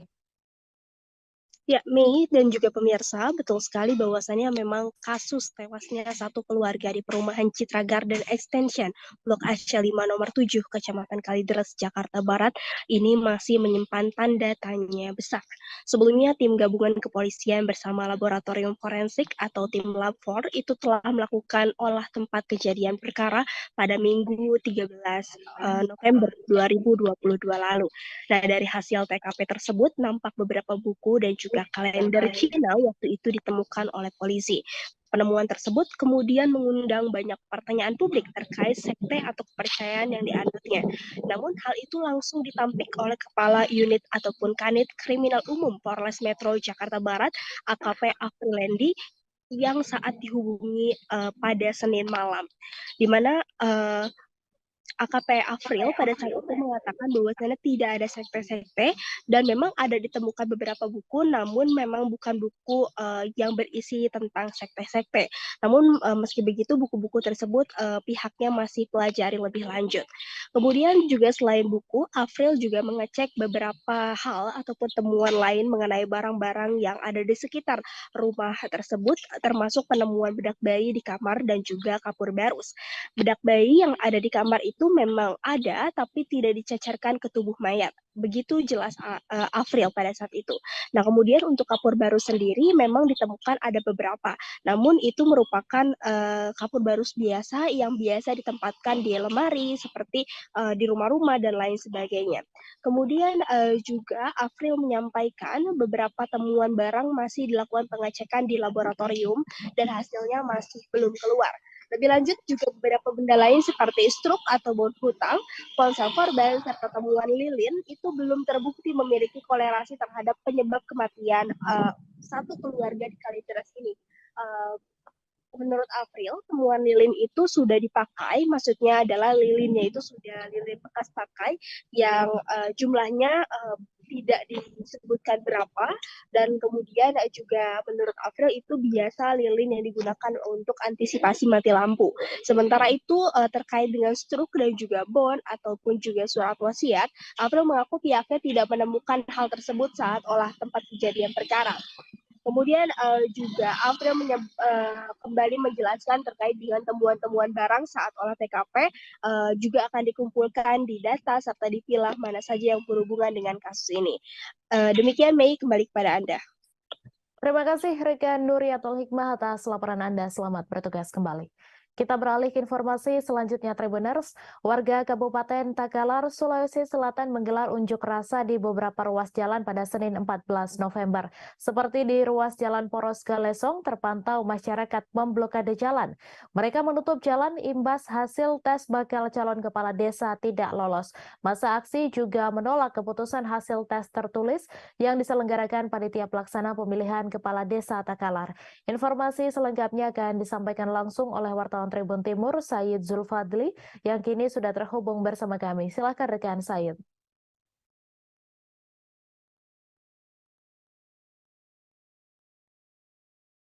Terima kasih. Di mana aksi unjuk rasa yang dilakukan oleh sejumlah warga di beberapa titik di Kabupaten Takalar itu dipicu oleh hasil pengumuman seleksi Pilkades serentak yang akan digelar dalam waktu dekat ini, di mana hasil tes tertulis tersebut diperuntukkan kepada 19 desa yang diikuti dari calonnya itu ada 147 orang, di mana hasilnya beberapa bakal calon kepala desa ditetapkan tidak lulus tes tertulis oleh panitia pelaksana pemilihan kepala desa di Kabupaten Takalar.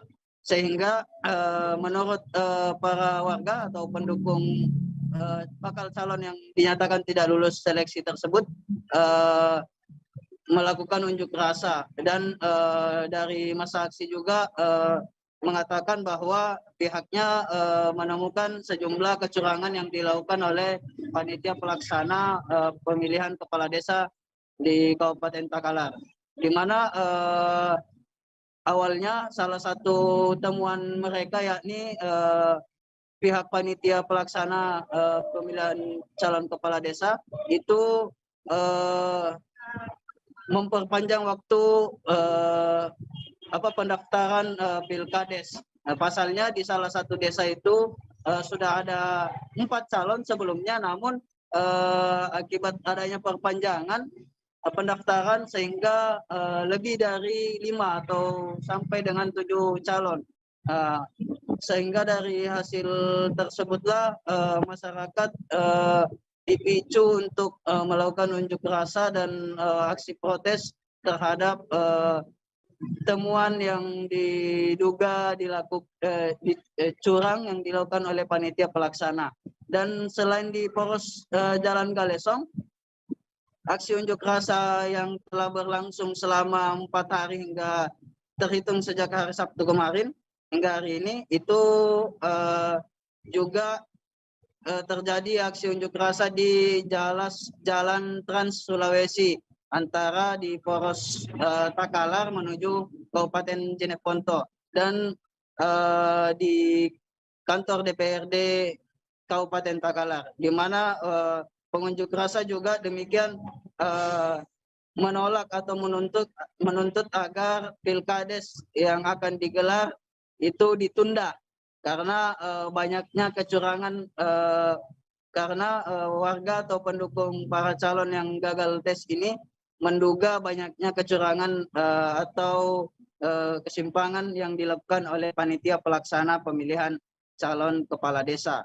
sehingga kemarin itu DPRD setelah di demo telah melayangkan surat rekomendasi kepada pihak panitia pelaksana pemilihan kepala desa untuk menunda Pilkades yang akan digelar di Kabupaten Takalar. Demikian. Baik, terima kasih rekan Said atas laporan Anda. Selamat bertugas kembali. Satreskrim Polres Aceh Besar mengungkap peredaran puluhan kosmetik tanpa izin di wilayah hukum Polresta Banda Aceh pada Senin 15 November. Dalam pengungkapan tersebut terdapat 92 produk kosmetik yang diamankan oleh petugas.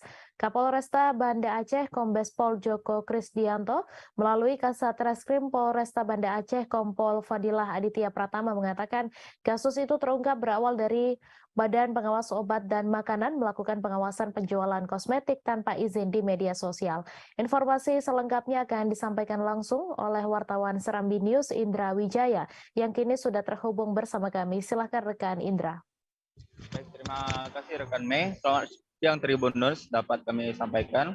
Satreskrim Polresta Banda Aceh bersama Badan Pengawas Obat dan Makanan BPOM Aceh telah mengamankan barang bukti berupa produk kosmetik sebanyak 92 produk kosmetik di salah satu kecamatan di Kecamatan Darul Kamal, Kabupaten Aceh Besar pada Senin kemarin. Pengamanan itu dilakukan setelah pihak dari Badan BPOM Aceh melakukan pengawasan dan pendataan terkait penjualan kosmetik yang diduga tanpa memiliki izin edar di media sosial. Dari pengawasan itu, pihak dari BPOM menemukan dua orang tersangka yakni NH dan HG. Mereka merupakan sepasang suami istri yang ketahuan menjual 92 produk kosmetik yang diduga tanpa izin edar dijual secara online dari rumahnya.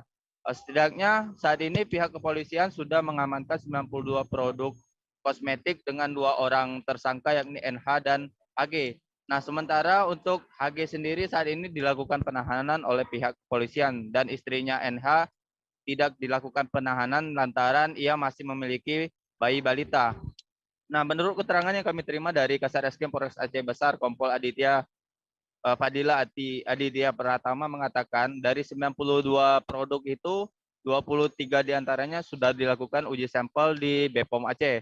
Nah, dari 23 uji sampel itu ditemukan 15 diantaranya itu mengandung bahan berbahaya seperti kandungan merkuri, asam retinoat, dan hidrokinon. Sementara 13 produk itu sudah terbukti mengandung kandungan merkuri.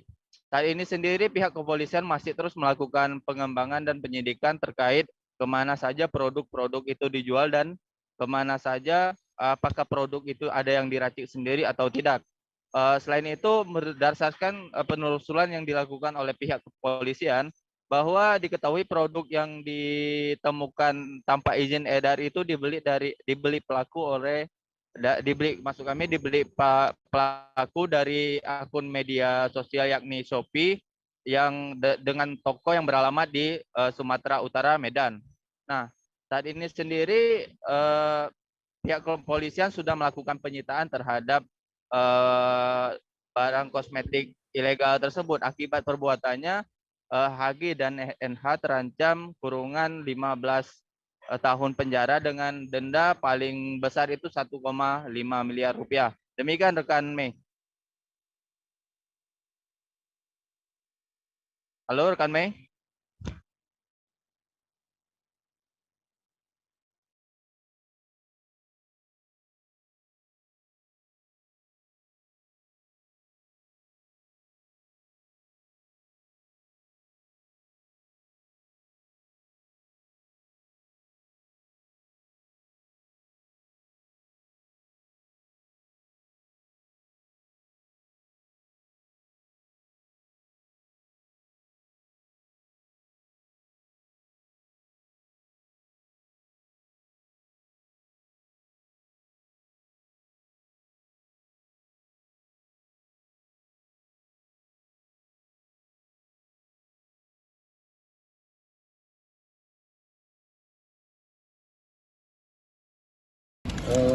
Baik, jadi untuk mengenai produk memang ini campur ya, ada yang dari lama, ada yang dari baru. Mengenai apakah itu barang dari lama, ya ternyata kita temukan di grosir tersebut masih ada barangnya gitu. Jadi sekalian ya kita amankan juga. Pak, untuk ini omset pendapatan tersangka ini berapa sih untuk ini? Baik, jadi ini secara detail belum bisa saya simpulkan, tapi bisa 2 kali lipat ya. Untuk harga belum bisa didetailkan berapa pasaran yang dipasarkan secara umum, yang pasti di bawah. Saat hujan mulai mengguyur sekitar sejak sebulan lalu, beberapa wilayah kecamatan di Kabupaten Sampang, Madura telah dilanda bencana. Seperti halnya bencana banjir melanda sejumlah pemukiman di Kecamatan Jrengik, kemudian angin puting beliung menerjang pemukiman di Kecamatan Banto Atas Sampang. Maka di tengah musim hujan ini, Badan Penanggulangan Bencana Daerah Sampang mengimbau masyarakat lebih waspada, namun bukan hanya terhadap bencana banjir dan angin puting beliung saja.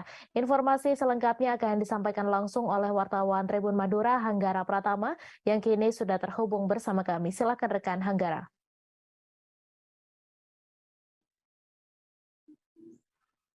Baik, terima kasih rekan Mei. Jadi memang dengan kondisi cuaca yang saat ini, pemerintah Kabupaten Sampang melalui Badan Penanggulangan Bencana Daerah mewanti-wanti agar masyarakat lebih ekstra waspada terhadap bencana alam karena tidak dapat diprediksi kedatangannya.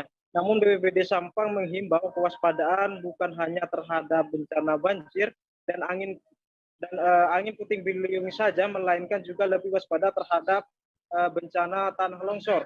Karena berdasarkan keterangan Kasih Kedaruratan dan Logistik BPBD Sampang, Muhammad Imam, bencana tanah longsor masuk ke 3 jenis bencana yang berpotensi terjadi di Kota Bahari berdasarkan pemetaan Badan Meteorologi, Klimatologi, dan Geofisika BMKG Surabaya.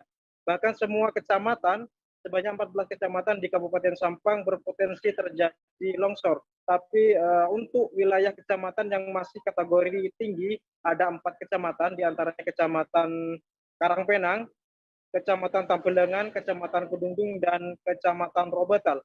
Kemudian pemetaan yang dilakukan BPBD Sampang ini ditentukan berdasarkan pengalaman penanganan pada tahun sebelumnya, di mana 4 kecamatan tadi sering dilanda bencana tanah longsor. Sementara untuk penanganan yang dilakukan Pemkab Sampang sejauh ini terus melakukan upaya antisipasi kepada warga di 4 wilayah kecamatan itu melalui sosialisasi termasuk di lingkungan sekolah. Tujuannya agar masyarakat setempat selalu waspada atau sadar bencana sehingga dapat melakukan penanganan gawat darurat sebelum petugas kebencanaan tiba di lokasi.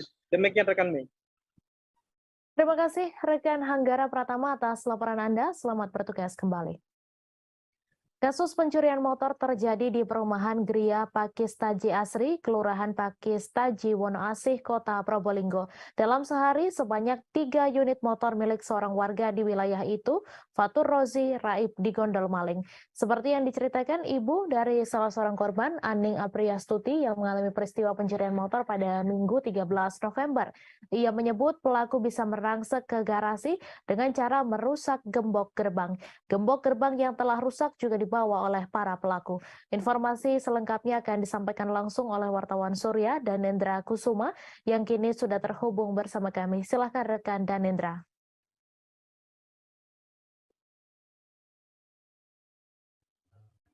Baik rekan Mei, peristiwa pencurian motor terjadi pada Minggu sekira pukul 1. Sebanyak 3 motor milik warga Gria Pakistaji Asri, Raib digondol maling. Kala itu pemilik maupun keluarga yang tinggal di rumah tersebut sedang tertidur lelap.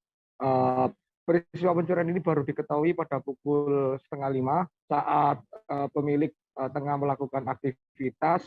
Ia melihat garasi maupun pintu rumah sudah terbuka dan juga 3 motor yang terparkir di dalam garasi juga raib.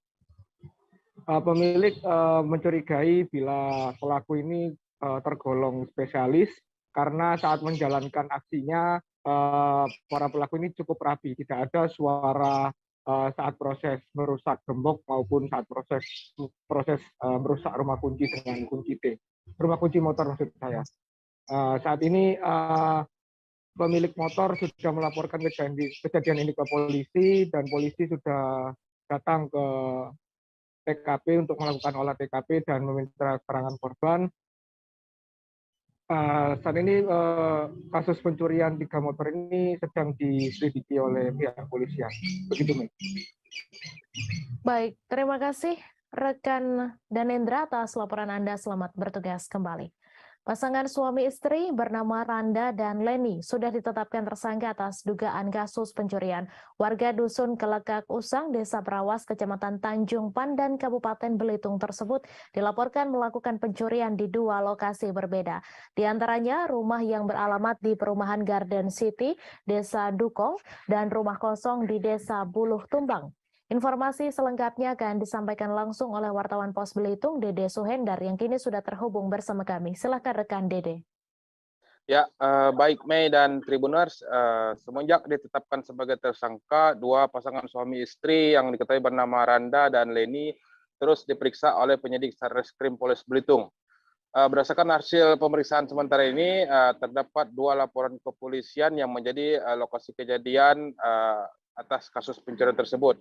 Untuk TKP yang pertama itu sebuah rumah yang terletak di Perumahan Garden City di Desa Dukong, Kecamatan Tanjung Pandan, Kabupaten Belitung.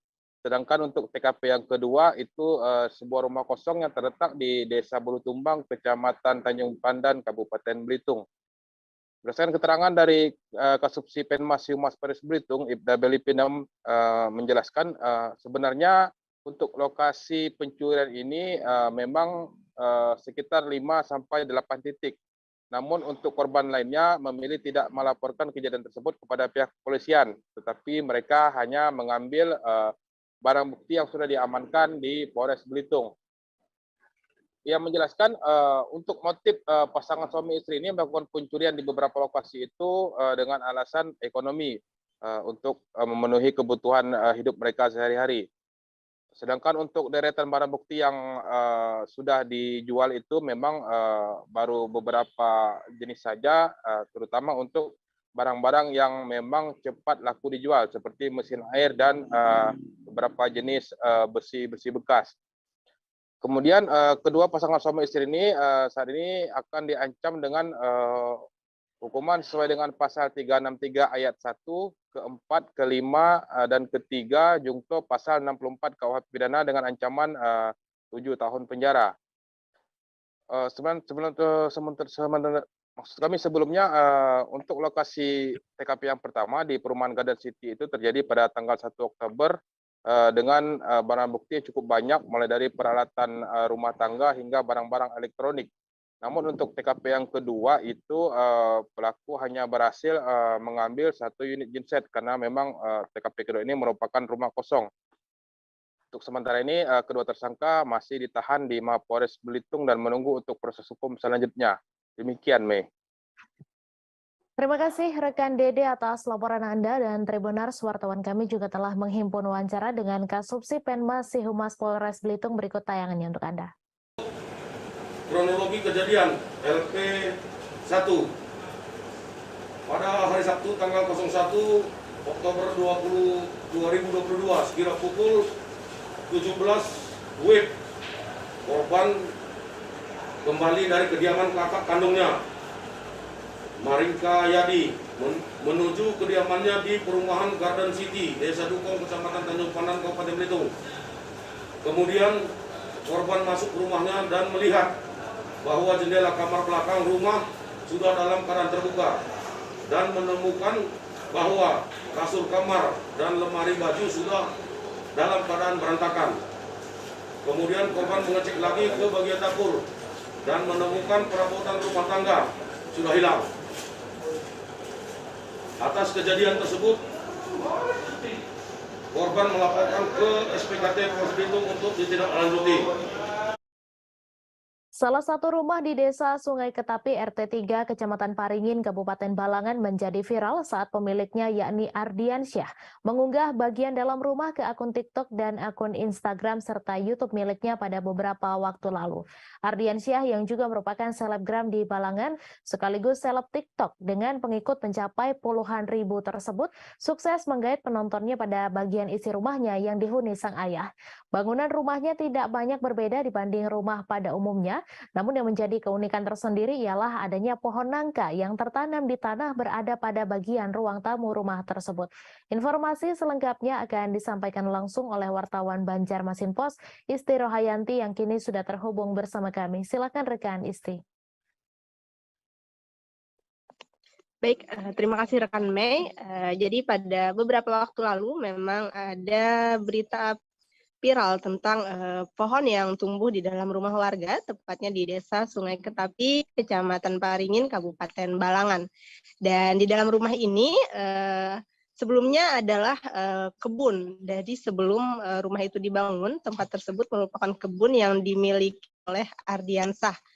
Dan Ardiansyah ini adalah salah satu selebgram yang ada di Kabupaten Balangan. Nah, untuk beberapa pohon yang ada di dalam rumah, jadi ada beberapa pohon di dalam rumah, salah satunya itu ada pohon nangka, tepat di bagian ruang tamu, lalu ada juga pohon di bagian kamar, di kamar utama, ada pohon cempedak, lalu ada pohon di kamar lainnya juga, pohon hambawang.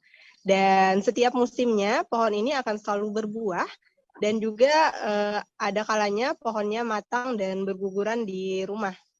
Meski begitu, untuk buah-buah yang ada di dalam rumah ini, buah-buah di pohon yang ada dalam rumah ini, selalu dimanfaatkan untuk dimakan atau dibagikan ke warga setempat. Karena memang buahnya masih normal, dalam artian masih dalam keadaan manis dan tidak ada masalah walaupun pohonnya berada di dalam rumah. Dan salah satu keunikan dari rumah ini, meski belum selesai dibangun, sang ayah dari Ardiansyah memilih untuk tetap menyayangi pohon-pohon tersebut hingga nanti pohonnya tidak menghasilkan buah lagi. Sebelumnya juga keberadaan pohon ini dipilih untuk tetap berada di dalam rumah karena memang buah yang dihasilkan cukup banyak. Dan biasanya dari warga luar, maksudnya daerah dari luar, dari kabupaten lain berkunjung ke rumah Ardiansyah ini. Dan tentunya rumah Ardiansyah ini dibuka secara umum dan gratis. Bahkan walaupun tidak ada orang di rumah, pintu rumah selalu dibuka bagi orang-orang yang ingin melihat pohon nangka atau pohon lainnya yang ada di dalam rumah milik Ardiansyah. Begitu rekan Mei. Baik, terima kasih rekan Isti atas laporan Anda dan Tribuners, wartawan kami juga telah menghimpun wawancara dengan pemilik rumah, berikut tayangannya untuk Anda. Mas Ardi, ini boleh ceritain nggak sih kenapa nih ada pohon di dalam rumah? Karena pas saat pembangunan pohon itu sudah ada lebih dulu, jadi dimasukkan ke dalam rumah itu waktu itu karena pohonnya berbuah lebat, jadi sayang untuk ditebang, jadi dimasukkan aja ke dalam rumah. Itu memang keinginan dari Abah kah atau seperti apa? Dari Abah. Dari dan sudah dipikirkan dari yang apakah ini mengganggu yang apa ya? Apakah ini bisa merusak bangunan? Sudah diantisipasi. Sudah diantisipasi dengan cara? Dengan cara pembangunannya diperkuat. Nasib remaja berinisial DA berusia 15 tahun sungguh nahas. Remaja asal desa Repaking, Kecamatan Wonosamudro itu tewas tenggelam di Kedung Sungai Kidang yang merupakan anak Sungai Serang pada Senin 14 November. Saat itu korban bersama salah satu teman sekolahnya sedang istirahat sekolah bermain di sekitar bibir sungai. Saat asik bermain, korban kemudian terpeleset tanah yang cukup licin lalu tercebur ke sungai. Informasi selengkapnya akan disampaikan langsung oleh wartawan Tribun Solo, Triwidodo yang kini sudah terhubung bersama kami. Silakan rekan Tri.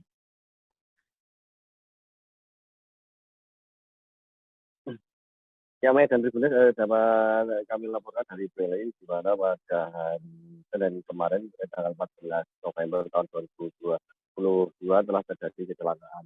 Ini yang mengakibatkan DA, seorang siswa yang berusia 15 tahun itu tewas tenggelam. Peristiwa itu terjadi di wilayah desa Repaking, Kecamatan Wonosamudro, Kabupaten Prilly, Jawa Tengah. Informasi yang dihimpun dari lokasi, saat itu DA dan seorang temannya sekira pukul 10:15 waktu Indonesia Barat lagi istirahat sekolah. Kemudian keduanya bermain di sekitar gedung yang merupakan atau cekungan dari sebuah sungai yang memiliki kedalaman lebih dalam ketimbang sungai ataupun aliran sungai yang lain. Saat itu korban kemudian yang bermain di bibir sungai itu terpeleset lalu tercebur. Korban yang tidak bisa berenang kemudian tenggelam. Seorang temannya pun langsung berteriak untuk mendapatkan pertolongan dari warga. Namun sayang karena korban tidak bisa berenang sehingga korban ditemukan dalam kondisi sudah meninggal dunia. Upaya dari warga dan beserta tim dari Polres Boyolali maupun dari tim SAR melakukan pencarian akhirnya membuahkan hasil. Sekitar 30 menit kemudian korban berhasil ditemukan, hanya saja kondisinya korban sudah tidak tertolong.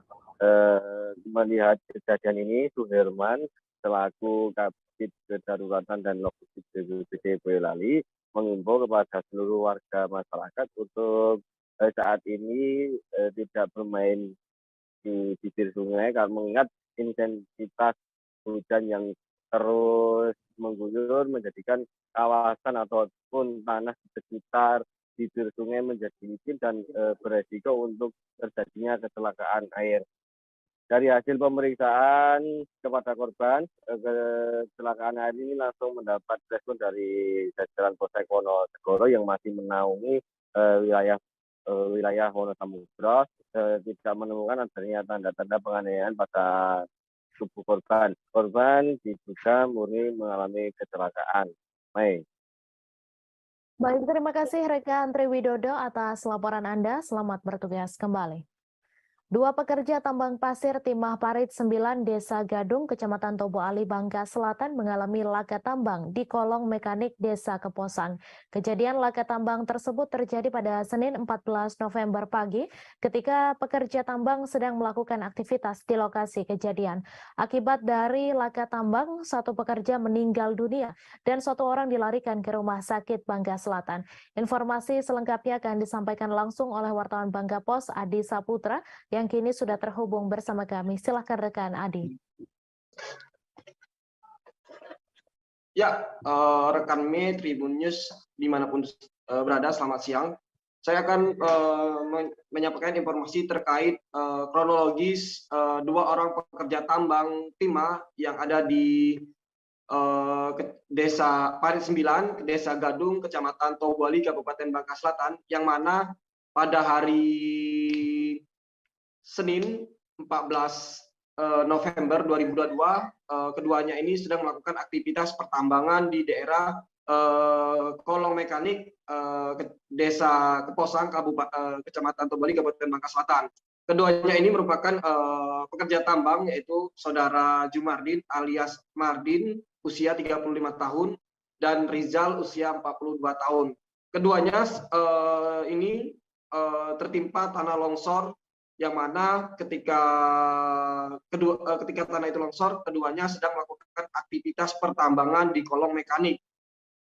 Dari keterangan saksi, salah satu saksi yang menyaksikan kejadian ketika kedua orang ini tertimbun tanah longsor di lokasi, Saudara Wandi menyebutkan bahwa ketika tanah longsor keduanya sedang berada untuk mengeringkan air dan mencoba untuk naik ke atas, namun keduanya tidak sempat menyelamatkan diri. Namun dari kejadian ini, satu orang bernama Jumardin alias Mardin, usia 35 tahun, meninggal dunia tertimpa tanah longsoran dan sudah dibawa ke rumah duka. Sedangkan untuk pekerja tambang bernama Rizal, usia 42 tahun, ini saat ini masih berada di Rumah Sakit Umum Daerah Bangka Selatan. Kasat Reskrim Polres Bangka Selatan, AKP Chandra Satria Adi Pradana menyebutkan bahwa kronologis dari tertimbunnya kedua pekerja tambang yang ada di desa di kolong mekanik desa Keposang Kabupaten Bangka Selatan ini, pihaknya telah melakukan olah TKP dan mendatangi rumah duka ataupun mendatangi rumah sakit di mana korban sedang dirawat. Untuk korban yang meninggal sendiri, pihak keluarga tidak mau dilakukan visum karena korban akan langsung dimakamkan pada hari itu juga. Untuk kejadian sendiri, saya informasikan terjadi sekitar pukul 11:30, yang mana memang kondisi kolong tersebut memang sudah kurang lebih 4 tahun dilakukan aktivitas pertambangan. Lebih lanjut, Kasat Reskrim Polres Bangka Selatan mengimbau kepada seluruh para penambang yang melakukan aktivitas pertambangan di daerah tersebut untuk berhati-hati dan waspada saat melakukan aktivitas pertambangan. Karena cuaca saat ini sedang tidak stabil, kadang hujan dan kadang panas.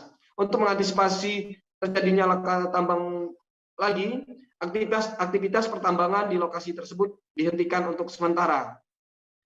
Untuk korban saudara Rizal ini sendiri saat ini sudah sedang berada di rumah sakit dan untuk mendapatkan pertolongan lebih lanjut. Mungkin seperti itu, rekan Mei. Baik, terima kasih rekan Adi Saputra atas laporan Anda. Selamat bertugas kembali. Kita beralih ke informasi selanjutnya, Tribuners. Komandan Korem 161 Wirasakti Brigjen TNI Imam Budiman meninggal di RSU WZ Johannes Kupang pada Senin 14 November sekira pukul 15:45 waktu Indonesia Tengah. Kasrem 161 Wirasakti Kolonel Simon P. Kamlasi mengatakan bahwa penyebab dan Rem 161 Wirasakti meninggal karena mengalami serangan jantung. Menurut Kasrem Simon, pada pagi hari beliau masih jogging atau olahraga pagi. Setelah itu masih sempat mengikuti kegiatan Persit KCK Korem 161 Wirasakti. Informasi selengkapnya akan disampaikan langsung oleh wartawan Pos Kupang, Ray Rebon, yang kini sudah terhubung bersama kami. Silakan rekan Ray.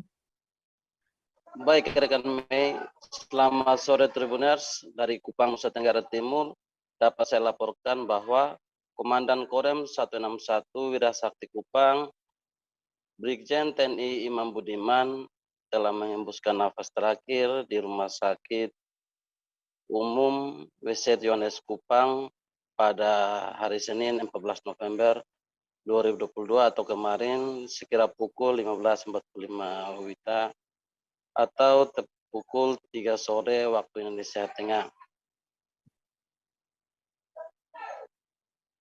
Almarhum Komandan Korem 161 Wirasakti Kupang meninggal akibat serangan jantung yang dialaminya.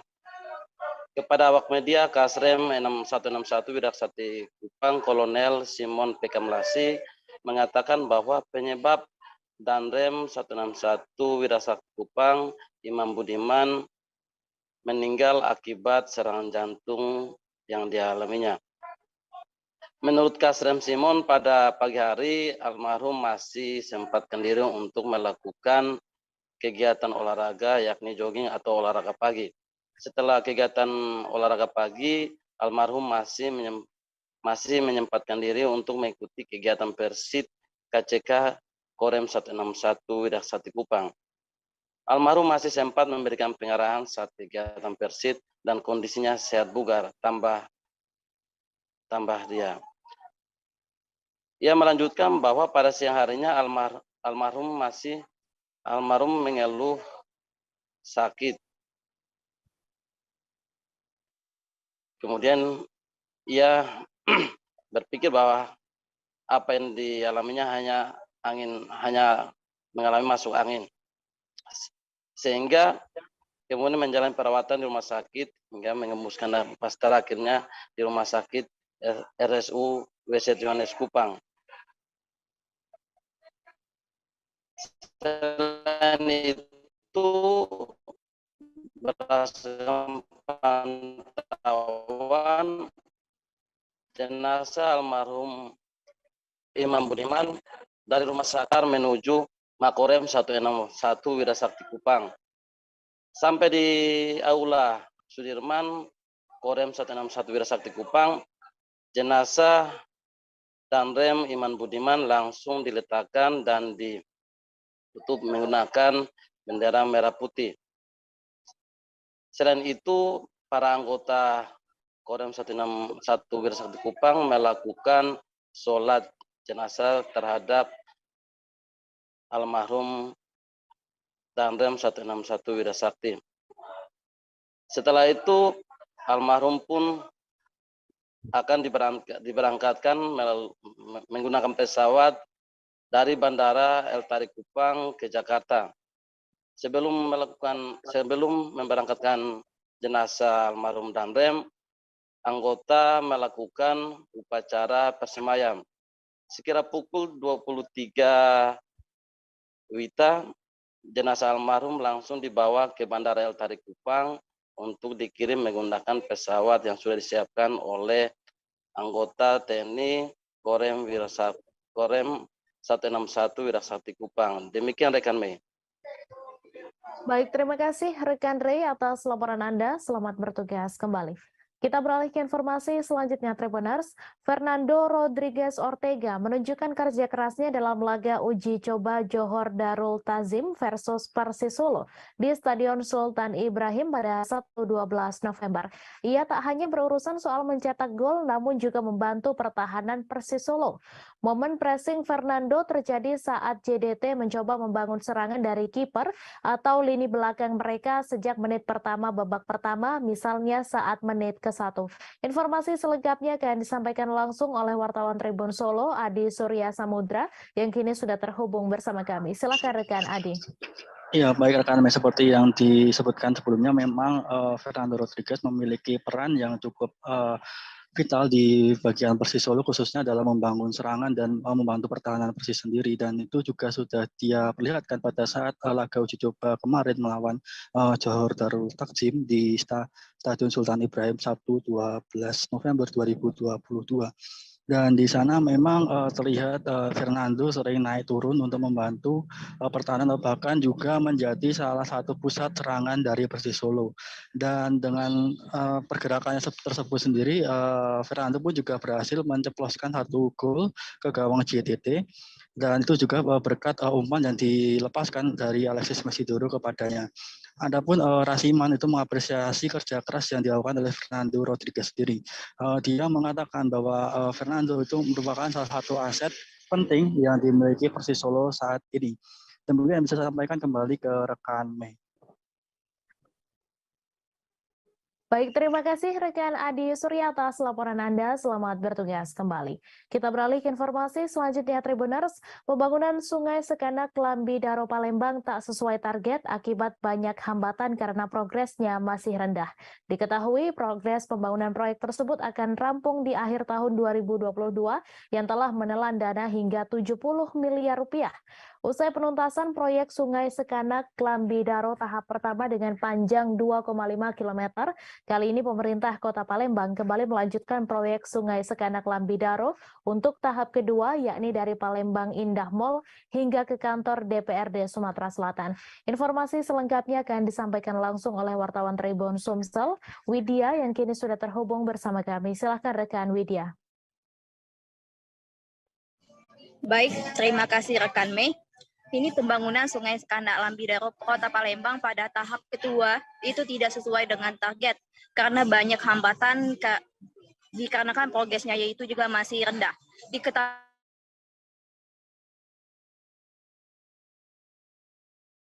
bahwasannya progres Sekanak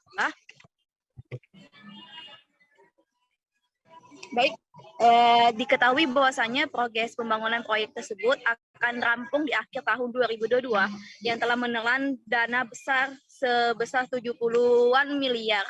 Akan tetapi pada saat ini sampai dengan sekarang progres dari Sungai Sekanak Lambi Daro itu sampai saat ini belum terselesaikan. Usai penuntasan proyek Sungai Sekanak Lambi Daro ini tahap pertama dengan panjang 2,5 km. Kali ini pemerintah Kota Palembang kembali melanjutkan proyek tersebut untuk tahap kedua, yaitu dari Palembang Indah Mall sampai ke kantor DPRD Sumatera Selatan. Dan saat ini pada sekarang ini lagi proses pancaran CCSP dan PCSP, sebagian sudah di area Ramayana atau di dekat Palembang Indah Mall. Akibat dari rendahnya progres tersebut, itu dikarenakan banyak sekali hambatan dari proyek tersebut karena salah satunya utilitas di lapangan, yaitu jaringan utilitas itu seperti ada kabel-kabel, air bersih atau air pipa PDAM, atau pipa gas, dan kabel-kabel telepon atau internet, dan sebagainya. Dan sekarang ini pihak Balai Besar Wilayah Sungai Sumatera 8 sedang melakukan koordinasi dengan pihak pemerintah Kota Palembang. Hambatan tersebut pada segmen samping DPRD dan di Lebak Cindo.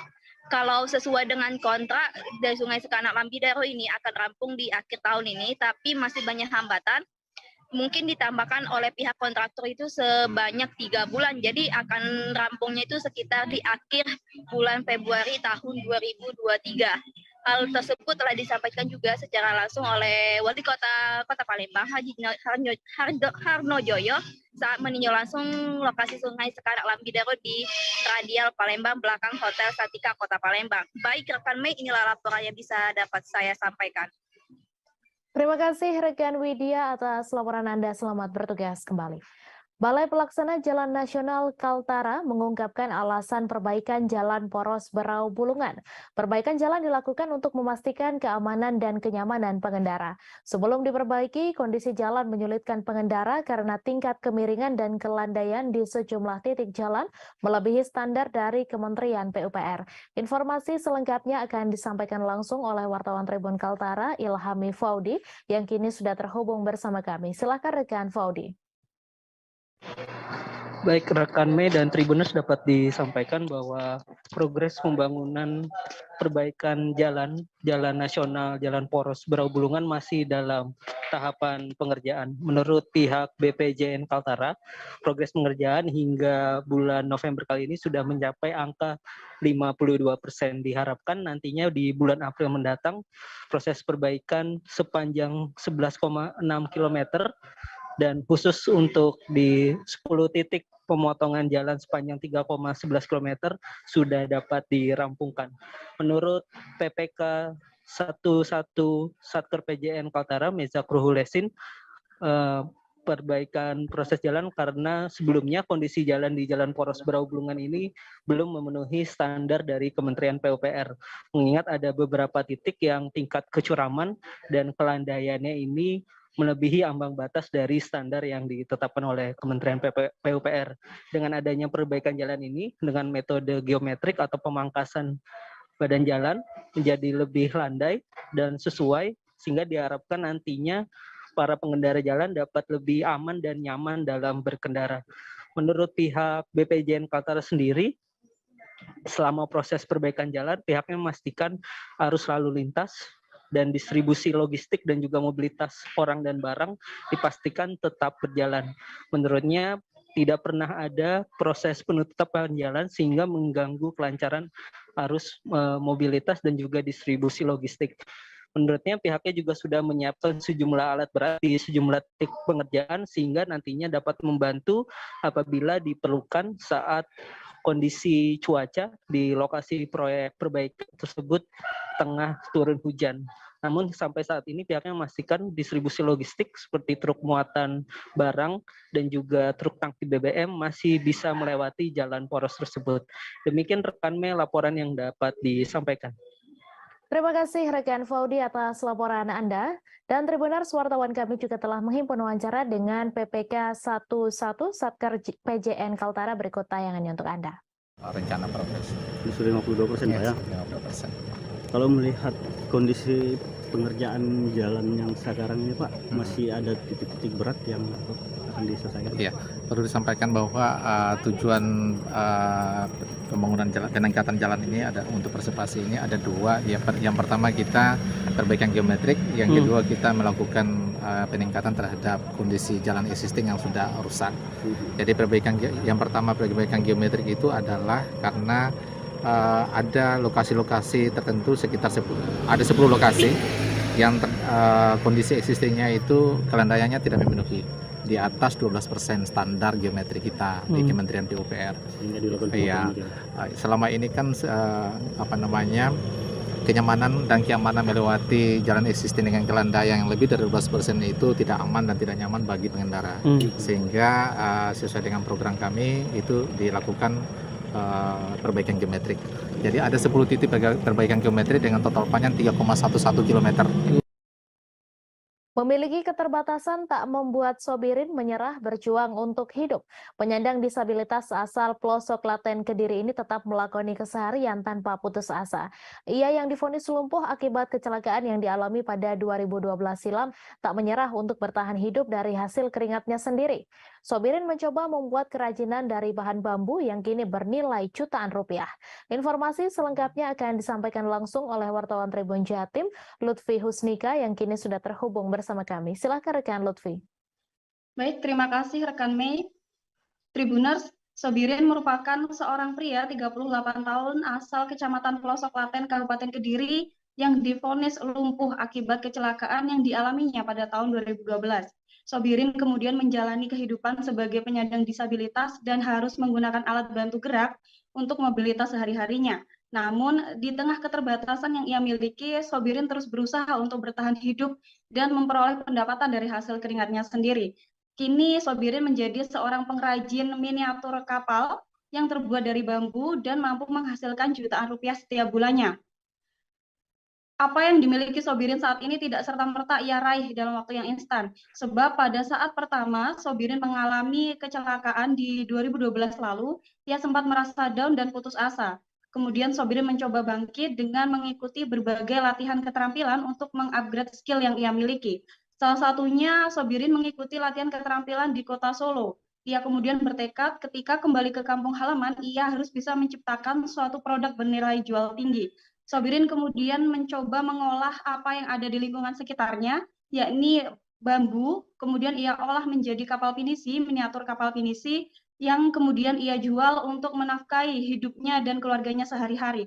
Terbukti dari hasil usaha dan kerja keras Sobirin, ia berhasil meraup untung jutaan rupiah setiap bulannya dan berhasil mengangkat perekonomian keluarga. Kapal pinisi yang dibuat oleh Sobirin ini dihargai mulai dari Rp100.000 sampai Rp2,5 juta tergantung dari kesulitannya. Nah, Sobirin kemudian menyadari bahwa hidupnya tidak berhenti ketika ia menjadi seorang disabilitas. Sobirin kemudian terus membagikan ilmu yang ia miliki dengan memberikan pelatihan-pelatihan keterampilan kepada masyarakat sekitar dan siapapun yang mau untuk bergerak dan terus melanjutkan hidup. Saat ini Sobirin menjadi seorang pengrajin sukses di kawasan tempat tinggalnya, yakni di Kabupaten Kediri, dan menginspirasi banyak orang.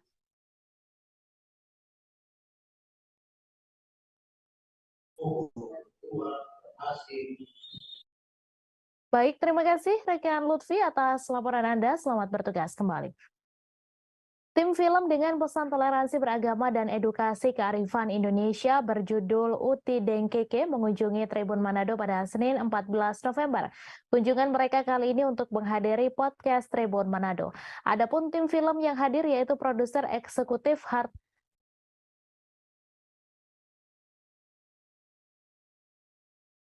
Victoria Burhanuddin dan Bimo DJ.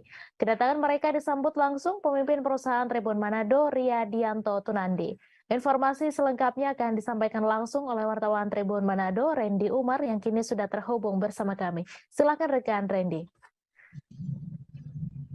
Oke, baik semuanya Tribuners dimanapun Anda berada. Jadi saya dari Manado, Sulawesi Utara, akan melaporkan hasil liputan saya pada hari kemarin, di mana ada salah satu film yang saat ini akan segera tayang pada 17 November nanti, yaitu film Uti dan Keke. Nah, Tribuners di sini para pemain-pemain filmnya datang di tim film, maksud saya tim dan para pemain film datang di Tribun Manado dan mereka melaksanakan kegiatan podcast ya, Facebook dan YouTube Tribun Manado Official. Nah, dari hasil beberapa kesenian yang saya dengar dan tujuan mereka menyampaikan bahwa film ini akan segera rilis di bioskop, yaitu di dua kota, yaitu di Kota Manado dan Gorontalo. Nah, menariknya film ini akan tayang memberi pesan tentang toleransi umat beragama ya, Tribuners. Jadi memberikan kesan bahwa menunjukkan bahwa daerah Sulawesi Utara ini memang sejak dulu memang terkenal dengan kerukunan umat beragama. Dan di sini ada beberapa artis yang hadir. Artis utama yaitu salah satunya adalah komika asal Sulawesi Utara yang sudah terkenal saat di Indonesia, atau biasa disebut Roni Manuel atau dikenal dengan nama Mongol. Terus juga ada artis-artis lain, ada juga Didi Roa yaitu juga dia influencer dari Sulawesi Utara, dan juga ada salah satu artis cilik yang saat ini sementara juga bersekolah dia ya, tapi dia terlibat dalam film ini. Ada juga Tante Lala. Nah, jadi Tribuners bisa menyaksikan langsung tanggal 17 November. Dan intinya tujuan dari film ini untuk memberi pesan warga Indonesia harus hidup dengan toleransi umat beragama, bersama-sama bergandengan tangan, menjaga kerukunan di Utara, dan selamat sore. Terima kasih rekan Randy Umar atas laporan Anda. Selamat bertugas kembali. Mayat ABK Fajar ditemukan terapung di perairan Sei Panjang Sebatik, Kabupaten Nunukan pada Selasa 15 November. Sebelumnya seorang ABK diduga jatuh dari kapal tugboat SPOB Cahaya Sopeng Indra 1 di perairan Sei Panjang Sebatik, Kabupaten Nunukan pada Minggu 13 November. Saat ditemukan petugas, posisi mayat ABK Fajar dalam keadaan telungkup. Kendati demikian, wajah korban masih dapat dikenali. Informasi selengkapnya akan disampaikan langsung oleh wartawan Tribun Kaltara, Febrianus Felis, yang kini sudah terhubung bersama kami. Silakan rekan Felis. Baik, kami dan Tribuners dapat saya laporkan bahwa mayat ABK bernama Fajar, usia 25 tahun, ditemukan terapung di perairan Sungai Panjang Sebatik, Kabupaten Nunukan, Kalimantan Utara pada Selasa hari ini, pukul 8:45 waktu Indonesia Tengah. Diberitakan sebelumnya memang ABK bernama Fajar ini diduga jatuh dari kapal tugboat SPOB Cahaya Sopeng Indra 1 yang memuat BBM, bahan bakar minyak dari Tarakan menuju Nunukan, tepat di perairan Sei Panjang Sebatik, Kabupaten Nunukan. Menurut Kepala Kantor SAR Tarakan, Syahril mengatakan mayat ABK Fajar ditemukan oleh tim SAR gabungan di perairan Sungai Panjang Sebatik dengan radius 3 nm heading 8 arah timur. Saat ditemukan petugas, posisi mayat ABK Fajar dengan posisi terlungkup, dan wajah korban saat itu memang masih bisa dikenali. Tubuh korban memang mengalami sedikit pembekakan, layaknya seperti mayat yang tenggelam beberapa hari lalu, dan organ tubuh untuk korban sendiri masih lengkap. Selanjutnya, mayat ABK Fajar langsung dievakuasi ke rumah sakit di Sebatik. Sedikit menurut Syahril, malam itu kapal tugboat SPOB Cahaya Sopeng Indra 1 memuat BBM dari Tarakan. Saat kapal mulai mendekat ke jembatan PLBN Sei Panjang Sebatik, rekan ABK Fajar mendengar bunyi seperti barang jatuh ke air dari belakang kapal. Mendengar itu hasilnya nihil. Pencarian ABK Fajar sempat dilanjutkan keesokan harinya oleh personel Polairut Polres Nunukan bersama TNI AL Nunukan termasuk ABK kapal lainnya. Namun keberadaan Fajar satu hari kemarin belum ditemukan, dan diketahui ABK Fajar ini beralamat KTP di Desa Padatuo, Kecamatan Tendra, Kabupaten Bone, Sulawesi Selatan. Unsur yang terlibat dalam pencarian ABK Fajar yaitu Tim Rescue Posar Nunukan, BBD Nunukan, ABK Tugboat SPOB, dan masyarakat termasuk keluarga korban sendiri. Operasi SAR sudah dinyatakan selesai dan diusulkan untuk ditutup. Unsur yang terlibat dalam pencarian juga dikembalikan ke kesatuan masing-masing. Demikian laporan dari Nunukan ke Medis. Terima kasih rekan Felis atas laporan Anda. Selamat bertugas kembali. Polisi melarang nonton bareng Piala Dunia 2022 di Kota Ambon yang berpotensi ricuh. Hal ini ditegaskan Kapolresta Pulau Ambon, Kombes Pol Raja Arthur Simamora. Ia menegaskan tidak akan memberi izin nobar Piala Dunia 2022 yang berpotensi ricuh. Untuk itu saat ini para Kapolsek dan Babin Kamtipmas sudah diperintahkan dari jauh hari agar memberikan sosialisasi kepada fans bola di Kota Ambon.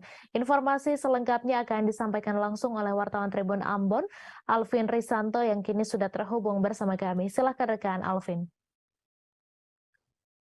Iya, baik. Terima kasih rekan Mary.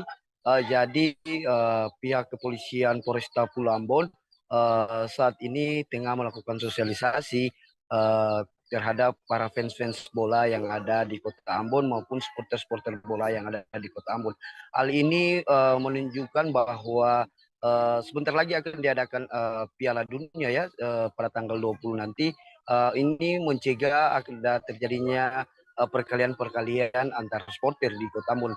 Bahwa kita tahu sendiri bahwa saat ini Kota Ambon sedang pada 1 minggu kemarin itu tengah di bentrok antar pemuda ya, dan untuk mengantisipasi hal serupa terjadi terhadap supporter-supporter bola di Kota Ambon juga pihak kepolisian saat ini sudah memetakan tempat-tempat mana yang menjadi tempat nonton bola dan tempat-tempat mana yang menjadi daerah rawan akan terjadinya bentrok, dan untuk itu pihak kepolisian ini dalam hal ini Kapolsta Pulau Ambon sudah menggelar rapat dengan para Kapolsek ya yang jajarannya untuk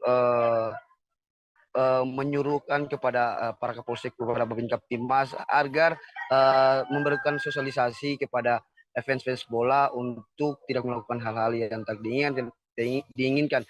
Dan pada saat ini juga pihak kepolisian Polresta Pulau Ambon juga tengah melakukan gencar merazia minuman keras ya. Dalam hal ini kita tahu di Kota Ambon sendiri minuman keras ini merupakan salah satu pemicu bentrok yang terjadi antar warga maupun supporter ya. Jadi untuk itu pihak kepolisian dalam hal ini melarang warga atau melarang supporter yang melakukan nonton bola dengan meminum minuman keras ya. Dan ini untuk apabila ditemukan langsung dilarang di tempat itu, langsung dilarang untuk menonton bola ya untuk Piala Dunia 2022. Namun polisi saat ini juga sudah melakukan pemetaan ya tempat-tempat mana yang menjadi rawan ricu untuk menonton supporter Piala Dunia. Bahwa kita tahu di Piala Dunia di Kota Ambon sendiri fans-fans fanatik ya Belanda ya yang paling banyak di Kota Ambon. Untuk itu pihak kepolisian Polresta Pulau Ambon sedang melakukan sosialisasi kepada fans-fans ini agar kedepannya tidak ada bentrok antar warga antar supporter ya. Begitu rekan Mei. Baik, terima kasih rekan Alvin Risanto atas laporan Anda, dan Tribuners, wartawan kami juga telah menghimpun wawancara dengan Kapolresta Pulau Ambon. Berikut tayangannya untuk Anda. Preventif, saya akan kembangkan semuanya. Masing-masing polsek itu memberdayakan Babin Kamtibmas melakukan pendekatan-pendekatan utama terhadap tokoh-tokoh pemuda. Karena biasanya pemuda-pemuda ini sebagai supporter-supporter dari sepak bola. Itu pertama. Yang kedua, kita juga nanti saya minta preventif langkah pertama preventif mengedepankan Babin Kamtibmas. Yang kedua, Kapolsek harus bisa mengidentifikasi semua lokasi-lokasi yang menjadi tempat perkumpulan massa. Ya, karena dimungkinkan akan ada nonton besar. Ya, nobar bareng itu. Jadi itu pertama tuh. Kemudian yang ketiga, yang itu langkah preventif. Langkah preventifnya ya, nanti kita laksanakan. Anak korban yang tewas akibat ditembak polisi di bagian leher hingga tembus menangis meminta tolong ke Kapolri dan Presiden untuk mengusut tuntas penembakan tersebut. Diketahui penembakan terjadi di Gang Mafo lingkungan 14 Pekan Labuan, Kecamatan Medan Labuan, Kota Medan pada Senin 14 November. Diduga oknum polisi Polres Pelabuhan Belawan melakukan penembakan kepada seorang warga hingga tewas di Pekan Labuan. Informasi selengkapnya akan disampaikan langsung oleh wartawan Tribun Medan, Aprianto, yang kini sudah terhubung bersama kami. Silakan rekan Apri. Ya, terima kasih Mei. Selamat siang Tribuners. Anak korban dari kasus penembakan yang dilakukan oleh polisi hingga tewas dan posisi lehernya tembus akibat timah panas yang ditembakkan anggota polisi. Yoni, anak korban, kemarin sore saat Tribun Medan temui, sempat menangis histeris sambil memegang baju yang digunakan adiknya saat menggendong almarhum ayahnya yang bersimbah darah akibat tembakan polisi tepat di bagian leher hingga tembus. Dia meminta tolong kepada Kapolri dan Bapak Presiden untuk mengusut tuntas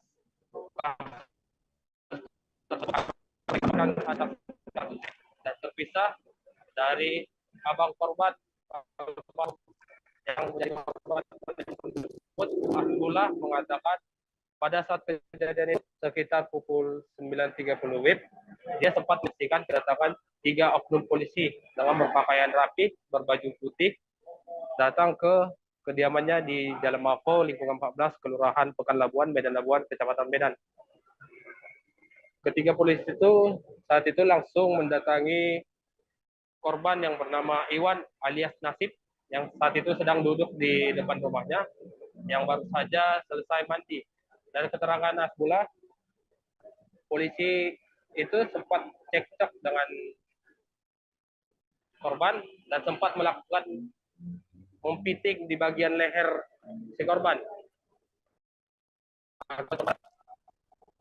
Dari yang terdengar satu tembakan sehingga dia berlari ke arah keributan itu dan menyebutkan, kalian bunuh adik saya. Saat dia sampai di dekat polisi pun lantas berlari meninggalkan lokasi, dan juga ada beberapa remaja daerah situ 3 oknum polisi. Namun polisi berhasil kabur setelah sampai di mobilnya yang diparkirkan di bahu jalan Yos Sudarso, sehingga mereka berhasil kabur ke arah Belawan. Dari keterangan Hasbullah, salah satu oknum polisi yang melakukan penembakan tersebut, ia mengenalinya, dikarenakan oknum tersebut sering datang ke kediaman si korban. Tersebut yang Rudi Simamora yang bertugas di Satres Narkoba Polres Pelabuhan Belawan. Dan untuk korban saat ini baru saja dilakukan oleh pihak dan tadi pagi Kapolres Pelabuhan Belawan telah menyambangi untuk melayat ke rumah duka, dan keluarga pun menerima Pelabuhan Belawan yang baik.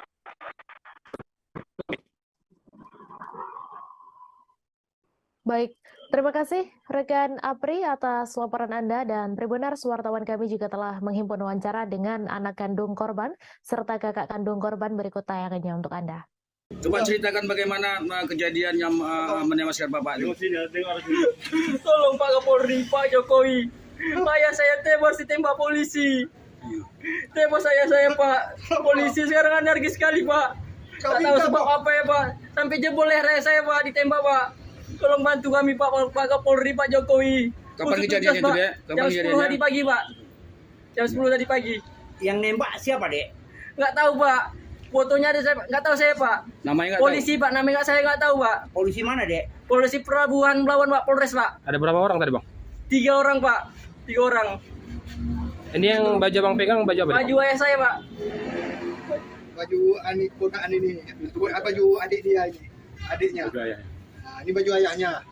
Kalau ini baju apa saya, Pak? Adik saya yang gendong ayah saya ini, Pak. Baju merah itu baju apa, Pak? Baju ayah saya, ini baju ayah saya, ini baju adik apa saya, Pak? Adik saya, Pak. Gendong ayah saya tadi lah, Pak. Sampai jebol lehernya, Pak. Ditembak. Mati di tempat atau gimana, Dek? Mati di rumah sakit, Pak. Mati di rumah sakit. Mati di rumah. Tim penyidik Pegawai Negeri Sipil Kantor Wilayah Direktorat Jenderal Pajak Kalimantan Timur dan Utara melalui tim Korwas Ditreskrimsus Polda Kalimantan Timur melakukan penyerahan tanggung jawab tersangka dan barang bukti pada tahap 2 terkait kasus dugaan tindak pidana di bidang perpajakan kepada Kejaksaan Negeri Balikpapan melalui Kejaksaan Tinggi Kalimantan Timur pada Senin 14 November. Tersangka berinisial FH yang merupakan pekerja lepas dari CVKP diserahkan ke Kejaksaan Negeri Balikpapan sebagai bentuk tindak lanjut penyelesaian penyalahgunaan pajak yang telah menimbulkan kerugian negara. Informasi selengkapnya akan disampaikan langsung oleh wartawan Tribun Kaltim Ari Nindita yang kini sudah terhubung bersama kami. Silakan rekan Ari. Baik, terima kasih Mei dan Tribuners dimanapun Anda berada. Tim PPNS atau tim penyidik pegawai negeri sipil Kantor Wilayah Direktorat Jenderal Pajak Kalimantan Timur dan Kalimantan Utara atau Kanwil DJB Kaltim Utara melalui tim Korwas Ditreskrimsus Polda Kalimantan Timur melakukan penyerahan tanggung jawab tersangka dan barang bukti atas dugaan tindak pidana di bidang perpajakan. FH diketahui tersangka inisial FA yang merupakan pekerja lepas atau freelance dari CVKP diserahkan ke Kejaksaan Negeri Kejari Balikpapan melalui Kejaksaan Tinggi Kejati Kalimantan Timur. FH diduga kuat telah menggelapkan pajak hingga 1,4 miliar dari CVKP pada masa pajak April 2017 sampai dengan Desember 2018. Berdasarkan kronologi yang diperoleh selama pemeriksaan, diketahui Direktur CVKP menugaskan FH untuk membuat laporan dan melakukan penyetoran dalam kas negara. Pada kenyataannya, FH tidak membuat laporan dan menyetorkan pajak, melainkan menggunakan uang pajak tersebut untuk kebutuhan pribadi. Selain itu, FH memanipulasi laporan pajak dan bukti setoran bank agar terlihat memiliki kemiripan dengan bukti yang otentik. Kemudian, menyerahkan bukti-bukti palsu tersebut kepada Direktur CVKP. Dalam pemanggilan sebagai saksi, FH mengakui dengan sengaja melakukan manipulasi tersebut. Kini tersangka FH dipersangkakan telah melanggar pasal 39 ayat 1 huruf C dan atau pasal 39 ayat 1 huruf D jungto, pasal 39 ayat 1 huruf I Undang-Undang Nomor 28 Tahun 2007 tentang perubahan ketiga atas Undang-Undang Nomor 6 Tahun 1983 tentang ketentuan umum dan tata cara perpajakan, sebagaimana telah beberapa kali diubah terakhir dengan Undang-Undang Nomor 7 Tahun 2021 tentang harmonisasi peraturan perpajakan. Tersangka dengan sengaja tidak menyampaikan SPT masa PPN dan atau menyampaikan SPT masa PPN yang isinya tidak benar, serta tidak menyetorkan pajak yang telah dipungut sehingga dapat menyebabkan kerugian pada pendapatan negara sebesar Rp1.406.300.330. Atas pelanggaran tersebut, FH dapat dihukum dengan pidana penjara paling singkat 6 bulan dan paling lama 6 tahun, dengan denda paling sedikit 2 kali jumlah pajak terutang yang tidak atau kurang dibayar dan paling banyak 4 kali jumlah pajak terutang yang tidak atau kurang dibayar. Windu Kumoro selaku Kepala Bidang Pemeriksaan, Penagihan Intelijen dan Penyidikan mengutarakan dalam hal menegakkan keadilan dan stabilitas penerimaan negara, maka tindakan penegakan hukum ditempuh sebagai langkah terakhir, yakni ultimum remedium, untuk menindak tegas perbuatan yang melanggar peraturan perundang-undangan. Tujuan utamanya bukan hanya semata-mata ingin memenjarakan wajib pajak, melainkan untuk memulihkan kerugian negara dan memberikan rasa keadilan bagi seluruh wajib pajak. DCB selaku institusi penghimpun pajak negara akan berupaya untuk memberikan deterrent effect kepada individu maupun badan hukum yang berniat melakukan penggelapan pajak, dengan harapan agar berkontribusi sesuai kewajiban perpajakannya sebagai bentuk sikap gotong royong dalam membangun Indonesia lebih maju. Demikian, Mei. Terima kasih Ari Nindita atas laporan Anda. Selamat bertugas kembali. Kasus tewasnya satu keluarga di perumahan Citra Garden Extension Blok AC5 nomor 7 Kecamatan Kalideres, Jakarta Barat masih menyimpan tanda tanya besar. Sebelumnya tim gabungan kepolisian bersama laboratorium forensik melakukan olah TKP pada Minggu 13 November lalu. Dari olah TKP tersebut tampak beberapa buku dan kalender Cina ditemukan polisi. Penemuan tersebut mengundang pertanyaan publik terkait sekte atau kepercayaan yang dianutnya. Untuk informasi selengkapnya akan disampaikan langsung oleh wartawan Warta Kota, Nuriatul Hikmah yang kini sudah terhubung bersama kami. Silakan rekan Nuri. Ya, Mei dan juga pemirsa, betul sekali bahwasannya memang kasus tewasnya satu keluarga di perumahan Citra Garden Extension, Blok AC5 nomor 7, Kecamatan Kalideres, Jakarta Barat, ini masih menyimpan tanda tanya besar. Sebelumnya, tim gabungan kepolisian bersama laboratorium forensik atau tim Lab4 itu telah melakukan olah tempat kejadian perkara pada Minggu 13 November 2022 lalu. Nah, dari hasil TKP tersebut, nampak beberapa buku dan juga kalender Cina waktu itu ditemukan oleh polisi. Penemuan tersebut kemudian mengundang banyak pertanyaan publik terkait sekte atau kepercayaan yang dianutnya.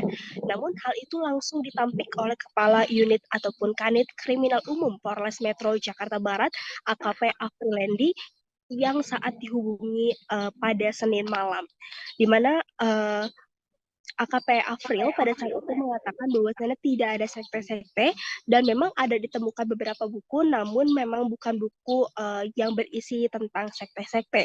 Namun meski begitu buku-buku tersebut pihaknya masih pelajari lebih lanjut. Kemudian juga selain buku, Afril juga mengecek beberapa hal ataupun temuan lain mengenai barang-barang yang ada di sekitar rumah tersebut, termasuk penemuan bedak bayi di kamar dan juga kapur barus. Bedak bayi yang ada di kamar itu memang ada, tapi tidak dicecerkan ke tubuh mayat. Begitu jelas Afril pada saat itu. Nah, kemudian untuk kapur barus sendiri memang ditemukan ada beberapa. Namun itu merupakan kapur barus biasa yang biasa ditempatkan di lemari seperti di rumah-rumah dan lain sebagainya. Kemudian juga Afril menyampaikan beberapa temuan barang masih dilakukan pengecekan di laboratorium dan hasilnya masih belum keluar. Lebih lanjut juga beberapa benda lain seperti struk atau bon hutang, ponsel korban, serta temuan lilin itu belum terbukti memiliki korelasi terhadap penyebab kematian satu keluarga di Kalideres ini. Menurut Afril, temuan lilin itu sudah dipakai, maksudnya adalah lilinnya itu sudah lilin bekas pakai yang jumlahnya tidak disebutkan berapa, dan kemudian juga menurut Afril itu biasa lilin yang digunakan untuk antisipasi mati lampu. Sementara itu terkait dengan struk dan juga bon ataupun juga surat wasiat, Afril mengaku pihaknya tidak menemukan hal tersebut saat olah tempat kejadian perkara. Kemudian juga Afril kembali menjelaskan terkait dengan temuan-temuan barang saat olah TKP juga akan dikumpulkan di data serta dipilah mana saja yang berhubungan dengan kasus ini. Demikian Mei, kembali kepada Anda.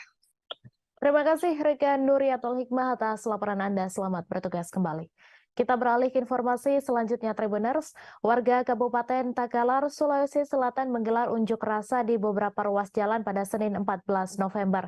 Seperti di ruas Jalan Poros Galesong, terpantau masyarakat memblokade jalan. Mereka menutup jalan imbas hasil tes bakal calon kepala desa tidak lolos. Masa aksi juga menolak keputusan hasil tes tertulis yang diselenggarakan Panitia Pelaksana Pemilihan Kepala Desa Takalar.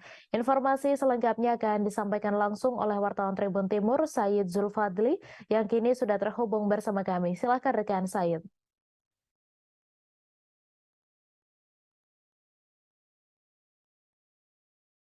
Terima kasih. Di mana aksi unjuk rasa yang dilakukan oleh sejumlah warga di beberapa titik di Kabupaten Takalar itu dipicu oleh hasil pengumuman seleksi Pilkades serentak yang akan digelar dalam waktu dekat ini, di mana hasil tes tertulis tersebut diperuntukkan kepada 19 desa yang diikuti dari calonnya itu ada 147 orang, di mana hasilnya beberapa bakal calon kepala desa ditetapkan tidak lulus tes tertulis oleh Panitia Pelaksana Pemilihan Kepala Desa di Kabupaten Takalar. Sehingga menurut para warga atau pendukung bakal calon yang dinyatakan tidak lulus seleksi tersebut melakukan unjuk rasa, dan dari masa aksi juga mengatakan bahwa pihaknya menemukan sejumlah kecurangan yang dilakukan oleh Panitia Pelaksana Pemilihan Kepala Desa di Kabupaten Takalar, di mana awalnya salah satu temuan mereka yakni pihak Panitia Pelaksana Pemilihan Calon Kepala Desa itu memperpanjang waktu pendaftaran Pilkades. Pasalnya di salah satu desa itu sudah ada 4 calon sebelumnya, namun akibat adanya perpanjangan pendaftaran sehingga lebih dari 5 atau sampai dengan 7 calon.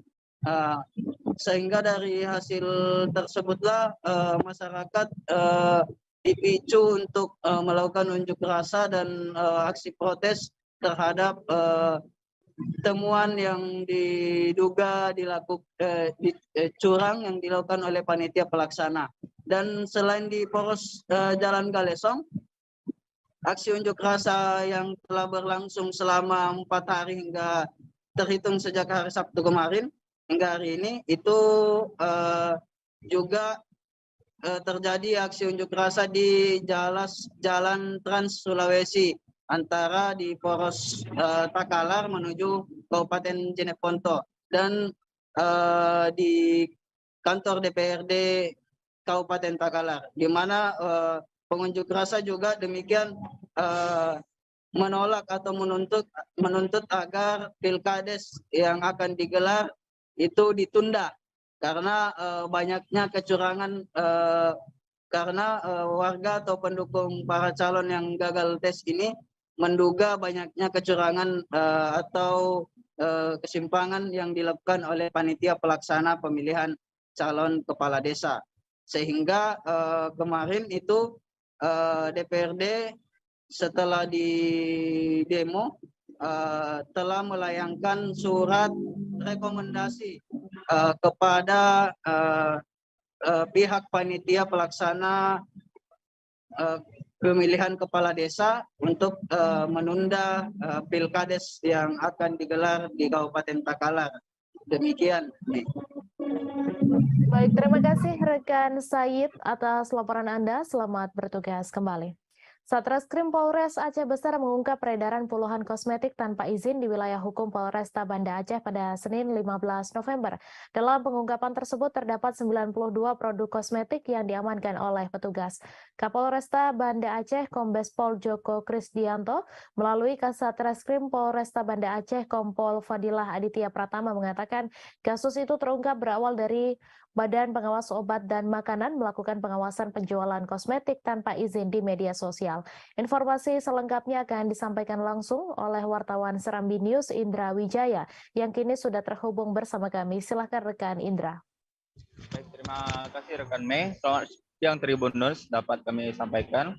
Satreskrim Polresta Banda Aceh bersama Badan Pengawas Obat dan Makanan BPOM Aceh telah mengamankan barang bukti berupa produk kosmetik sebanyak 92 produk kosmetik di salah satu kecamatan di Kecamatan Darul Kamal, Kabupaten Aceh Besar pada Senin kemarin.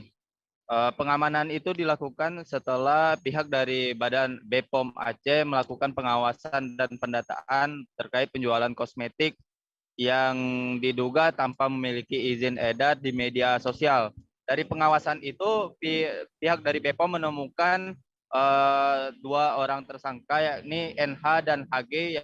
Mereka merupakan sepasang suami istri yang ketahuan menjual 92 produk kosmetik yang diduga tanpa izin edar dijual secara online dari rumahnya.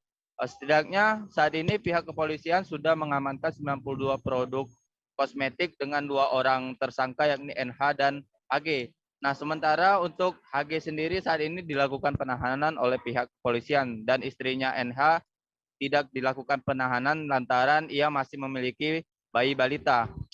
Nah, menurut keterangan yang kami terima dari Kasatreskrim Polres Aceh Besar, Kompol Aditya Fadilah Aditya Pratama mengatakan dari 92 produk itu 23 diantaranya sudah dilakukan uji sampel di BPOM Aceh. Nah, dari 23 uji sampel itu ditemukan 15 diantaranya itu mengandung bahan berbahaya seperti kandungan merkuri, asam retinoat, dan hidrokinon. Sementara 13 produk itu sudah terbukti mengandung kandungan merkuri. Saat ini sendiri pihak kepolisian masih terus melakukan pengembangan dan penyidikan terkait kemana saja produk-produk itu dijual dan kemana saja apakah produk itu ada yang diracik sendiri atau tidak. Selain itu, berdasarkan penelusuran yang dilakukan oleh pihak kepolisian, bahwa diketahui produk yang ditemukan tanpa izin edar itu dibeli pelaku pelaku dari akun media sosial yakni Shopee yang dengan toko yang beralamat di Sumatera Utara, Medan. Nah, saat ini sendiri pihak kepolisian sudah melakukan penyitaan terhadap barang kosmetik ilegal tersebut. Akibat perbuatannya, HG dan NH terancam kurungan 15 tahun penjara dengan denda paling besar itu 1,5 miliar rupiah. Demikian rekan Mei. Halo rekan Mei.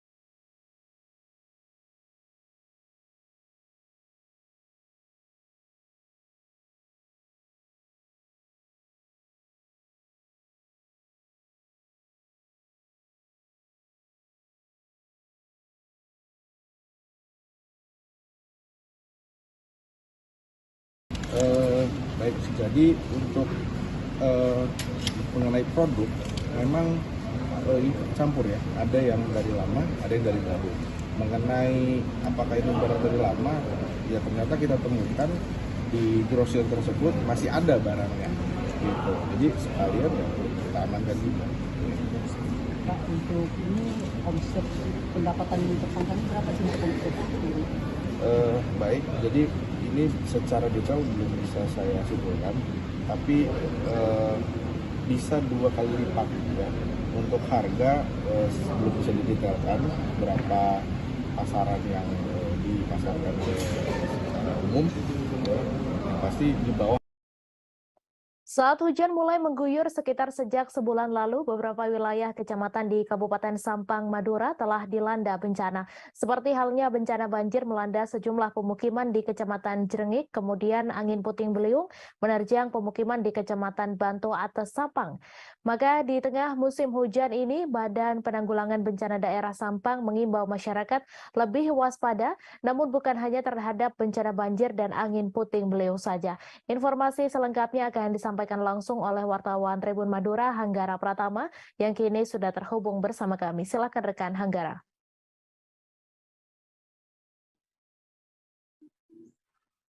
Baik, terima kasih rekan Mei. Jadi memang dengan kondisi cuaca yang saat ini, pemerintah Kabupaten Sampang melalui Badan Penanggulangan Bencana Daerah mewanti-wanti agar masyarakat lebih ekstra waspada terhadap bencana alam karena tidak dapat diprediksi kedatangannya. Namun BPBD Sampang menghimbau kewaspadaan bukan hanya terhadap bencana banjir dan angin puting beliung saja, melainkan juga lebih waspada terhadap bencana tanah longsor. Karena berdasarkan keterangan Kasih Kedaruratan dan Logistik BPBD Sampang, Muhammad Imam, bencana tanah longsor masuk ke 3 jenis bencana yang berpotensi terjadi di Kota Bahari berdasarkan pemetaan Badan Meteorologi, Klimatologi, dan Geofisika BMKG Surabaya. Bahkan semua kecamatan, sebanyak 14 kecamatan di Kabupaten Sampang berpotensi terjadi longsor. Tapi untuk wilayah kecamatan yang masih kategori tinggi, ada 4 kecamatan, diantaranya Kecamatan Karangpenang, Kecamatan Tambelengan, Kecamatan Kedungdung, dan Kecamatan Robetal. Kemudian pemetaan yang dilakukan BPBD Sampang ini ditentukan berdasarkan pengalaman penanganan pada tahun sebelumnya, di mana 4 kecamatan tadi sering dilanda bencana tanah longsor. Sementara untuk penanganan yang dilakukan Pemkab Sampang sejauh ini terus melakukan upaya antisipasi kepada warga di 4 wilayah kecamatan itu melalui sosialisasi termasuk di lingkungan sekolah. Tujuannya agar masyarakat setempat selalu waspada atau sadar bencana sehingga dapat melakukan penanganan gawat darurat sebelum petugas kebencanaan tiba di lokasi. Demikian rekan Mei. Terima kasih rekan Hanggara Pratama atas laporan Anda. Selamat bertugas kembali. Kasus pencurian motor terjadi di perumahan Gria Pakistaji Asri, Kelurahan Pakistaji Wonoasih, Kota Probolinggo. Dalam sehari, sebanyak 3 unit motor milik seorang warga di wilayah itu, Fatur Rozi, raib digondol maling. Seperti yang diceritakan ibu dari salah seorang korban, Aning Apriastuti, yang mengalami peristiwa pencurian motor pada Minggu 13 November. Ia menyebut pelaku bisa merangsek ke garasi dengan cara merusak gembok gerbang. Gembok gerbang yang telah rusak juga dibawa oleh para pelaku. Informasi selengkapnya akan disampaikan langsung oleh wartawan Surya Danendra Kusuma yang kini sudah terhubung bersama kami. Silahkan rekan Danendra.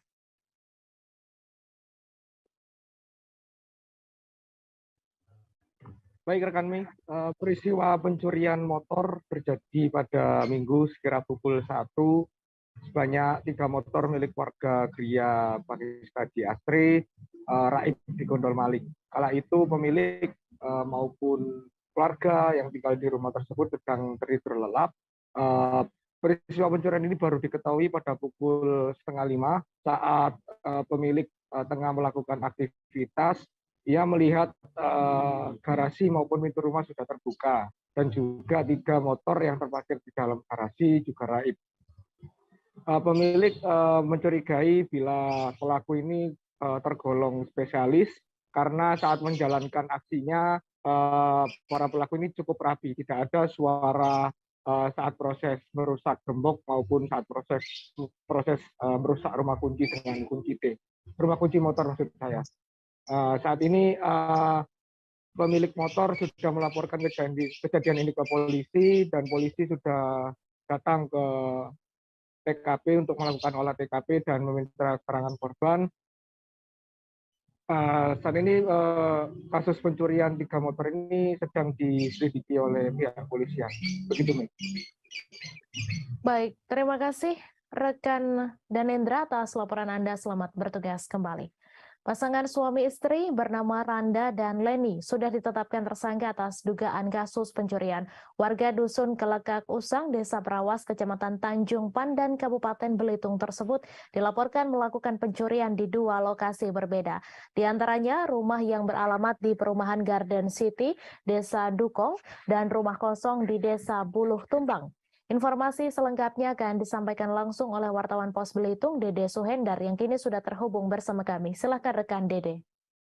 Ya, baik Mei dan Tribuners, semenjak ditetapkan sebagai tersangka 2 pasangan suami istri yang diketahui bernama Randa dan Leni terus diperiksa oleh penyidik Satreskrim Polres Belitung.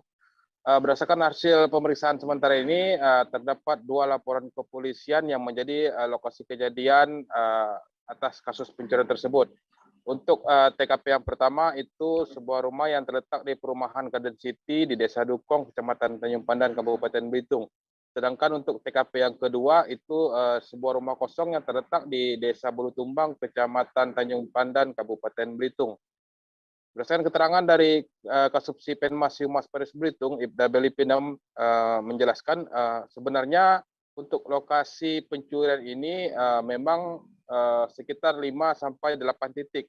Namun untuk korban lainnya memilih tidak melaporkan kejadian tersebut kepada pihak kepolisian, tetapi mereka hanya mengambil barang bukti yang sudah diamankan di Polres Belitung.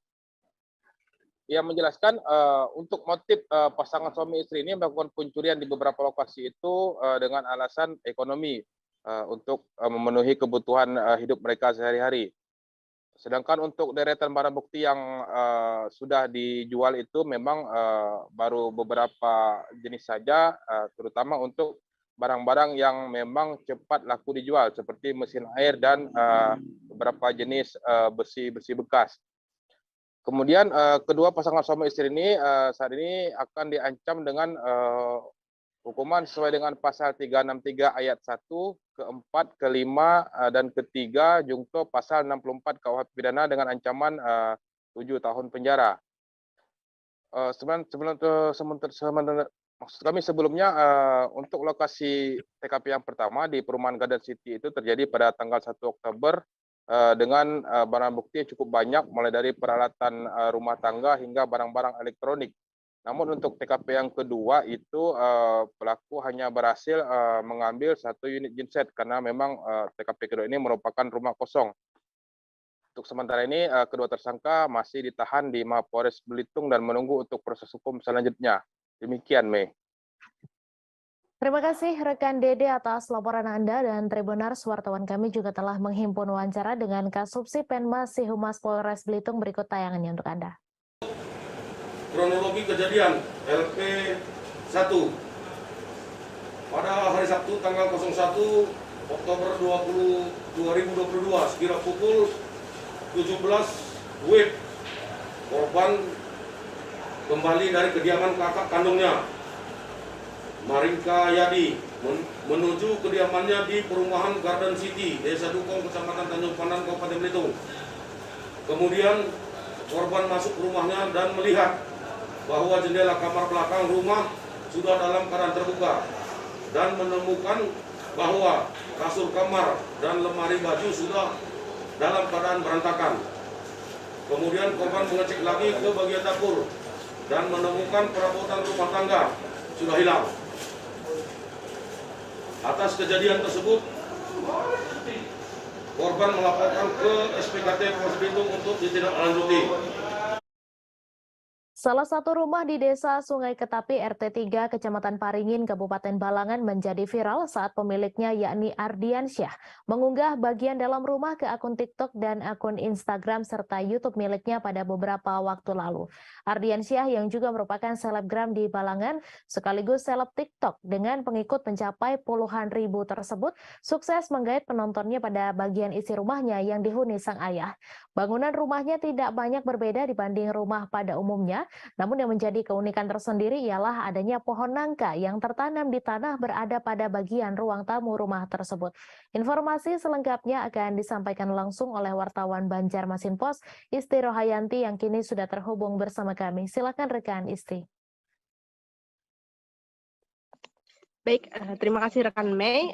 Jadi pada beberapa waktu lalu memang ada berita viral tentang pohon yang tumbuh di dalam rumah warga, tepatnya di Desa Sungai Ketapi, Kecamatan Paringin, Kabupaten Balangan. Dan di dalam rumah ini sebelumnya adalah kebun. Jadi sebelum rumah itu dibangun, tempat tersebut merupakan kebun yang dimiliki oleh Ardiansyah. Dan Ardiansyah ini adalah salah satu selebgram yang ada di Kabupaten Balangan. Nah, untuk beberapa pohon yang ada di dalam rumah, jadi ada beberapa pohon di dalam rumah, salah satunya itu ada pohon nangka, tepat di bagian ruang tamu, lalu ada juga pohon di bagian kamar, di kamar utama, ada pohon cempedak, lalu ada pohon di kamar lainnya juga, pohon hambawang. Dan setiap musimnya, pohon ini akan selalu berbuah, dan juga ada kalanya pohonnya matang dan berguguran di rumah.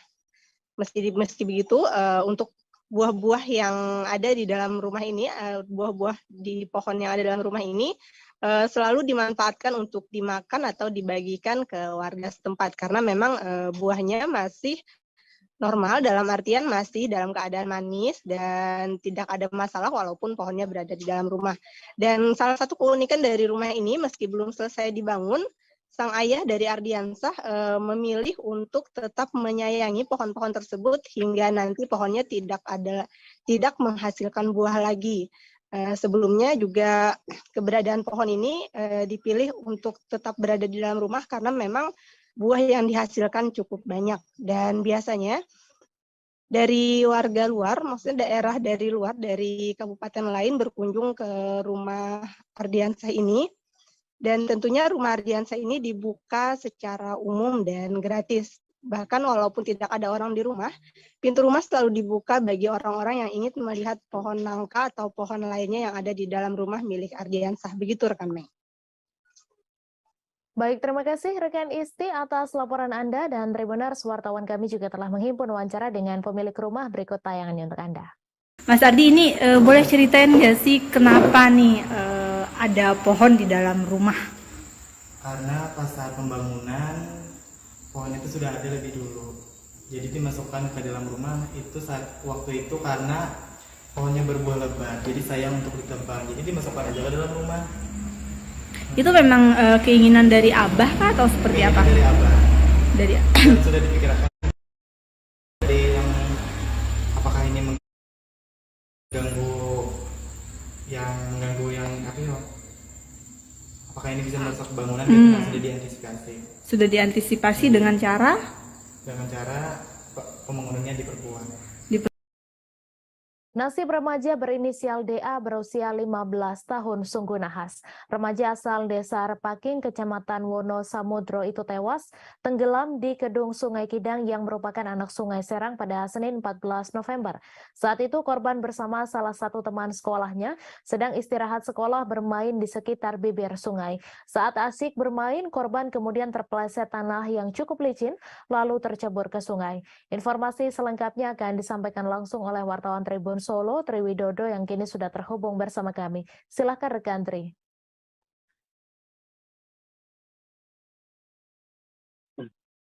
Ya, Mei dan Tribuners, dapat kami laporkan dari PLI di mana pada hari Senin kemarin, tanggal 14 November tahun 2022 telah terjadi kecelakaan. Nah, ini yang mengakibatkan DA, seorang siswa yang berusia 15 tahun itu tewas tenggelam.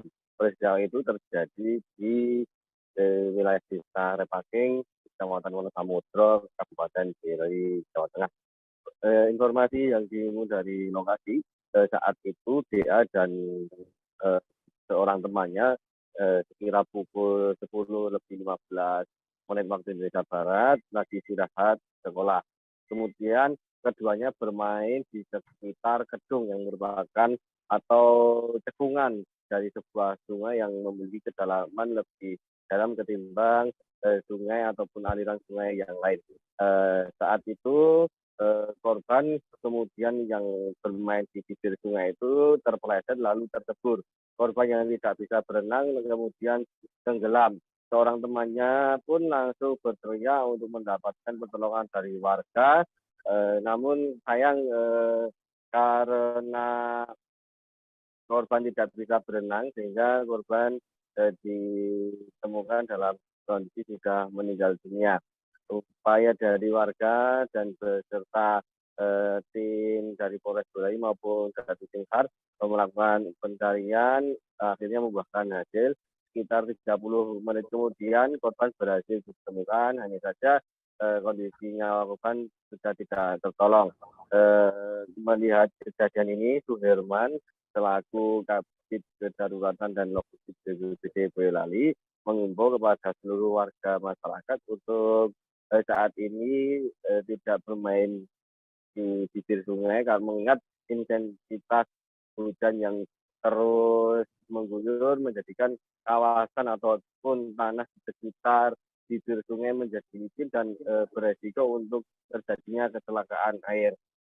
Dari hasil pemeriksaan kepada korban, kecelakaan air ini langsung mendapat respon dari jajaran Polsek Wonosegoro yang masih menaungi wilayah Wonosamudro, tidak menemukan adanya tanda-tanda penganiayaan pada tubuh korban. Korban diduga murni mengalami kecelakaan. Baik, terima kasih rekan Triwidodo atas laporan Anda. Selamat bertugas kembali. Dua pekerja tambang pasir Timah Parit 9 Desa Gadung, Kecamatan Tobo Ali, Bangka Selatan mengalami laka tambang di kolong mekanik Desa Keposang. Kejadian laka tambang tersebut terjadi pada Senin 14 November pagi ketika pekerja tambang sedang melakukan aktivitas di lokasi kejadian. Akibat dari laka tambang, satu pekerja meninggal dunia dan satu orang dilarikan ke Rumah Sakit Bangka Selatan. Informasi selengkapnya akan disampaikan langsung oleh wartawan Bangka Pos Adi Saputra yang kini sudah terhubung bersama kami. Silahkan rekan Adi. Ya, rekan Tribun News dimanapun berada, selamat siang. Saya akan menyampaikan informasi terkait kronologis dua orang pekerja tambang timah yang ada di Desa Parit 9, Desa Gadung, Kecamatan Tobo Ali, Kabupaten Bangka Selatan, yang mana pada hari Senin 14 November 2022, keduanya ini sedang melakukan aktivitas pertambangan di daerah kolong mekanik Desa Keposang, Kecamatan Tobo Ali, Kabupaten Bangka Selatan. Keduanya ini merupakan pekerja tambang, yaitu Saudara Jumardin alias Mardin, usia 35 tahun, dan Rizal, usia 42 tahun. Keduanya ini tertimpa tanah longsor, yang mana ketika tanah itu longsor, keduanya sedang melakukan aktivitas pertambangan di kolong mekanik.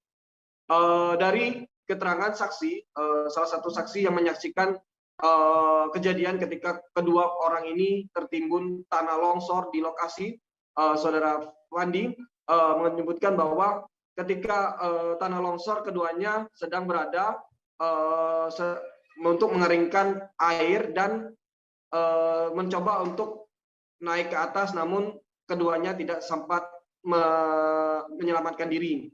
Namun dari kejadian ini, satu orang bernama Jumardin alias Mardin, usia 35 tahun, meninggal dunia tertimpa tanah longsoran dan sudah dibawa ke rumah duka. Sedangkan untuk pekerja tambang bernama Rizal, usia 42 tahun, ini saat ini masih berada di Rumah Sakit Umum Daerah Bangka Selatan. Kasat Reskrim Polres Bangka Selatan, AKP Chandra Satria Adi Pradana, menyebutkan bahwa kronologis dari tertimbunnya kedua pekerja tambang yang ada di di kolong mekanik Desa Keposang Kabupaten Bangka Selatan ini, pihaknya telah melakukan olah TKP dan mendatangi rumah duka ataupun mendatangi rumah sakit di mana korban sedang dirawat. Untuk korban yang meninggal sendiri, pihak keluarga tidak mau dilakukan visum karena korban akan langsung dimakamkan pada hari itu juga. Untuk kejadian sendiri, saya informasikan terjadi sekitar pukul 11:30, yang mana memang kondisi kolong tersebut memang sudah kurang lebih 4 tahun dilakukan aktivitas pertambangan. Lebih lanjut, Kasat Reskrim Polres Bangka Selatan mengimbau kepada seluruh para penambang yang melakukan aktivitas pertambangan di daerah tersebut untuk berhati-hati dan waspada saat melakukan aktivitas pertambangan. Karena cuaca saat ini sedang tidak stabil, kadang hujan dan kadang panas. Untuk mengantisipasi terjadinya laka tambang lagi, aktivitas pertambangan di lokasi tersebut dihentikan untuk sementara. Untuk korban saudara Rizal ini sendiri saat ini sudah sedang berada di rumah sakit dan untuk mendapatkan pertolongan lebih lanjut. Mungkin seperti itu, rekan Mei. Baik, terima kasih rekan Adi Saputra atas laporan Anda. Selamat bertugas kembali. Kita beralih ke informasi selanjutnya, Tribuners. Komandan Korem 161 Wirasakti Brigjen TNI Imam Budiman meninggal di RSU WZ Johannes Kupang pada Senin 14 November sekira pukul 15:45 waktu Indonesia Tengah. Kasrem 161 Wirasakti Kolonel Simon P. Kamlasi mengatakan bahwa penyebab dan Rem 161 Wirasakti meninggal karena mengalami serangan jantung. Menurut Kasrem Simon, pada pagi hari beliau masih jogging atau olahraga pagi. Setelah itu masih sempat mengikuti kegiatan Persit KCK Korem 161 Wirasakti. Informasi selengkapnya akan disampaikan langsung oleh wartawan Pos Kupang, Ray Rebon, yang kini sudah terhubung bersama kami. Silakan rekan Ray.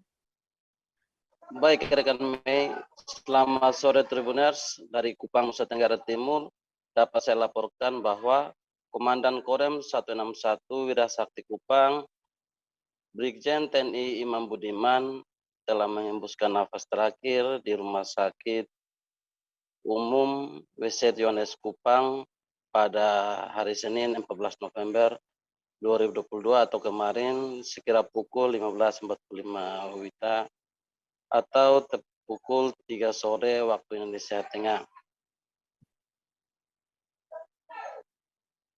Almarhum Komandan Korem 161 Wirasakti Kupang meninggal akibat serangan jantung yang dialaminya. Kepada awak media, Kasrem 161 Wirasakti Kupang Kolonel Simon P. Kamlasi mengatakan bahwa penyebab dan Rem 161 Wirasakti Kupang Imam Budiman meninggal akibat serangan jantung yang dialaminya. Menurut Kasrem Simon, pada pagi hari almarhum masih sempatkan diri untuk melakukan kegiatan olahraga yakni jogging atau olahraga pagi. Setelah kegiatan olahraga pagi, almarhum masih menyempatkan diri untuk mengikuti kegiatan Persit KCK Korem 161 Wirasakti Kupang. Almarhum masih sempat memberikan pengarahan saat kegiatan Persit dan kondisinya sehat bugar, tambah dia. Ia melanjutkan bahwa pada siang harinya almarhum mengeluh sakit. Kemudian ia berpikir bahwa apa yang dialaminya hanya mengalami masuk angin. Sehingga kemudian menjalani perawatan di rumah sakit hingga mengembuskan nafas terakhirnya di rumah sakit RSU WZ Johannes Kupang. Selain itu, berdasarkan pantauan jenazah almarhum Imam Budiman dari rumah sakit menuju Makorem 161 Wirasakti Kupang. Sampai di Aula Sudirman, Korem 161 Wirasakti Kupang, jenazah Danrem Iman Budiman langsung diletakkan dan ditutup menggunakan bendera merah putih. Selain itu, para anggota Korem 161 Wirasakti Kupang melakukan sholat jenazah terhadap almarhum Danrem 161 Wirasakti. Setelah itu, almarhum pun akan diberangkatkan menggunakan pesawat dari Bandara El Tariq Kupang ke Jakarta. Sebelum memberangkatkan jenazah almarhum Danrem, anggota melakukan upacara persembahyaan. Sekira pukul 23 WITA, jenazah almarhum langsung dibawa ke Bandara El Tariq Kupang untuk dikirim menggunakan pesawat yang sudah disiapkan oleh anggota TNI Korem 161 Wirasakti Kupang. Demikian rekan Mei. Baik, terima kasih rekan Ray atas laporan Anda. Selamat bertugas kembali. Kita beralih ke informasi selanjutnya, Tribuners. Fernando Rodriguez Ortega menunjukkan kerja kerasnya dalam laga uji coba Johor Darul Ta'zim versus Persis Solo di Stadion Sultan Ibrahim pada Sabtu 12 November. Ia tak hanya berurusan soal mencetak gol, namun juga membantu pertahanan Persis Solo. Momen pressing Fernando terjadi saat JDT mencoba membangun serangan dari kiper atau lini belakang mereka sejak menit pertama babak pertama, misalnya saat menit ke-1.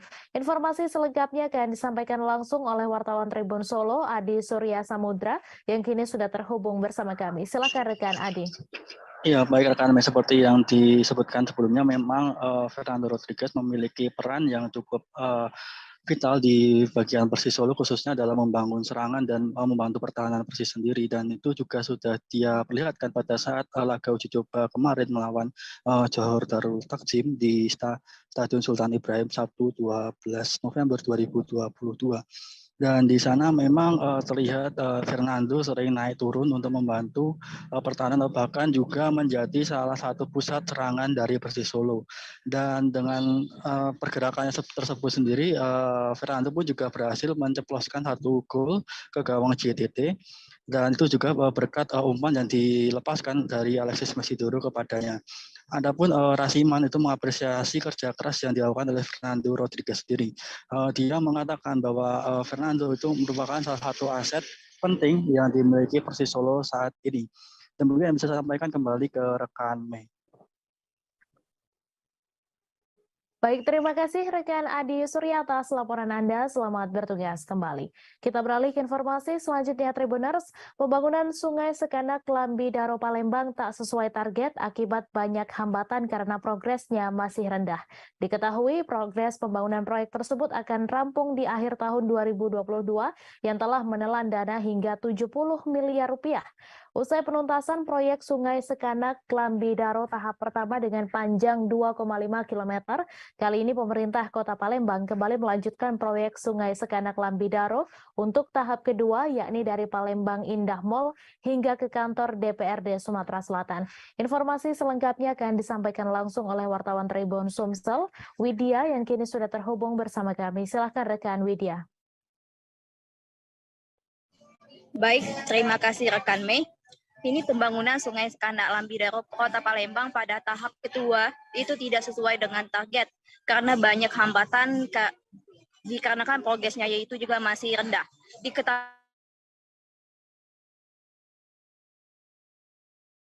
Diketahui bahwasannya progres Sekanak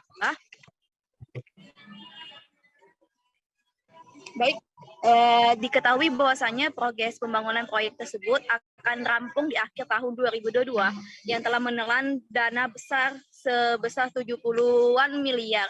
Akan tetapi pada saat ini sampai dengan sekarang progres dari Sungai Sekanak Lambi Daro itu sampai saat ini belum terselesaikan. Usai penuntasan proyek Sungai Sekanak Lambi Daro ini tahap pertama dengan panjang 2,5 km. Kali ini pemerintah Kota Palembang kembali melanjutkan proyek tersebut untuk tahap kedua, yaitu dari Palembang Indah Mall sampai ke kantor DPRD Sumatera Selatan. Dan saat ini pada sekarang ini lagi proses pancaran CCSP dan VCSP, sebagian sudah di area Ramayana atau di dekat Palembang Indah Mall. Akibat dari rendahnya progres tersebut, itu dikarenakan banyak sekali hambatan dari proyek tersebut karena salah satunya utilitas di lapangan, yaitu jaringan utilitas itu seperti ada kabel-kabel, air bersih atau air pipa PDAM, atau pipa gas, dan kabel-kabel telepon atau internet, dan sebagainya. Dan sekarang ini pihak Balai Besar Wilayah Sungai Sumatera 8 sedang melakukan koordinasi dengan pihak pemerintah Kota Palembang. Hambatan tersebut pada segmen samping DPRD dan di Lebak Cindo. Kalau sesuai dengan kontrak dari Sungai Sekanak Lambidaro ini akan rampung di akhir tahun ini, tapi masih banyak hambatan. Mungkin ditambahkan oleh pihak kontraktor itu sebanyak 3 bulan. Jadi akan rampungnya itu sekitar di akhir bulan Februari tahun 2023. Hal tersebut telah disampaikan juga secara langsung oleh Wali Kota Palembang, Haji Harnojoyo, saat meninjau langsung lokasi Sungai Sekanak Lambidaro di Radial Palembang belakang Hotel Satika Kota Palembang. Baik rekan Mei, inilah laporan yang bisa dapat saya sampaikan. Terima kasih rekan Widya atas laporan Anda. Selamat bertugas kembali. Balai Pelaksana Jalan Nasional Kaltara mengungkapkan alasan perbaikan jalan poros Berau Bulungan. Perbaikan jalan dilakukan untuk memastikan keamanan dan kenyamanan pengendara. Sebelum diperbaiki, kondisi jalan menyulitkan pengendara karena tingkat kemiringan dan kelandaian di sejumlah titik jalan melebihi standar dari Kementerian PUPR. Informasi selengkapnya akan disampaikan langsung oleh wartawan Tribun Kaltara, Ilhami Faudi, yang kini sudah terhubung bersama kami. Silakan rekan Faudi. Baik rekan Mei dan Tribuners, dapat disampaikan bahwa progres pembangunan perbaikan jalan nasional, jalan poros Berau Bulungan masih dalam tahapan pengerjaan. Menurut pihak BPJN Kaltara, progres pengerjaan hingga bulan November kali ini sudah mencapai angka 52%. Diharapkan nantinya di bulan April mendatang proses perbaikan sepanjang 11,6 km dan khusus untuk di 10 titik pemotongan jalan sepanjang 3,11 km sudah dapat dirampungkan. Menurut PPK 11 Satker PJN Kaltara, Meza Kruhulesin, perbaikan proses jalan karena sebelumnya kondisi jalan di Jalan Poros Berau Bulungan ini belum memenuhi standar dari Kementerian PUPR. Mengingat ada beberapa titik yang tingkat kecuraman dan kelandaiannya ini melebihi ambang batas dari standar yang ditetapkan oleh Kementerian PUPR. Dengan adanya perbaikan jalan ini dengan metode geometrik atau pemangkasan badan jalan menjadi lebih landai dan sesuai, sehingga diharapkan nantinya para pengendara jalan dapat lebih aman dan nyaman dalam berkendara. Menurut pihak BPJN Kaltara sendiri, selama proses perbaikan jalan, pihaknya memastikan arus lalu lintas dan distribusi logistik dan juga mobilitas orang dan barang dipastikan tetap berjalan. Menurutnya, tidak pernah ada proses penutupan jalan sehingga mengganggu kelancaran arus mobilitas dan juga distribusi logistik. Menurutnya, pihaknya juga sudah menyiapkan sejumlah alat berat di sejumlah titik pengerjaan sehingga nantinya dapat membantu apabila diperlukan saat kondisi cuaca di lokasi proyek perbaikan tersebut tengah turun hujan. Namun sampai saat ini pihaknya memastikan distribusi logistik seperti truk muatan barang dan juga truk tangki BBM masih bisa melewati jalan poros tersebut. Demikian rekan Mei laporan yang dapat disampaikan. Terima kasih rekan Faudi atas laporan Anda. Dan Tribuners, wartawan kami juga telah menghimpun wawancara dengan PPK 11 Satker PJN Kaltara. Berikut tayangannya untuk Anda. Rencana progres. Sudah 52% Pak ya? 52%. Kalau melihat kondisi pengerjaan jalan yang sekarang ini Pak, masih ada titik-titik berat yang akan diselesaikan? Iya, perlu disampaikan bahwa tujuan pembangunan jalan, peningkatan jalan ini ada untuk persepasi ini ada dua. Yang pertama kita perbaikan geometrik, yang kedua kita melakukan peningkatan terhadap kondisi jalan existing yang sudah rusak. Jadi yang pertama perbaikan geometrik itu adalah karena ada lokasi-lokasi tertentu sekitar 10 lokasi yang kondisi existingnya itu kelandaiannya tidak memenuhi di atas 12% standar geometri kita di Kementerian PUPR. Iya, selama ini kan kenyamanan dan keamanan melewati jalan existing dengan kelandaian yang lebih dari 12% itu tidak aman dan tidak nyaman bagi pengendara. Sehingga sesuai dengan program kami itu dilakukan perbaikan geometrik. Jadi ada 10 titik perbaikan geometrik dengan total panjang 3,11 km. Memiliki keterbatasan tak membuat Sobirin menyerah berjuang untuk hidup. Penyandang disabilitas asal pelosok Klaten Kediri ini tetap melakoni keseharian tanpa putus asa. Ia yang divonis lumpuh akibat kecelakaan yang dialami pada 2012 silam tak menyerah untuk bertahan hidup dari hasil keringatnya sendiri. Sobirin mencoba membuat kerajinan dari bahan bambu yang kini bernilai jutaan rupiah. Informasi selengkapnya akan disampaikan langsung oleh wartawan Tribun Jatim, Lutfi Husnika yang kini sudah terhubung bersama kami. Silakan rekan Lutfi. Baik, terima kasih rekan Mei. Tribuners, Sobirin merupakan seorang pria 38 tahun asal Kecamatan Pelosok Klaten, Kabupaten Kediri yang divonis lumpuh akibat kecelakaan yang dialaminya pada tahun 2012. Sobirin kemudian menjalani kehidupan sebagai penyandang disabilitas dan harus menggunakan alat bantu gerak untuk mobilitas sehari-harinya. Namun, di tengah keterbatasan yang ia miliki, Sobirin terus berusaha untuk bertahan hidup dan memperoleh pendapatan dari hasil keringatnya sendiri. Kini, Sobirin menjadi seorang pengrajin miniatur kapal yang terbuat dari bambu dan mampu menghasilkan jutaan rupiah setiap bulannya. Apa yang dimiliki Sobirin saat ini tidak serta-merta ia raih dalam waktu yang instan. Sebab pada saat pertama Sobirin mengalami kecelakaan di 2012 lalu, ia sempat merasa down dan putus asa. Kemudian Sobirin mencoba bangkit dengan mengikuti berbagai latihan keterampilan untuk mengupgrade skill yang ia miliki. Salah satunya Sobirin mengikuti latihan keterampilan di kota Solo. Ia kemudian bertekad ketika kembali ke kampung halaman, ia harus bisa menciptakan suatu produk bernilai jual tinggi.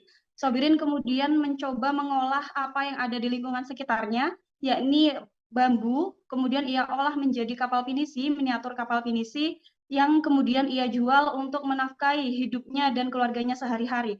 Terbukti dari hasil usaha dan kerja keras Sobirin, ia berhasil meraup untung jutaan rupiah setiap bulannya dan berhasil mengangkat perekonomian keluarga.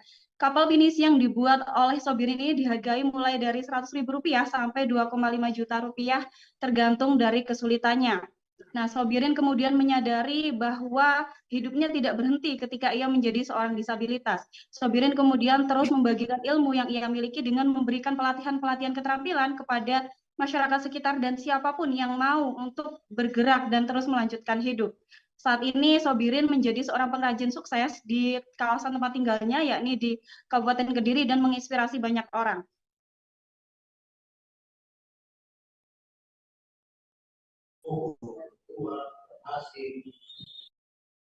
Baik, terima kasih rekan Lutfi atas laporan Anda. Selamat bertugas kembali. Tim film dengan pesan toleransi beragama dan edukasi kearifan Indonesia berjudul Uti Dengkeke mengunjungi Tribun Manado pada Senin 14 November. Kunjungan mereka kali ini untuk menghadiri podcast Tribun Manado. Adapun tim film yang hadir yaitu produser eksekutif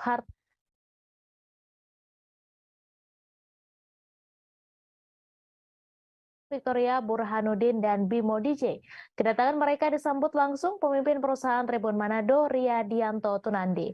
Informasi selengkapnya akan disampaikan langsung oleh wartawan Tribun Manado, Randy Umar, yang kini sudah terhubung bersama kami. Silakan rekan Randy. Oke, baik semuanya Tribuners dimanapun Anda berada. Jadi saya dari Manado, Sulawesi Utara akan melaporkan hasil liputan saya pada hari kemarin, di mana ada salah satu film yang saat ini akan segera tayang pada 17 November nanti, yaitu film Uti dan Keke. Nah, Tribuners di sini para pemain-pemain filmnya datang di tim film, maksud saya tim dan para pemain film datang di Tribun Manado dan mereka melaksanakan kegiatan podcast ya, podcast, dan podcastnya juga sudah tayang kemarin di Tribun Manado Facebook dan YouTube Tribun Manado Official. Nah, dari hasil beberapa selingan yang saya dengar dan tujuan mereka menyampaikan bahwa film ini akan tayang, akan segera rilis di bioskop, yaitu di dua kota, yaitu di kota Manado dan Gorontalo. Nah, menariknya film ini akan tayang memberi pesan tentang toleransi umat beragama ya, Tribuners. Jadi memberikan kesan bahwa menunjukkan bahwa daerah Sulawesi Utara ini memang sejari dulu memang terkenal dengan kerukunan umat beragama. Dan di sini ada beberapa artis yang hadir. Artis utama yaitu salah satunya adalah komika asal Sulawesi Utara yang sudah terkenal saat di Indonesia, atau biasa disebut Roni Manuel atau dikenal dengan nama Mongol. Terus juga ada artis-artis lain, ada juga Didi Roa yaitu juga dia influencer dari Sulawesi Utara, dan juga ada salah satu artis cilik yang saat ini sementara juga bersekolah dia ya, tapi dia terlibat dalam film ini. Ada juga Tante Lala. Nah, jadi Tribuners bisa menyaksikan langsung tanggal 17 November. Dan intinya tujuan dari film ini untuk memberi pesan kepada seluruh Indonesia bahwa orang semua warga Indonesia harus hidup dengan toleransi umat beragama, bersama-sama bergandengan tangan menjaga kerukunan di Indonesia. Terima kasih Tribuners, itu saja yang bisa saya laporkan dari Kota Manado, Sulawesi Utara, dan selamat sore. Terima kasih rekan Randy Umar atas laporan Anda. Selamat bertugas kembali. Mayat ABK Fajar ditemukan terapung di perairan Sei Panjang Sebatik, Kabupaten Nunukan pada Selasa 15 November. Sebelumnya seorang ABK diduga jatuh dari kapal tugboat SPOB Cahaya Sopeng Indra 1 di perairan Sei Panjang Sebatik, Kabupaten Nunukan pada Minggu 13 November. Saat ditemukan petugas, posisi mayat ABK Fajar dalam keadaan telungkup. Kendati demikian, wajah korban masih dapat dikenali. Informasi selengkapnya akan disampaikan langsung oleh wartawan Tribun Kaltara, Febrianus Felis, yang kini sudah terhubung bersama kami. Silakan rekan Felis. Baik, kami dan Tribuners dapat saya laporkan bahwa mayat ABK bernama Fajar, usia 25 tahun, ditemukan terapung di perairan Sungai Panjang Sebatik, Kabupaten Nunukan, Kalimantan Utara pada Selasa hari ini, pukul 8:45 waktu Indonesia Tengah. Diberitakan sebelumnya memang ABK bernama Fajar ini diduga jatuh dari kapal tugboat SPOB Cahaya Sopeng Indra 1 yang memuat BBM, bahan bakar minyak dari Tarakan menuju Nunukan, tepat di perairan Sei Panjang Sebatik, Kabupaten Nunukan. Menurut Kepala Kantor SAR Tarakan, Syahril mengatakan mayat ABK Fajar ditemukan oleh tim SAR gabungan di perairan Sungai Panjang Sebatik dengan radius 3 nm heading 8 arah timur. Saat ditemukan petugas, posisi mayat ABK Fajar dengan posisi terlungkup, dan wajah korban saat itu memang masih bisa dikenali. Tubuh korban memang mengalami sedikit pembekakan, layaknya seperti mayat yang tenggelam beberapa hari lalu, dan organ tubuh untuk korban sendiri masih lengkap. Selanjutnya, mayat ABK Fajar langsung dievakuasi ke rumah sakit di Sebatik. Sedikit menyampaikan kronologis, menurut Syahril, malam itu kapal tugboat SPOB Cahaya Sopeng Indra 1 memuat BBM dari Tarakan. Saat kapal mulai mendekat ke jembatan PLBN Sei Panjang Sebatik, rekan ABK Fajar mendengar bunyi seperti barang jatuh ke air dari belakang kapal. Mendengar itu, rekan ABK lainnya bergegas ke belakang kapal namun tak melihat apa-apa. Mereka akhirnya sadar kalau ABK Fajar tidak ada di kapal, dan malam itu langsung mencari, tapi hasilnya nihil.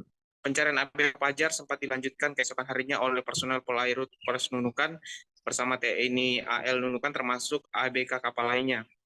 Namun keberadaan Fajar satu hari kemarin belum ditemukan, dan diketahui ABK Fajar ini beralamat KTP di Desa Padatuo, Kecamatan Tendra, Kabupaten Bone, Sulawesi Selatan. Unsur yang terlibat dalam pencarian ABK Fajar yaitu Tim Rescue Posar Nunukan, BBD Nunukan, ABK Tugboat SPOB, dan masyarakat termasuk keluarga korban sendiri. Operasi SAR sudah dinyatakan selesai dan diusulkan untuk ditutup. Unsur yang terlibat dalam pencarian juga dikembalikan ke kesatuan masing-masing. Demikian laporan sempurna dari Nunukan ke Medis. Terima kasih rekan Felis atas laporan Anda. Selamat bertugas kembali. Polisi melarang nonton bareng Piala Dunia 2022 di Kota Ambon yang berpotensi ricuh. Hal ini ditegaskan Kapolresta Pulau Ambon, Kombes Pol Raja Arthur Simamora. Ia menegaskan tidak akan memberi izin nobar Piala Dunia 2022 yang berpotensi ricuh. Untuk itu saat ini para Kapolsek dan Babin Kamtipmas sudah diperintahkan dari jauh hari agar memberikan sosialisasi kepada fans bola di Kota Ambon. Informasi selengkapnya akan disampaikan langsung oleh wartawan Tribun Ambon, Alvin Risanto yang kini sudah terhubung bersama kami. Silakan rekan Alvin. Iya, baik. Terima kasih rekan Mary. Jadi pihak kepolisian Polresta Pulau Ambon saat ini tengah melakukan sosialisasi terhadap para fans-fans bola yang ada di Kota Ambon maupun supporter-supporter bola yang ada di Kota Ambon. Hal ini menunjukkan bahwa sebentar lagi akan diadakan Piala Dunia ya pada tanggal 20 nanti. Ini mencegah ada terjadinya perkalian-perkalian antar supporter di Kota Ambon. Bahwa kita tahu sendiri bahwa saat ini Kota Ambon sedang pada 1 minggu kemarin itu tengah di bentrok antar pemuda ya, dan untuk mengantisipasi hal serupa terjadi terhadap supporter-supporter bola di Kota Ambon juga pihak kepolisian saat ini sudah memetakan tempat-tempat mana yang menjadi tempat nonton bola dan tempat-tempat mana yang menjadi daerah rawan akan terjadinya bentrok, dan untuk itu pihak kepolisian ini dalam hal ini Kapolresta Pulau Ambon sudah menggelar rapat dengan para Kapolsek ya yang jajarannya untuk menyuruhkan kepada para Kapolsek, kepada Babin Kamtipmas agar memberikan sosialisasi kepada fans-fans bola untuk tidak melakukan hal-hal yang tak diinginkan. Dan pada saat ini juga pihak kepolisian Polresta Pulau Ambon juga tengah melakukan gencar merazia minuman keras ya. Dalam hal ini kita tahu di Kota Ambon sendiri minuman keras ini merupakan salah satu pemicu bentrok yang terjadi antar warga maupun supporter ya. Jadi untuk itu pihak kepolisian dalam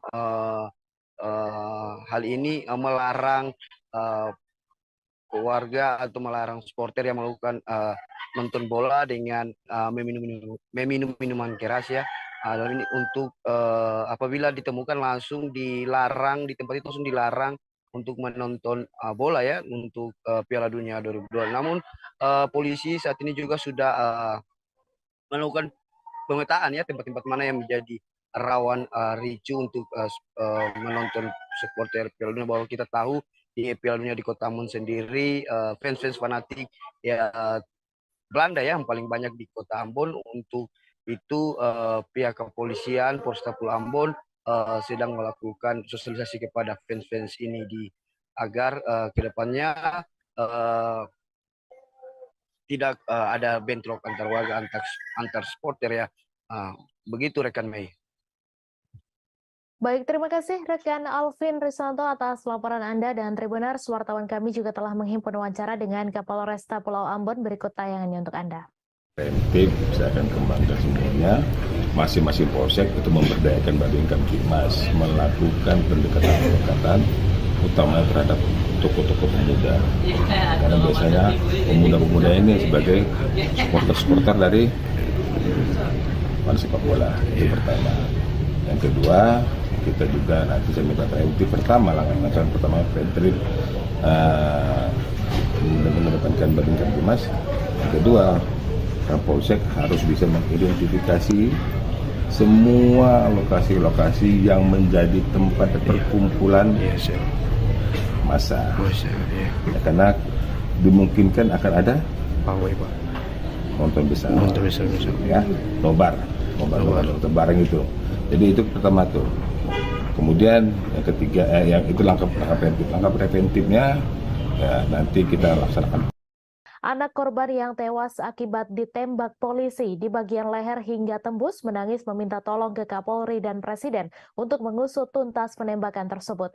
Diketahui penembakan terjadi di Gang Mafo Lingkungan 14 Pekan Labuan, Kecamatan Medan Labuan, Kota Medan pada Senin 14 November. Diduga oknum polisi Polres Pelabuhan Belawan melakukan penembakan kepada seorang warga hingga tewas di Pekan Labuan. Informasi selengkapnya akan disampaikan langsung oleh wartawan Tribun Medan, Aprianto, yang kini sudah terhubung bersama kami. Silakan rekan Apri. Ya, terima kasih Mei. Selamat siang Tribuners. Anak korban dari kasus penembakan yang dilakukan oleh polisi hingga tewas dan posisi lehernya tembus akibat timah panas yang ditembakkan anggota polisi. Yoni, anak korban, kemarin sore saat Tribun Medan temui, sempat menangis histeris sambil memegang baju yang digunakan adiknya saat menggendong almarhum ayahnya yang bersimbah darah akibat tembakan polisi tepat di bagian leher hingga tembus. Dia meminta tolong kepada Kapolri dan Bapak Presiden untuk mengusut tuntas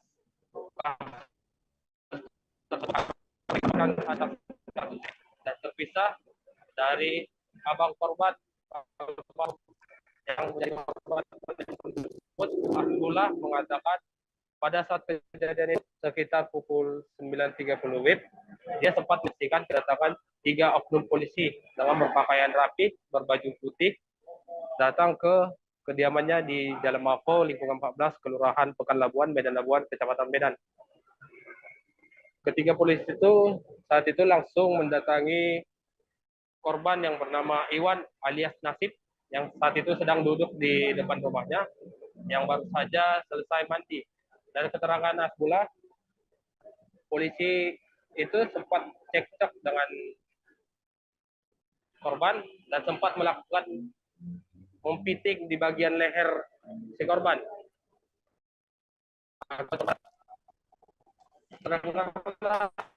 Terdengar satu tembakan sehingga dia berlari ke arah keributan itu dan menyebutkan, "Kalian bunuh adik saya."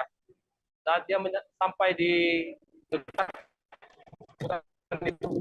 polisi pun lantas berlari meninggalkan lokasi, dan juga ada beberapa remaja daerah situ tiga oknum polisi.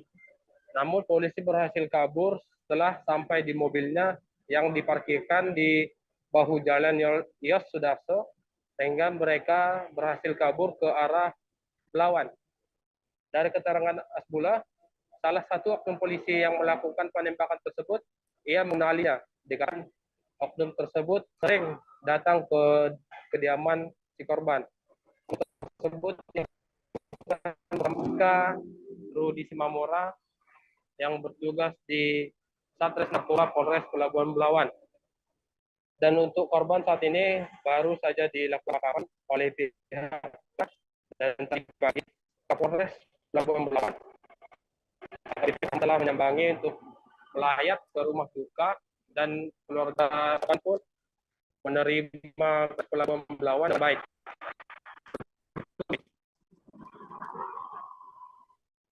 Baik, terima kasih rekan Apri atas laporan Anda, dan Tribuners, wartawan kami juga telah menghimpun wawancara dengan anak kandung korban serta kakak kandung korban. Berikut tayangannya untuk Anda.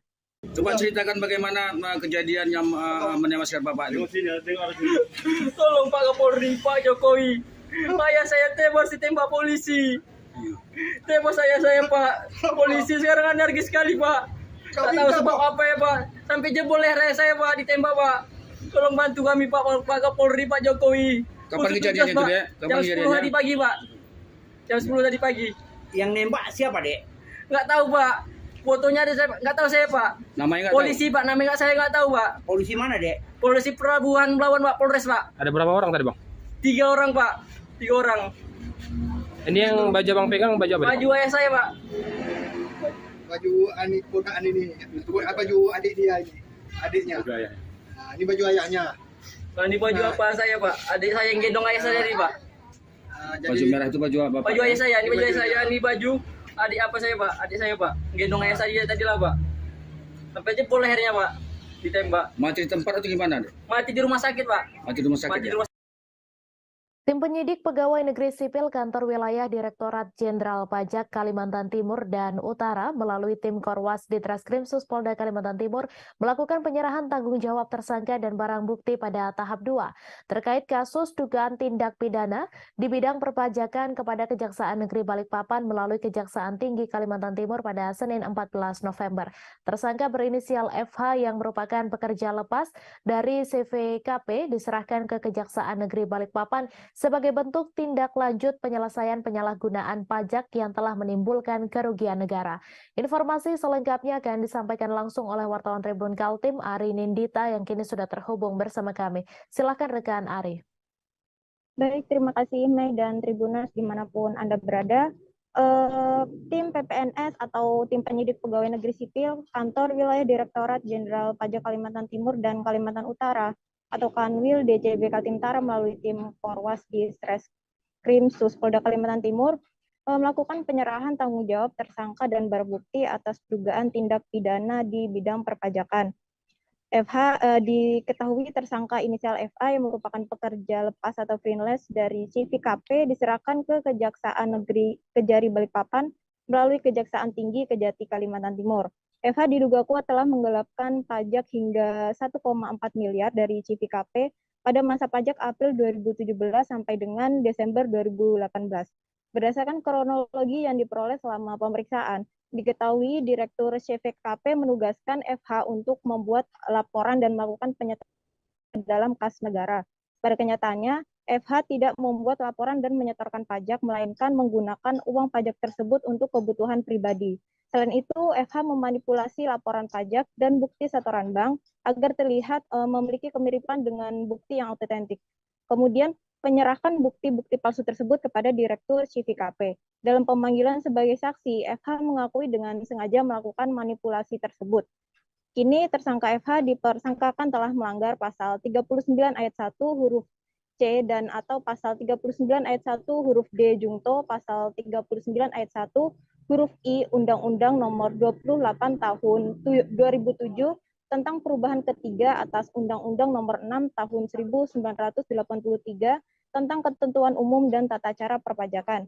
Sebagaimana telah beberapa kali diubah terakhir dengan Undang-Undang Nomor 7 Tahun 2021 tentang harmonisasi peraturan perpajakan. Tersangka dengan sengaja tidak menyampaikan SPT masa PPN dan atau menyampaikan SPT masa PPN yang isinya tidak benar, serta tidak menyetorkan pajak yang telah dipungut sehingga dapat menyebabkan kerugian pada pendapatan negara sebesar Rp1.406.300.330. Atas pelanggaran tersebut, FH dapat dihukum dengan pidana penjara paling singkat 6 bulan dan paling lama 6 tahun, dengan denda paling sedikit 2 kali jumlah pajak terutang yang tidak atau kurang dibayar dan paling banyak 4 kali jumlah pajak terutang yang tidak atau kurang dibayar. Windu Kumoro selaku Kepala Bidang Pemeriksaan, Penagihan Intelijen dan Penyidikan mengutarakan dalam hal menegakkan keadilan dan stabilitas penerimaan negara, maka tindakan penegakan hukum ditempuh sebagai langkah terakhir, yakni ultimum remedium, untuk menindak tegas perbuatan yang melanggar peraturan perundang-undangan. Tujuan utamanya bukan hanya semata-mata ingin memenjarakan wajib pajak, melainkan untuk memulihkan kerugian negara dan memberikan rasa keadilan bagi seluruh wajib pajak. DCB selaku institusi penghimpun pajak negara akan berupaya untuk memberikan deterrent efek kepada individu maupun badan hukum yang berniat melakukan penggelapan pajak, dengan harapan agar berkontribusi sesuai kewajiban perpajakannya sebagai bentuk sikap gotong royong dalam membangun Indonesia lebih maju. Demikian, Mei. Terima kasih Ari Nindita atas laporan Anda. Selamat bertugas kembali. Kasus tewasnya satu keluarga di perumahan Citra Garden Extension Blok AC5 nomor 7 Kecamatan Kalideres, Jakarta Barat masih menyimpan tanda tanya besar. Sebelumnya tim gabungan kepolisian bersama laboratorium forensik melakukan olah TKP pada Minggu 13 November lalu. Dari olah TKP tersebut tampak beberapa buku dan kalender Cina ditemukan polisi. Penemuan tersebut mengundang pertanyaan publik terkait sekte atau kepercayaan yang dianutnya.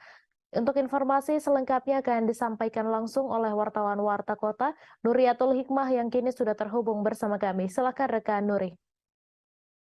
Ya, Mei dan juga pemirsa, betul sekali bahwasannya memang kasus tewasnya satu keluarga di perumahan Citra Garden Extension, Blok Asia 5 nomor 7, Kecamatan Kalideres, Jakarta Barat, ini masih menyimpan tanda tanya besar. Sebelumnya, tim gabungan kepolisian bersama laboratorium forensik atau tim Lab4 itu telah melakukan olah tempat kejadian perkara pada Minggu 13 November 2022 lalu. Nah, dari hasil TKP tersebut nampak beberapa buku dan juga kalender Cina waktu itu ditemukan oleh polisi. Penemuan tersebut kemudian mengundang banyak pertanyaan publik terkait sekte atau kepercayaan yang dianutnya. Namun hal itu langsung ditampik oleh Kepala Unit ataupun Kanit Kriminal Umum Polres Metro Jakarta Barat, AKP Afrilendi, yang saat dihubungi pada Senin malam, di mana AKP Afril pada saat itu mengatakan bahwasannya tidak ada sekte-sekte dan memang ada ditemukan beberapa buku, namun memang bukan buku yang berisi tentang sekte-sekte. Namun meski begitu buku-buku tersebut pihaknya masih pelajari lebih lanjut. Kemudian juga selain buku, Afril juga mengecek beberapa hal ataupun temuan lain mengenai barang-barang yang ada di sekitar rumah tersebut, termasuk penemuan bedak bayi di kamar dan juga kapur barus. Bedak bayi yang ada di kamar itu memang ada, tapi tidak dicecerkan ke tubuh mayat. Begitu jelas Afril pada saat itu. Nah, kemudian untuk kapur barus sendiri memang ditemukan ada beberapa. Namun itu merupakan kapur barus biasa yang biasa ditempatkan di lemari seperti di rumah-rumah dan lain sebagainya. Kemudian juga Afril menyampaikan beberapa temuan barang masih dilakukan pengecekan di laboratorium dan hasilnya masih belum keluar. Lebih lanjut juga beberapa benda lain seperti struk atau bon hutang, ponsel korban, serta temuan lilin itu belum terbukti memiliki kolerasi terhadap penyebab kematian satu keluarga di Kalideres ini. Menurut April, temuan lilin itu sudah dipakai, maksudnya adalah lilinnya itu sudah lilin bekas pakai yang jumlahnya tidak disebutkan berapa, dan kemudian juga menurut April itu biasa lilin yang digunakan untuk antisipasi mati lampu. Sementara itu terkait dengan struk dan juga bon ataupun juga surat wasiat, April mengaku pihaknya tidak menemukan hal tersebut saat olah tempat kejadian perkara. Kemudian juga April kembali menjelaskan terkait dengan temuan-temuan barang saat olah TKP juga akan dikumpulkan di data serta dipilah mana saja yang berhubungan dengan kasus ini. Demikian Mei, kembali kepada Anda. Terima kasih rekan Nuriatul Hikmah atas laporan Anda. Selamat bertugas kembali. Kita beralih ke informasi selanjutnya, Tribuners. Warga Kabupaten Takalar, Sulawesi Selatan menggelar unjuk rasa di beberapa ruas jalan pada Senin 14 November. Seperti di ruas Jalan Poros Galesong, terpantau masyarakat memblokade jalan. Mereka menutup jalan imbas hasil tes bakal calon kepala desa tidak lolos. Masa aksi juga menolak keputusan hasil tes tertulis yang diselenggarakan panitia pelaksana pemilihan kepala desa Takalar. Informasi selengkapnya akan disampaikan langsung oleh wartawan Tribun Timur, Said Zulfadli, yang kini sudah terhubung bersama kami. Silakan rekan Said.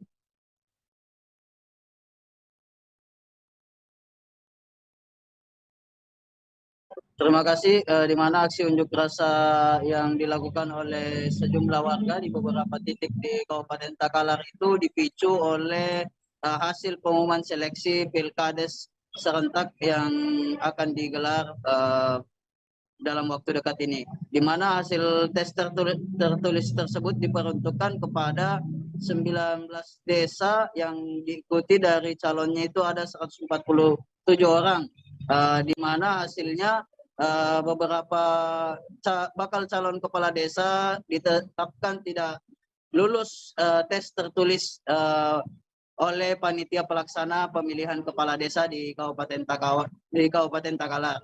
Sehingga menurut para warga atau pendukung bakal calon yang dinyatakan tidak lulus seleksi tersebut melakukan unjuk rasa, dan dari masa aksi juga mengatakan bahwa pihaknya menemukan sejumlah kecurangan yang dilakukan oleh panitia pelaksana pemilihan kepala desa di Kabupaten Takalar, di mana awalnya salah satu temuan mereka yakni pihak panitia pelaksana pemilihan calon kepala desa itu memperpanjang waktu pendaftaran Pilkades. Pasalnya di salah satu desa itu sudah ada 4 calon sebelumnya, namun akibat adanya perpanjangan pendaftaran sehingga lebih dari 5 atau sampai dengan 7 calon. Sehingga dari hasil tersebutlah masyarakat dipicu untuk melakukan unjuk rasa dan aksi protes terhadap temuan yang diduga curang yang dilakukan oleh panitia pelaksana. Dan selain di Poros Jalan Galesong, aksi unjuk rasa yang telah berlangsung selama 4 hari hingga terhitung sejak hari Sabtu kemarin hingga hari ini itu juga terjadi aksi unjuk rasa di Jalan Trans Sulawesi antara di Poros Takalar menuju Kabupaten Jeneponto dan di kantor DPRD Kabupaten Takalar, di mana pengunjuk rasa juga demikian menolak atau menuntut agar Pilkades yang akan digelar itu ditunda karena banyaknya kecurangan karena warga atau pendukung para calon yang gagal tes ini menduga banyaknya kecurangan atau kesimpangan yang dilakukan oleh panitia pelaksana pemilihan calon kepala desa.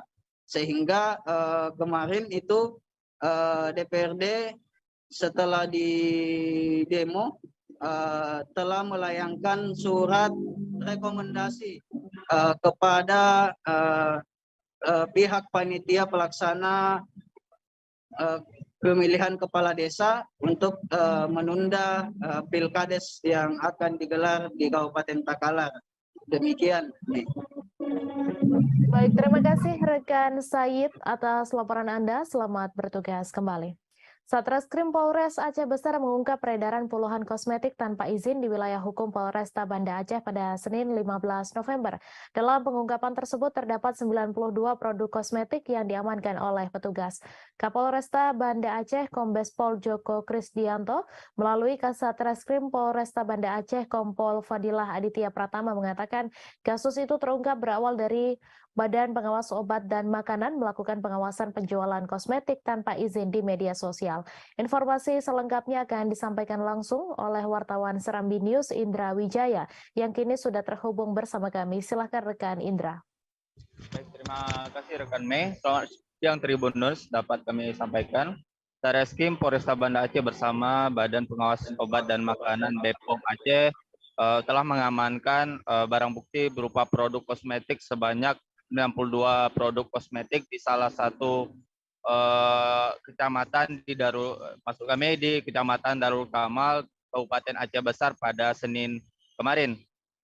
Pengamanan itu dilakukan setelah pihak dari Badan BPOM Aceh melakukan pengawasan dan pendataan terkait penjualan kosmetik yang diduga tanpa memiliki izin edar di media sosial.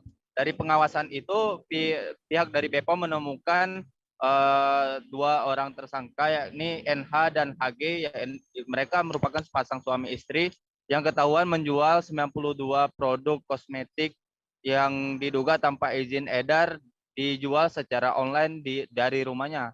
Setidaknya saat ini pihak kepolisian sudah mengamankan 92 produk kosmetik dengan 2 orang tersangka yakni NH dan HG. Nah, sementara untuk HG sendiri saat ini dilakukan penahanan oleh pihak kepolisian dan istrinya NH tidak dilakukan penahanan lantaran ia masih memiliki bayi balita. Nah, menurut keterangan yang kami terima dari Kasatreskrim Polres Aceh Besar, Kompol Aditya Fadilah Aditya Pratama mengatakan dari 92 produk itu 23 diantaranya sudah dilakukan uji sampel di BPOM Aceh. Nah, dari 23 uji sampel itu ditemukan 15 diantaranya itu mengandung bahan berbahaya seperti kandungan merkuri, asam retinoat, dan hidrokinon. Sementara 13 produk itu sudah terbukti mengandung kandungan merkuri. Saat ini sendiri pihak kepolisian masih terus melakukan pengembangan dan penyidikan terkait kemana saja produk-produk itu dijual dan kemana saja apakah produk itu ada yang diracik sendiri atau tidak. Selain itu, berdasarkan penelusuran yang dilakukan oleh pihak kepolisian, bahwa diketahui produk yang ditemukan tanpa izin edar itu dibeli pelaku pelaku dari akun media sosial yakni Shopee yang dengan toko yang beralamat di Sumatera Utara, Medan. Nah, saat ini sendiri pihak kepolisian sudah melakukan penyitaan terhadap barang kosmetik ilegal tersebut. Akibat perbuatannya, HG dan NH terancam kurungan 15 tahun penjara dengan denda paling besar itu 1,5 miliar rupiah. Demikian rekan Mei. Halo rekan Mei.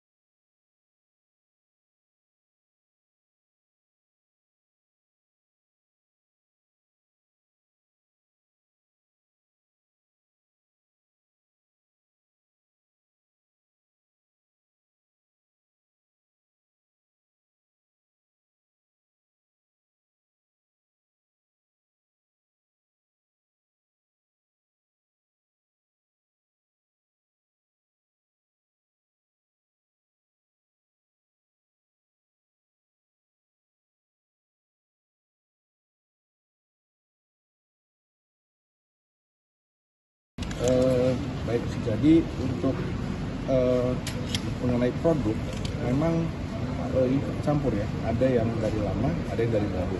Mengenai apakah itu barang dari lama, ya ternyata kita temukan di grosir tersebut masih ada barangnya, gitu. Jadi sekalian ya kita amankan juga. Pak, untuk ini omset pendapatan tersangka ini berapa sih untuk baik, jadi ini secara detail belum bisa saya simpulkan, tapi bisa 2 kali lipat ya. Untuk harga belum bisa didetailkan berapa pasaran yang dipasarkan secara umum, ya. Yang pasti di bawah. Saat hujan mulai mengguyur sekitar sejak sebulan lalu, beberapa wilayah kecamatan di Kabupaten Sampang, Madura telah dilanda bencana. Seperti halnya bencana banjir melanda sejumlah pemukiman di Kecamatan Jrengik, kemudian angin puting beliung menerjang pemukiman di Kecamatan Banto Atas, Sampang. Maka di tengah musim hujan ini, Badan Penanggulangan Bencana Daerah Sampang mengimbau masyarakat lebih waspada, namun bukan hanya terhadap bencana banjir dan angin puting beliung saja. Informasi selengkapnya akan disampaikan langsung oleh wartawan Tribun Madura, Hanggara Pratama, yang kini sudah terhubung bersama kami. Silakan rekan Hanggara.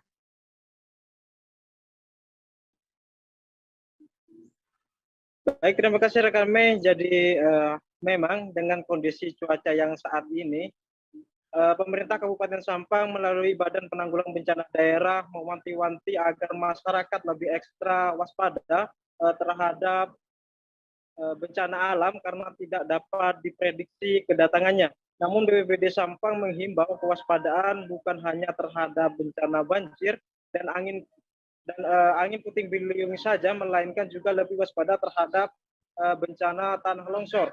Karena berdasarkan keterangan Kasih Kedaruratan dan Logistik BPBD Sampang, Muhammad Imam, bencana tanah longsor masuk ke 3 jenis bencana yang berpotensi terjadi di Kota Bahari berdasarkan pemetaan Badan Meteorologi, Klimatologi, dan Geofisika BMKG Surabaya. Bahkan semua kecamatan, sebanyak 14 kecamatan di Kabupaten Sampang berpotensi terjadi longsor. Tapi untuk wilayah kecamatan yang masih kategori tinggi, ada 4 kecamatan, diantaranya Kecamatan Karangpenang, Kecamatan Tampelengan, Kecamatan Kedungdung, dan Kecamatan Robetal. Kemudian pemetaan yang dilakukan BPBD Sampang ini ditentukan berdasarkan pengalaman penanganan pada tahun sebelumnya, di mana 4 kecamatan tadi sering dilanda bencana tanah longsor. Sementara untuk penanganan yang dilakukan Pemkab Sampang sejauh ini terus melakukan upaya antisipasi kepada warga di 4 wilayah kecamatan itu melalui sosialisasi termasuk di lingkungan sekolah. Tujuannya agar masyarakat setempat selalu waspada atau sadar bencana sehingga dapat melakukan penanganan gawat darurat sebelum petugas kebencanaan tiba di lokasi. Demikian rekan Mei. Terima kasih rekan Hanggara Pratama atas laporan Anda. Selamat bertugas kembali. Kasus pencurian motor terjadi di perumahan Gria Pakistaji Asri, Kelurahan Pakistaji Wonoasih, Kota Probolinggo. Dalam sehari, sebanyak 3 unit motor milik seorang warga di wilayah itu, Fatur Rozi Raib, digondol maling. Seperti yang diceritakan ibu dari salah seorang korban, Aning Apriastuti, yang mengalami peristiwa pencurian motor pada Minggu 13 November. Ia menyebut pelaku bisa merangsek ke garasi dengan cara merusak gembok gerbang. Gembok gerbang yang telah rusak juga dibawa oleh para pelaku. Informasi selengkapnya akan disampaikan langsung oleh wartawan Surya Danendra Kusuma yang kini sudah terhubung bersama kami. Silakan rekan Danendra.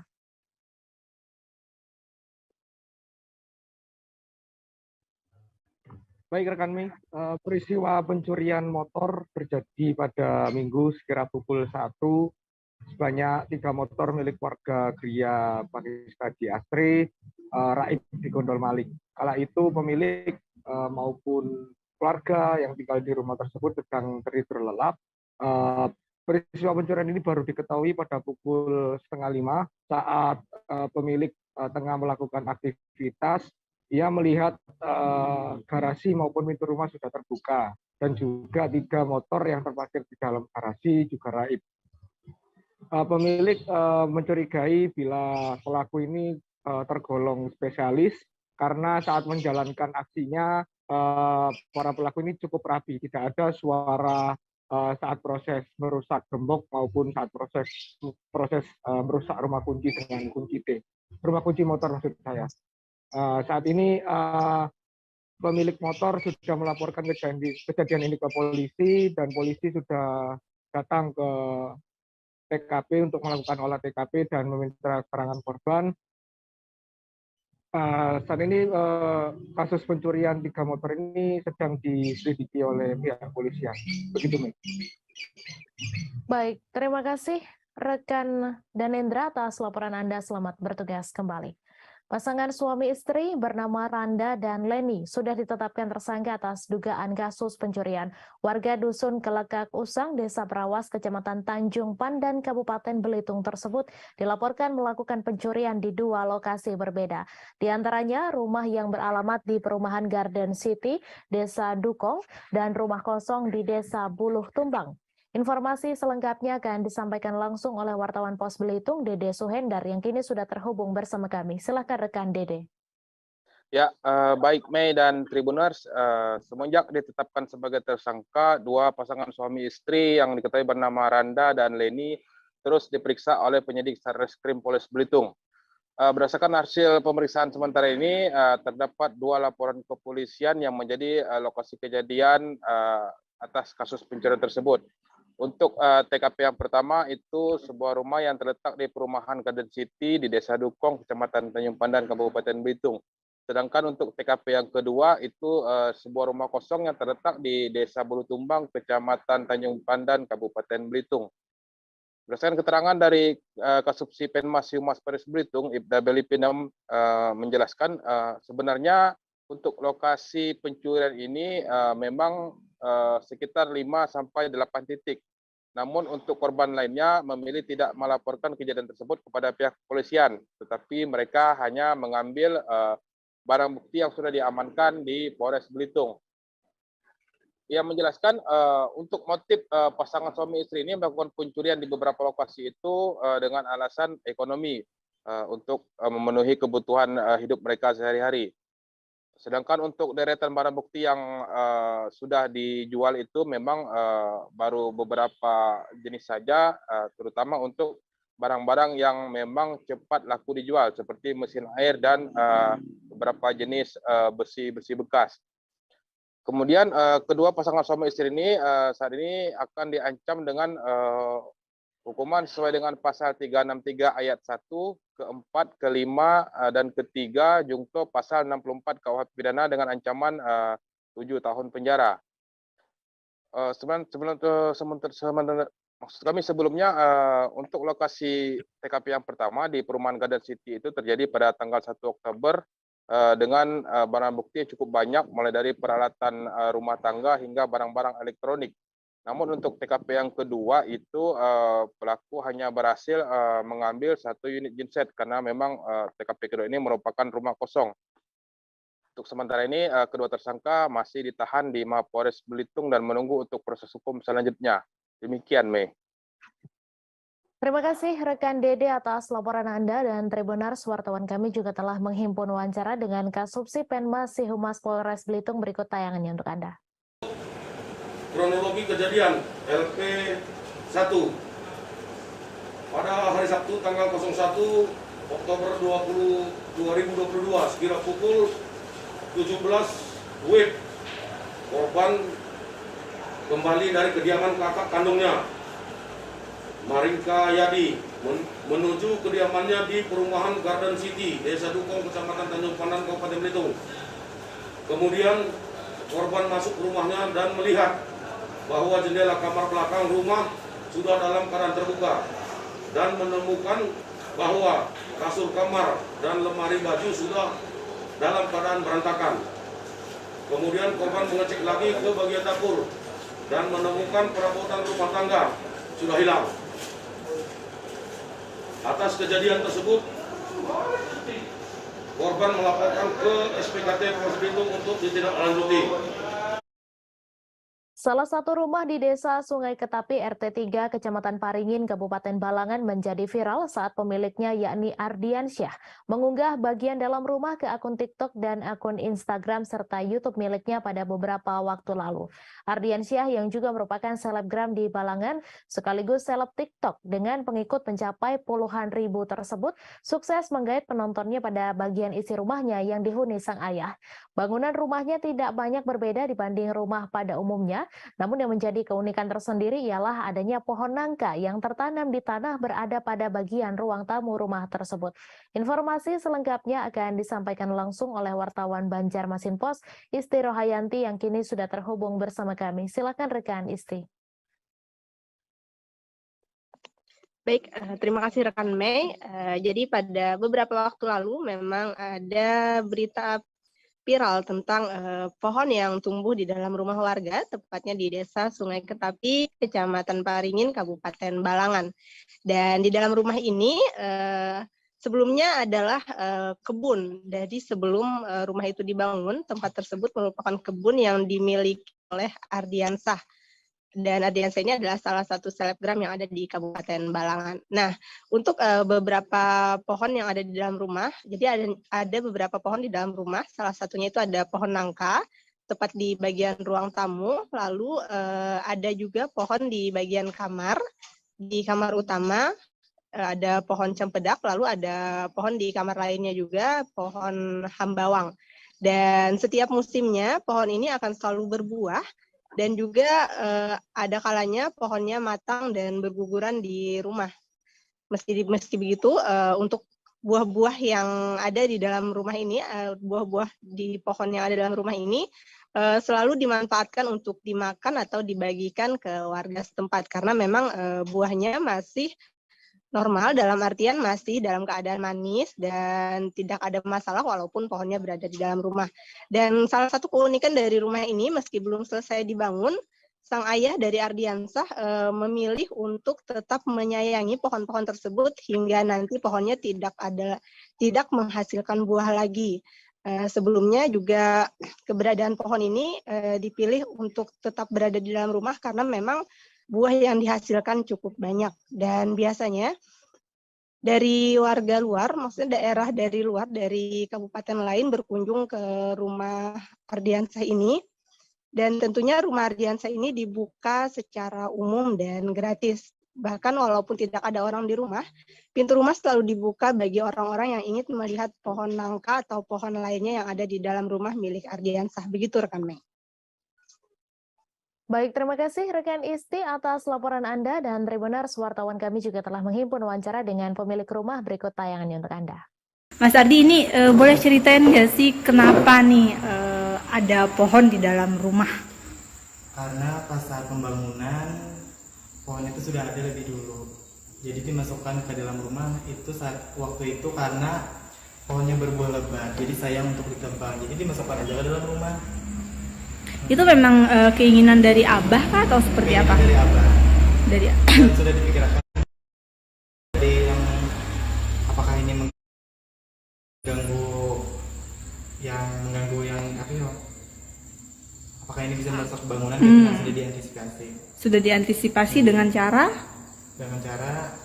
pembangunannya diperkuat. Nasib remaja berinisial DA berusia 15 tahun sungguh nahas. Remaja asal desa Repaking, Kecamatan Wonosamudro itu tewas tenggelam di Kedung Sungai Kidang yang merupakan anak Sungai Serang pada Senin 14 November. Saat itu korban bersama salah satu teman sekolahnya sedang istirahat sekolah bermain di sekitar bibir sungai. Saat asik bermain, korban kemudian terpeleset tanah yang cukup licin lalu tercebur ke sungai. Informasi selengkapnya akan disampaikan langsung oleh wartawan Tribun Solo, Tri Widodo yang kini sudah terhubung bersama kami. Silakan rekan Tri.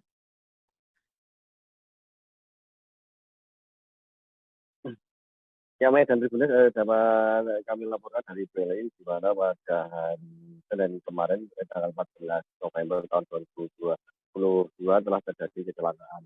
Ini yang mengakibatkan DA, seorang siswa yang berusia 15 tahun itu tewas tenggelam. Peristiwa itu terjadi di wilayah desa Repaking, Kecamatan Wonosamudro, Kabupaten Piri, Jawa Tengah. Informasi yang dihimpun dari lokasi, saat itu DA dan seorang temannya sekira pukul 10:15 waktu Indonesia Barat lagi istirahat sekolah.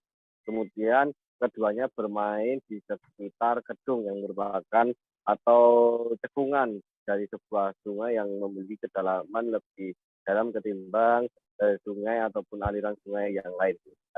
Saat itu korban kemudian yang bermain di bibir sungai itu terpeleset lalu tercebur. Korban yang tidak bisa berenang kemudian tenggelam. Seorang temannya pun langsung berteriak untuk mendapatkan pertolongan dari warga. Namun sayang karena korban tidak bisa berenang sehingga korban ditemukan dalam kondisi sudah meninggal dunia. Upaya dari warga dan beserta tim dari Polres Boyolali maupun dari tim SAR melakukan pencarian akhirnya membuahkan hasil. Sekitar 30 menit kemudian korban berhasil ditemukan, hanya saja kondisinya korban sudah tidak tertolong.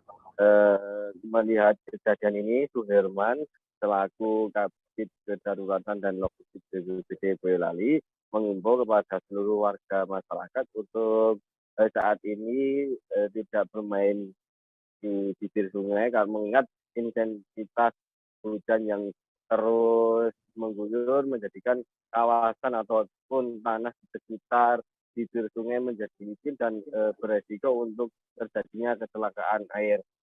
Dari hasil pemeriksaan kepada korban, kecelakaan air ini langsung mendapat respon dari jajaran Polsek Wonosegoro yang masih menaungi wilayah Wonosamudro, tidak menemukan adanya tanda-tanda penganiayaan pada tubuh korban. Korban diduga murni mengalami kecelakaan.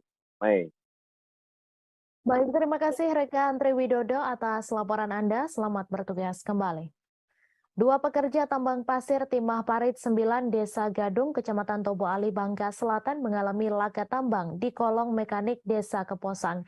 Kejadian laka tambang tersebut terjadi pada Senin 14 November pagi ketika pekerja tambang sedang melakukan aktivitas di lokasi kejadian. Akibat dari laka tambang, satu pekerja meninggal dunia dan satu orang dilarikan ke Rumah Sakit Bangka Selatan. Informasi selengkapnya akan disampaikan langsung oleh wartawan Bangka Pos Adi Saputra yang kini sudah terhubung bersama kami. Silahkan rekan Adi. Ya, rekan Me Tribun News dimanapun berada, selamat siang. Saya akan menyampaikan informasi terkait kronologis dua orang pekerja tambang timah yang ada di Desa Parit 9, Desa Gadung, Kecamatan Tobo Ali, Kabupaten Bangka Selatan, yang mana pada hari Senin November 2022, keduanya ini sedang melakukan aktivitas pertambangan di daerah kolong mekanik Desa Keposang, Kecamatan Tobali, Kabupaten Bangka Selatan. Keduanya ini merupakan pekerja tambang, yaitu Saudara Jumardin alias Mardin, usia 35 tahun, dan Rizal, usia 42 tahun. Keduanya ini tertimpa tanah longsor, yang mana ketika tanah itu longsor, keduanya sedang melakukan aktivitas pertambangan di kolong mekanik. Dari keterangan saksi, salah satu saksi yang menyaksikan kejadian ketika kedua orang ini tertimbun tanah longsor di lokasi, Saudara Wandi menyebutkan bahwa ketika tanah longsor, keduanya sedang berada untuk mengeringkan air dan mencoba untuk naik ke atas, namun keduanya tidak sempat menyelamatkan diri. Namun dari kejadian ini, satu orang bernama Jumardin alias Mardin, usia 35 tahun, meninggal dunia tertimpa tanah longsoran dan sudah dibawa ke rumah duka. Sedangkan untuk pekerja tambang bernama Rizal, usia 42 tahun, ini saat ini masih berada di Rumah Sakit Umum Daerah Bangka Selatan. Kasat Reskrim Polres Bangka Selatan, AKP Chandra Satria Adi Pradana, menyebutkan bahwa kronologis dari tertimbunnya kedua pekerja tambang yang ada di di kolong mekanik Desa Keposang, Kabupaten Bangka Selatan ini, pihaknya telah melakukan olah TKP dan mendatangi rumah duka ataupun mendatangi rumah sakit di mana korban sedang dirawat. Untuk korban yang meninggal sendiri, pihak keluarga tidak mau dilakukan visum karena korban akan langsung dimakamkan pada hari itu juga. Untuk kejadian sendiri, saya informasikan terjadi sekitar pukul 11:30, yang mana memang kondisi kolong tersebut memang sudah kurang lebih 4 tahun dilakukan aktivitas pertambangan. Lebih lanjut, Kasat Reskrim Polres Bangka Selatan mengimbau kepada seluruh para penambang yang melakukan aktivitas pertambangan di daerah tersebut untuk berhati-hati dan waspada saat melakukan aktivitas pertambangan. Karena cuaca saat ini sedang tidak stabil, kadang hujan dan kadang panas. Untuk mengantisipasi terjadinya laka tambang lagi, aktivitas pertambangan di lokasi tersebut dihentikan untuk sementara. Untuk korban saudara Rizal ini sendiri saat ini sudah sedang berada di rumah sakit dan untuk mendapatkan pertolongan lebih lanjut. Mungkin seperti itu, rekan Mei. Baik, terima kasih rekan Adi Saputra atas laporan Anda. Selamat bertugas kembali. Kita beralih ke informasi selanjutnya, Tribuners. Komandan Korem 161 Wirasakti Brigjen TNI Imam Budiman meninggal di RSU WZ Johannes Kupang pada Senin 14 November sekira pukul 15:45 waktu Indonesia Tengah.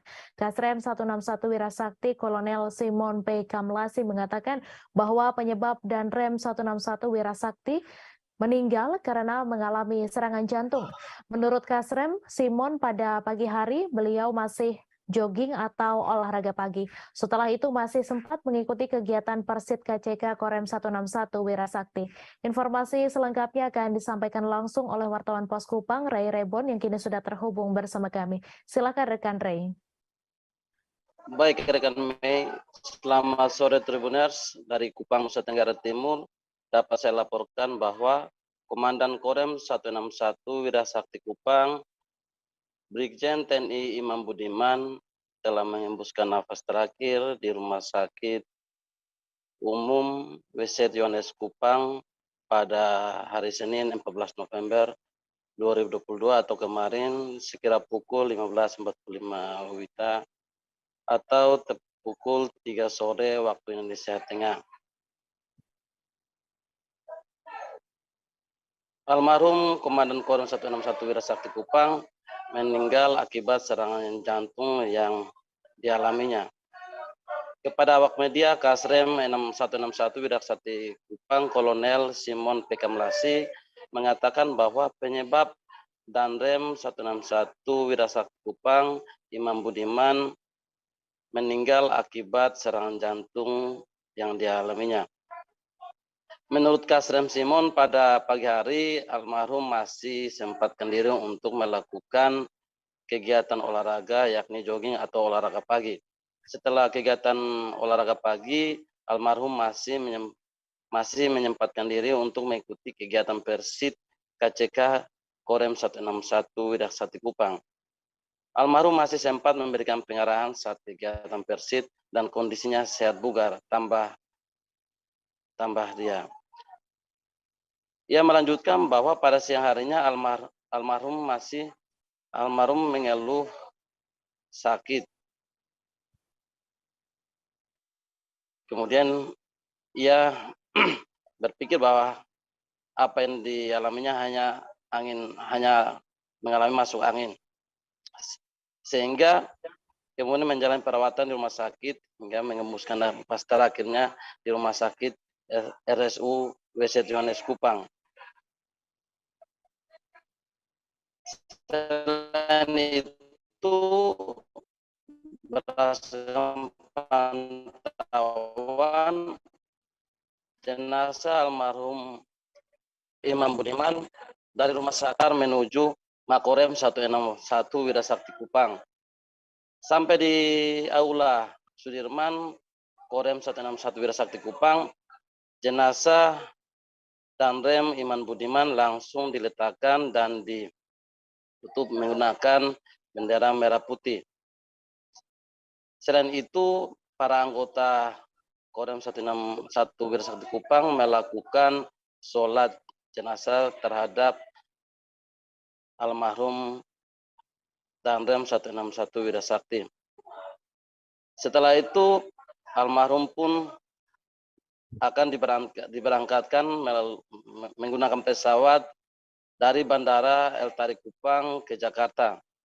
Sebelum memberangkatkan jenazah almarhum Danrem, anggota melakukan upacara persembahyaan.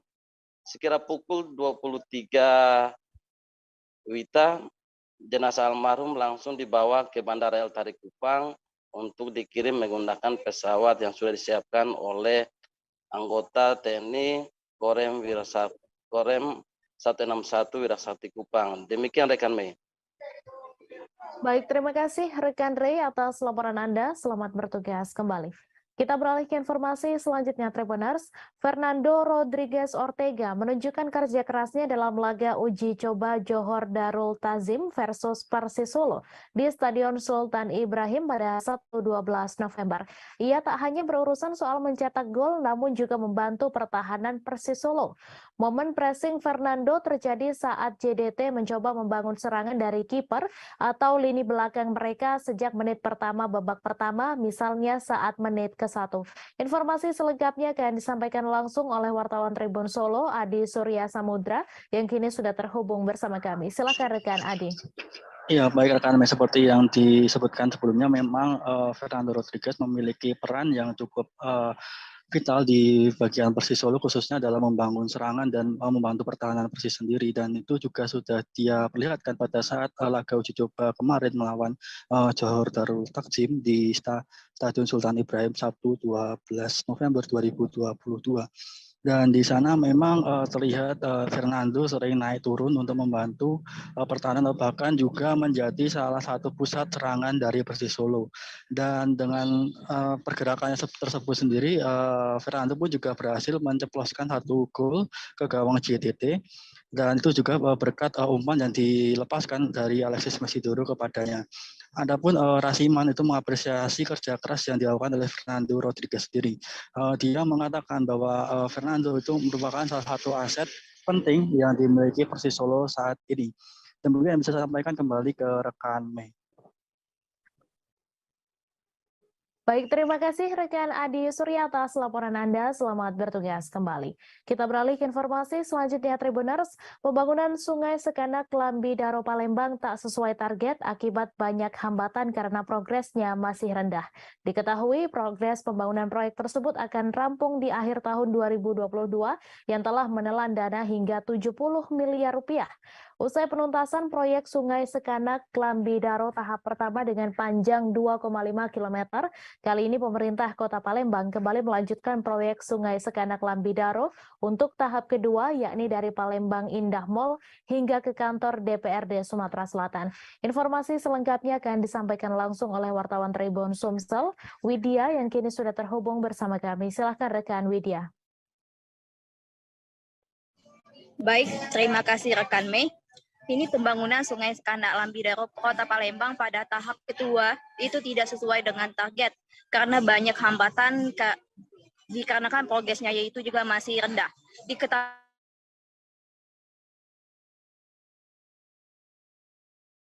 bahwasannya progres Sekanak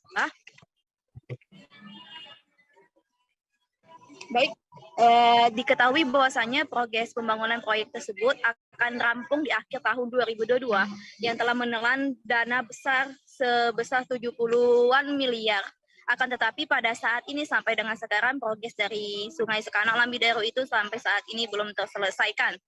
Usai penuntasan proyek Sungai Sekanak Lambidaro ini tahap pertama dengan panjang 2,5 km. Kali ini pemerintah Kota Palembang kembali melanjutkan proyek tersebut untuk tahap kedua, yaitu dari Palembang Indah Mall sampai ke kantor DPRD Sumatera Selatan. Dan saat ini pada sekarang ini lagi proses pancaran CCSP dan PCSP, sebagian sudah di area Ramayana atau di dekat Palembang Indah Mall. Akibat dari rendahnya progres tersebut, itu dikarenakan banyak sekali hambatan dari proyek tersebut karena salah satunya utilitas di lapangan, yaitu jaringan utilitas itu seperti ada kabel-kabel, air bersih atau air pipa PDAM, atau pipa gas, dan kabel-kabel telepon atau internet, dan sebagainya. Dan sekarang ini pihak Balai Besar Wilayah Sungai Sumatera 8 sedang melakukan koordinasi dengan pihak pemerintah Kota Palembang. Hambatan tersebut pada segmen samping DPRD dan di Lebak Cindo. Kalau sesuai dengan kontrak dari Sungai Sekanak Lambidaro ini akan rampung di akhir tahun ini, tapi masih banyak hambatan. Mungkin ditambahkan oleh pihak kontraktor itu sebanyak 3 bulan, jadi akan rampungnya itu sekitar di akhir bulan Februari tahun 2023. Hal tersebut telah disampaikan juga secara langsung oleh Wali Kota Palembang, Haji Harnojoyo, saat meninjau langsung lokasi Sungai Sekanak Lambidaro di Radial Palembang belakang Hotel Satika Kota Palembang. Baik rekan Mei, inilah laporan yang bisa dapat saya sampaikan. Terima kasih rekan Widya atas laporan Anda. Selamat bertugas kembali. Balai Pelaksana Jalan Nasional Kaltara mengungkapkan alasan perbaikan jalan poros Berau Bulungan. Perbaikan jalan dilakukan untuk memastikan keamanan dan kenyamanan pengendara. Sebelum diperbaiki, kondisi jalan menyulitkan pengendara karena tingkat kemiringan dan kelandaian di sejumlah titik jalan melebihi standar dari Kementerian PUPR. Informasi selengkapnya akan disampaikan langsung oleh wartawan Tribun Kaltara, Ilhami Faudi, yang kini sudah terhubung bersama kami. Silakan rekan Faudi. Baik rekan Mei dan Tribuners, dapat disampaikan bahwa progres pembangunan perbaikan jalan nasional, jalan poros Berau Bulungan masih dalam tahapan pengerjaan. Menurut pihak BPJN Kaltara, progres pengerjaan hingga bulan November kali ini sudah mencapai angka 52%. Diharapkan nantinya di bulan April mendatang proses perbaikan sepanjang 11,6 km dan khusus untuk di 10 titik pemotongan jalan sepanjang 3,11 km sudah dapat dirampungkan. Menurut PPK 11 Satker PJN Kaltara, Meza Kruhulesin, perbaikan proses jalan karena sebelumnya kondisi jalan di Jalan Poros Berau Bulungan ini belum memenuhi standar dari Kementerian PUPR. Mengingat ada beberapa titik yang tingkat kecuraman dan kelandaiannya ini melebihi ambang batas dari standar yang ditetapkan oleh Kementerian PUPR. Dengan adanya perbaikan jalan ini dengan metode geometrik atau pemangkasan badan jalan menjadi lebih landai dan sesuai, sehingga diharapkan nantinya para pengendara jalan dapat lebih aman dan nyaman dalam berkendara. Menurut pihak BPJN Kaltara sendiri, selama proses perbaikan jalan, pihaknya memastikan arus lalu lintas dan distribusi logistik dan juga mobilitas orang dan barang dipastikan tetap berjalan. Menurutnya, tidak pernah ada proses penutupan jalan sehingga mengganggu kelancaran arus mobilitas dan juga distribusi logistik. Menurutnya pihaknya juga sudah menyiapkan sejumlah alat berat di sejumlah titik pengerjaan sehingga nantinya dapat membantu apabila diperlukan saat kondisi cuaca di lokasi proyek perbaikan tersebut tengah turun hujan. Namun sampai saat ini pihaknya memastikan distribusi logistik seperti truk muatan barang dan juga truk tangki BBM masih bisa melewati jalan poros tersebut. Demikian rekan Mei laporan yang dapat disampaikan. Terima kasih rekan Faudi atas laporan Anda. Dan Tribuners, wartawan kami juga telah menghimpun wawancara dengan PPK 11 Satker PJN Kaltara. Berikut tayangannya untuk Anda. Rencana progres. Sudah 52% Pak ya? 52%. Kalau melihat kondisi pengerjaan jalan yang sekarang ini Pak, masih ada titik-titik berat yang akan diselesaikan? Iya, perlu disampaikan bahwa tujuan pembangunan jalan, peningkatan jalan ini ada untuk persepasi ini ada dua. Yang pertama kita perbaikan geometrik, yang kedua kita melakukan peningkatan terhadap kondisi jalan existing yang sudah rusak. Jadi yang pertama perbaikan geometrik itu adalah karena ada lokasi-lokasi tertentu sekitar 10 lokasi yang kondisi existingnya itu kelandaiannya tidak memenuhi di atas 12% standar geometri kita di Kementerian PUPR. Iya, selama ini kan kenyamanan dan keamanan melewati jalan existing dengan kelandaian yang lebih dari 12% itu tidak aman dan tidak nyaman bagi pengendara. Sehingga sesuai dengan program kami itu dilakukan perbaikan geometrik. Jadi ada 10 titik perbaikan geometrik dengan total panjang 3,11 km. Memiliki keterbatasan tak membuat Sobirin menyerah berjuang untuk hidup. Penyandang disabilitas asal pelosok Klaten Kediri ini tetap melakoni keseharian tanpa putus asa. Ia yang divonis lumpuh akibat kecelakaan yang dialami pada 2012 silam tak menyerah untuk bertahan hidup dari hasil keringatnya sendiri. Sobirin mencoba membuat kerajinan dari bahan bambu yang kini bernilai jutaan rupiah. Informasi selengkapnya akan disampaikan langsung oleh wartawan Tribun Jatim, Lutfi Husnika yang kini sudah terhubung bersama kami. Silakan rekan Lutfi. Baik, terima kasih rekan Mei. Tribuners, Sobirin merupakan seorang pria 38 tahun asal Kecamatan Pelosok Klaten, Kabupaten Kediri yang divonis lumpuh akibat kecelakaan yang dialaminya pada tahun 2012. Sobirin kemudian menjalani kehidupan sebagai penyandang disabilitas dan harus menggunakan alat bantu gerak untuk mobilitas sehari-harinya. Namun, di tengah keterbatasan yang ia miliki, Sobirin terus berusaha untuk bertahan hidup dan memperoleh pendapatan dari hasil keringatnya sendiri. Kini, Sobirin menjadi seorang pengrajin miniatur kapal yang terbuat dari bambu dan mampu menghasilkan jutaan rupiah setiap bulannya. Apa yang dimiliki Sobirin saat ini tidak serta-merta ia raih dalam waktu yang instan. Sebab pada saat pertama Sobirin mengalami kecelakaan di 2012 lalu, ia sempat merasa down dan putus asa. Kemudian Sobirin mencoba bangkit dengan mengikuti berbagai latihan keterampilan untuk mengupgrade skill yang ia miliki. Salah satunya Sobirin mengikuti latihan keterampilan di kota Solo. Ia kemudian bertekad ketika kembali ke kampung halaman, ia harus bisa menciptakan suatu produk bernilai jual tinggi. Sobirin kemudian mencoba mengolah apa yang ada di lingkungan sekitarnya, yakni bambu, kemudian ia olah menjadi kapal pinisi, miniatur kapal pinisi, yang kemudian ia jual untuk menafkahi hidupnya dan keluarganya sehari-hari. Terbukti dari hasil usaha dan kerja keras Sobirin, ia berhasil meraup untung jutaan rupiah setiap bulannya dan berhasil mengangkat perekonomian keluarga. Kapal pinisi yang dibuat oleh Sobirin ini dihargai mulai dari Rp100.000 sampai 2,5 juta rupiah tergantung dari kesulitannya. Nah, Sobirin kemudian menyadari bahwa hidupnya tidak berhenti ketika ia menjadi seorang disabilitas. Sobirin kemudian terus membagikan ilmu yang ia miliki dengan memberikan pelatihan-pelatihan keterampilan kepada masyarakat sekitar dan siapapun yang mau untuk bergerak dan terus melanjutkan hidup. Saat ini Sobirin menjadi seorang pengrajin sukses di kawasan tempat tinggalnya, yakni di Kabupaten Kediri, dan menginspirasi banyak orang.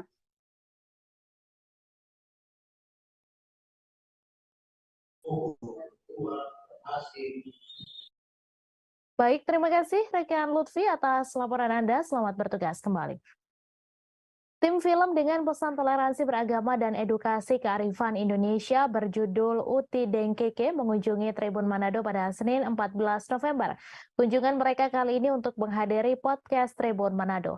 Adapun tim film yang hadir yaitu produser eksekutif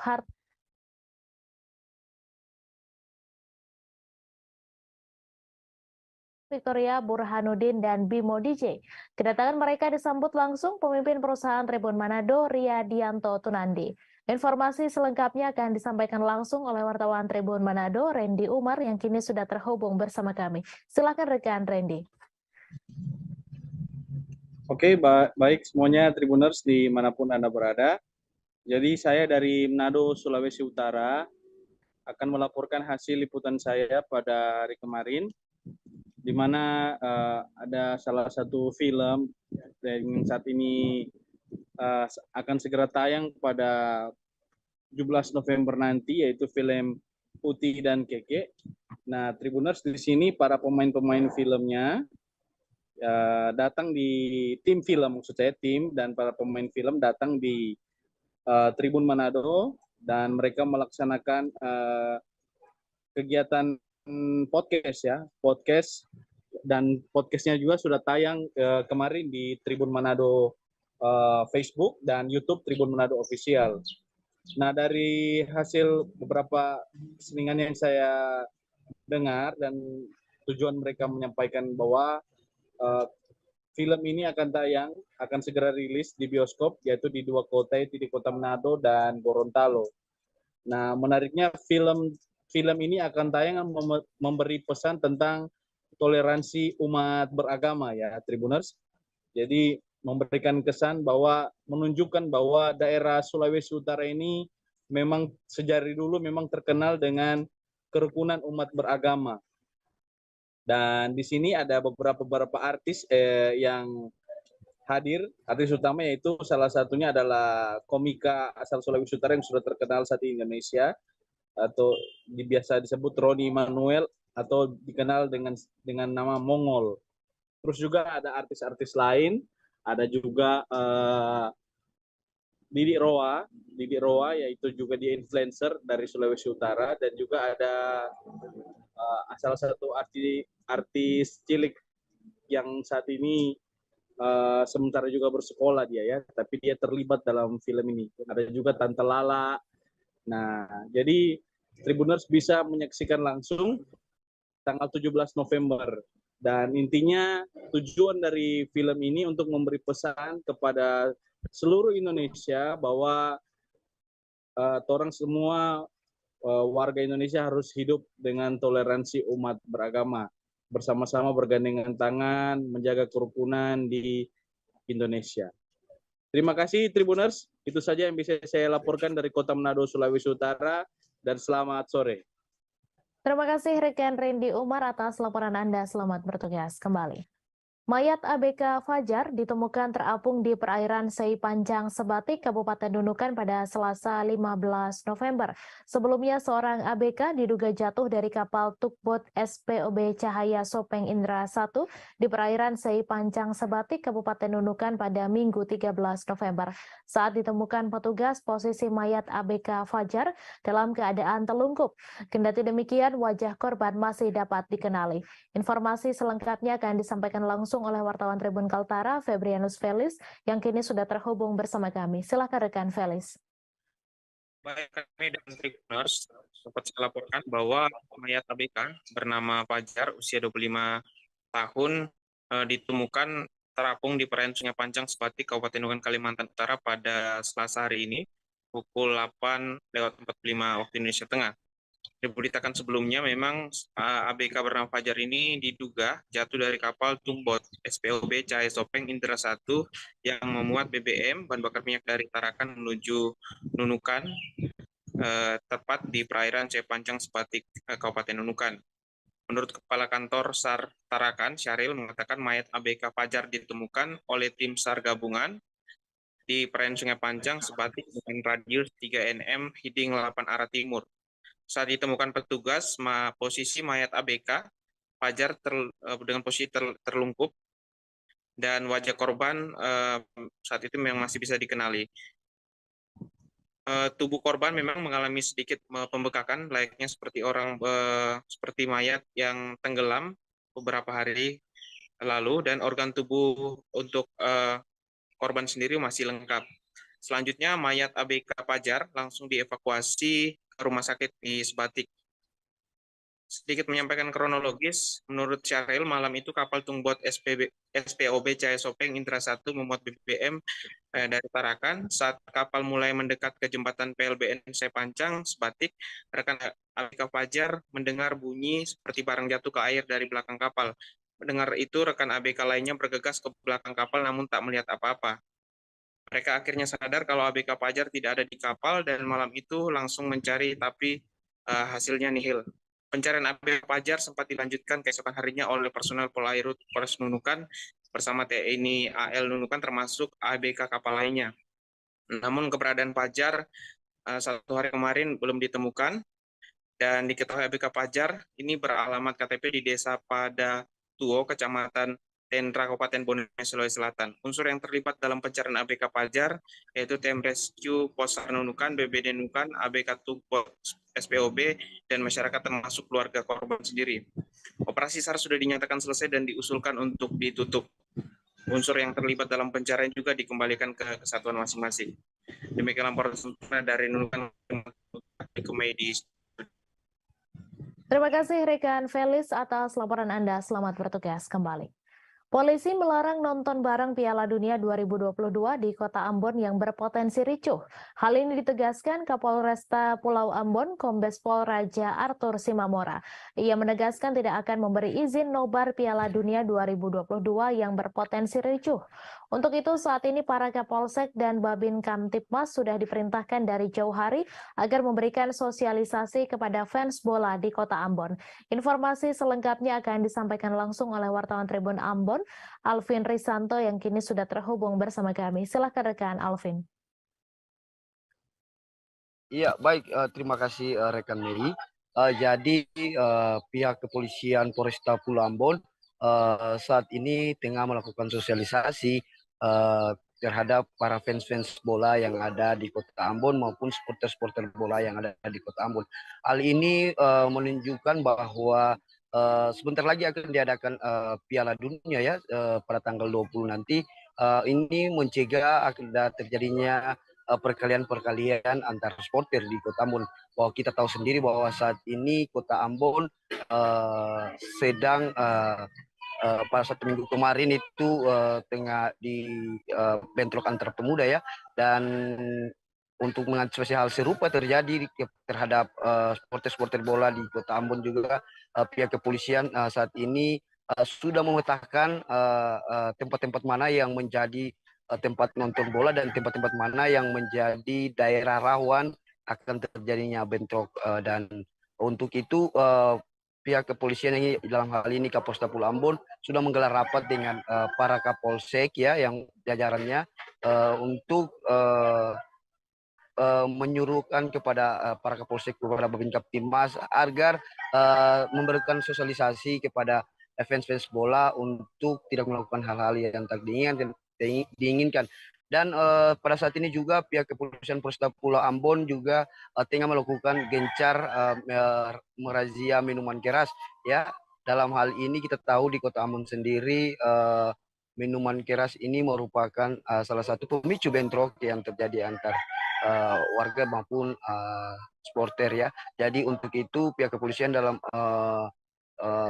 hal ini melarang warga atau melarang supporter yang melakukan nonton bola dengan meminum minuman keras ya.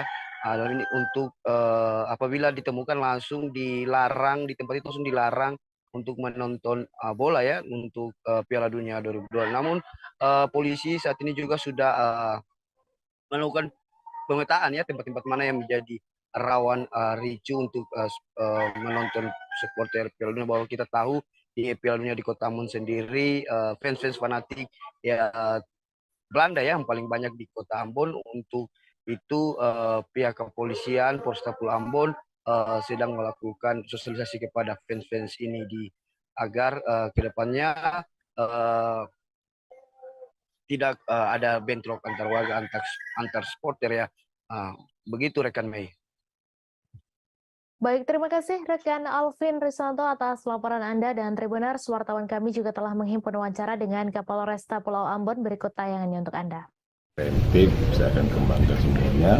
masing-masing polsek itu memberdayakan Babin Kamtibmas melakukan pendekatan utama terhadap tokoh-tokoh pemuda, karena biasanya pemuda-pemuda ini sebagai supporter dari sepak bola. Itu pertama. Yang kedua, kita juga nanti saya minta preventif pertama, langkah pertama preventif mengedepankan Babin Kamtibmas. Yang kedua, Kapolsek harus bisa mengidentifikasi semua lokasi-lokasi yang menjadi tempat perkumpulan massa. Ya, karena dimungkinkan akan ada nonton besar, ya, nobar bareng itu. Jadi itu pertama tuh. Kemudian yang ketiga, yang itu langkah preventifnya ya, nanti kita laksanakan. Anak korban yang tewas akibat ditembak polisi di bagian leher hingga tembus menangis meminta tolong ke Kapolri dan Presiden untuk mengusut tuntas penembakan tersebut. Diketahui penembakan terjadi di Gang Mafo Lingkungan 14 Pekan Labuan, Kecamatan Medan Labuan, Kota Medan pada Senin 14 November. Diduga oknum polisi Polres Pelabuhan Belawan melakukan penembakan kepada seorang warga hingga tewas di Pekan Labuan. Informasi selengkapnya akan disampaikan langsung oleh wartawan Tribun Medan, Aprianto, yang kini sudah terhubung bersama kami. Silakan rekan Apri. Ya, terima kasih Mei. Selamat siang Tribuners. Anak korban dari kasus penembakan yang dilakukan oleh polisi hingga tewas dan posisi lehernya tembus akibat timah panas yang ditembakkan anggota polisi. Yoni, anak korban, kemarin sore saat Tribun Medan temui, sempat menangis histeris sambil memegang baju yang digunakan adiknya saat menggendong almarhum ayahnya yang bersimbah darah akibat tembakan polisi tepat di bagian leher hingga tembus. Dia meminta tolong kepada Kapolri dan Bapak Presiden untuk mengusut tuntas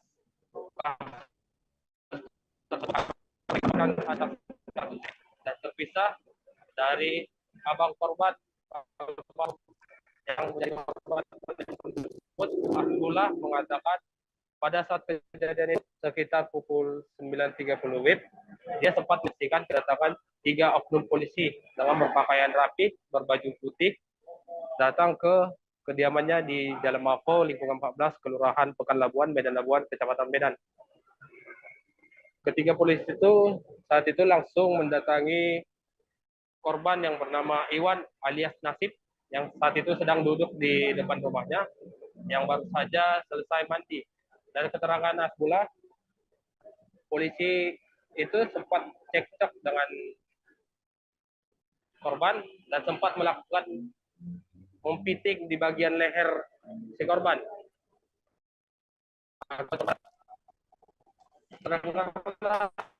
Terdengar satu suara tembakan, sehingga dia berlari ke arah keributan itu dan menyebutkan, "Kalian bunuh adik saya." Saat dia sampai di dekat polisi pun lantas berlari meninggalkan lokasi, dan juga ada beberapa remaja daerah situ tiga oknum polisi. Namun polisi berhasil kabur setelah sampai di mobilnya yang diparkirkan di bahu jalan Yos Sudarso, sehingga mereka berhasil kabur ke arah Belawan. Dari keterangan Asbullah, salah satu oknum polisi yang melakukan penembakan tersebut, ia mengenalinya dengan oknum tersebut sering datang ke kediaman si korban. Tersebut Rudi Simamora yang bertugas di Satres Narkoba Polres Pelabuhan Belawan. Dan untuk korban saat ini baru saja dilakukan oleh pihak dan tadi pagi Kapolres Pelabuhan Belawan telah menyambangi untuk melayat ke rumah duka, dan keluarga pun menerima Pelabuhan Belawan baik.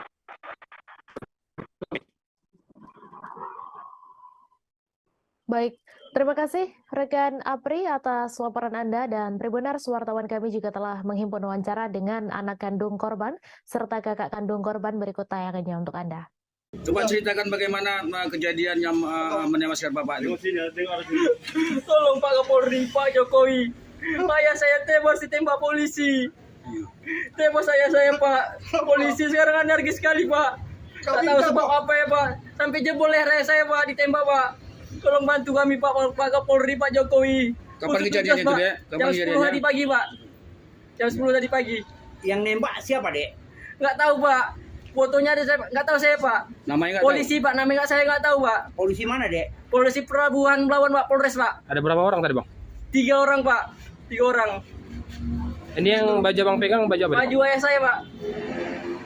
Baju adik ponakan ini, baju adik dia ini, adiknya. Baju ayah. Nah, ini baju ayahnya. Nah, ini baju apa saya Pak? Adik saya yang gendong ayah saya ini Pak.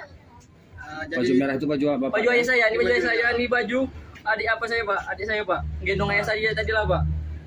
Sampai jebol lehernya Pak, ditembak. Mati di tempat atau gimana, Dek? Mati di rumah sakit Pak. Mati di rumah sakit. Mati di rumah Tim penyidik Pegawai Negeri Sipil Kantor Wilayah Direktorat Jenderal Pajak Kalimantan Timur dan Utara melalui tim Korwas Ditreskrim Suspolda Kalimantan Timur melakukan penyerahan tanggung jawab tersangka dan barang bukti pada tahap 2 terkait kasus dugaan tindak pidana di bidang perpajakan kepada Kejaksaan Negeri Balikpapan melalui Kejaksaan Tinggi Kalimantan Timur pada Senin 14 November.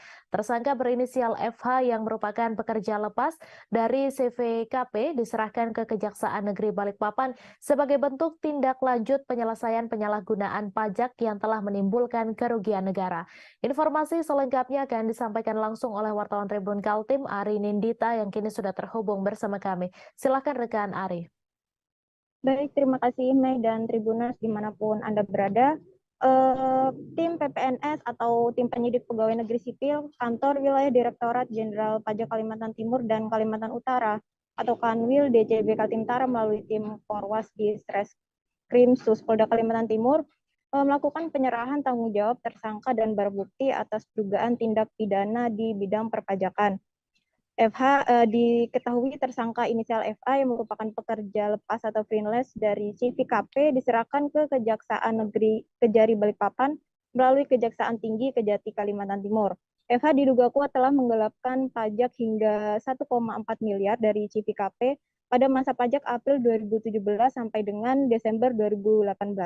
Berdasarkan kronologi yang diperoleh selama pemeriksaan, diketahui Direktur CVKP menugaskan FH untuk membuat laporan dan melakukan penyetorkan dalam kas negara. Pada kenyataannya, FH tidak membuat laporan dan menyetorkan pajak, melainkan menggunakan uang pajak tersebut untuk kebutuhan pribadi. Selain itu, FH memanipulasi laporan pajak dan bukti setoran bank agar terlihat memiliki kemiripan dengan bukti yang otentik. Kemudian, menyerahkan bukti-bukti palsu tersebut kepada Direktur CVKP. Dalam pemanggilan sebagai saksi, FH mengakui dengan sengaja melakukan manipulasi tersebut. Kini, tersangka FH dipersangkakan telah melanggar pasal 39 ayat 1 huruf C dan atau pasal 39 ayat 1 huruf D jungto, pasal 39 ayat 1 huruf I Undang-Undang Nomor 28 Tahun 2007 tentang perubahan ketiga atas Undang-Undang Nomor 6 Tahun 1983 tentang ketentuan umum dan tata cara perpajakan. Sebagaimana telah beberapa kali diubah terakhir dengan Undang-Undang Nomor 7 Tahun 2021 tentang harmonisasi peraturan perpajakan. Tersangka dengan sengaja tidak menyampaikan SPT masa PPN dan atau menyampaikan SPT masa PPN yang isinya tidak benar, serta tidak menyetorkan pajak yang telah dipungut sehingga dapat menyebabkan kerugian pada pendapatan negara sebesar Rp1.406.300.330. Atas pelanggaran tersebut, FH dapat dihukum dengan pidana penjara paling singkat 6 bulan dan paling lama 6 tahun, dengan denda paling sedikit 2 kali jumlah pajak terutang yang tidak atau kurang dibayar dan paling banyak 4 kali jumlah pajak terutang yang tidak atau kurang dibayar. Windu Kumoro selaku Kepala Bidang Pemeriksaan, Penagihan Intelijen dan Penyidikan mengutarakan dalam hal menegakkan keadilan dan stabilitas penerimaan negara, maka tindakan penegakan hukum ditempuh sebagai langkah terakhir, yakni ultimum remedium, untuk menindak tegas perbuatan yang melanggar peraturan perundang-undangan. Tujuan utamanya bukan hanya semata-mata ingin memenjarakan wajib pajak, melainkan untuk memulihkan kerugian negara dan memberikan rasa keadilan bagi seluruh wajib pajak. DCB selaku institusi penghimpun pajak negara akan berupaya untuk memberikan deterrent efek kepada individu maupun badan hukum yang berniat melakukan penggelapan pajak, dengan harapan agar berkontribusi sesuai kewajiban perpajakannya sebagai bentuk sikap gotong royong dalam membangun Indonesia lebih maju. Demikian, Mei. Terima kasih Ari Nindita atas laporan Anda. Selamat bertugas kembali. Kasus tewasnya satu keluarga di perumahan Citra Garden Extension Blok AC5 nomor 7 Kecamatan Kalideres, Jakarta Barat masih menyimpan tanda tanya besar. Sebelumnya tim gabungan kepolisian bersama laboratorium forensik melakukan olah TKP pada Minggu 13 November lalu. Dari olah TKP tersebut tampak beberapa buku dan kalender Cina ditemukan polisi. Penemuan tersebut mengundang pertanyaan publik terkait sekte atau kepercayaan yang dianutnya. Untuk informasi selengkapnya akan disampaikan langsung oleh wartawan Warta Kota, Nuriatul Hikmah yang kini sudah terhubung bersama kami. Silakan rekan Nuri. Ya, Mei dan juga pemirsa, betul sekali bahwasannya memang kasus tewasnya satu keluarga di perumahan Citra Garden Extension, Blok AC5 nomor 7, Kecamatan Kalideres, Jakarta Barat, ini masih menyimpan tanda tanya besar. Sebelumnya, tim gabungan kepolisian bersama laboratorium forensik atau tim Lab4 itu telah melakukan olah tempat kejadian perkara pada Minggu 13 November 2022 lalu. Nah, dari hasil TKP tersebut, nampak beberapa buku dan juga kalender Cina waktu itu ditemukan oleh polisi. Penemuan tersebut kemudian mengundang banyak pertanyaan publik terkait sekte atau kepercayaan yang dianutnya.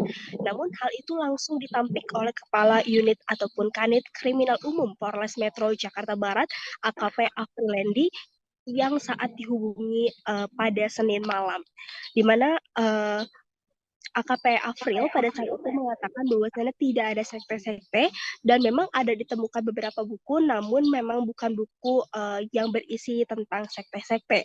Namun meski begitu buku-buku tersebut pihaknya masih pelajari lebih lanjut. Kemudian juga selain buku, Afril juga mengecek beberapa hal ataupun temuan lain mengenai barang-barang yang ada di sekitar rumah tersebut, termasuk penemuan bedak bayi di kamar dan juga kapur barus. Bedak bayi yang ada di kamar itu memang ada, tapi tidak dicecerkan ke tubuh mayat. Begitu jelas Afril pada saat itu.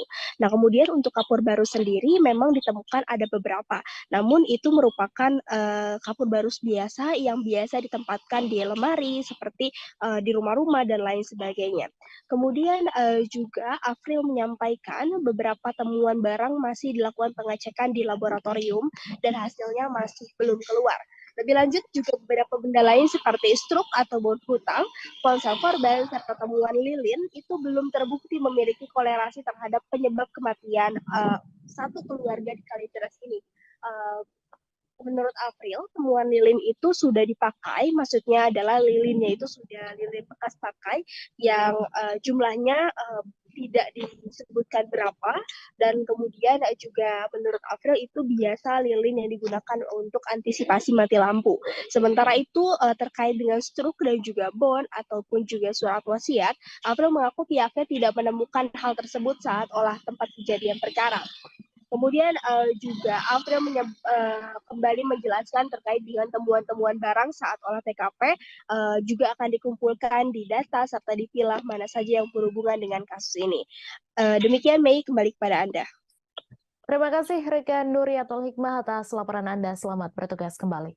Kita beralih ke informasi selanjutnya, Tribuners. Warga Kabupaten Takalar, Sulawesi Selatan menggelar unjuk rasa di beberapa ruas jalan pada Senin 14 November. Seperti di ruas Jalan Poros Galesong, terpantau masyarakat memblokade jalan. Mereka menutup jalan imbas hasil tes bakal calon kepala desa tidak lolos. Masa aksi juga menolak keputusan hasil tes tertulis yang diselenggarakan panitia pelaksana pemilihan kepala desa Takalar. Informasi selengkapnya akan disampaikan langsung oleh wartawan Tribun Timur, Said Zulfadli, yang kini sudah terhubung bersama kami. Silakan rekan Said.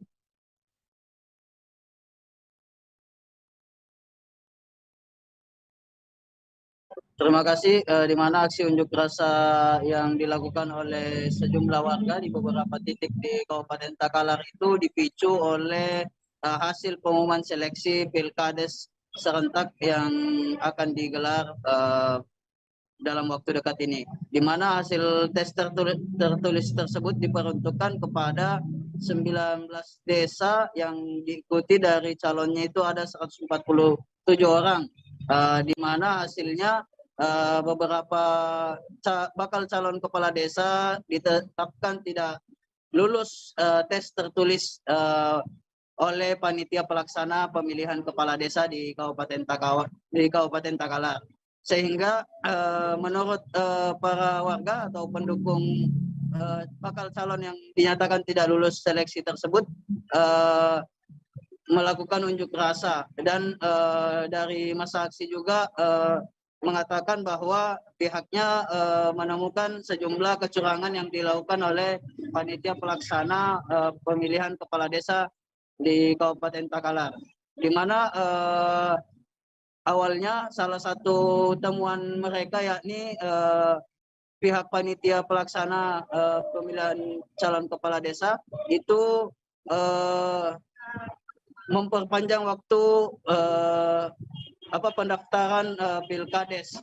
Pasalnya di salah satu desa itu sudah ada 4 calon sebelumnya, namun akibat adanya perpanjangan pendaftaran sehingga lebih dari 5 atau sampai dengan 7 calon. Sehingga dari hasil tersebutlah masyarakat dipicu untuk melakukan unjuk rasa dan aksi protes terhadap temuan yang diduga curang yang dilakukan oleh panitia pelaksana.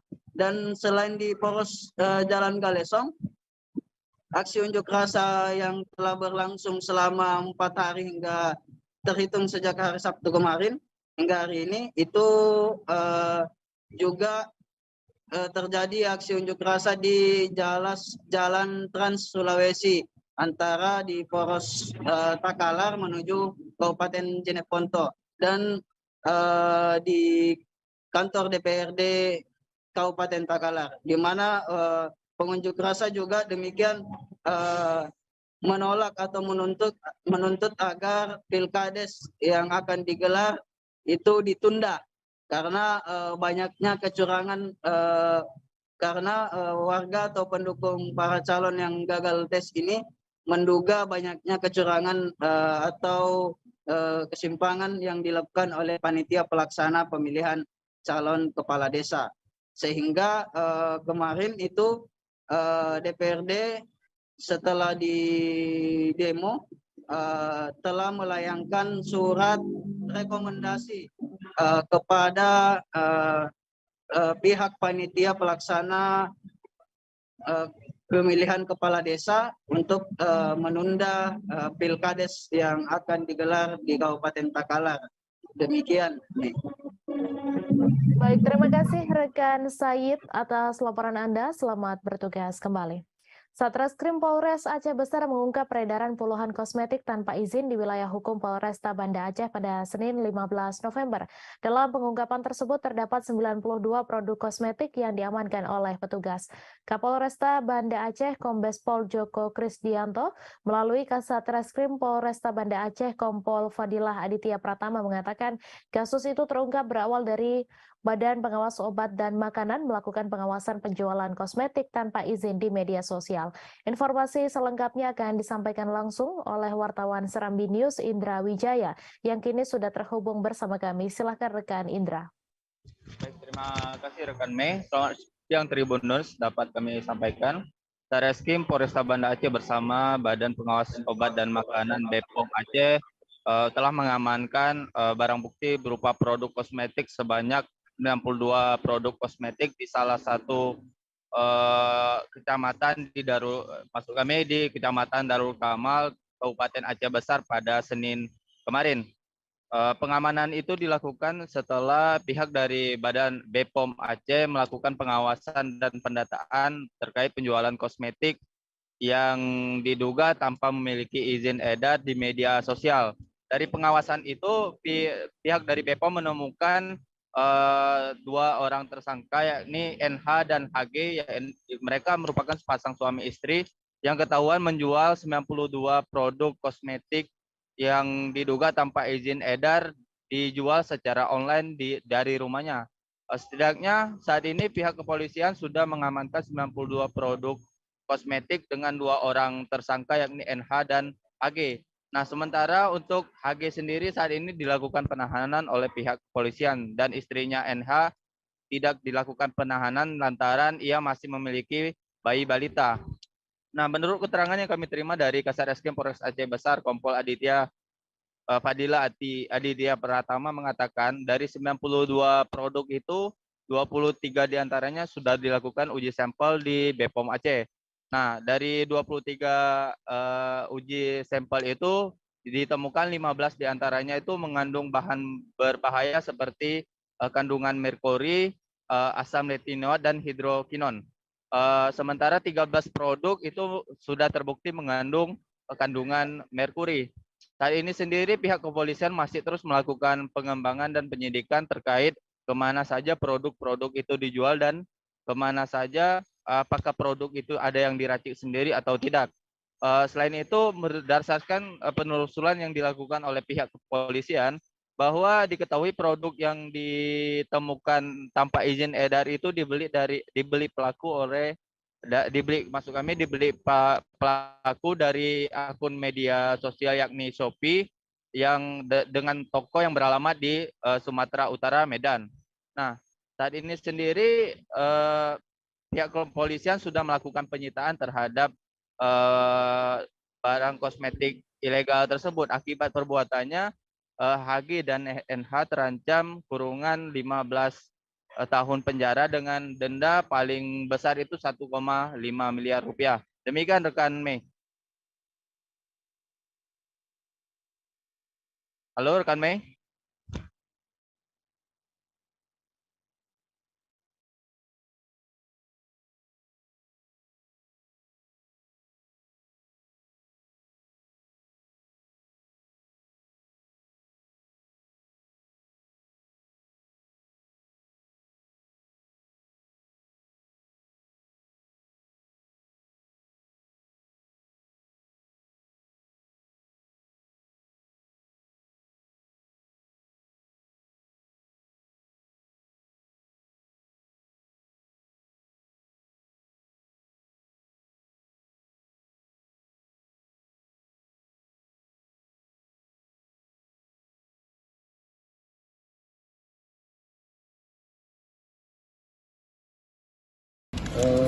Baik, jadi untuk mengenai produk memang ini campur ya, ada yang dari lama, ada yang dari baru.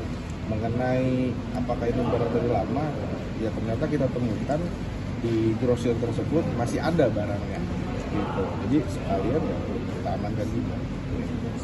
Pak, untuk ini omset pendapatan tersangka ini berapa sih omset? Baik, jadi ini secara detail belum bisa saya simpulkan, tapi bisa 2 kali lipat ya. Untuk harga belum bisa didetailkan berapa pasaran yang dipasarkan secara umum, ya. Yang pasti di bawah. Saat hujan mulai mengguyur sekitar sejak sebulan lalu, beberapa wilayah kecamatan di Kabupaten Sampang, Madura telah dilanda bencana. Seperti halnya bencana banjir melanda sejumlah pemukiman di Kecamatan Jrengik, kemudian angin puting beliung menerjang pemukiman di Kecamatan Banto Atas, Sampang. Maka di tengah musim hujan ini, Badan Penanggulangan Bencana Daerah Sampang mengimbau masyarakat lebih waspada, namun bukan hanya terhadap bencana banjir dan angin puting beliung saja. Informasi selengkapnya akan disampaikan langsung oleh wartawan Tribun Madura, Hanggara Pratama, yang kini sudah terhubung bersama kami. Silakan rekan Hanggara.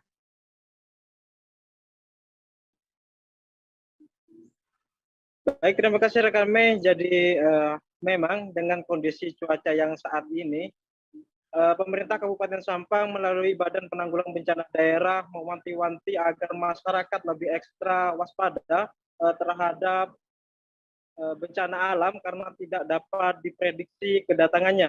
Namun BPBD Sampang menghimbau kewaspadaan bukan hanya terhadap bencana banjir dan angin puting beliung saja, melainkan juga lebih waspada terhadap bencana tanah longsor. Karena berdasarkan keterangan Kasih Kedaruratan dan Logistik BPBD Sampang, Muhammad Imam, bencana tanah longsor masuk ke 3 jenis bencana yang berpotensi terjadi di Kota Bahari berdasarkan pemetaan Badan Meteorologi, Klimatologi, dan Geofisika BMKG Surabaya.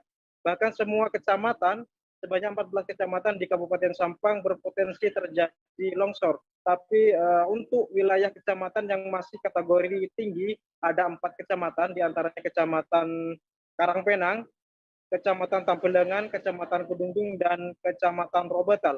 Kemudian pemetaan yang dilakukan BPBD Sampang ini ditentukan berdasarkan pengalaman penanganan pada tahun sebelumnya, di mana 4 kecamatan tadi sering dilanda bencana tanah longsor. Sementara untuk penanganan yang dilakukan Pemkab Sampang sejauh ini terus melakukan upaya antisipasi kepada warga di 4 wilayah kecamatan itu melalui sosialisasi termasuk di lingkungan sekolah. Tujuannya agar masyarakat setempat selalu waspada atau sadar bencana sehingga dapat melakukan penanganan gawat darurat sebelum petugas kebencanaan tiba di lokasi.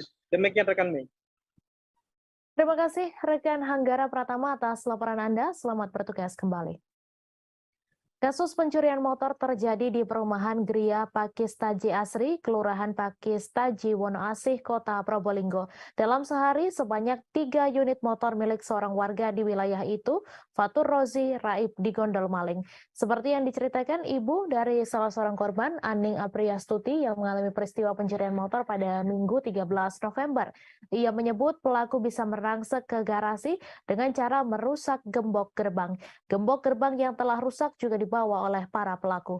Informasi selengkapnya akan disampaikan langsung oleh wartawan Surya Danendra Kusuma yang kini sudah terhubung bersama kami. Silakan rekan Danendra.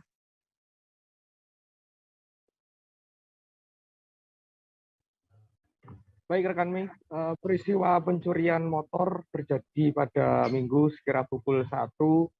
Sebanyak 3 motor milik warga Gria Pakistaji Asri, Raib digondol maling. Kala itu pemilik maupun keluarga yang tinggal di rumah tersebut sedang tertidur lelap. Peristiwa pencurian ini baru diketahui pada pukul 4:30 saat pemilik tengah melakukan aktivitas. Ia melihat garasi maupun pintu rumah sudah terbuka dan juga 3 motor yang terparkir di dalam garasi juga raib. Pemilik mencurigai bila pelaku ini tergolong spesialis karena saat menjalankan aksinya para pelaku ini cukup rapi, tidak ada suara saat proses merusak gembok maupun saat proses merusak rumah kunci dengan kunci T, rumah kunci motor maksud saya. Saat ini pemilik motor sudah melaporkan kejadian ini ke polisi dan polisi sudah datang ke TKP untuk melakukan olah TKP dan meminta keterangan korban. Saat ini kasus pencurian 3 motor ini sedang diselidiki oleh pihak polisian. Begitu, Mek. Baik, terima kasih rekan Danendra atas laporan Anda. Selamat bertugas kembali. Pasangan suami istri bernama Randa dan Leni sudah ditetapkan tersangka atas dugaan kasus pencurian. Warga Dusun Kelekak Usang, Desa Prawas, Kecamatan Tanjung Pandan, Kabupaten Belitung tersebut dilaporkan melakukan pencurian di 2 lokasi berbeda. Di antaranya rumah yang beralamat di Perumahan Garden City, Desa Dukong, dan rumah kosong di Desa Buluh Tumbang. Informasi selengkapnya akan disampaikan langsung oleh wartawan Pos Belitung, Dede Suhendar, yang kini sudah terhubung bersama kami. Silakan rekan Dede. Ya, baik Mei dan Tribuners, semenjak ditetapkan sebagai tersangka 2 pasangan suami istri yang diketahui bernama Randa dan Leni terus diperiksa oleh penyidik Satreskrim Polres Belitung. Berdasarkan hasil pemeriksaan sementara ini, terdapat 2 laporan kepolisian yang menjadi lokasi kejadian atas kasus pencurian tersebut. Untuk TKP yang pertama itu sebuah rumah yang terletak di Perumahan Garden City di Desa Dukong, Kecamatan Tanjung Pandan, Kabupaten Belitung. Sedangkan untuk TKP yang kedua itu sebuah rumah kosong yang terletak di Desa Buluh Tumbang, Kecamatan Tanjung Pandan, Kabupaten Belitung. Berdasarkan keterangan dari Kasubsi Penmas Humas Polres Belitung, Ibda Belipinam menjelaskan sebenarnya untuk lokasi pencurian ini memang sekitar 5-8 titik. Namun untuk korban lainnya memilih tidak melaporkan kejadian tersebut kepada pihak kepolisian, tetapi mereka hanya mengambil barang bukti yang sudah diamankan di Polres Belitung. Ia menjelaskan untuk motif pasangan suami istri ini melakukan pencurian di beberapa lokasi itu dengan alasan ekonomi untuk memenuhi kebutuhan hidup mereka sehari-hari. Sedangkan untuk deretan barang bukti yang sudah dijual itu memang baru beberapa jenis saja, terutama untuk barang-barang yang memang cepat laku dijual seperti mesin air dan beberapa jenis besi-besi bekas. Kemudian kedua pasangan suami istri ini saat ini akan diancam dengan hukuman sesuai dengan pasal 363 ayat 1, ke-4, ke-5, dan ke-3 jungto pasal 64 KUH pidana dengan ancaman 7 tahun penjara.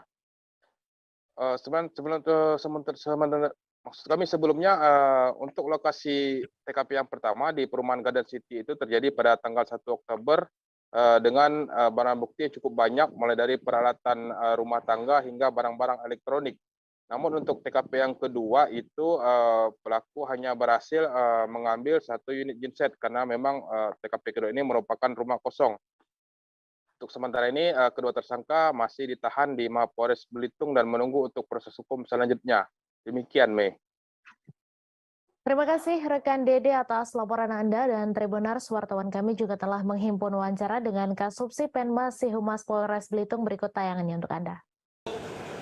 Kronologi kejadian LP1 pada hari Sabtu tanggal 01 Oktober 2022 sekira pukul 17 WIB, korban kembali dari kediaman kakak kandungnya Maringka Yadi menuju kediamannya di perumahan Garden City, Desa Dukong, Kecamatan Tanjung Pandan, Kabupaten Belitung. Kemudian korban masuk ke rumahnya dan melihat bahwa jendela kamar belakang rumah sudah dalam keadaan terbuka dan menemukan bahwa kasur kamar dan lemari baju sudah dalam keadaan berantakan. Kemudian korban mengecek lagi ke bagian dapur dan menemukan perabotan rumah tangga sudah hilang. Atas kejadian tersebut, korban melaporkan ke SPKT Polres Belitung untuk ditindaklanjuti. Salah satu rumah di Desa Sungai Ketapi RT 3 Kecamatan Paringin Kabupaten Balangan menjadi viral saat pemiliknya yakni Ardiansyah mengunggah bagian dalam rumah ke akun TikTok dan akun Instagram serta YouTube miliknya pada beberapa waktu lalu. Ardiansyah yang juga merupakan selebgram di Balangan sekaligus seleb TikTok dengan pengikut mencapai puluhan ribu tersebut sukses menggait penontonnya pada bagian isi rumahnya yang dihuni sang ayah. Bangunan rumahnya tidak banyak berbeda dibanding rumah pada umumnya. Namun yang menjadi keunikan tersendiri ialah adanya pohon nangka yang tertanam di tanah berada pada bagian ruang tamu rumah tersebut. Informasi selengkapnya akan disampaikan langsung oleh wartawan Banjarmasin Pos, Isti Rohayanti yang kini sudah terhubung bersama kami. Silakan rekan Isti. Baik, terima kasih rekan Mei. Jadi pada beberapa waktu lalu memang ada berita viral tentang pohon yang tumbuh di dalam rumah warga, tepatnya di Desa Sungai Ketapi, Kecamatan Paringin, Kabupaten Balangan. Dan di dalam rumah ini sebelumnya adalah kebun. Jadi sebelum rumah itu dibangun, tempat tersebut merupakan kebun yang dimiliki oleh Ardiansyah. Dan Ardiansyah ini adalah salah satu selebgram yang ada di Kabupaten Balangan. Nah, untuk beberapa pohon yang ada di dalam rumah, jadi ada beberapa pohon di dalam rumah, salah satunya itu ada pohon nangka, tepat di bagian ruang tamu, lalu ada juga pohon di bagian kamar, di kamar utama, ada pohon cempedak, lalu ada pohon di kamar lainnya juga, pohon hambawang. Dan setiap musimnya, pohon ini akan selalu berbuah, dan juga ada kalanya pohonnya matang dan berguguran di rumah. Meski begitu, untuk buah-buah yang ada di dalam rumah ini, buah-buah di pohon yang ada dalam rumah ini selalu dimanfaatkan untuk dimakan atau dibagikan ke warga setempat karena memang buahnya masih normal, dalam artian masih dalam keadaan manis dan tidak ada masalah walaupun pohonnya berada di dalam rumah. Dan salah satu keunikan dari rumah ini, meski belum selesai dibangun, sang ayah dari Ardiansyah memilih untuk tetap menyayangi pohon-pohon tersebut hingga nanti pohonnya tidak menghasilkan buah lagi. Sebelumnya juga keberadaan pohon ini dipilih untuk tetap berada di dalam rumah karena memang buah yang dihasilkan cukup banyak. Dan biasanya dari warga luar, maksudnya daerah dari luar, dari kabupaten lain berkunjung ke rumah Ardiansah ini. Dan tentunya rumah Ardiansah ini dibuka secara umum dan gratis. Bahkan walaupun tidak ada orang di rumah, pintu rumah selalu dibuka bagi orang-orang yang ingin melihat pohon nangka atau pohon lainnya yang ada di dalam rumah milik Ardiansah. Begitu rekan Mei. Baik, terima kasih rekan Isti atas laporan Anda, dan Tribuners, wartawan kami juga telah menghimpun wawancara dengan pemilik rumah. Berikut tayangannya untuk Anda. Mas Ardi, ini boleh ceritain nggak sih kenapa nih ada pohon di dalam rumah? Karena pas saat pembangunan pohon itu sudah ada lebih dulu, jadi dimasukkan ke dalam rumah itu saat waktu itu karena pohonnya berbuah lebat, jadi sayang untuk ditebang, jadi dimasukkan aja ke dalam rumah. Itu memang keinginan dari Abah kah atau seperti apa? Dari Abah. Dari Dan sudah dipikirkan dari yang apakah ini mengganggu yang apa ya? Apakah ini bisa merusak bangunan? Sudah diantisipasi. Sudah diantisipasi dengan cara pembangunannya diperkuat. Nasib remaja berinisial DA berusia 15 tahun sungguh nahas. Remaja asal desa Repaking, Kecamatan Wonosamudro itu tewas tenggelam di kedung Sungai Kidang yang merupakan anak Sungai Serang pada Senin 14 November. Saat itu korban bersama salah satu teman sekolahnya sedang istirahat sekolah bermain di sekitar bibir sungai. Saat asik bermain, korban kemudian terpeleset tanah yang cukup licin lalu tercebur ke sungai. Informasi selengkapnya akan disampaikan langsung oleh wartawan Tribun Solo, Tri Widodo, yang kini sudah terhubung bersama kami. Silakan rekan Tri.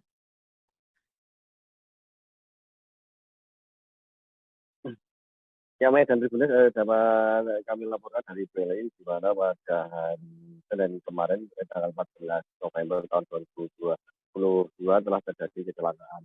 Ini yang mengakibatkan DA, seorang siswa yang berusia 15 tahun itu tewas tenggelam. Peristiwa itu terjadi di wilayah desa Repaking, Kecamatan Wonosamudro, Kabupaten Piri, Jawa Tengah. Informasi yang dihimpun dari lokasi, saat itu DA dan seorang temannya sekira pukul 10:15 waktu Indonesia Barat lagi istirahat sekolah. Kemudian keduanya bermain di sekitar kedung yang merupakan atau cekungan dari sebuah sungai yang memiliki kedalaman lebih dalam ketimbang sungai ataupun aliran sungai yang lain. Saat itu korban kemudian yang bermain di bibir sungai itu terpeleset lalu tercebur. Korban yang tidak bisa berenang kemudian tenggelam. Seorang temannya pun langsung berteriak untuk mendapatkan pertolongan dari warga. Namun sayang karena korban tidak bisa berenang sehingga korban ditemukan dalam kondisi sudah meninggal dunia. Upaya dari warga dan beserta tim dari Polres Boyolali maupun dari tim SAR melakukan pencarian akhirnya membuahkan hasil. Sekitar 30 menit kemudian korban berhasil ditemukan, hanya saja kondisinya korban sudah tidak tertolong. Melihat kejadian ini, Suherman selaku Kabid Kedaruratan dan Logistik BPBD Boyolali mengimbau kepada seluruh warga masyarakat untuk saat ini tidak bermain di bibir sungai karena mengingat intensitas hujan yang terus mengguyur menjadikan kawasan ataupun tanah di sekitar bibir sungai menjadi licin dan beresiko untuk terjadinya kecelakaan air. Dari hasil pemeriksaan kepada korban, kecelakaan air ini langsung mendapat respon dari jajaran Polsek Wonosegoro yang masih menaungi wilayah Wonosamudro, tidak menemukan adanya tanda-tanda penganiayaan pada tubuh korban. Korban diduga murni mengalami kecelakaan. Baik. Baik, terima kasih rekan Tri Widodo atas laporan Anda. Selamat bertugas kembali. Dua pekerja tambang pasir Timah Parit 9 Desa Gadung, Kecamatan Tobo Ali, Bangka Selatan mengalami laka tambang di kolong mekanik Desa Keposang. Kejadian laka tambang tersebut terjadi pada Senin 14 November pagi ketika pekerja tambang sedang melakukan aktivitas di lokasi kejadian. Akibat dari laka tambang, satu pekerja meninggal dunia dan satu orang dilarikan ke Rumah Sakit Bangka Selatan. Informasi selengkapnya akan disampaikan langsung oleh wartawan Bangka Pos Adi Saputra yang kini sudah terhubung bersama kami. Silahkan rekan Adi. Ya, rekan Me Tribun News dimanapun berada, selamat siang. Saya akan menyampaikan informasi terkait kronologis dua orang pekerja tambang timah yang ada di Desa Parit 9, Desa Gadung, Kecamatan Tobo Ali, Kabupaten Bangka Selatan, yang mana pada hari Senin 14 November 2022, keduanya ini sedang melakukan aktivitas pertambangan di daerah kolong mekanik Desa Keposang, Kecamatan Tobo Ali, Kabupaten Bangka Selatan. Keduanya ini merupakan pekerja tambang, yaitu Saudara Jumardin alias Mardin, usia 35 tahun, dan Rizal, usia 42 tahun. Keduanya ini tertimpa tanah longsor, yang mana ketika tanah itu longsor, keduanya sedang melakukan aktivitas pertambangan di kolong mekanik. Dari keterangan saksi, salah satu saksi yang menyaksikan kejadian ketika kedua orang ini tertimbun tanah longsor di lokasi, Saudara Wandi menyebutkan bahwa ketika tanah longsor, keduanya sedang berada untuk mengeringkan air dan mencoba untuk naik ke atas, namun keduanya tidak sempat menyelamatkan diri. Namun dari kejadian ini, satu orang bernama Jumardin alias Mardin, usia 35 tahun, meninggal dunia tertimpa tanah longsoran dan sudah dibawa ke rumah duka. Sedangkan untuk pekerja tambang bernama Rizal, usia 42 tahun, ini saat ini masih berada di Rumah Sakit Umum Daerah Bangka Selatan. Kasat Reskrim Polres Bangka Selatan, AKP Chandra Satria Adi Pradana, menyebutkan bahwa kronologis dari tertimbunnya kedua pekerja tambang yang ada di di kolong mekanik Desa Keposang, Kabupaten Bangka Selatan ini, pihaknya telah melakukan olah TKP dan mendatangi rumah duka ataupun mendatangi rumah sakit di mana korban sedang dirawat. Untuk korban yang meninggal sendiri, pihak keluarga tidak mau dilakukan visum karena korban akan langsung dimakamkan pada hari itu juga. Untuk kejadian sendiri, saya informasikan terjadi sekitar pukul 11:30, yang mana memang kondisi kolong tersebut memang sudah kurang lebih 4 tahun dilakukan aktivitas pertambangan. Lebih lanjut, Kasat Reskrim Polres Bangka Selatan mengimbau kepada seluruh para penambang yang melakukan aktivitas pertambangan di daerah tersebut untuk berhati-hati dan waspada saat melakukan aktivitas pertambangan. Karena cuaca saat ini sedang tidak stabil, kadang hujan dan kadang panas. Untuk mengantisipasi terjadinya laka tambang lagi, aktivitas pertambangan di lokasi tersebut dihentikan untuk sementara.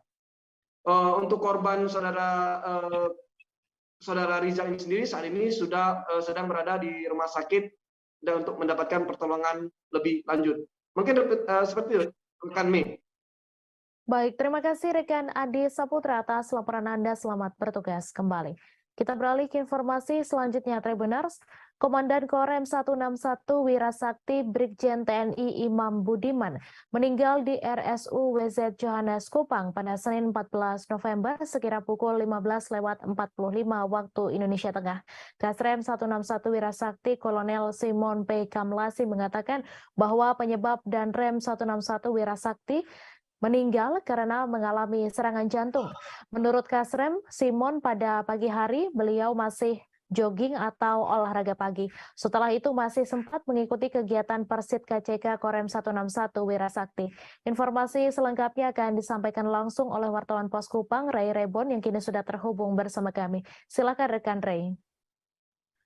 Baik rekan Mei, selamat sore Tribuners. Dari Kupang, Nusa Tenggara Timur, dapat saya laporkan bahwa Komandan Korem 161 Wirasakti Kupang, Brigjen TNI Imam Budiman telah menghembuskan nafas terakhir di Rumah Sakit Umum WC Yones Kupang pada hari Senin 14 November 2022 atau kemarin sekira pukul 15.45 WITA atau pukul 3 sore waktu Indonesia Tengah. Almarhum Komandan Korem 161 Wirasakti Kupang meninggal akibat serangan jantung yang dialaminya. Kepada awak media, Kasrem 161 Wirasakti Kupang Kolonel Simon P. Kamlasi mengatakan bahwa penyebab Danrem 161 Wirasakti Kupang Imam Budiman meninggal akibat serangan jantung yang dialaminya. Menurut Kasrem Simon, pada pagi hari almarhum masih sempatkan diri untuk melakukan kegiatan olahraga yakni jogging atau olahraga pagi. Setelah kegiatan olahraga pagi, almarhum masih menyempatkan diri untuk mengikuti kegiatan Persit KCK Korem 161 Wirasakti Kupang. Almarhum masih sempat memberikan pengarahan saat kegiatan Persit dan kondisinya sehat bugar, tambah dia. Ia melanjutkan bahwa pada siang harinya almarhum mengeluh sakit. Kemudian ia berpikir bahwa apa yang dialaminya hanya mengalami masuk angin. Sehingga kemudian menjalani perawatan di rumah sakit hingga mengembuskan nafas terakhirnya di rumah sakit RSU WC Yones Kupang. Selain itu, berdasarkan pantauan jenazah almarhum Imam Budiman dari rumah sakit menuju Makorem 161 Wirasakti Kupang. Sampai di Aula Sudirman Korem 161 Wirasakti Kupang, jenazah Danrem Imam Budiman langsung diletakkan dan ditutup menggunakan bendera merah putih. Selain itu, para anggota Korem 161 Wirasakti Kupang melakukan sholat jenazah terhadap almarhum Danrem 161 Wirasakti. Setelah itu, almarhum pun akan diberangkatkan menggunakan pesawat dari Bandara El Tarik Kupang ke Jakarta. Sebelum memberangkatkan jenazah almarhum Danrem, anggota melakukan upacara persembahyaan. Sekira pukul 23 WITA, jenazah almarhum langsung dibawa ke Bandara El Tarik Kupang untuk dikirim menggunakan pesawat yang sudah disiapkan oleh anggota TNI Korem 161 Wirasakti Kupang. Demikian rekan Mei. Baik, terima kasih rekan Ray atas laporan Anda. Selamat bertugas kembali. Kita beralih ke informasi selanjutnya, Tribuners. Fernando Rodriguez Ortega menunjukkan kerja kerasnya dalam laga uji coba Johor Darul Ta'zim versus Persis Solo di Stadion Sultan Ibrahim pada Sabtu 12 November. Ia tak hanya berurusan soal mencetak gol, namun juga membantu pertahanan Persis Solo. Momen pressing Fernando terjadi saat JDT mencoba membangun serangan dari kiper atau lini belakang mereka sejak menit pertama babak pertama, misalnya saat menit ke-1. Informasi selengkapnya akan disampaikan langsung oleh wartawan Tribun Solo, Adi Surya Samudra, yang kini sudah terhubung bersama kami. Silakan rekan Adi.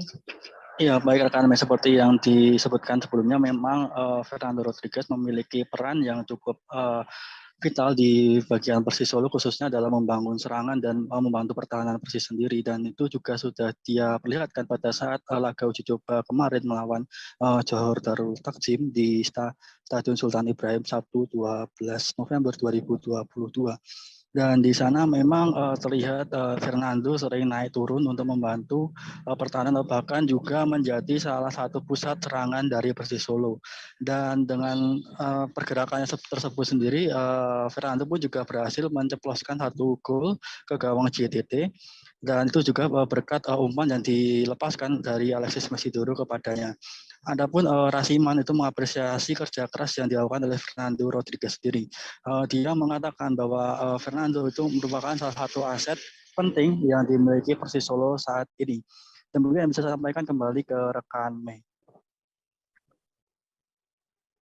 Baik, terima kasih rekan Adi Surya atas laporan Anda. Selamat bertugas kembali.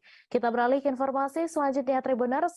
Pembangunan Sungai Sekanak Lambi Daro Palembang tak sesuai target akibat banyak hambatan karena progresnya masih rendah.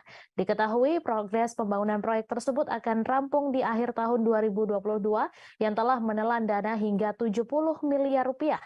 Usai penuntasan proyek Sungai Sekanak Lambi Daro tahap pertama dengan panjang 2,5 km, kali ini pemerintah Kota Palembang kembali melanjutkan proyek Sungai Sekanak Lambi Daro untuk tahap kedua, yakni dari Palembang Indah Mall hingga ke kantor DPRD Sumatera Selatan.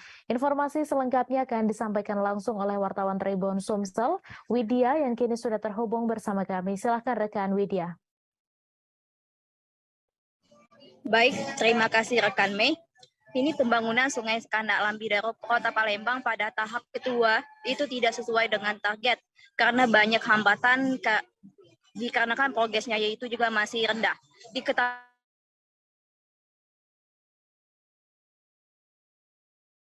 bahwasannya progres Sekanak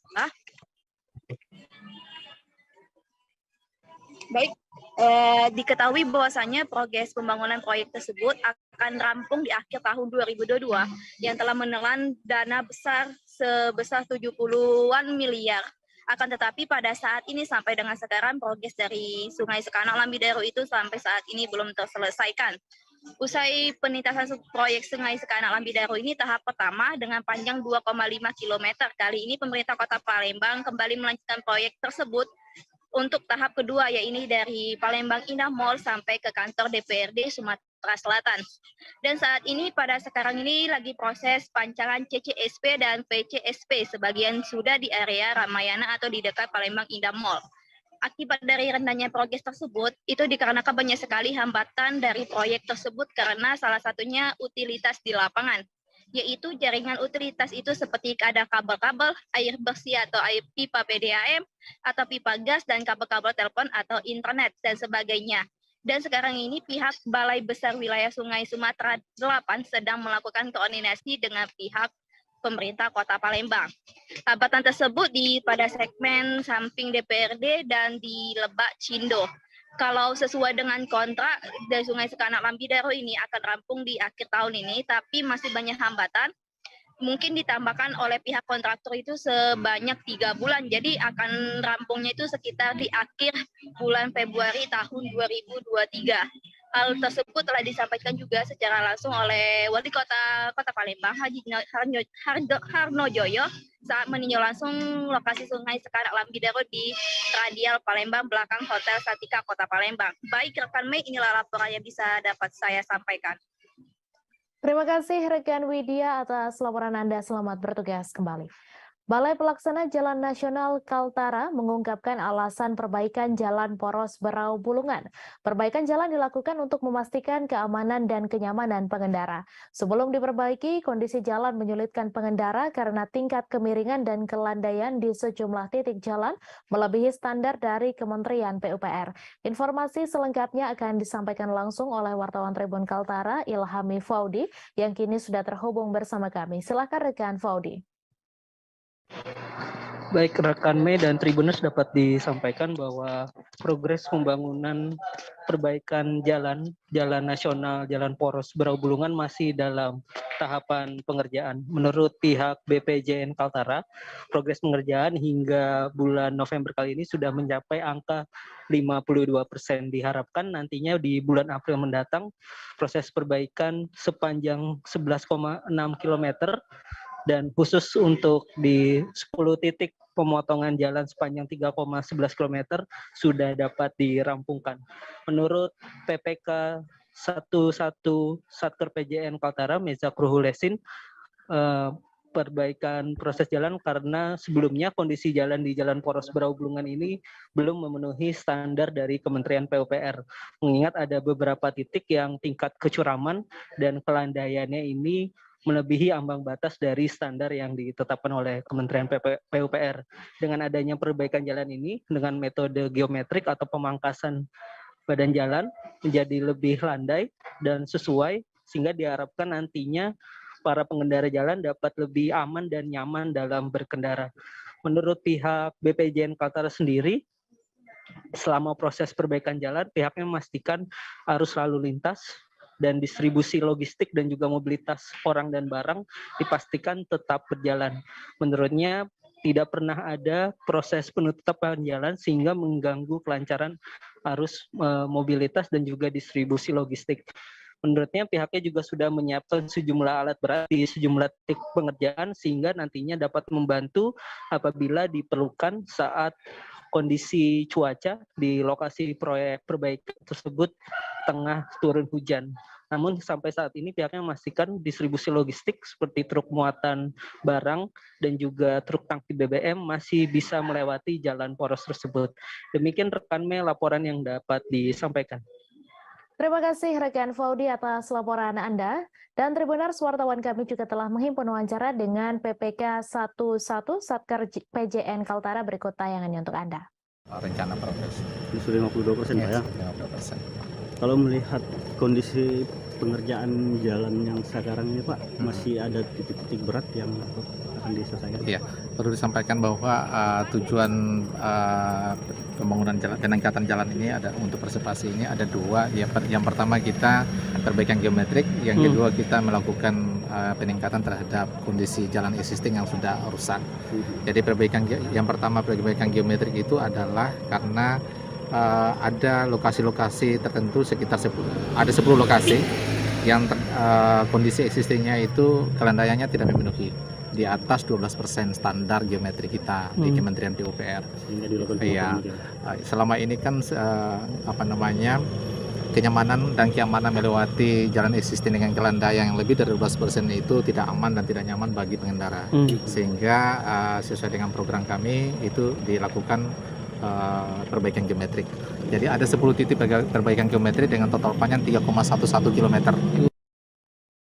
Memiliki keterbatasan tak membuat Sobirin menyerah berjuang untuk hidup. Penyandang disabilitas asal pelosok Klaten Kediri ini tetap melakoni keseharian tanpa putus asa. Ia yang divonis lumpuh akibat kecelakaan yang dialami pada 2012 silam tak menyerah untuk bertahan hidup dari hasil keringatnya sendiri. Sobirin mencoba membuat kerajinan dari bahan bambu yang kini bernilai jutaan rupiah.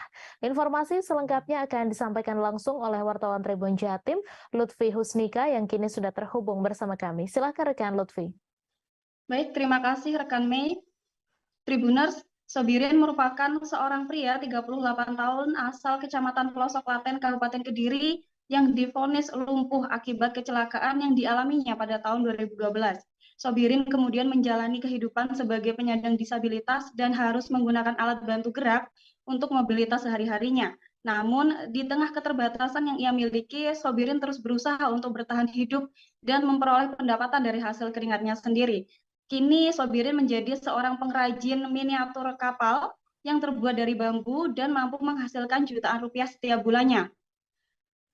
Apa yang dimiliki Sobirin saat ini tidak serta-merta ia raih dalam waktu yang instan. Sebab pada saat pertama Sobirin mengalami kecelakaan di 2012 lalu, ia sempat merasa down dan putus asa. Kemudian Sobirin mencoba bangkit dengan mengikuti berbagai latihan keterampilan untuk mengupgrade skill yang ia miliki. Salah satunya Sobirin mengikuti latihan keterampilan di Kota Solo. Ia kemudian bertekad ketika kembali ke kampung halaman, ia harus bisa menciptakan suatu produk bernilai jual tinggi. Sobirin kemudian mencoba mengolah apa yang ada di lingkungan sekitarnya, yakni bambu, kemudian ia olah menjadi kapal pinisi, miniatur kapal pinisi, yang kemudian ia jual untuk menafkahi hidupnya dan keluarganya sehari-hari. Terbukti dari hasil usaha dan kerja keras Sobirin, ia berhasil meraup untung jutaan rupiah setiap bulannya dan berhasil mengangkat perekonomian keluarga. Kapal pinisi yang dibuat oleh Sobirin ini dihargai mulai dari Rp100.000 sampai Rp2,5 juta tergantung dari kesulitannya. Nah, Sobirin kemudian menyadari bahwa hidupnya tidak berhenti ketika ia menjadi seorang disabilitas. Sobirin kemudian terus membagikan ilmu yang ia miliki dengan memberikan pelatihan-pelatihan keterampilan kepada masyarakat sekitar dan siapapun yang mau untuk bergerak dan terus melanjutkan hidup. Saat ini Sobirin menjadi seorang pengrajin sukses di kawasan tempat tinggalnya, yakni di Kabupaten Kediri, dan menginspirasi banyak orang.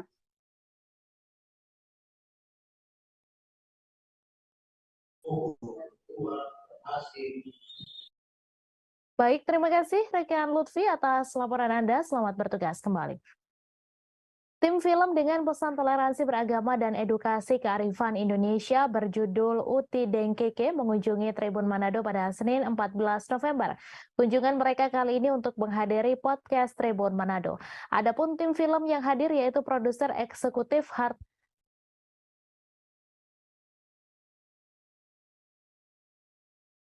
Victoria Burhanuddin dan Bimo DJ. Kedatangan mereka disambut langsung pemimpin perusahaan Tribun Manado, Riyadianto Tunandi.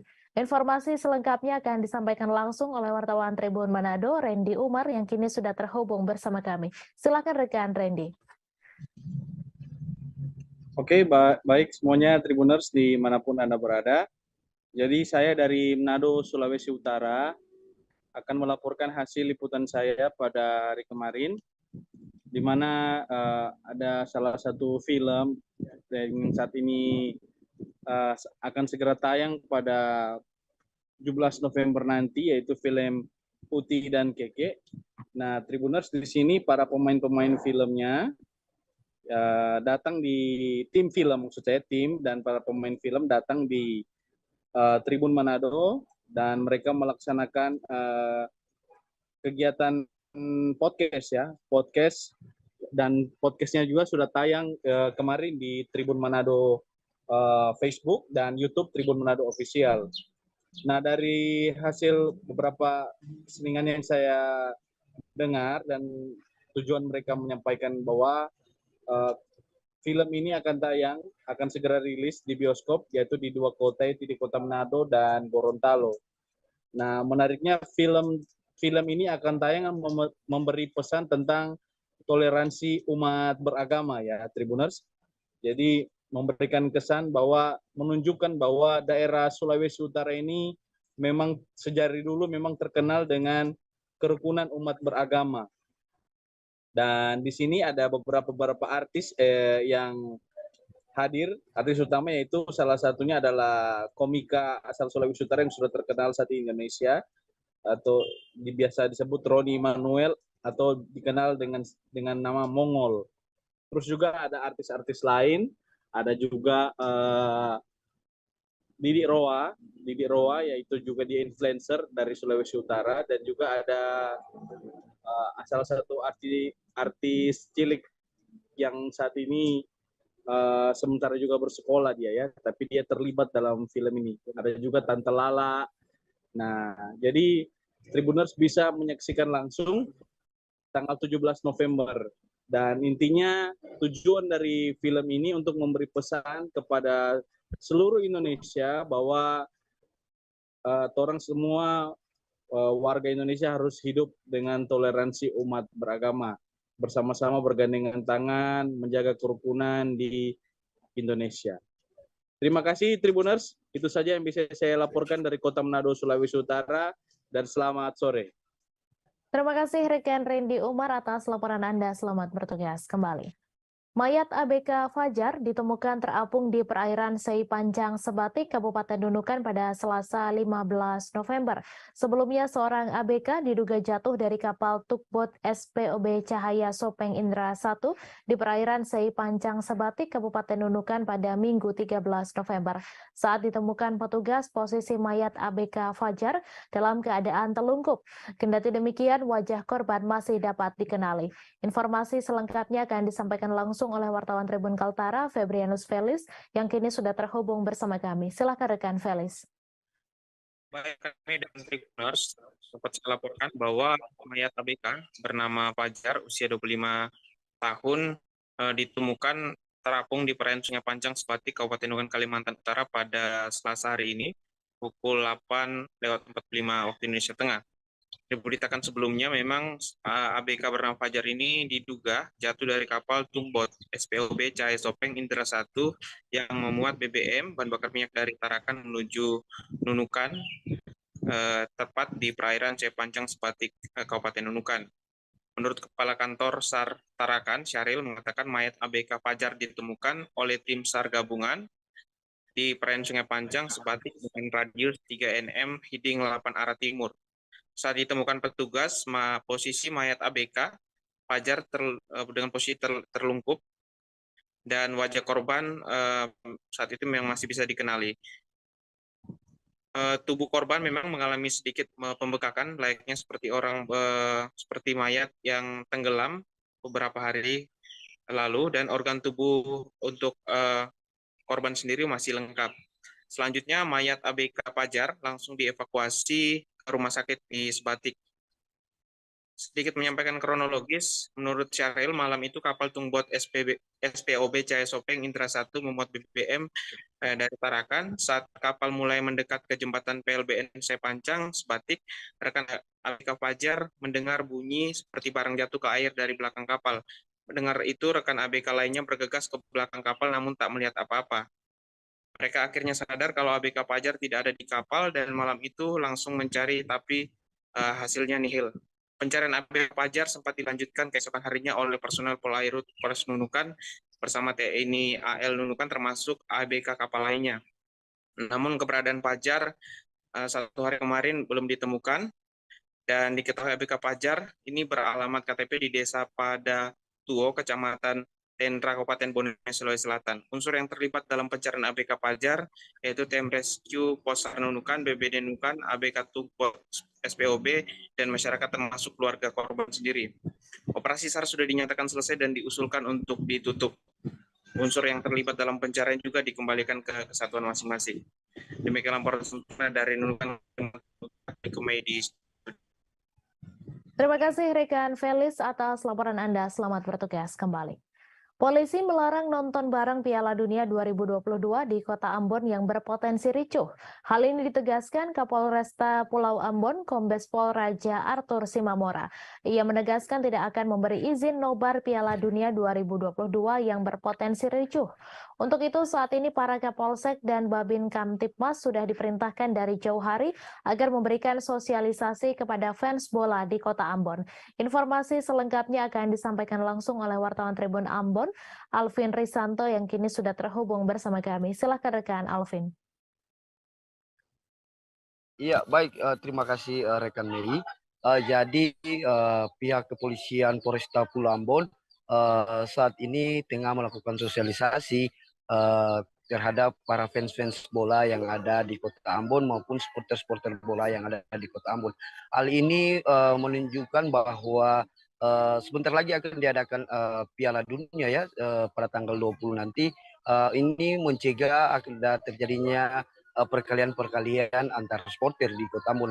Bahwa kita tahu sendiri bahwa saat ini Kota Ambon sedang pada satu minggu kemarin itu tengah di bentrok antar pemuda ya, dan untuk mengantisipasi hal serupa terjadi terhadap supporter-supporter bola di Kota Ambon juga pihak kepolisian saat ini sudah memetakan tempat-tempat mana yang menjadi tempat nonton bola dan tempat-tempat mana yang menjadi daerah rawan akan terjadinya bentrok, dan untuk itu pihak kepolisian ini dalam hal ini Kapolsta Pulau Ambon sudah menggelar rapat dengan para Kapolsek ya yang jajarannya untuk menyuruhkan kepada para Kapolsek kepada Babin Kaptimas agar memberikan sosialisasi kepada fans bola untuk tidak melakukan hal-hal yang tak diinginkan. Dan pada saat ini juga pihak kepolisian Polresta Pulau Ambon juga tengah melakukan gencar merazia minuman keras ya. Dalam hal ini kita tahu di Kota Ambon sendiri minuman keras ini merupakan salah satu pemicu bentrok yang terjadi antar warga maupun supporter ya. Jadi untuk itu pihak kepolisian dalam hal ini melarang warga atau melarang supporter yang melakukan nonton bola dengan meminum minuman keras ya.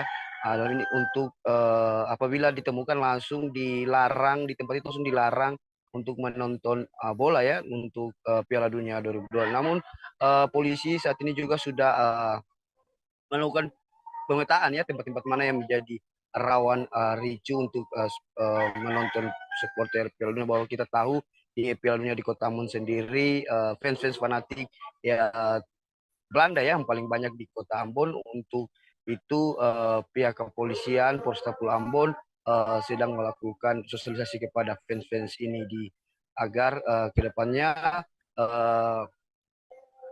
tidak ada bentrok antar warga antar supporter ya. Begitu rekan Mei. Baik, terima kasih rekan Alvin Risanto atas laporan Anda, dan Tribuners, wartawan kami juga telah menghimpun wawancara dengan Kapolresta Pulau Ambon. Berikut tayangannya untuk Anda. Preventif, saya akan kembangkan semuanya. Masing-masing polsek itu memberdayakan Babin Kaptimas, melakukan pendekatan utama terhadap tokoh-tokoh pemuda. Karena biasanya pemuda-pemuda ini sebagai supporter dari sepak bola. Itu pertama. Yang kedua, kita juga nanti saya minta preventif pertama langkah pertama preventif mengedepankan Babin Kaptimas. Yang kedua, Kapolsek harus bisa mengidentifikasi semua lokasi-lokasi yang menjadi tempat perkumpulan massa. Ya, karena dimungkinkan akan ada nonton besar. Ya, nobar bareng itu. Jadi itu pertama tuh. Kemudian yang ketiga, yang itu langkah preventif. Langkah preventifnya ya, nanti kita laksanakan. Anak korban yang tewas akibat ditembak polisi di bagian leher hingga tembus menangis meminta tolong ke Kapolri dan Presiden untuk mengusut tuntas penembakan tersebut. Diketahui penembakan terjadi di Gang Mafo lingkungan 14 Pekan Labuan, Kecamatan Medan Labuan, Kota Medan pada Senin 14 November. Diduga oknum polisi Polres Pelabuhan Belawan melakukan penembakan kepada seorang warga hingga tewas di Pekan Labuan. Informasi selengkapnya akan disampaikan langsung oleh wartawan Tribun Medan, Aprianto, yang kini sudah terhubung bersama kami. Silakan rekan Apri. Ya, terima kasih Mei. Selamat siang Tribuners. Anak korban dari kasus penembakan yang dilakukan oleh polisi hingga tewas dan posisi lehernya tembus akibat timah panas yang ditembakkan anggota polisi. Yoni, anak korban, kemarin sore saat Tribun Medan temui, sempat menangis histeris sambil memegang baju yang digunakan adiknya saat menggendong almarhum ayahnya yang bersimbah darah akibat tembakan polisi tepat di bagian leher hingga tembus. Dia meminta tolong kepada Kapolri dan Bapak Presiden untuk mengusut tuntas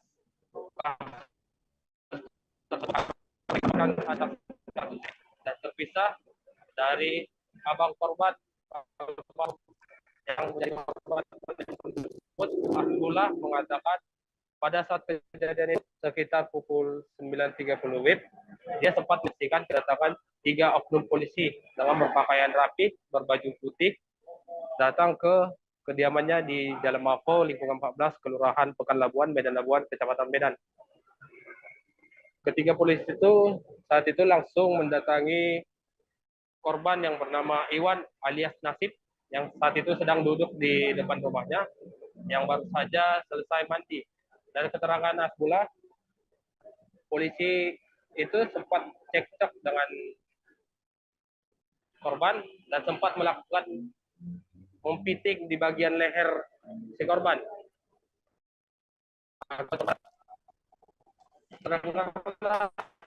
Terdengar satu tembakan sehingga dia berlari ke arah keributan itu dan menyebutkan, kalian bunuh adik saya. Saat dia sampai di dekat polisi pun lantas berlari meninggalkan lokasi, dan juga ada beberapa remaja daerah situ tiga oknum polisi. Namun polisi berhasil kabur setelah sampai di mobilnya yang diparkirkan di bahu jalan Yos Sudarso, sehingga mereka berhasil kabur ke arah Belawan. Dari keterangan Asbullah, salah satu oknum polisi yang melakukan penembakan tersebut, ia mengenalinya dengan oknum tersebut sering datang ke kediaman si korban. Tersebut yang Rudi Simamora yang bertugas di Satres Narkoba Polres Pelabuhan Belawan. Dan untuk korban saat ini baru saja dilakukan oleh pihak dan tadi pagi Kapolres Pelabuhan Belawan telah menyambangi untuk melayat ke rumah duka, dan keluarga pun menerima Pelabuhan Belawan baik.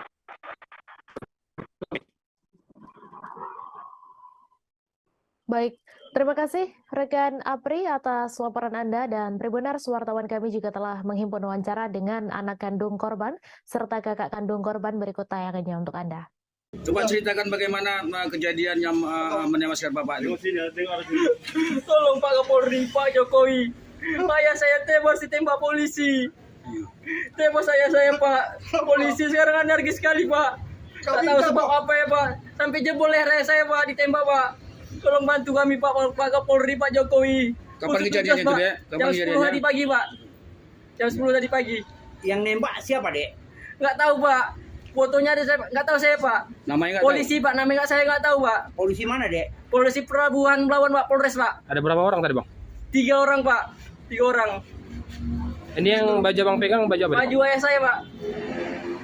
Baju adik ponakan ini, baju adik dia ini, adiknya. Nah, ini baju ayahnya. Nah, ini baju apa saya Pak? Adik saya yang gendong ayah saya tadi Pak.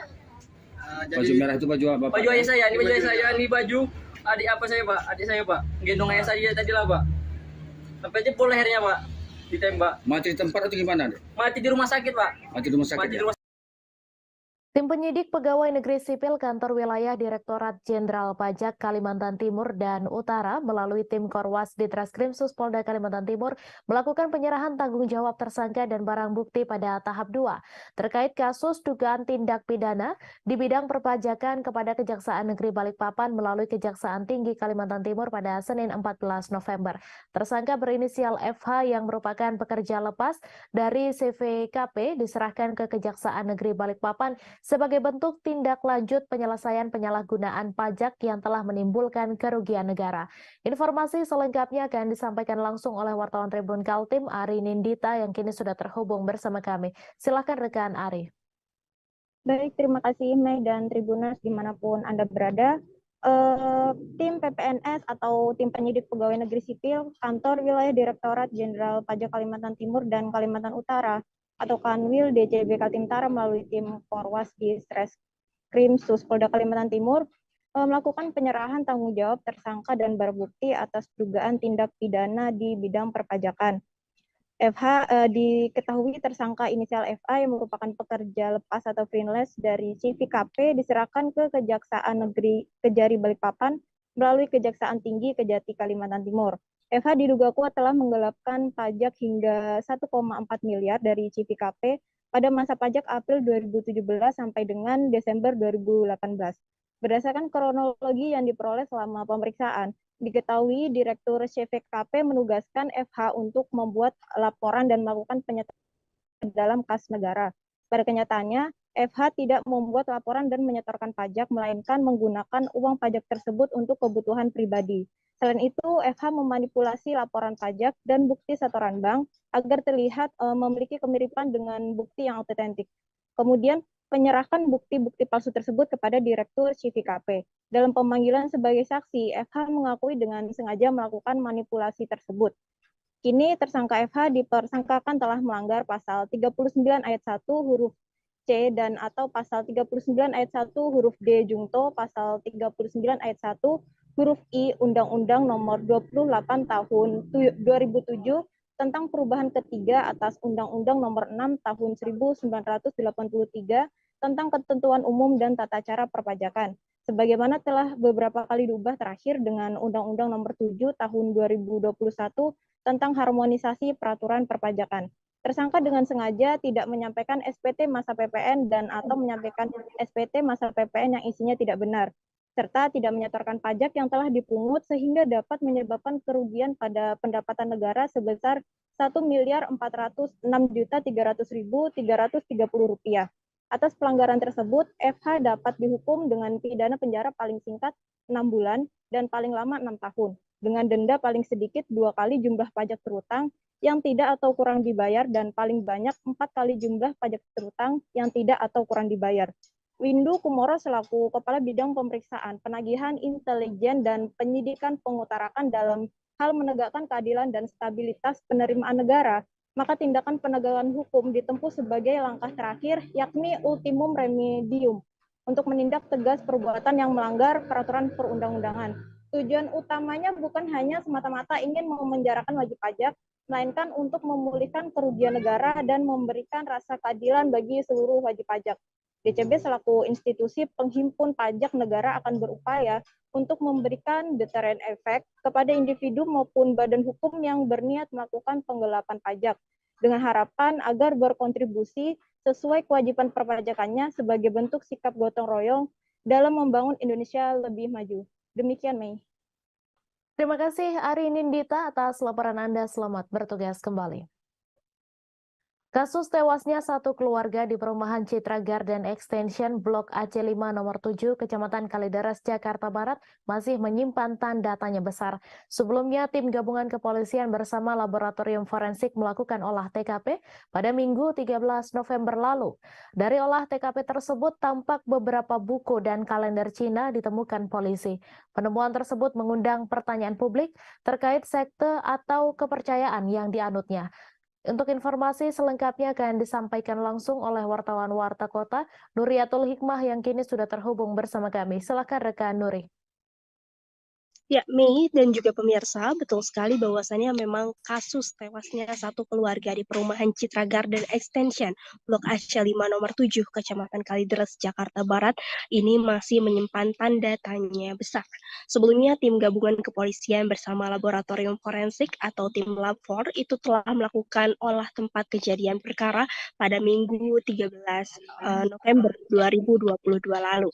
Nah, dari hasil TKP tersebut, nampak beberapa buku dan juga kalender Cina waktu itu ditemukan oleh polisi.